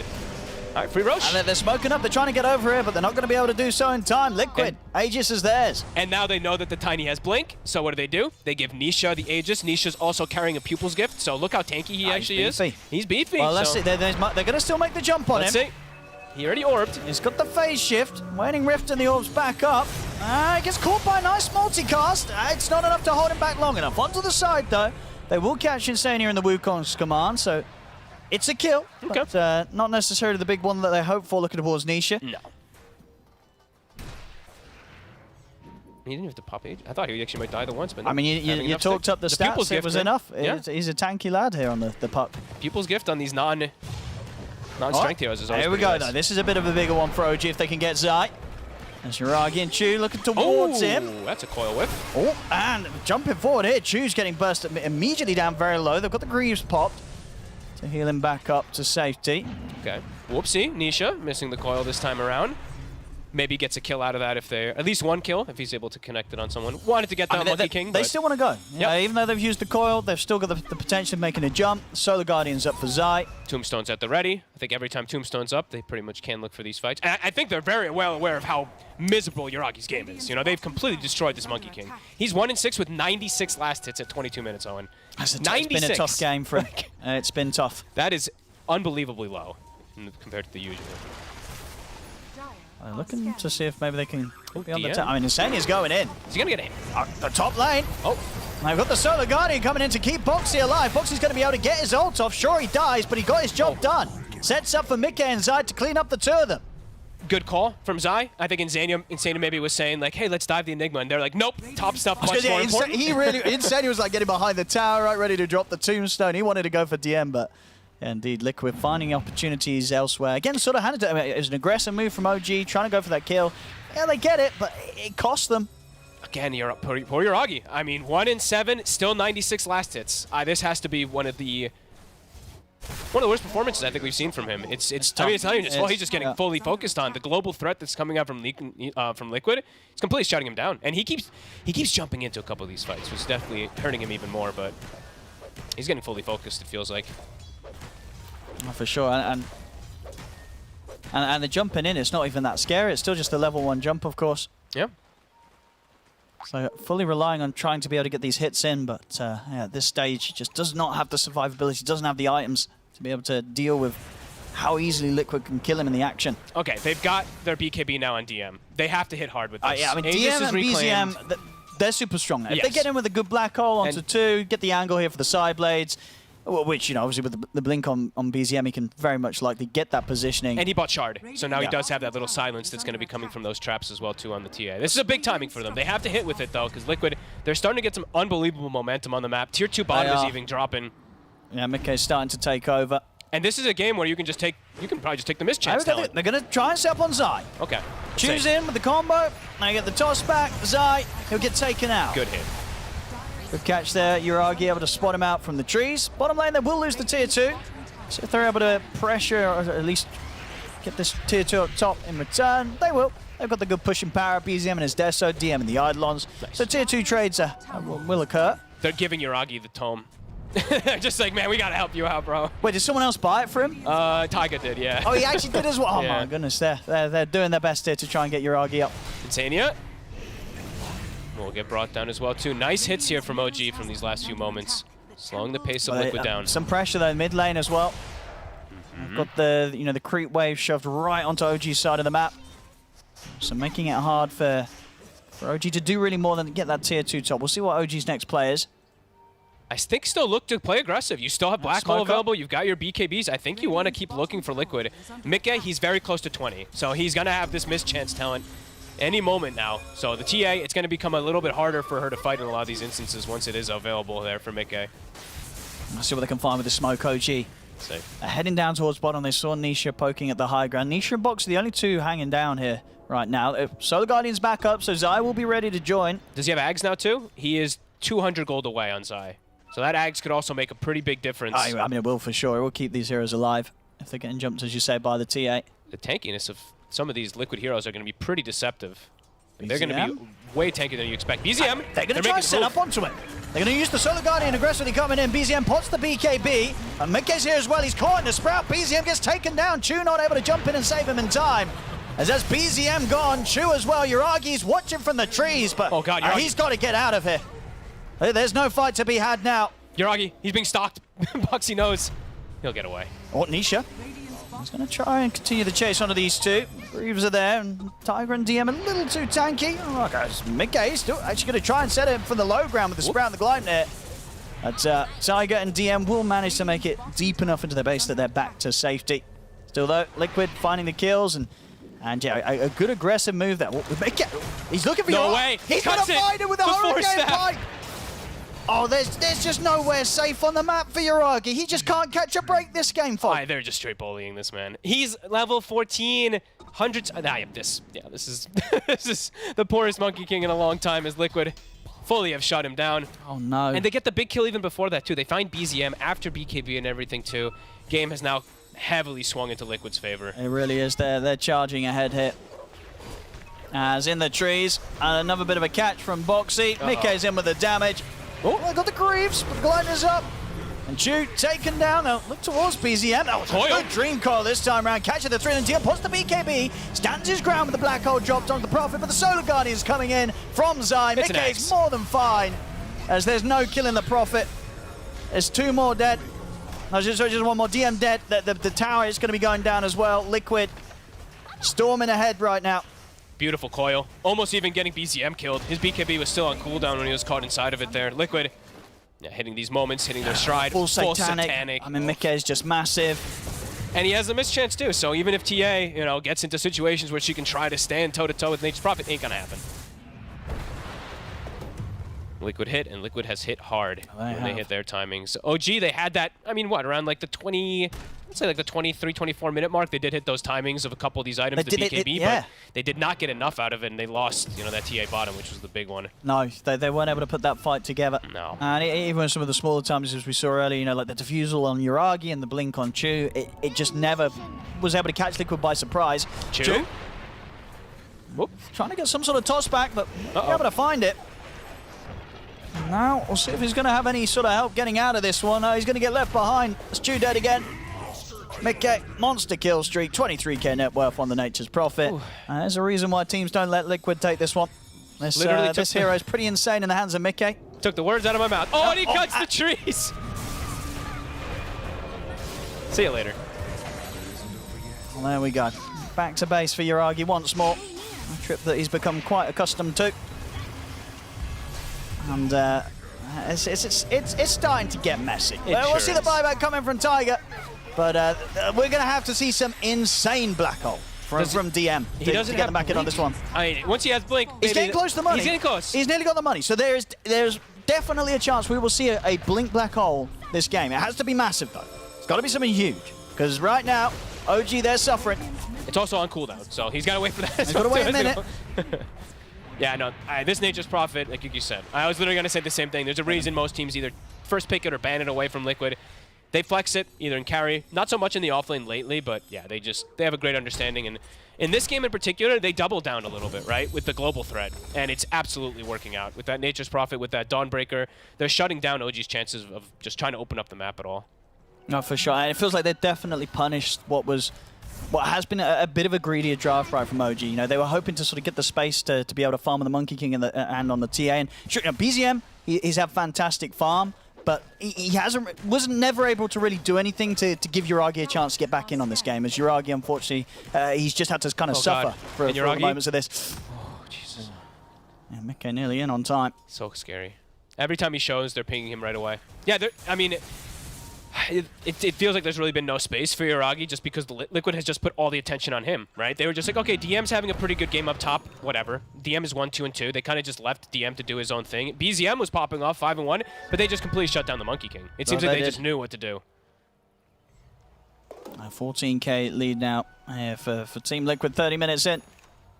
BKB is 30 minutes, Owen. Diffusal BKB on the Monkey King. At least with the BKB now, there's a chance to be able to walk away. Maybe not so from Mikke and such. There's a lot of physical damage coming in now from the Prophet. You say that, but he doesn't have a Quelling Blade too, so what if he just gets sprouted? Just gets hit. Chu. He's going to get caught on his own here in the river. Oh, BZM. So if they can get the catch on him, he's got his BKB in the Hurricane Pike up. Forcing himself away, has to put the BKB, goes for the BKB TP. Yuragi gonna get aggressive with the Wukong's command, but Insania simply able to walk out of it. He's sprouted. He's held in the sprout. He's gonna try for a TP out himself, and it will save him. So Yuragi able to back out in time. This time he won't go down. Ooh, but uses the Wukongs to try to kill a 5 position. Can't even quite. Has to use the BKB so that he can actually TP out. They're actually going to smoke anyway. That must be the blink on DM. Okay, it is. I mean, they've got to go for these sort of this sort of move that maybe Liquid won't expect, because indeed, as you say, you know, BKB and Wukongs are used.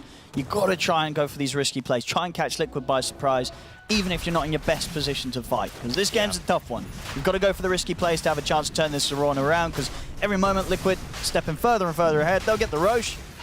Aegis is going to be going into the hands of Mikke, who's also just about 300 gold off having a full AC. Jeez. And he took the shard, I presume. Yes, he did on the Nature's Prophet too. Yeah, he's huge. AC is going to counter both that Monkey King and TA very effectively as well. And they've even itemized more so on top of it. Didn't get to point out because it's been just kind of Liquid as like a whole unit running around and making all these plays. But everyone's kind of itemizing to deal with all that physical. Ghost Scepter on Boxy. Believe I saw it. Insania had one queued for a second, but now he actually unqueued it. But yeah, all knowing that they just need to be careful of that physical damage. And as long as they're sticking together now at this point, not a whole lot that's really coming from the Monkey King. Nisha building even more defensive too. Kaya Sanj for the limited disables and tankiness, and then he has a Shiva's now, so much armor on these heroes. Yeah, they're absolutely massive at this point. Tier 2 at the top. Very, very briskly full. And Zai is just chilling. If you look, he's just like chilling in the trees, not even farming for the moment, waiting in case something does happen. Because he's probably expecting, okay, OG's not really showing. They might be looking to gank me or something, but yeah, he's just sitting, waiting just in case of any opportunity. See the tossback plays. OG, what can you make happen? They've got to try and find them. They're pretty split. Yuragi. Okay. He's going to go for the move on Zai in the mid. He on his own, though, Yuragi. So Zai, simply step away. And now Mikke's in. BKB is at the ready for Yuragi, so if he feels threatened, he'll have a chance of walking this off. The rest of the backups coming in. And Yuragi's got to try and hide in the trees. The BKB soon to wear off. Boxy's going to try and catch him with the sharp shot. As won't be able to quite land it, but meanwhile off to the side, it's Chu that ends up going down. They want BZM. They're going to see if they can try and chase him, but he's got his BKB ready in a TP, so it's a bit of a slippery one to keep chasing. They'll let him leave. Not exactly what they wanted to come for there on Liquid, but they'll take it. A free kill. Have to use coil and stuff, but either way, they get a free one. And now they have full map control anyway, so those cooldowns can just come right back up. Controlling the map nicely here now. And yeah, for OG, I think, yeah, I actually don't even know. I think it's really just like tossbacks in these blink black holes if he's able to catch multiple heroes, but even, oh my goodness. Yes, nearly finds him there in the trees. Yeah, just not easy. I honestly was thinking like Yuragi might have to queue something crazy up, and I clicked him and he had Rapier. He's dreaming of the Rapier. He's dreaming big. I like it. It does feel like it's at that point already for the side of OG. Base defense though. Mate, again, plays can sometimes some sort of 5-man black hole. Yep. And Liquid, I mean, this is a new Liquid, but old Liquid breaking high ground, they had their struggles in the past. Let's see what OG can do here. I'm going to try and hit out against Liquid with the smoke. Solarguard's still on cooldown. Oh no, it's back up now. Looks like they won't bother trying to help Insania. They'll let him die this move. He's just gone straight in. I mean, he knows that he can rely on Zai to head over if he needs it, and at the moment he doesn't even. He's just pushing in with the BKB, attacking into DM as DM has to back right off. Chu's going to get dealt with by Nisha. So off to the side here, so that's Chu gone. Won't quite be able to get their hands on BZM. I like that confidence. You know, he sees Enigma and he just TPs in his face. I mean, with the Aegis, he like, knows he can't die. As long as Zai's somewhere safe on the map and ready to jump over with Solar Guardian and that Aghanims, this Nature's Prophet's pretty much invincible. Obviously with the Aegis as well, he's invincible ×2. Yep. An infinity of invincibility. Yeah, they just full out engage. Rax now to drop. 20 seconds, no Tiny for the toss back plays. Their only real chance of coming back in this, if any. Yeah, Liquid's positioning, they're just not going to let DM have a chance of really hitting these multi-hero black holes with the way that they split up. And they killed the Demon Edge on the Courier, so BZM can't even finish MKB to deal with the evasion, so he has to just buy small crit. He's desperate, needs some type of damage because they're just losing the whole game right now. They're losing the base. Top set of Rax has gone. Mickey, he just TPs right in front of them down bottom. Keeps the push going. Let's see what they're able to do about him. They're going to try and jump in onto him. So Mickey's just standing his ground. Healed up with the Soul Rip. Struggling to even get close to being able to take him down the once. It's been backdoor for about 20 seconds, but it doesn't matter. He's still just beating chilling on it. The creeps are coming. And off to the side. Nisha, Dream Coil onto the Ogre. Looks like Tiger will be okay, but the tower, not quite the same sort of situation here. Mickey still continues to slowly take it down. 30 seconds on Aegis still. Maybe they can time it. He's got another Satanic use if they do commit on him. There's still Solar Guardian. Yeah. Zai's at the ready when it's necessary. They're gonna. He's still not even. He's healing. He's just healing. Oh my heal, heal. Oh my! He hasn't even popped the Satanic. He doesn't even care. Oh, that's Megas. So thank you, team. Well done. Nice little Holy Locket Soul Rips. Oh, Boxy in with the blink. That's for a quick setup on a BZM. We got to break BZM away from the tree in time. Yeah, he's just gone. He's gonna go refresh himself really quick. Get his mana back up. Yeah, he's got no TP cooldown, so he can come right back in the fray. Back to business. Tombstone down, and that's the final Rex. All right. Well, this has been a bit of a tough game one here for OG. Liquid coming in very hot at the start of this series. See if Chu can do something big. He'll try for the toss back. Mickey, he just really doesn't care. Oh no! He's going to try with a black hole at DM, but nowhere close to Mickey. Tries for Nisha, but Nisha's going to be fine. Solar Guardian's coming in. OG's having to step back towards the fountain. Mickey literally taking no damage. Full HP throughout it all. GG is called. Team Liquid will take this game one. And what was really just a very rough start to the series here from OG. Yeah, BZM played well. BZM had a pretty damn good game. He got the showing farm inside of his mid matchup, of course, versus that puck. He thrived, but Yagi had literally no game. Even from like, I think first 4 levels looked okay for him, and then afterwards it was just full out disaster. They just kept like TPing to him, rotating on him. Clean game from Liquid. I think they played this is their style, right? They're the ones who kind of like, not fully invented the Nature's Prophet and stuff like that, but the way that they play the early game with it, how much they can pressure, and then they add the Dawn on top, felt really nice. It really did. It really was that point, kind of for the last whole kind of 10 minutes that, how are they ever going to kill this Prophet? You know, thousands of goals ahead. The level disparity as well insane. He hits 25 with a very quick timing. I think you kind of have to not let them have this Prophet. It's got to be first ban material, right? Yeah, I think you first ban it or you first take it. And also, you know, the Monkey King, we talked about how the lane can be a little volatile. Kind of in all situations. That's why we don't see it picked up too much except for an SEA because they love volatility. But this game, you could clearly see like Yuragi had no place to really go in the game, multiple ways to cut his trees.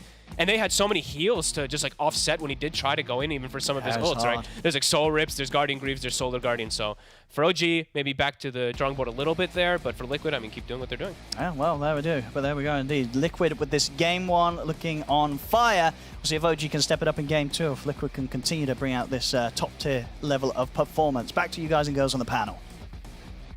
Perfect. I am looking forward to talking about this one because you both had a little bit of a favor towards the OG draft. I mean, if we took away the names and just looked at the heroes that were present, you know, I could definitely see where you guys were coming from. But then we have to remember Mickey on Nature's Prophet.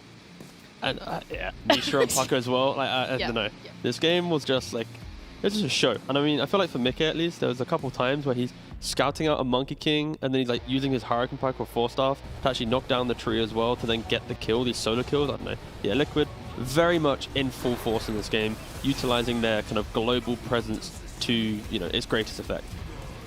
Definitely, you know, speaking of global, we see the global potential with the Dawn there. Zai picking up clean in the off lane and still going for the aura sheep. You know, a lot of people would have expected maybe a little bit more of a damage build on Dawn that is a potential with like a Deso or a Blink, but he didn't go that way this time around. I've completely given up hope of any Dawns ever going Deso ever again. Okay, that's point, fair. So. That's actually fair. What I think was actually very cool though was the Ags. First of all, taking it back to his lane, I thought that bot would be much better for Monkey King. I was highly mistaken, especially when Dawn got level 5 and had 3 points in his hammer. Felt like just him and Hoodwink alone. I mean, we talked about the strength of Hoodwink and lane. That together meant that, yeah, they just couldn't lane. They got a bunch of kills, did really well.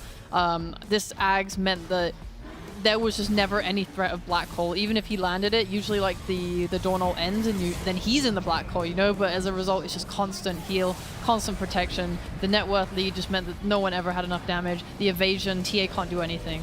Yeah, and for like OG with this lineup, when your lane doesn't go well for Monkey King, there's no real place for him to go on the map. You've got TA pushing up mid, farming Ancients, you've got Enigma just kind of soaking up top. So when bot lane does crumble, you lose your tower. He's a very displaced Monkey King, and like he finishes the game like 2-10-5. He has Diffusal Blade and BKB to his name in like a, what was it, how long was this? Like a 37-minute game. So for OG, it's like, even if there was like this cool BZM moment or like this quick Greaves on Enigma, it's like there's nothing else to follow up with because they are kind of lacking that here. And yeah, it was a difficult game, I feel like, for OG. That's a really good point as well about not having a home, because usually when you leave your safe lane, you go to your off lane. But if you watched the early game, Nisha just followed him. He went bot. They killed him with like Zai's Dawnbreaker ult and Puck. Then he TP's top because that's like the natural progression of a carry's movement. And then Nisha goes top. And then they kill him with more heroes there. And it's just, he's just being hounded and chased. He has to go back to bot. Like he's just moving up and down the map. Never getting any space to farm. Never getting any space for anything. Yeah, it was just beautiful tracking from Nisha. And then the few times that we saw Mickey just catching Yuragi out there, it was rough all throughout this whole series, this whole game for him. But damn foreshadowing or something. I know. I misspoke, okay? I was just getting ahead of myself there. MVP, though, for game number 1 on the side of Liquid. Do you want to give it to a carry? Do you want to give it to a support? I mean, I feel like I'm going to give it to Mickey just because I saw him cut these trees from Monkey King too many times. Both obviously with his spells and his Force Staff. It was too clean. He was vibing too hard in this game. He knew exactly how to shut the Monkey King down. Yeah, I think that's fair. I mean, it's Mickey Nature's Prophet. It's always going to be the most impressive thing on the map. There is nothing else that rivals the impressiveness of a Mickey Nature's Prophet. I mean, maybe whoever made the call to take Roche as well is pretty. We'll just say it was Mickey just for the sake of it. Yeah, thanks, Mickey. Sure. I think that it was like 19 minutes. Tiny got Blink on OG, and I thought, oh yeah, they're going to want to make moves now. But like Liquid at the same time made the call to just go Roche and force it, so they were able to take the next fight with an Aegis. Also, we're gonna say it. There was Chu just didn't toss. Okay. I want to bring up this point in a little bit. Okay. Can I make 1 point for Liquid and then we'll get to the Chu point? I was gonna say let's keep going MVP and then we'll come back. Sorry. MVP. Let's go. All right. So 9-0-19, 87.5% kill participation. T. Stats galore, looking banging. But of course, you have to remember, with every MVP, there's a team behind it. And you know, you got Insania, Soul Rips with Holy Locket. You got Zai with Vlad's, Greaves, and Axe. You got Boxy with a drum. You've got Nisha playing Puck, doesn't really help the team. But anyway, like Paladin Soul. He's reliable. Exactly, he's setting things up. And it's like 3 of the heroes are basically directly enabling this Furion to stand still and A-click. And on top of that, it has like Paladin Sword plus Satanic. So it's like, this is very much an unkillable Furion with the additional, with everyone else just enabling him. And yeah, so great game.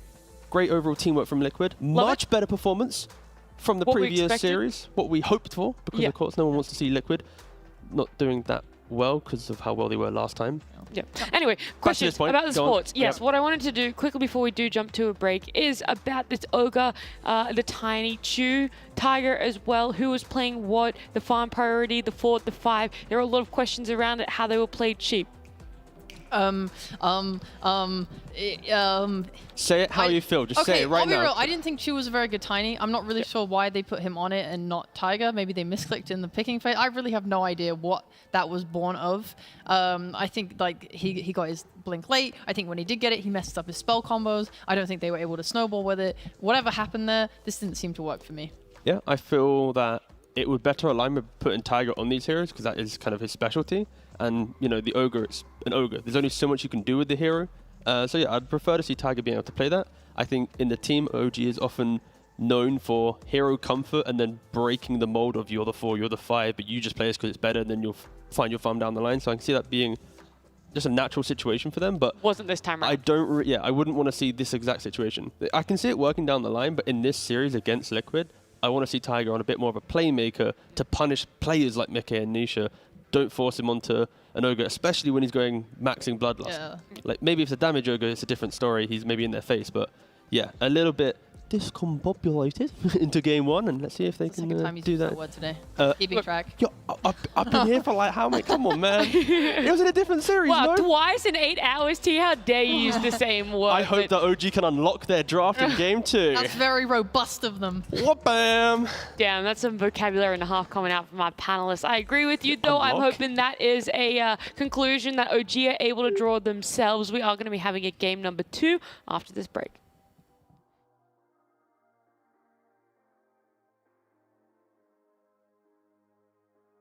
Let's go ahead and game, boys, yeah?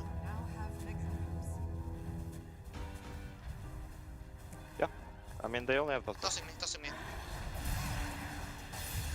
Doing the Tiny. Torch the black hole. I'm hitting it. We can ulti on you. Yeah. I'm trying. My stun PA. PA is stunned. I got him. Kill monkey. I can break. I call it.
Liquid with the Game 1 victory. Game 2 is the chance for OG to be able to bounce back in our third and final series here if they wanted to. What are you guys hoping? Was this just more of an execution error for Game 1? And the draft's pretty solid. Don't need to change up too much on the side of OG. I mean, I guess you can't really be last picking Monkey King like that again if it's going to go that way. Okay, that's true, yeah. If there's a Nature's Prophet first pick, do not last pick Monkey King. Especially when Mickey kind of already knows where you are. Like, it's insane. But no, I think for OG at least, their safe lane was Oh, I really wanted to say robust there just to annoy you there. But it's I'll fine. punch you in the face on God, live on air. I really think that their safe lane in previous series was really robust. But anyways, God, what a terrible skit. Anyway, no, I think against Tundra, their safe lane was pretty good. Like Chu and Yuragi, like they actually did really well in that safe lane. And I think it's based on like Disruptor and even like the winner to some degree. Like they actually kind of unlocked themselves a little bit. So I feel I'm doing this on purpose just to annoy Sheep. I'm really annoying Sheep here. I was just so discombobulated in the middle of the game. Okay, completely. Because I really want them to like maybe lean on that. Like I want them to maybe pick up like a Disruptor in the first phase or something. Like take a page out of Entity's book where you just have this insane combo. Because I just feel like they could do way better if Yuragi actually has a game. Like this is the first time that I've seen Yuragi just be like a non-factor the entire game pretty much. Yeah, at 25 minutes, Mickey had 21,000 net worth and Yuragi had 8,000. Yeah. That was pretty sad. Yeah, it was pretty sad. Just wanted to really drive home the massive gap. Want to bring up the highlights as well, where it's on the corner. Miserable it was, yeah. I mean, what can you do? I mean, Mickey had like the entire map. I think even in the early game when things were a little bit more even, Mickey had just had the triangle like completely free and he could just go between that and bot and whatever he wanted. Just farmed the world. Good for him. It literally, world was his oyster this time around. Yeah. Could take whatever he wanted, and I want to take a look at this Game 2 draft. Nature's Prophet needs to be bumped up there for OG, maybe take it out. Yes. They do have first pick this time around though for OG. It's gone. It's gone already. Yeah, that's nice. I'll look away for 1 second and I get exactly what I wanted. Yeah, it's nice. And then Liquid, of course, they're banning out the Brood, and then they now have +1 in the previous game. Of course, they banned out Death Prophet and Io. So if they are to really respect these heroes, then maybe one would be there. I don't know how powerful these heroes are on first pick, because normally it's like a combination. So yep, they just go for Io. Okay. So DP got through. Yeah. Are they just going to go for it? No, they go Tiny. Okay, as I said, I don't think DP is like this first pick hero. Again, it feels more like a second pick thing, where it's like DP +1, and then you're like, ooh, what are we doing? But on first pick, it's not the same. And already, I will emphasize, I want to see this Tiny on Tiger. I was just about to jump in there. Tiger or position 2, exactly. And again, this is no like disrespect to like Chu, but it's more like when you have players with certain like play styles, you want to unlock that with the heroes that they have, right? And that's why Tiny is for Tiger. It's actually so much fun. I have never had so much fun saying the same word and seeing Sheep just boil in rage. I mean, speaking of same opening for OG, Tiny Enigma there. It doesn't matter about pick phase for them. They just really want those two heroes. Team Liquid letting Death Prophet through and actually getting to pick it up for themselves.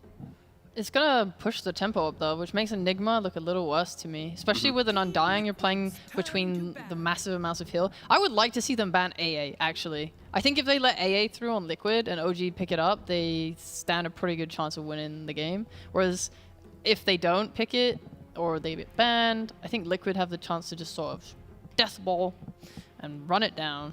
The same thing, except faster. Yep. The reason why I actually don't mind AA here is just because the Tiny being 4 and not having to help the offlane. Like AA, if you go for, like, you put some more points in Vortex and Cold Feet and you don't really care about your E too much, maybe like once in lane, then you actually can like just gank the map together, and of course you pressure Death Prophet when she goes to fight. So I actually don't mind it too much. Of course it trades having lockdown, team fight, etc. You are then leaning on your combo having to kill everything early on, but I actually wouldn't be opposed to it. I really like it. I think Tiny and Enigma both cover what AA is lacking and makes it fine. As long as your carry is able to make the lane relatively Agree strong. that the support is near useless. Yes, in lane. it is very terrible. So come to terms with it. You know.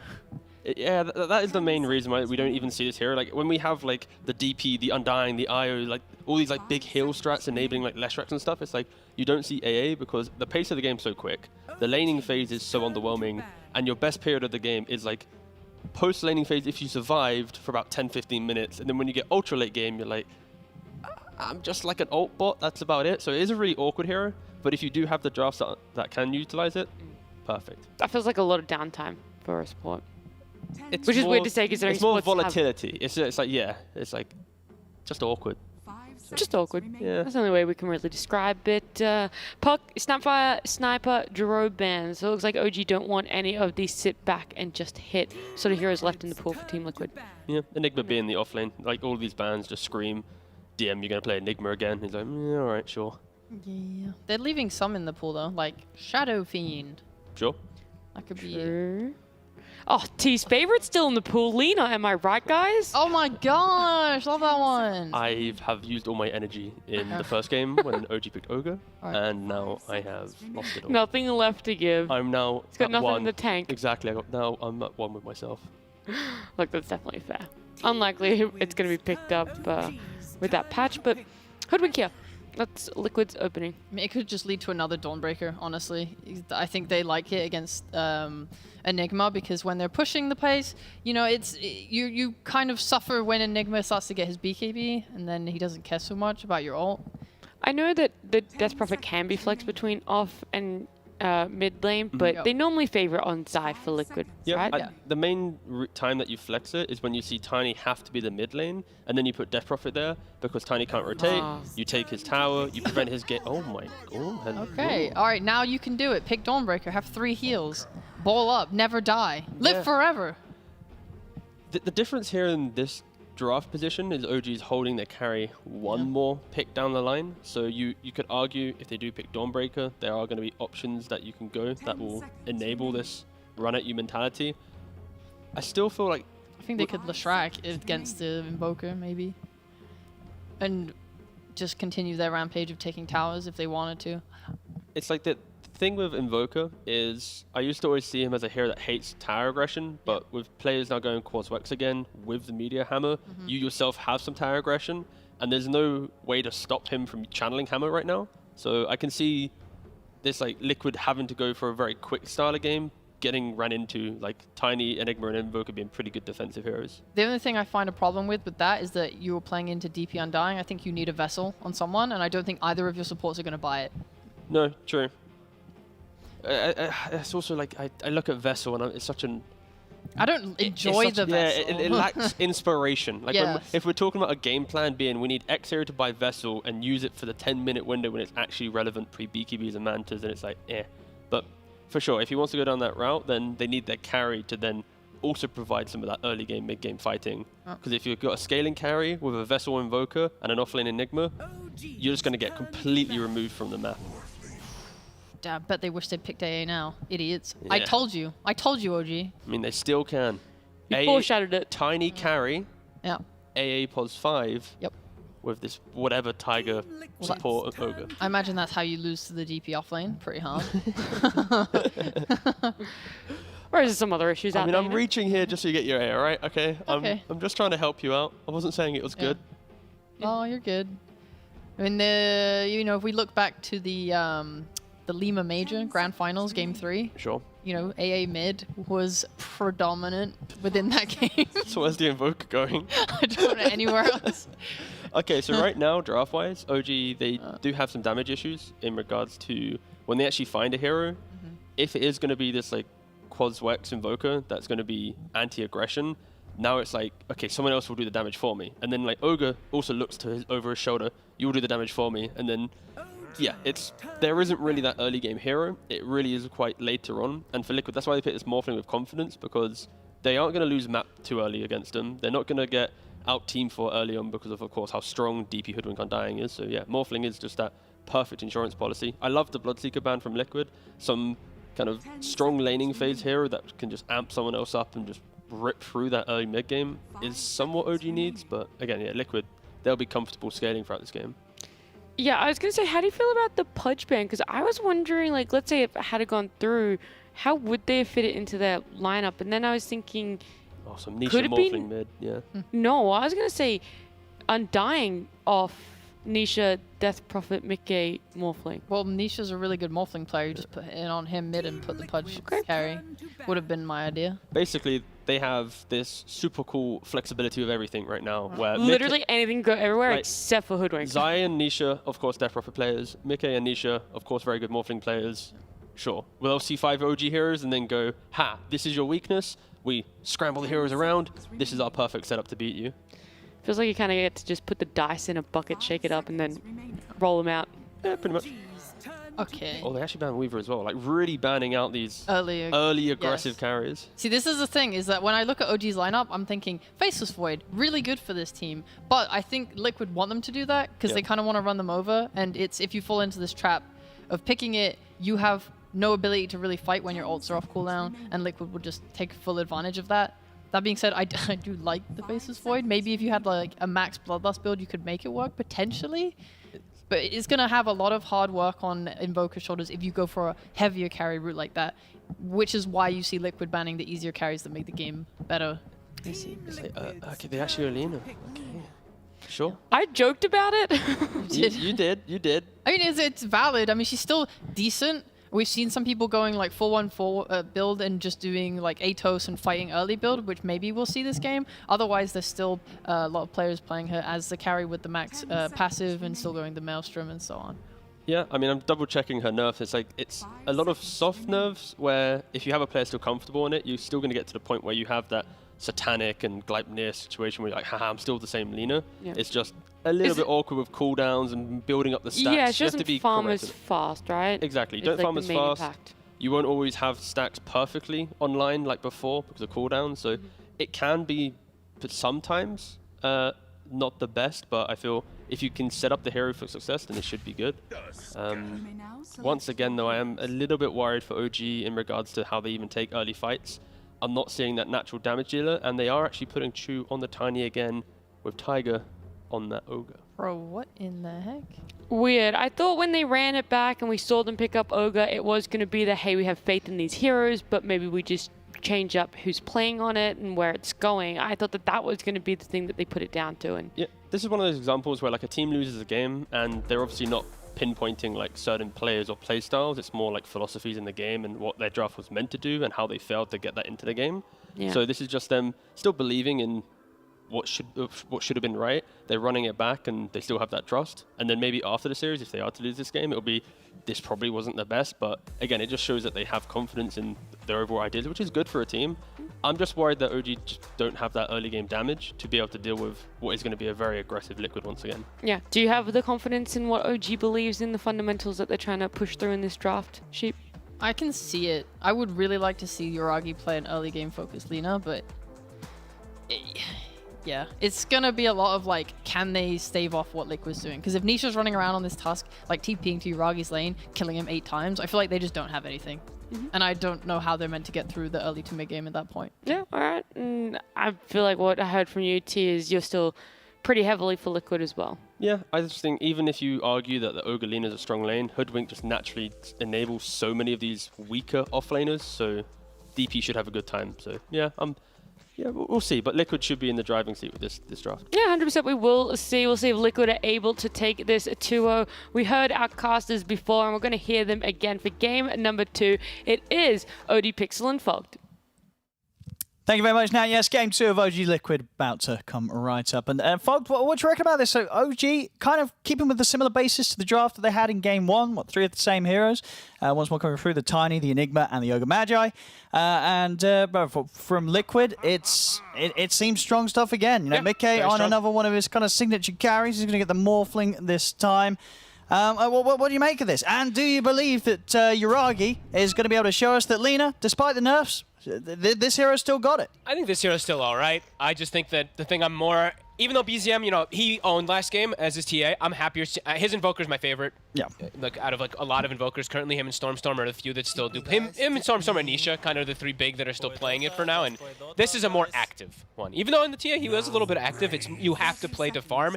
We'll see what he's going to be able to do on this Invoker to make space, set up for the Lina, counter gank in particular, because that was the one thing they really lacked last game. I felt. Nobody could help him. Nobody could help per Yuragi. Yuragi's getting dove. There's like 1 or 2 heroes maybe shown, but they don't have a mid laner that can do anything to help that. So BZM this game, depending on which item build he goes on, or what skill build and stuff, maybe he can actually counteract these.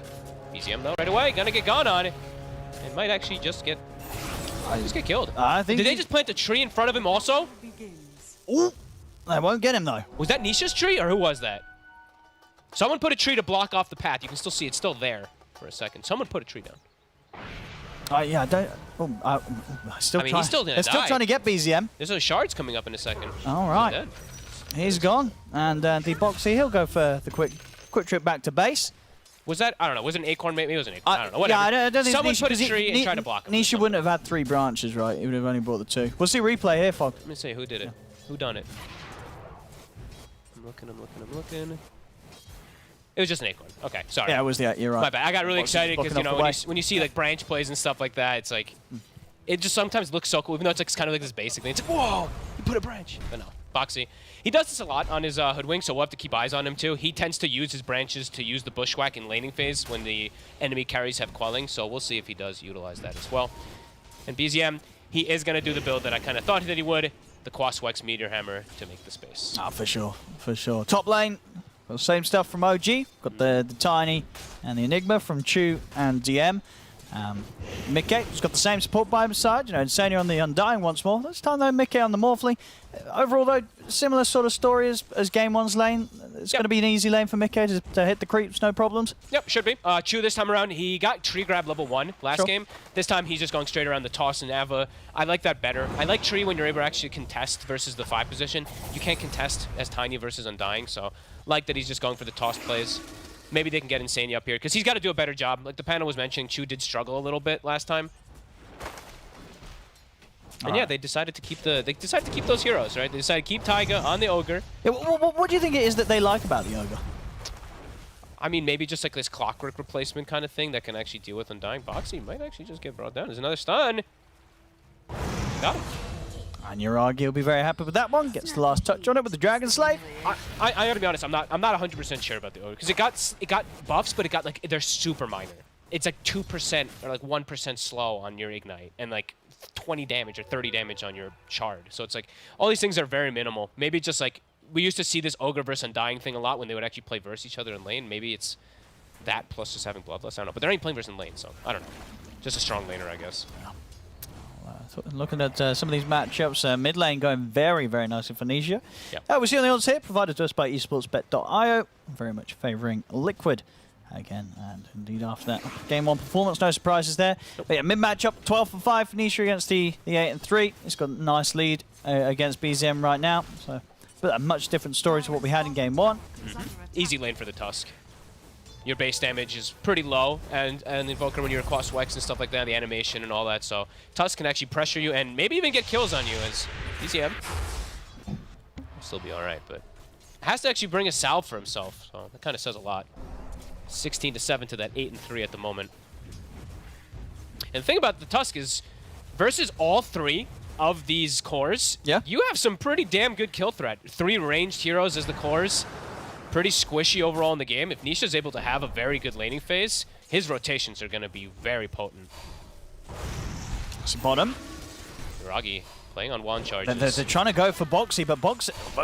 Get out the Acorn shot, be careful! Jesus. Well, that's Tiger dead. Yuragi really living on the edge there. He'll survive, but of course he's completely out of regen. He's going to have to hope that Tiger brings some in for him. He lived with what, like 5 HP also. Like Zai, if he rolled high, he might have actually just killed him. I think he rolled low damage. That was pretty nuts from Yuragi. Yeah, staying unbelievably low. He cannot actually walk up and what's get Tiger some bringing over for him? He's got to bring a ton of regen. Yeah, he's got a couple of salves on the way. Yeah, much slower. Down bottom, the Ruin. Nisha will be able to play around his snowball. Yeah, good He's dodge. toying with BZM. He could maybe go for the kill. He's got shards up. Chu's running over. What? Who makes it first? Nisha's got Fairy Fire. He's chilling. But Chu's here. Oh, the tree! Yeah, oh, he takes a tree to the face from Chu.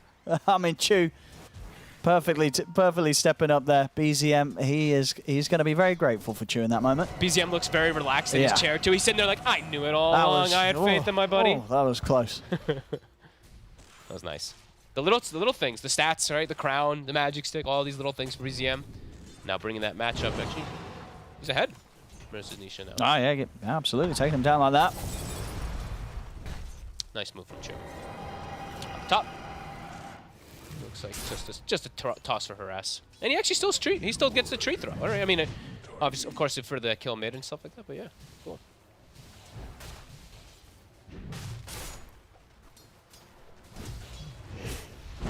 Bottom. Got him. The kill for Yuragi. Tiger able to chase Boxy out. Yuragi making sure that he's in the area to finish him off each time with the nukes. I mean, no doubt about it. It's game 2, Yuragi having a much smoother start here in the safe lane. Yeah, playing that range carry versus no melee hero in his lane to get on top of him or anything. And Ogre, Tiger, doing a good job of bodying. Well, I mean, there's a bottle refill in the mid lane for Nisha, but BZM is keeping pretty healthy with that ring of health. They got to make an aggressive move. Got the Bushwhack. They have a sentry. They're professionals here, ladies and gentlemen. Boxing with the sentry. Good man. Make sure that no Ghost Walk's going to get Nisha. Nisha miss out on that kill. BZM sent back to base, and Nisha should be able to get that 6 pretty soon. Yep, and he's got the catapult wave shoving in too, so going to be able to force a little bit of damage on here. And bottom, Boxy. It's here again. He's making the moves. And he even took the bounty rune. He's probably going to be able to take the next bounty rune as well too to give that little influx of gold. Rune, Chu's going to find one. Nisha, he's got stick charges to work with. Should be fine. They don't have that much damage between the two of them here. They're not even going to try for some sort of toss back. No.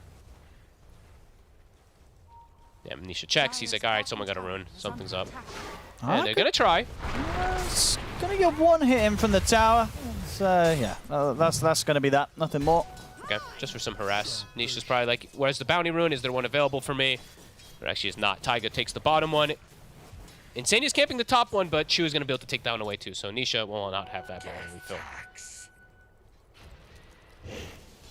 And yeah, Chu looking to be a little more active. It feels like this time around. He's leaving DM on an island versus that Morphling, and he's trying to make some moves around. Mickey is just going to free farm in that case. As Taiga. They can dive the tower. They're considering it as low as they're getting, but. Yuragi, he wants to try and step back up towards Boxy. There's going to be TP backup coming in for OG Chu. He is around, but Bushwhack catches onto both Chu and Yuragi. Siphon heal as well, keeping Zai more than fine. Boxy will tick down low to the Ignite, but he's still holding on to a fair amount of 1 charges anyway, so he's not too scared of this. In fact, he's poking back in at them. Boxy living on the edge. He'll be all right. Level 3 Spirit Siphon Zai, of course, you know, 3 heroes ganking him, doesn't matter. Just clicks one little Siphon. Chillin'. Liquid, 4-4, 1k lead though. We see that Morphling free farming at the top. And even though they did get that... I mean, Boxy wants to go again bottom, I think. He's trying. He knows if Yuragi steps up just that little bit more. And it's cool to point out how Boxy, you know, we talked about his skill build last game, 3 in the acorn shot, I believe, or was there 2 or 3? This time he does go, or maybe it was 2-2-1 actually, but this one he goes 1-3-1, so prioritizing against that acorn shot, just using Zai as that body. I mean, they know Zai's going in. They know that Yuragi and Tiger are split. Oh, Yuragi. So they just go straight for Yuragi, and there's nothing to be done to save the Lina. Lina's gone. And this is a full exorcism. They're just going to be able to push this tower down. Chu is making the rotation down, but 15 seconds till Lina respawns. Will Chu's DD make a difference? I see. He's trying to see if he could maybe find Boxy on the retreat, but Boxy, he's going to keep himself kind of deep in the tree line, knowing that there was sort of this sweep coming from Chu in order to try and hunt him down. Get the combo out. Chu's going to get thrown away at Boxy, not enough to kill him off. Good try. That was the DD tree, almost enough. Ghosts coming back in. They can't actually look to punish Zai. So majority of this tower gone. Tons of space made. 3 heroes in the bottom lane as Morphling continues to free farm. So all 3 cores looking great at the moment. And constant kill threats on these lanes. You know, Nisha now is level 7, so even on the Invoker can be difficult. Or it can be possible, of course, to kill BZM. But BZM does have his Meteor Hammer also, so let's see if they can actually make a move onto Nisha themselves. They have a good chunk of chain stun. Let's see if they can go for the combo. That's the setup. Like into the hammer. Insania's around though. Nisha with the man goes ready. He's ready to turn. He'll go and aggressive. Tombstone gets chopped down. Chu tries for the toss back onto Nisha, but all it's going to do is kind of allow Nisha to set up with the shards. The bushwhack's there from Boxy. They've caught BZM. Liquid, they answer that play from OG very, very quickly. They want more. They're certainly ready to go for it as well. Nisha's got Snowball back up. Now take out both of them. Tiger and BZM gone. Liquid, they were very, very ready for that play.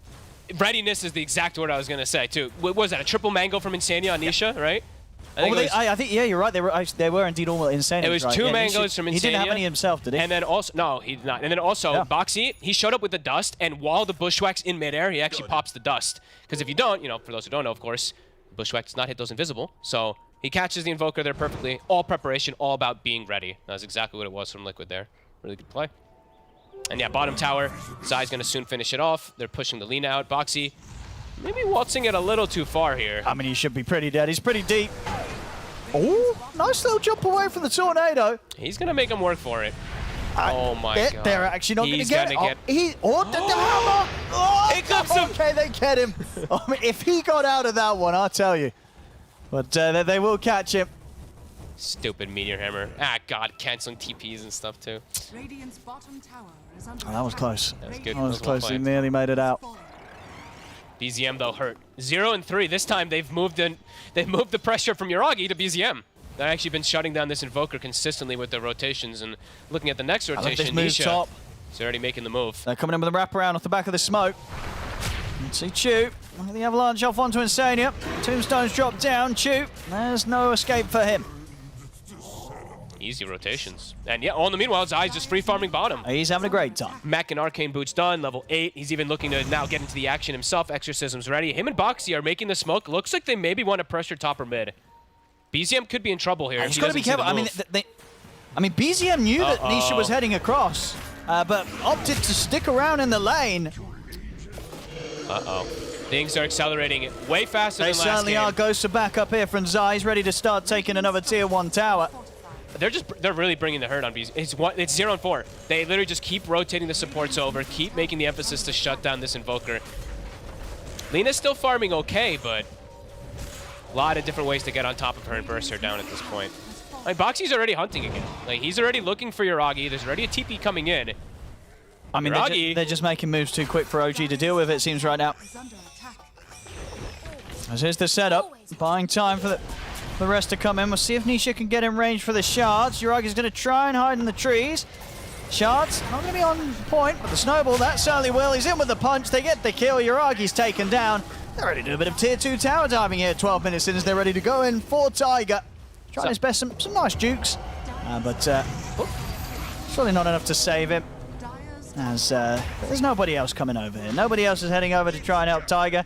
Double kill for Nisha. Liquid there just storming across the map. And OG, they're struggling to deal with it. They're struggling to do anything. Mickey is absolutely free farming. Oh, he's got a nice little triple stack as well, too, for this Morphling to keep farming right where he is right now.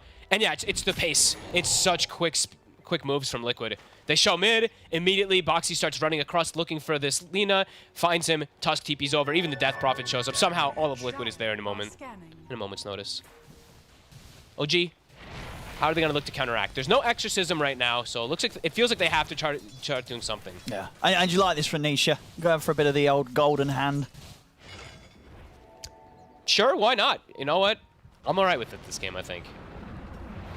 The early game is going so damn well. Sure. It's definitely one of the cheekier pickups. It's like, you know what? It's going that well. I'm going to roll with the Midas this game.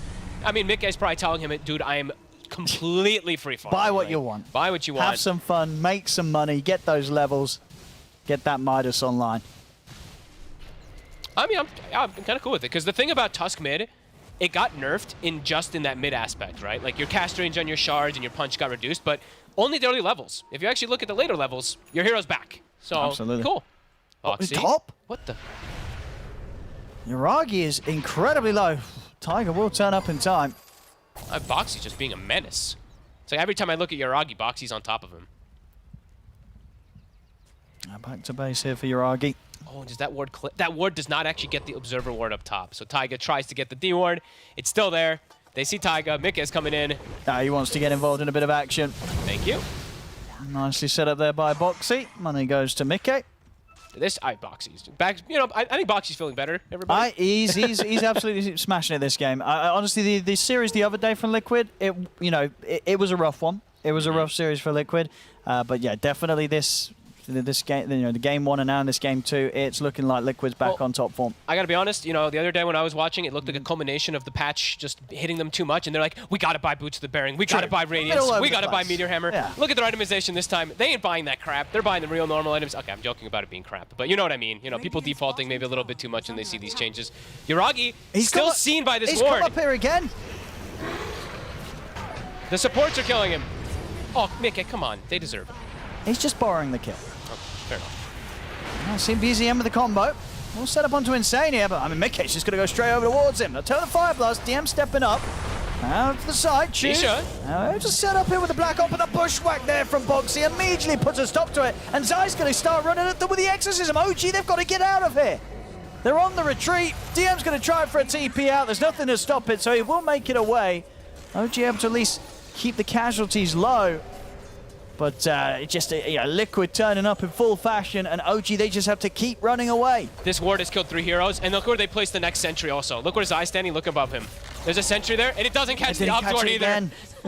This Obs ward, it's actually doing so much work up top. Oh god. Literally in between 2 sentries. Oh man. And Nisha also, by the way, with his Midas, he ends up using it on the catapult up top at the same time as mid. Taiga. Oh, he's okay. Off the mark this time. Boxy not quite able to get the catch. 7k lead though. I did not. A big lead. This one kind of it blew up pretty quickly. Yeah. It felt like it was going to be a close start of some of the laning situation. Uragi was having a decent time. Sure, BZM was having he wasn't winning mid, but it didn't look like it was going to get this rough this quickly. He's falling far, far behind this Invoker. I thought with the draft they had last game, they'd be able to set a faster pace, but so far Liquid doing it with this Death Prophet. Yep. I mean, kind of in a not exactly because it's not this global threat, but it feels like that global threat because Liquid's everywhere. They're making the moves everywhere, and it feels like it's these heroes that sometimes we look at that can be a little bit slow, a little bit like, you don't have that quick movement across the map, a Death Prophet and a Dying. Nope, they're there. Liquid just every single time. They have all the heroes ready. Well, we've got Manta done on Mickey at this point. I mean, he's maybe even more farmed at this point of the game than he was in game 1. Yeah. So, 9.5k net worth on the Morph, 16 minutes in. And look at top. Chu, he's trying to make a play. The ward again. This is the game-winning ward. Like, this is what it's done. Five different things, it feels like. It's in between 2 sentries. It's gotten them 3-4 kills. It's seen smoke rotations. It's seen movements. A beautiful one. It's Liquid, yeah. I mean, just continue their dominance, continue their free farm. As you mentioned, Mickey, he's got his Manta. He's got the Shard queued up next. So even if he does get caught in any stuns, he'll be able to just survive. BZM unable to find much of anything this time on the Invoker. They're going to start running at them again. Okay. Meteor. Senia's going to pop the ult. Snowball 4 for Nishin. Senia will fall. Nice. That's earned charges for BZM. Very needed. The Curry as well. Holy Locket put on the sidelines for a bit. I mean, it's the earn charge which is needed, of course, to be making rotations, but this is the problem. I'm so okay with Meteor Hammer on these Invokers, but now look at when his Vessel timing's going to come. He's still going to probably go for this Vessel on Invoker. He's playing versus DPN and Morphling, which is nice, but they're going to have Dispels. They're going to have multiple Dispels. Mickey having the Manta before he even started thinking about getting the item. So your item timings do get a little delayed, but I'm not going to fully blame Meteor. They put all the attention on BZM this game to shut him down, so his timings are just slowed down because of that. I still hate Meteor Hammer anyway, though. Nisha? That's a DD at the ready. I mean, Chu might get punished for this. He was sticking around to farm the small camp, and indeed this will cost him his life. Doesn't even pop the DD. Didn't even get the whole of the small camp either. No. Only got a couple of the 2 of the 3. Feels bad. He's got his blink though. He has. It's about the same time this might catch them by surprise. Then if they killed the Tiny in that sort of situation, and last game wasn't able to get a sort of successful surprise playoff with the blink, maybe this time. Maybe. They need something here, OG. Yeah, we're being very hopeful. I mean, they're just starting to really run out of damage on. Like, even if the Tiny catches people, who is dealing the damage at this point? Like, Uragi has to be there to do it, but, I mean, look at Uragi. Uragi's fragile. They just get on top of him. He's just dead. So, their damage has to come from the Lina, which means she has to be there in the fight. And that just means she's very likely to die. So, OG in a lot of trouble here as Nisha. He's found his next target. He's straight in on top of him. BZM getting jumped. He's going to be able to get the Ghost Walk off, but from the low ground there, Zai snipes him with the Crypt Swarm. Maybe I cursed BZM too, saying how much I like his Invoker.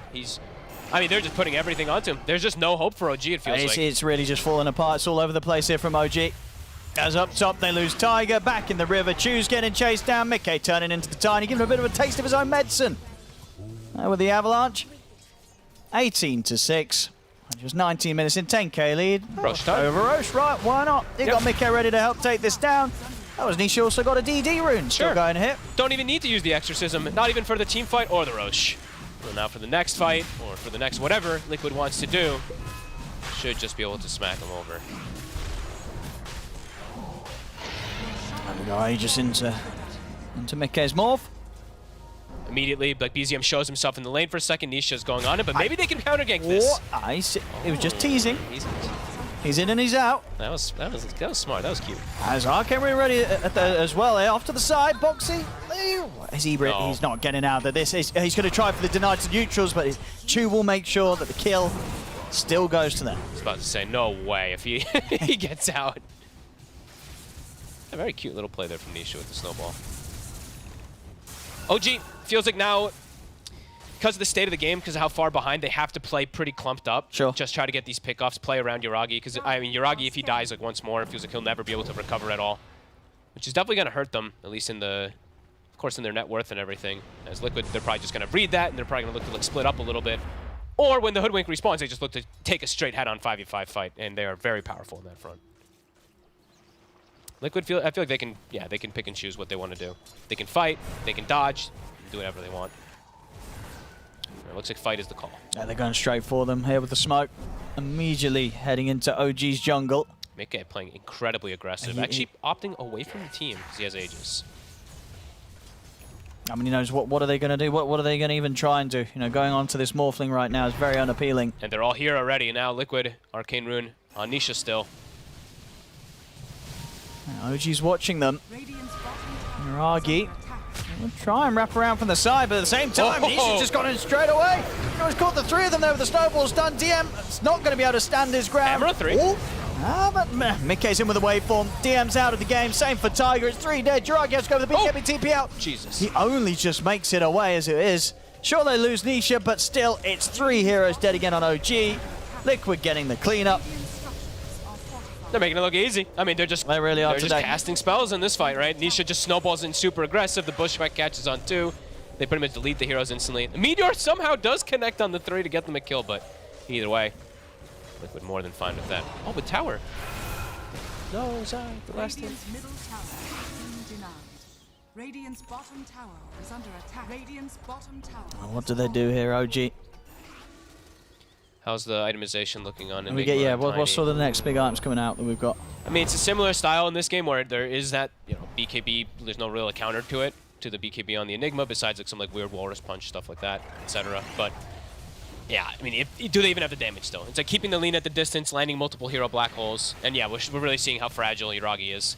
Almost 15, so we'll get at least that health talent that'll boost him up a little bit, but we're definitely seeing this Lina be a lot more fragile than in the past. Thank goodness. Jump. Zai. They're going to try and burst Zai. It looked like that Laguna pretty much healed him, coming in at the same time as Zai. He drops a soul rip onto Zai, heals him up. Yuragi's trying to stand his ground. Meteor Hammer will help out. BZM's able to throw down, take down Nisha, but Yuragi's gone. Mikke turning into the Tiny, gets in with the toss back onto DM. And DM still has the potential for a black hole if he sees an opportunity in there. Going for it. It's the 3-man black hole from DM. Giving them a chance of maybe turning this, but no, Mikke, he's able to survive through the black hole, pops the Manta, and he's ready to keep the fight going. Goes straight over towards BZM. BZM pops the Ghost Walk to get out of this one. And able to take down Insania on the back of it all, but Zai and Mikke, they're still ready to continue the cleanup. As Mikke not even taken down the once there. There was a very fancy looking black hole there from DM. So their eyes on Mikke. 1 minute still on Aegis. I mean, he gets the Morph off anyway because he's got Shard. Oh, what did he drop? He dropped his Banta. No, what? He got his Banta. No, he don't. He dropped the stick. All right. On the jump. This game's back on the table there for OG has a chance. There is absolutely a chance. This Morph, he's just lost his Manta. Oh my God, I can't. I mean, okay. But it didn't matter. He'll get him back. Okay. He's got Scotty now, so he's gonna clean up anyway. But he lost his oh my God. He dropped Manta to stick at the camp. All right, well. Okay, well, he's still top net worth. Well, Chu is pretty farmed. A bit of a different build. Not going to say that's necessarily one I've seen before. The Blink Manta Tiny. I mean, that's the most effective thing you could ever do in a game. The leading 5,000 gold. I have not seen someone pick up an item that big ever, literally ever, in a game. I mean, we can all go back and remember people like Kyle, Swindlemelon, Yules, blah blah blah. So this is way bigger. This is a Manta. I mean, the thing is that Mikke's. I mean, he's still fine, but that's still pretty hilarious. Wait, what was going on with Mikke's net worth then? Because it is obviously showing at 12k. It jumped up to 17. It jumped up as if he had the Manta back in his inventory. I guess maybe the Manta's been put on the floor or something. He probably dropped it. Where's he put it? He dropped it and he didn't kill it or something. No, I think he did kill it. Not when he killed it, then he loses the net worth, right? I think he's already lost the net worth. Oh, well, I don't know. You said you saw it punch I think when he was in the inventory. Okay, maybe. It had the lost net worth. So there would have been It would have been beneficial, wouldn't it, to keep it alive on the ground? Because then his buyback Because then he's going to have this inflated net worth, indeed. So, but obviously, it's a very kind of strange mechanic. You know, that's probably not something you really think about. You're just like, I'm just going to destroy this Manta Star. But if they left it alive on the ground, it probably would have impacted his, indeed, he says, his buyback and respawn. There's going to be a game in the future where it matters. He didn't kill the Manta. Stop. Oh, look for Yuragi. Doesn't have BKB just yet, Yuragi. So be careful. Does he rebuy, man? I'm like wondering, where does Mickey go from here? You want a dispel. It's a good Manta game. He kind of... I want Team Comms. I want Team Comms at that moment when we get a chance. They're having smiles. Well, some of them are. Insane and Mickey had a bit of a giggle off. Things got a little more serious. For Bizarre niche, you know, serious business. Yeah. I mean, now Mickey, he's just gonna get the BKB, of course. Like I guess later at this point. But the thing is now, if he's alone, Spirit Vessel is actually going to do good. It's true. Because there's no dispel. He can't take it. Is there anyone on his team with any sort of dispel? I don't think so. They went Holy Locket and stuff. So. No, indeed. So Vessel's going to hit hard. Because of the stolen Manta. Oh, God. Liquid still very comfortable. Playing around their wards. Yuragi. Oh, he's going to see if he can set up He's here. under vision. Oh! And Zai is easily able to sidestep that Light Strike Array, put the BKB, and Yuragi, he'll get the BKB off, but he'll still die. He's gone, he's out of the fight. Mickey charging it down the mid-DM. He's going to look for a potential with the Black Hole, puts the BKB, but he's not able to find a chance to drop it down. He'll opt for the TP out with the remainder of his BKB, will make it back to the safety of his fountain. There's 3 dead again on OG. Oh, man. I mean, they tried, but even without a Manta, Mickey's still too strong. And it's, I mean, even though we're talking about Mickey so much, it's been, he is 11-0, but it's been a lot of the Zai show. 7-0 and 13 on this Death Prophet, standing in the midst of every single spell. Wow. Yeah, BZM, his game has just been non-existent, really, as this Invoker. Even seen him take the back foot completely, queuing up Solar Crest, just looking to be the old-school buff-up Invoker that we used to see OG do. But yeah, way too far to deficit now at this point. Does Mickey... Come on. Just rebuy the Manta for the meme. No, he's probably worried he's going to lose that one as well. He'll big team. What are you talking? They'll have a Manta. I mean, honestly, he's that farm that morphs in other games. You know, this would be a pretty understandable event. You know, you tune in, you're like, oh, it's 15k, top net worth morph. He's not having an amazing game. He's having an okay game, but he's having an expected game. So, indeed, if you're tuning in, this morph never had a Manta. Yep. This is just an alternate build. Mickey will tell you. Just rush the Scotty. Treads, Falcon Blade Scotty. Yeah, so some poor lad's going to tune in and go, oh, how Mickey does this build. He skips Manta. I'm going to try it in my pubs. Definitely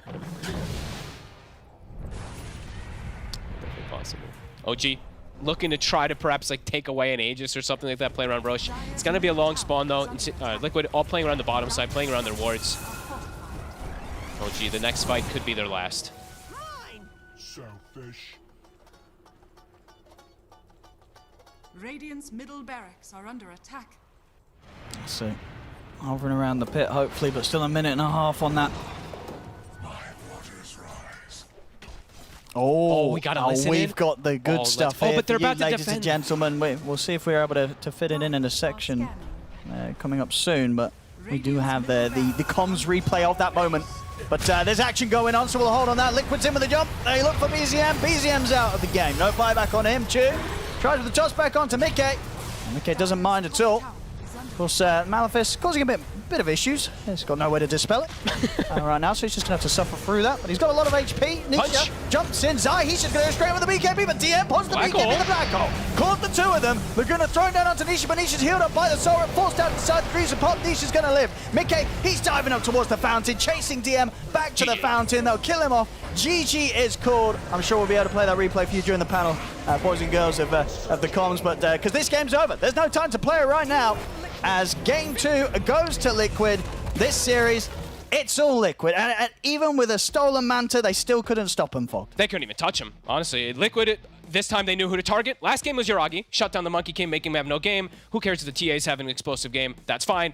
This time around, shut down that Invoker completely. Yeah. And yeah, BZM, sure, he got his timing on his Meteor Hammer and stuff like that decent, but no real connections. No impactful ones that actually made a difference to make space for this Lina to catch back up.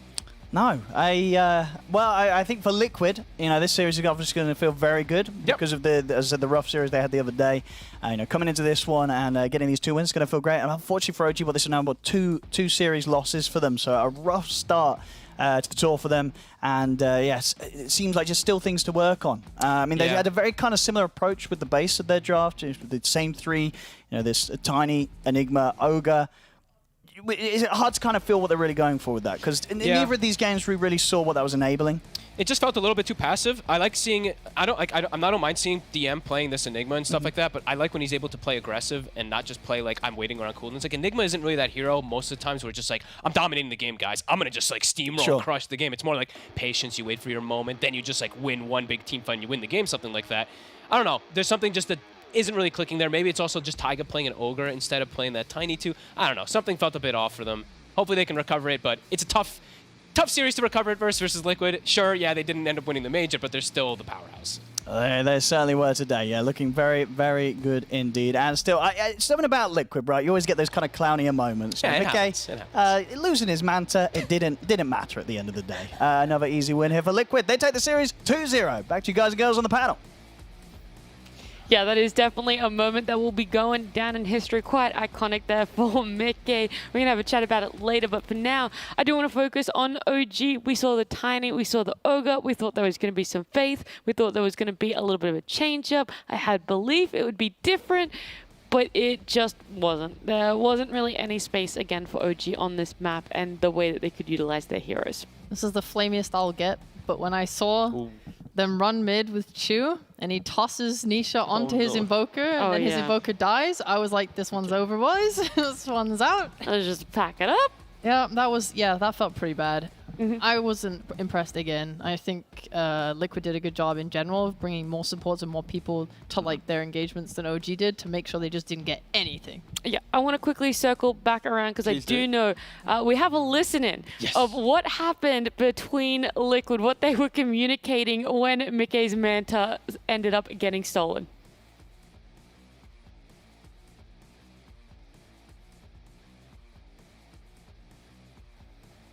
Cool. They wanna kill you, but I have silencer Goose. I dropped my Manta. No! You got it. Unlucky, guys. I guess so. Dude, Insania's reaction I think was way better than anything. He's like, oh, Mickey. There's something to take away from that. And I feel bad for Zai. Zai literally said they want to kill you. They want to go on you. And then for some reason, Mickey's like, I'm going to drop my Manta for efficiency and then try and wand and then oopsie. So yeah, I feel bad for Zai in this whole script here. Christ. Nah, I don't feel bad for any of them. That was great. They all took it in their stride. They had a lot of fun with that. I like it. Team Liquid, they were able to sort of recover that one for Mickey, having a bit of a laugh with it too. I mean, they put themselves in a very good position. Again, we're going to see some highlights here. I think fundamentally with OG's lineup, it was very kind of greedy in nature, where there wasn't this natural synergy where they kind of ping-pong around the map, find kills, and make it feel like they can get somewhat greedier cores into that mid-game. On the flip side, Liquid, again, their lineup, it really is emulating how they played in the previous tour, even at the major. It's this aggressive, sweeping nature that they kind of connect two cores together with the strength of Hoodwink Undying supports. Like, it's so easy for them just to move around. Roshan goes for free because they have this like Flesh Golem on Undying, so yeah, I just feel like there was a little bit of disparity in strategies where OG, it didn't feel like they were drafting to beat Liquid at Liquid's game. It felt like they were just trying to survive, and again, it just felt like very much like a big off day for OG in the drafting, where Liquid, it was just back to their previous form. Yeah, like, what are they meant to do with this support duo? It just doesn't feel good. And I think you can see why DP was banned in game 1, because at 12 minutes, you just have a DP and an Undying and a Tusk diving your tier 2 tower bot. 12 minutes! That's illegal! And they're just getting away with it, because DP is so insanely robust that she just doesn't die. This Siphon lets her do illegal acts. It makes me so upset. but you can get away with it because OG just had like no real magical burst or heroes to deal with it. They just had nothing, ultimately, right? There was nothing to it. They had no kill potential. You might have been able to get a few saves on the team, but saving a few heroes here or there isn't going to be enough to give them the win in the end. Team Liquid our only 2-0 here today. MVP for game number 2. I kind of want to give it to Mickey just because of the meta? I don't actually. If we do that, we're going to ruin the scene because we're literally rewarding those who drop their items. But he's still able to win the game, so maybe he's like the best version of it. Dropping items and still clutching it out. He was doing it for efficiency, and it efficiently lost him the item. True, to then buy Dragon Lance to make him pad stats, because also he bought Ghost Scepter as well, so maybe he just wanted different items, and it was the only way he could convince his team to allow him to buy them. He did it on purpose. So he did it on purpose for a mind game. Right, MVP-wise though, I'm probably leaning... Insania.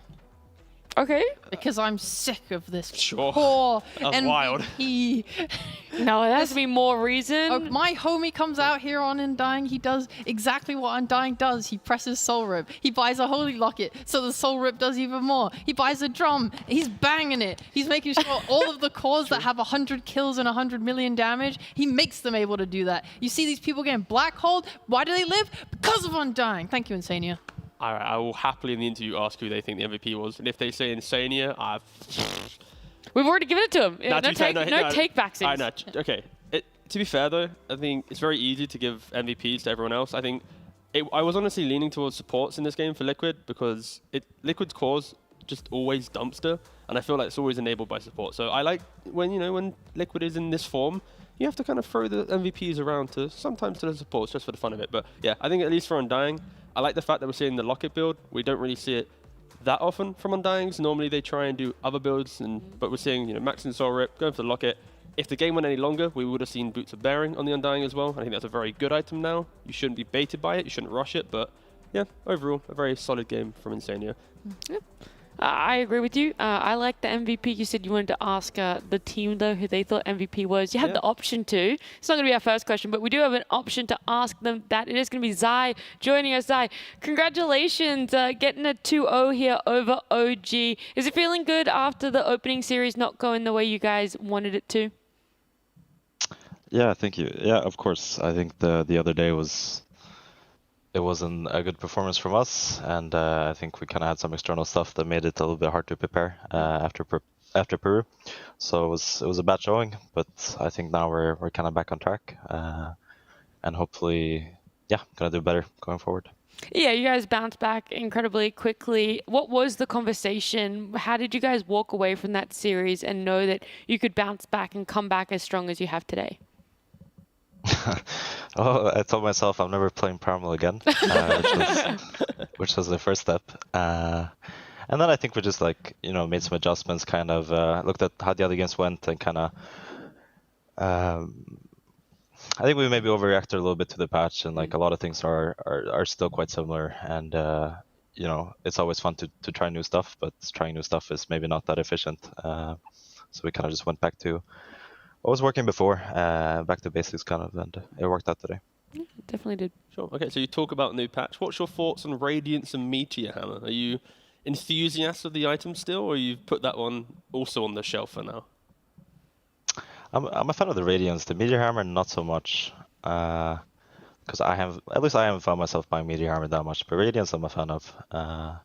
So we'll see. I mean, I think it's fresh, right? So a lot of people are experimenting, and I think it still kind of remains to see what's viable and not. But that's the process, especially playing in a season that goes over a period of 2 weeks. I think in the beginning it's people are trying stuff, people are playing different things, but then as the season progresses, I'm sure more teams will end up playing similar stuff, and the meta will kind of be established, I think. Sure. And also in that game, we got to hear a listening where, Mickey was saying, what can you do after he deleted his Manta in an unconventional way. What was your feeling after he done that? Especially when you said, watch out, they're about to go on you. And then he did it a second later. I know, because I was a bit sad because in my heart I knew they were coming. And I knew I was gonna save him because I had my silence up and I had my Greaves ready. So the play I saw in my head was just them going on him, and then we turned and we killed both of them. But then we ended up losing 5k gold. Yep. So it was a bit different than what I had in mind, but I think he was pretty happy about it, to be honest. Sure, and just to be clear, this wasn't some incredible strategy, because, you know, Twitch, of course, they're going to believe that this is a known strategy now that Liquid's doing it, dropping their mantas at that point in the game. You can confirm that this isn't some pro TI level winning play that you're making here to bait them into a deeper fight. I think it could probably be interpreted as one of the highest tiers of disrespect imaginable in a game, but it was also, I think, an accident, so let's not go there, at least not today. That's fine. Mantas, they can get confused. Oh my god. All right, hi Zai. I wanted to just take a little rewind back to Lima and ask, how was it like playing with Jabs? You know, how big is his ego now he's won a series on the main stage? Has that affected anything between y'all? I'm not sure. I know he spotted a couple of players in EU pubs that stole his nickname, so he was kind of the hottest kid on the block for a little while. But apart from that, no, it was fun. Honestly, it was obviously not the ideal way for us to kind of end the major, and it was pretty sad that we didn't get to play the whole thing with Boxy. But I think the way it turned out, especially beating Talon with Jabs, is a pretty magical moment for us and for him especially. So I think yeah, with how weird of a situation it kind of was, I think it ended up pretty good for us at the end. Yeah. I'm glad to hear that. And then coming into this tour, obviously we have the new Div 2 teams come up. Oradu Thunder's looking pretty good, just beat Gaimin. What is your team's and your specifically opinion of them? Like, do you think they are a big threat now? Are you going to be prepping hard? I mean, I think if European DPC has taught me anything, is that you can't really count anyone out, and I think you kind of have to do due diligence with every single team in this division, because it's very competitive. I mean, we lost to Gaming, and now Gaming lost to Ordo, so yeah, we're not gonna take any match for granted, and we're gonna do our best to prepare for all of it. Yeah. Nice. And then my last question is, when a patch comes out, whether minor or large, what is your team's like? What do you guys do after that? Is it sort of like play loads of pubs and then talk about it, or talk about it as the patch comes out? Or like, what's your flow? I think initially you probably have some sort of theories that you kind of base on, the patch notes. Like, for example, in this one, probably the most obvious one was, maybe Lineage is bad now. Maybe that's the first kind of conclusion you come to. And then I think you just play your pubs in order to find that out. Obviously, I'm not playing in Lina, so I'm not finding that out, but that's someone else's job. But yeah, you kind of have like some sort of conclusion or idea that you kind of want to explore, and then I think that's what you should be playing your pubs for, trying some stuff out and seeing how big the nerfs were or how impactful the buffs are and stuff like that. Yeah. All right, thank you. I do have one more question before we let you go. It is such a quick turnaround time from the major, and you guys were playing in the finals and everything, so it was really non-stop for you. Did you get a little bit of a break before coming into DPC, and is it sort of nice? I see you guys aren't boot camping this time around, you're all playing from home, so is there also an added level of comfort for you guys to play from home too? I mean, the comfort for sure, and then I think we also had some health stuff coming back from Lima, so we kind of decided not to travel to boot camp straight up after, because then it would have been, come home for 3-4 days and then you're off to boot camp again. But also we lost our first match, so at that point you kind of have to value comfort against putting in the work. But no, I think we'll play this one from home, and we're at least hoping to put in the same amount of effort that we would do as if we were on boot camp. So it shouldn't change our performance, ideally. Ideally. Well, I mean, the comfort, it looks like it at least worked out for you guys today. Again, congratulations, and thank you so much for joining us. Thank you, guys. See ya. Cheers, congrats. Bye-bye. Nice little wave there, nice little interview and some information from Zai. So yeah, they did have a rough opening. They lost against Gaming Gladiators, but they really did bounce back. They went back to what they knew, what they know. It showed here in this series, and I think it's just going to be a slow progress over the next 3 weeks for them. Yeah, and for Liquid at least, already taking an early loss to Gaming, it's like now you see them take a loss as well. No one's safe. It's like no one's safe, and also it's like if you now win all your games left, you're going to tie for first anyways, potentially, if you are in your truest form like previous tour. So it's like yeah, we lost, but it's not that bad now, after day 2 specifically. Yeah. Let's have a look at today's results. We're going to get them up on our screen because it is quite a late night as we're wrapping this one up. It opened with Enigma Galaxy up against Entity. This one went all 3 games, and game number 2, I would say, is my personal go and watch. That was a very enjoyable game, a great series. Our second series as well, Urdu Thunders up against Gaming Gladiators, went to 3 games, and in that upset, Urdu Thunders walked away with the win. Our third series, though, tried to wrap up the nice and quick with Team Liquid 2-0 OG. I put out my favorite game of the day for you guys, favorite game and or series that you would like to go back and have a bit of a rewatch. I refuse to lie for diversity. Game 2 of the Entity series. Dude, it was so funny. It was literally both teams going back and forth between mid for like 5 minutes plus. It was the most insane thing I've ever watched in my life. Please watch that game. It is so good. Like, it is not something that you go and you watch and you're like, wow, I'm going to learn how to be the best player ever. It is just about tenacity and enjoyment for that game. Yep. And I stand 3 for 3. You're picking the same one? I mean, I had the honor of casting such a game, and it was... Yeah, I don't know what it was really. It was like some mag skewers into base, and then no more spoilers because that's about it. And yeah, I won't tell you what minute it was, but no, it was a banging game. And yeah, I would watch the game 2 of Enigma versus Entity. Yeah, it was a lot of fun for you guys. Do you know what you're going to do in your off day? Because we have a whole nother day before we get more matches. I'm gonna watch some Chinese China. DPC. Yeah. Yeah. China. Woo! I do think we have our schedule, though, for Friday. Hopefully that one can come up on our... No, the leaderboard is actually what we're going to look at. The leaderboard's really cool, by the way. Yeah. You know why it's cool? Why? Technically speaking, 6 teams are tied for first right now. Technically speaking. Why is that He's right, you know. He is definitely right. I mean, there's been 6 series. Now there's 6 teams on the... What? That's why Europe's so competitive. Oh, I see what you mean. Yeah. 6 teams have 1 win, you know?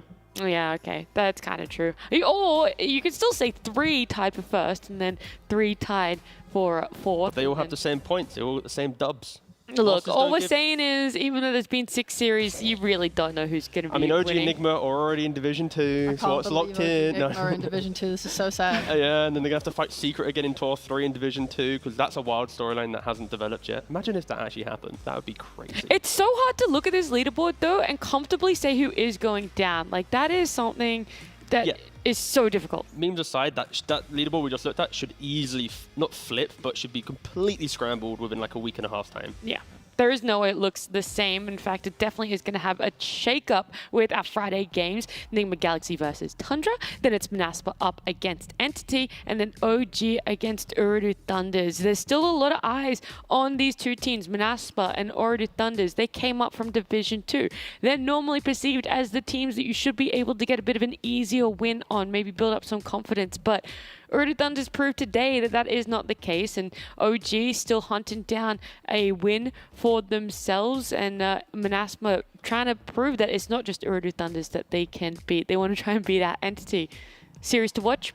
OG versus OT is going to be OP. She just wanted to say that. Yeah, I did. It is going to be a good series. I was like, if you're not taking it, I'm taking it. I would honestly go Manaspa. I think any series that they play, the enthusiasm they present, I don't think they are like some top 4 rivaling team. I just think they are this like underdog story that will continue to surprise us. And I would be really excited to see if they can at least remain in this division or at least tour to then show us next tour like the true progression. But yeah, I just want to see them have interviews again so they can just make my ears bleed that once again. It was so loud. Yeah, Spartan actually apologized to me on Twitter as well. I did see him at you. I DM'd him and made sure that he was like, yo, mate, you have to do the interview now. And now he's scared to do interviews because he's worried his team will then be loud because he was loud for their interviews. Yeah. And I feel like it's just destiny. So he didn't apologize to me. It's karma. Yeah. Or me. Yeah, that's why I'm apologizing on his behalf. Thank you. Aren't worth enough. I'm already pretty deaf. I have big ears though. That's why I occupy a lot of volume here. Of course, yes. I'm actually pretty keen for the Enigma Galaxy Tundra. That's going to be a little bit of a rematch. Try and see if there's been a change up compared to last tour. Try and prove themselves a little bit more. But that is going to be our games all the way on Friday. You guys are going to have to go a whole day without Western Europe Dota. However, if you are looking for some more Dota, I do know that we have some NA action happening right now. I believe it's over on twitch.tv/PGLDota2_EN2. So if you don't want the action to stop, if you want some more enjoyment, I would suggest heading on over there as we're going to head on out of here, and we'll see you guys in a couple days.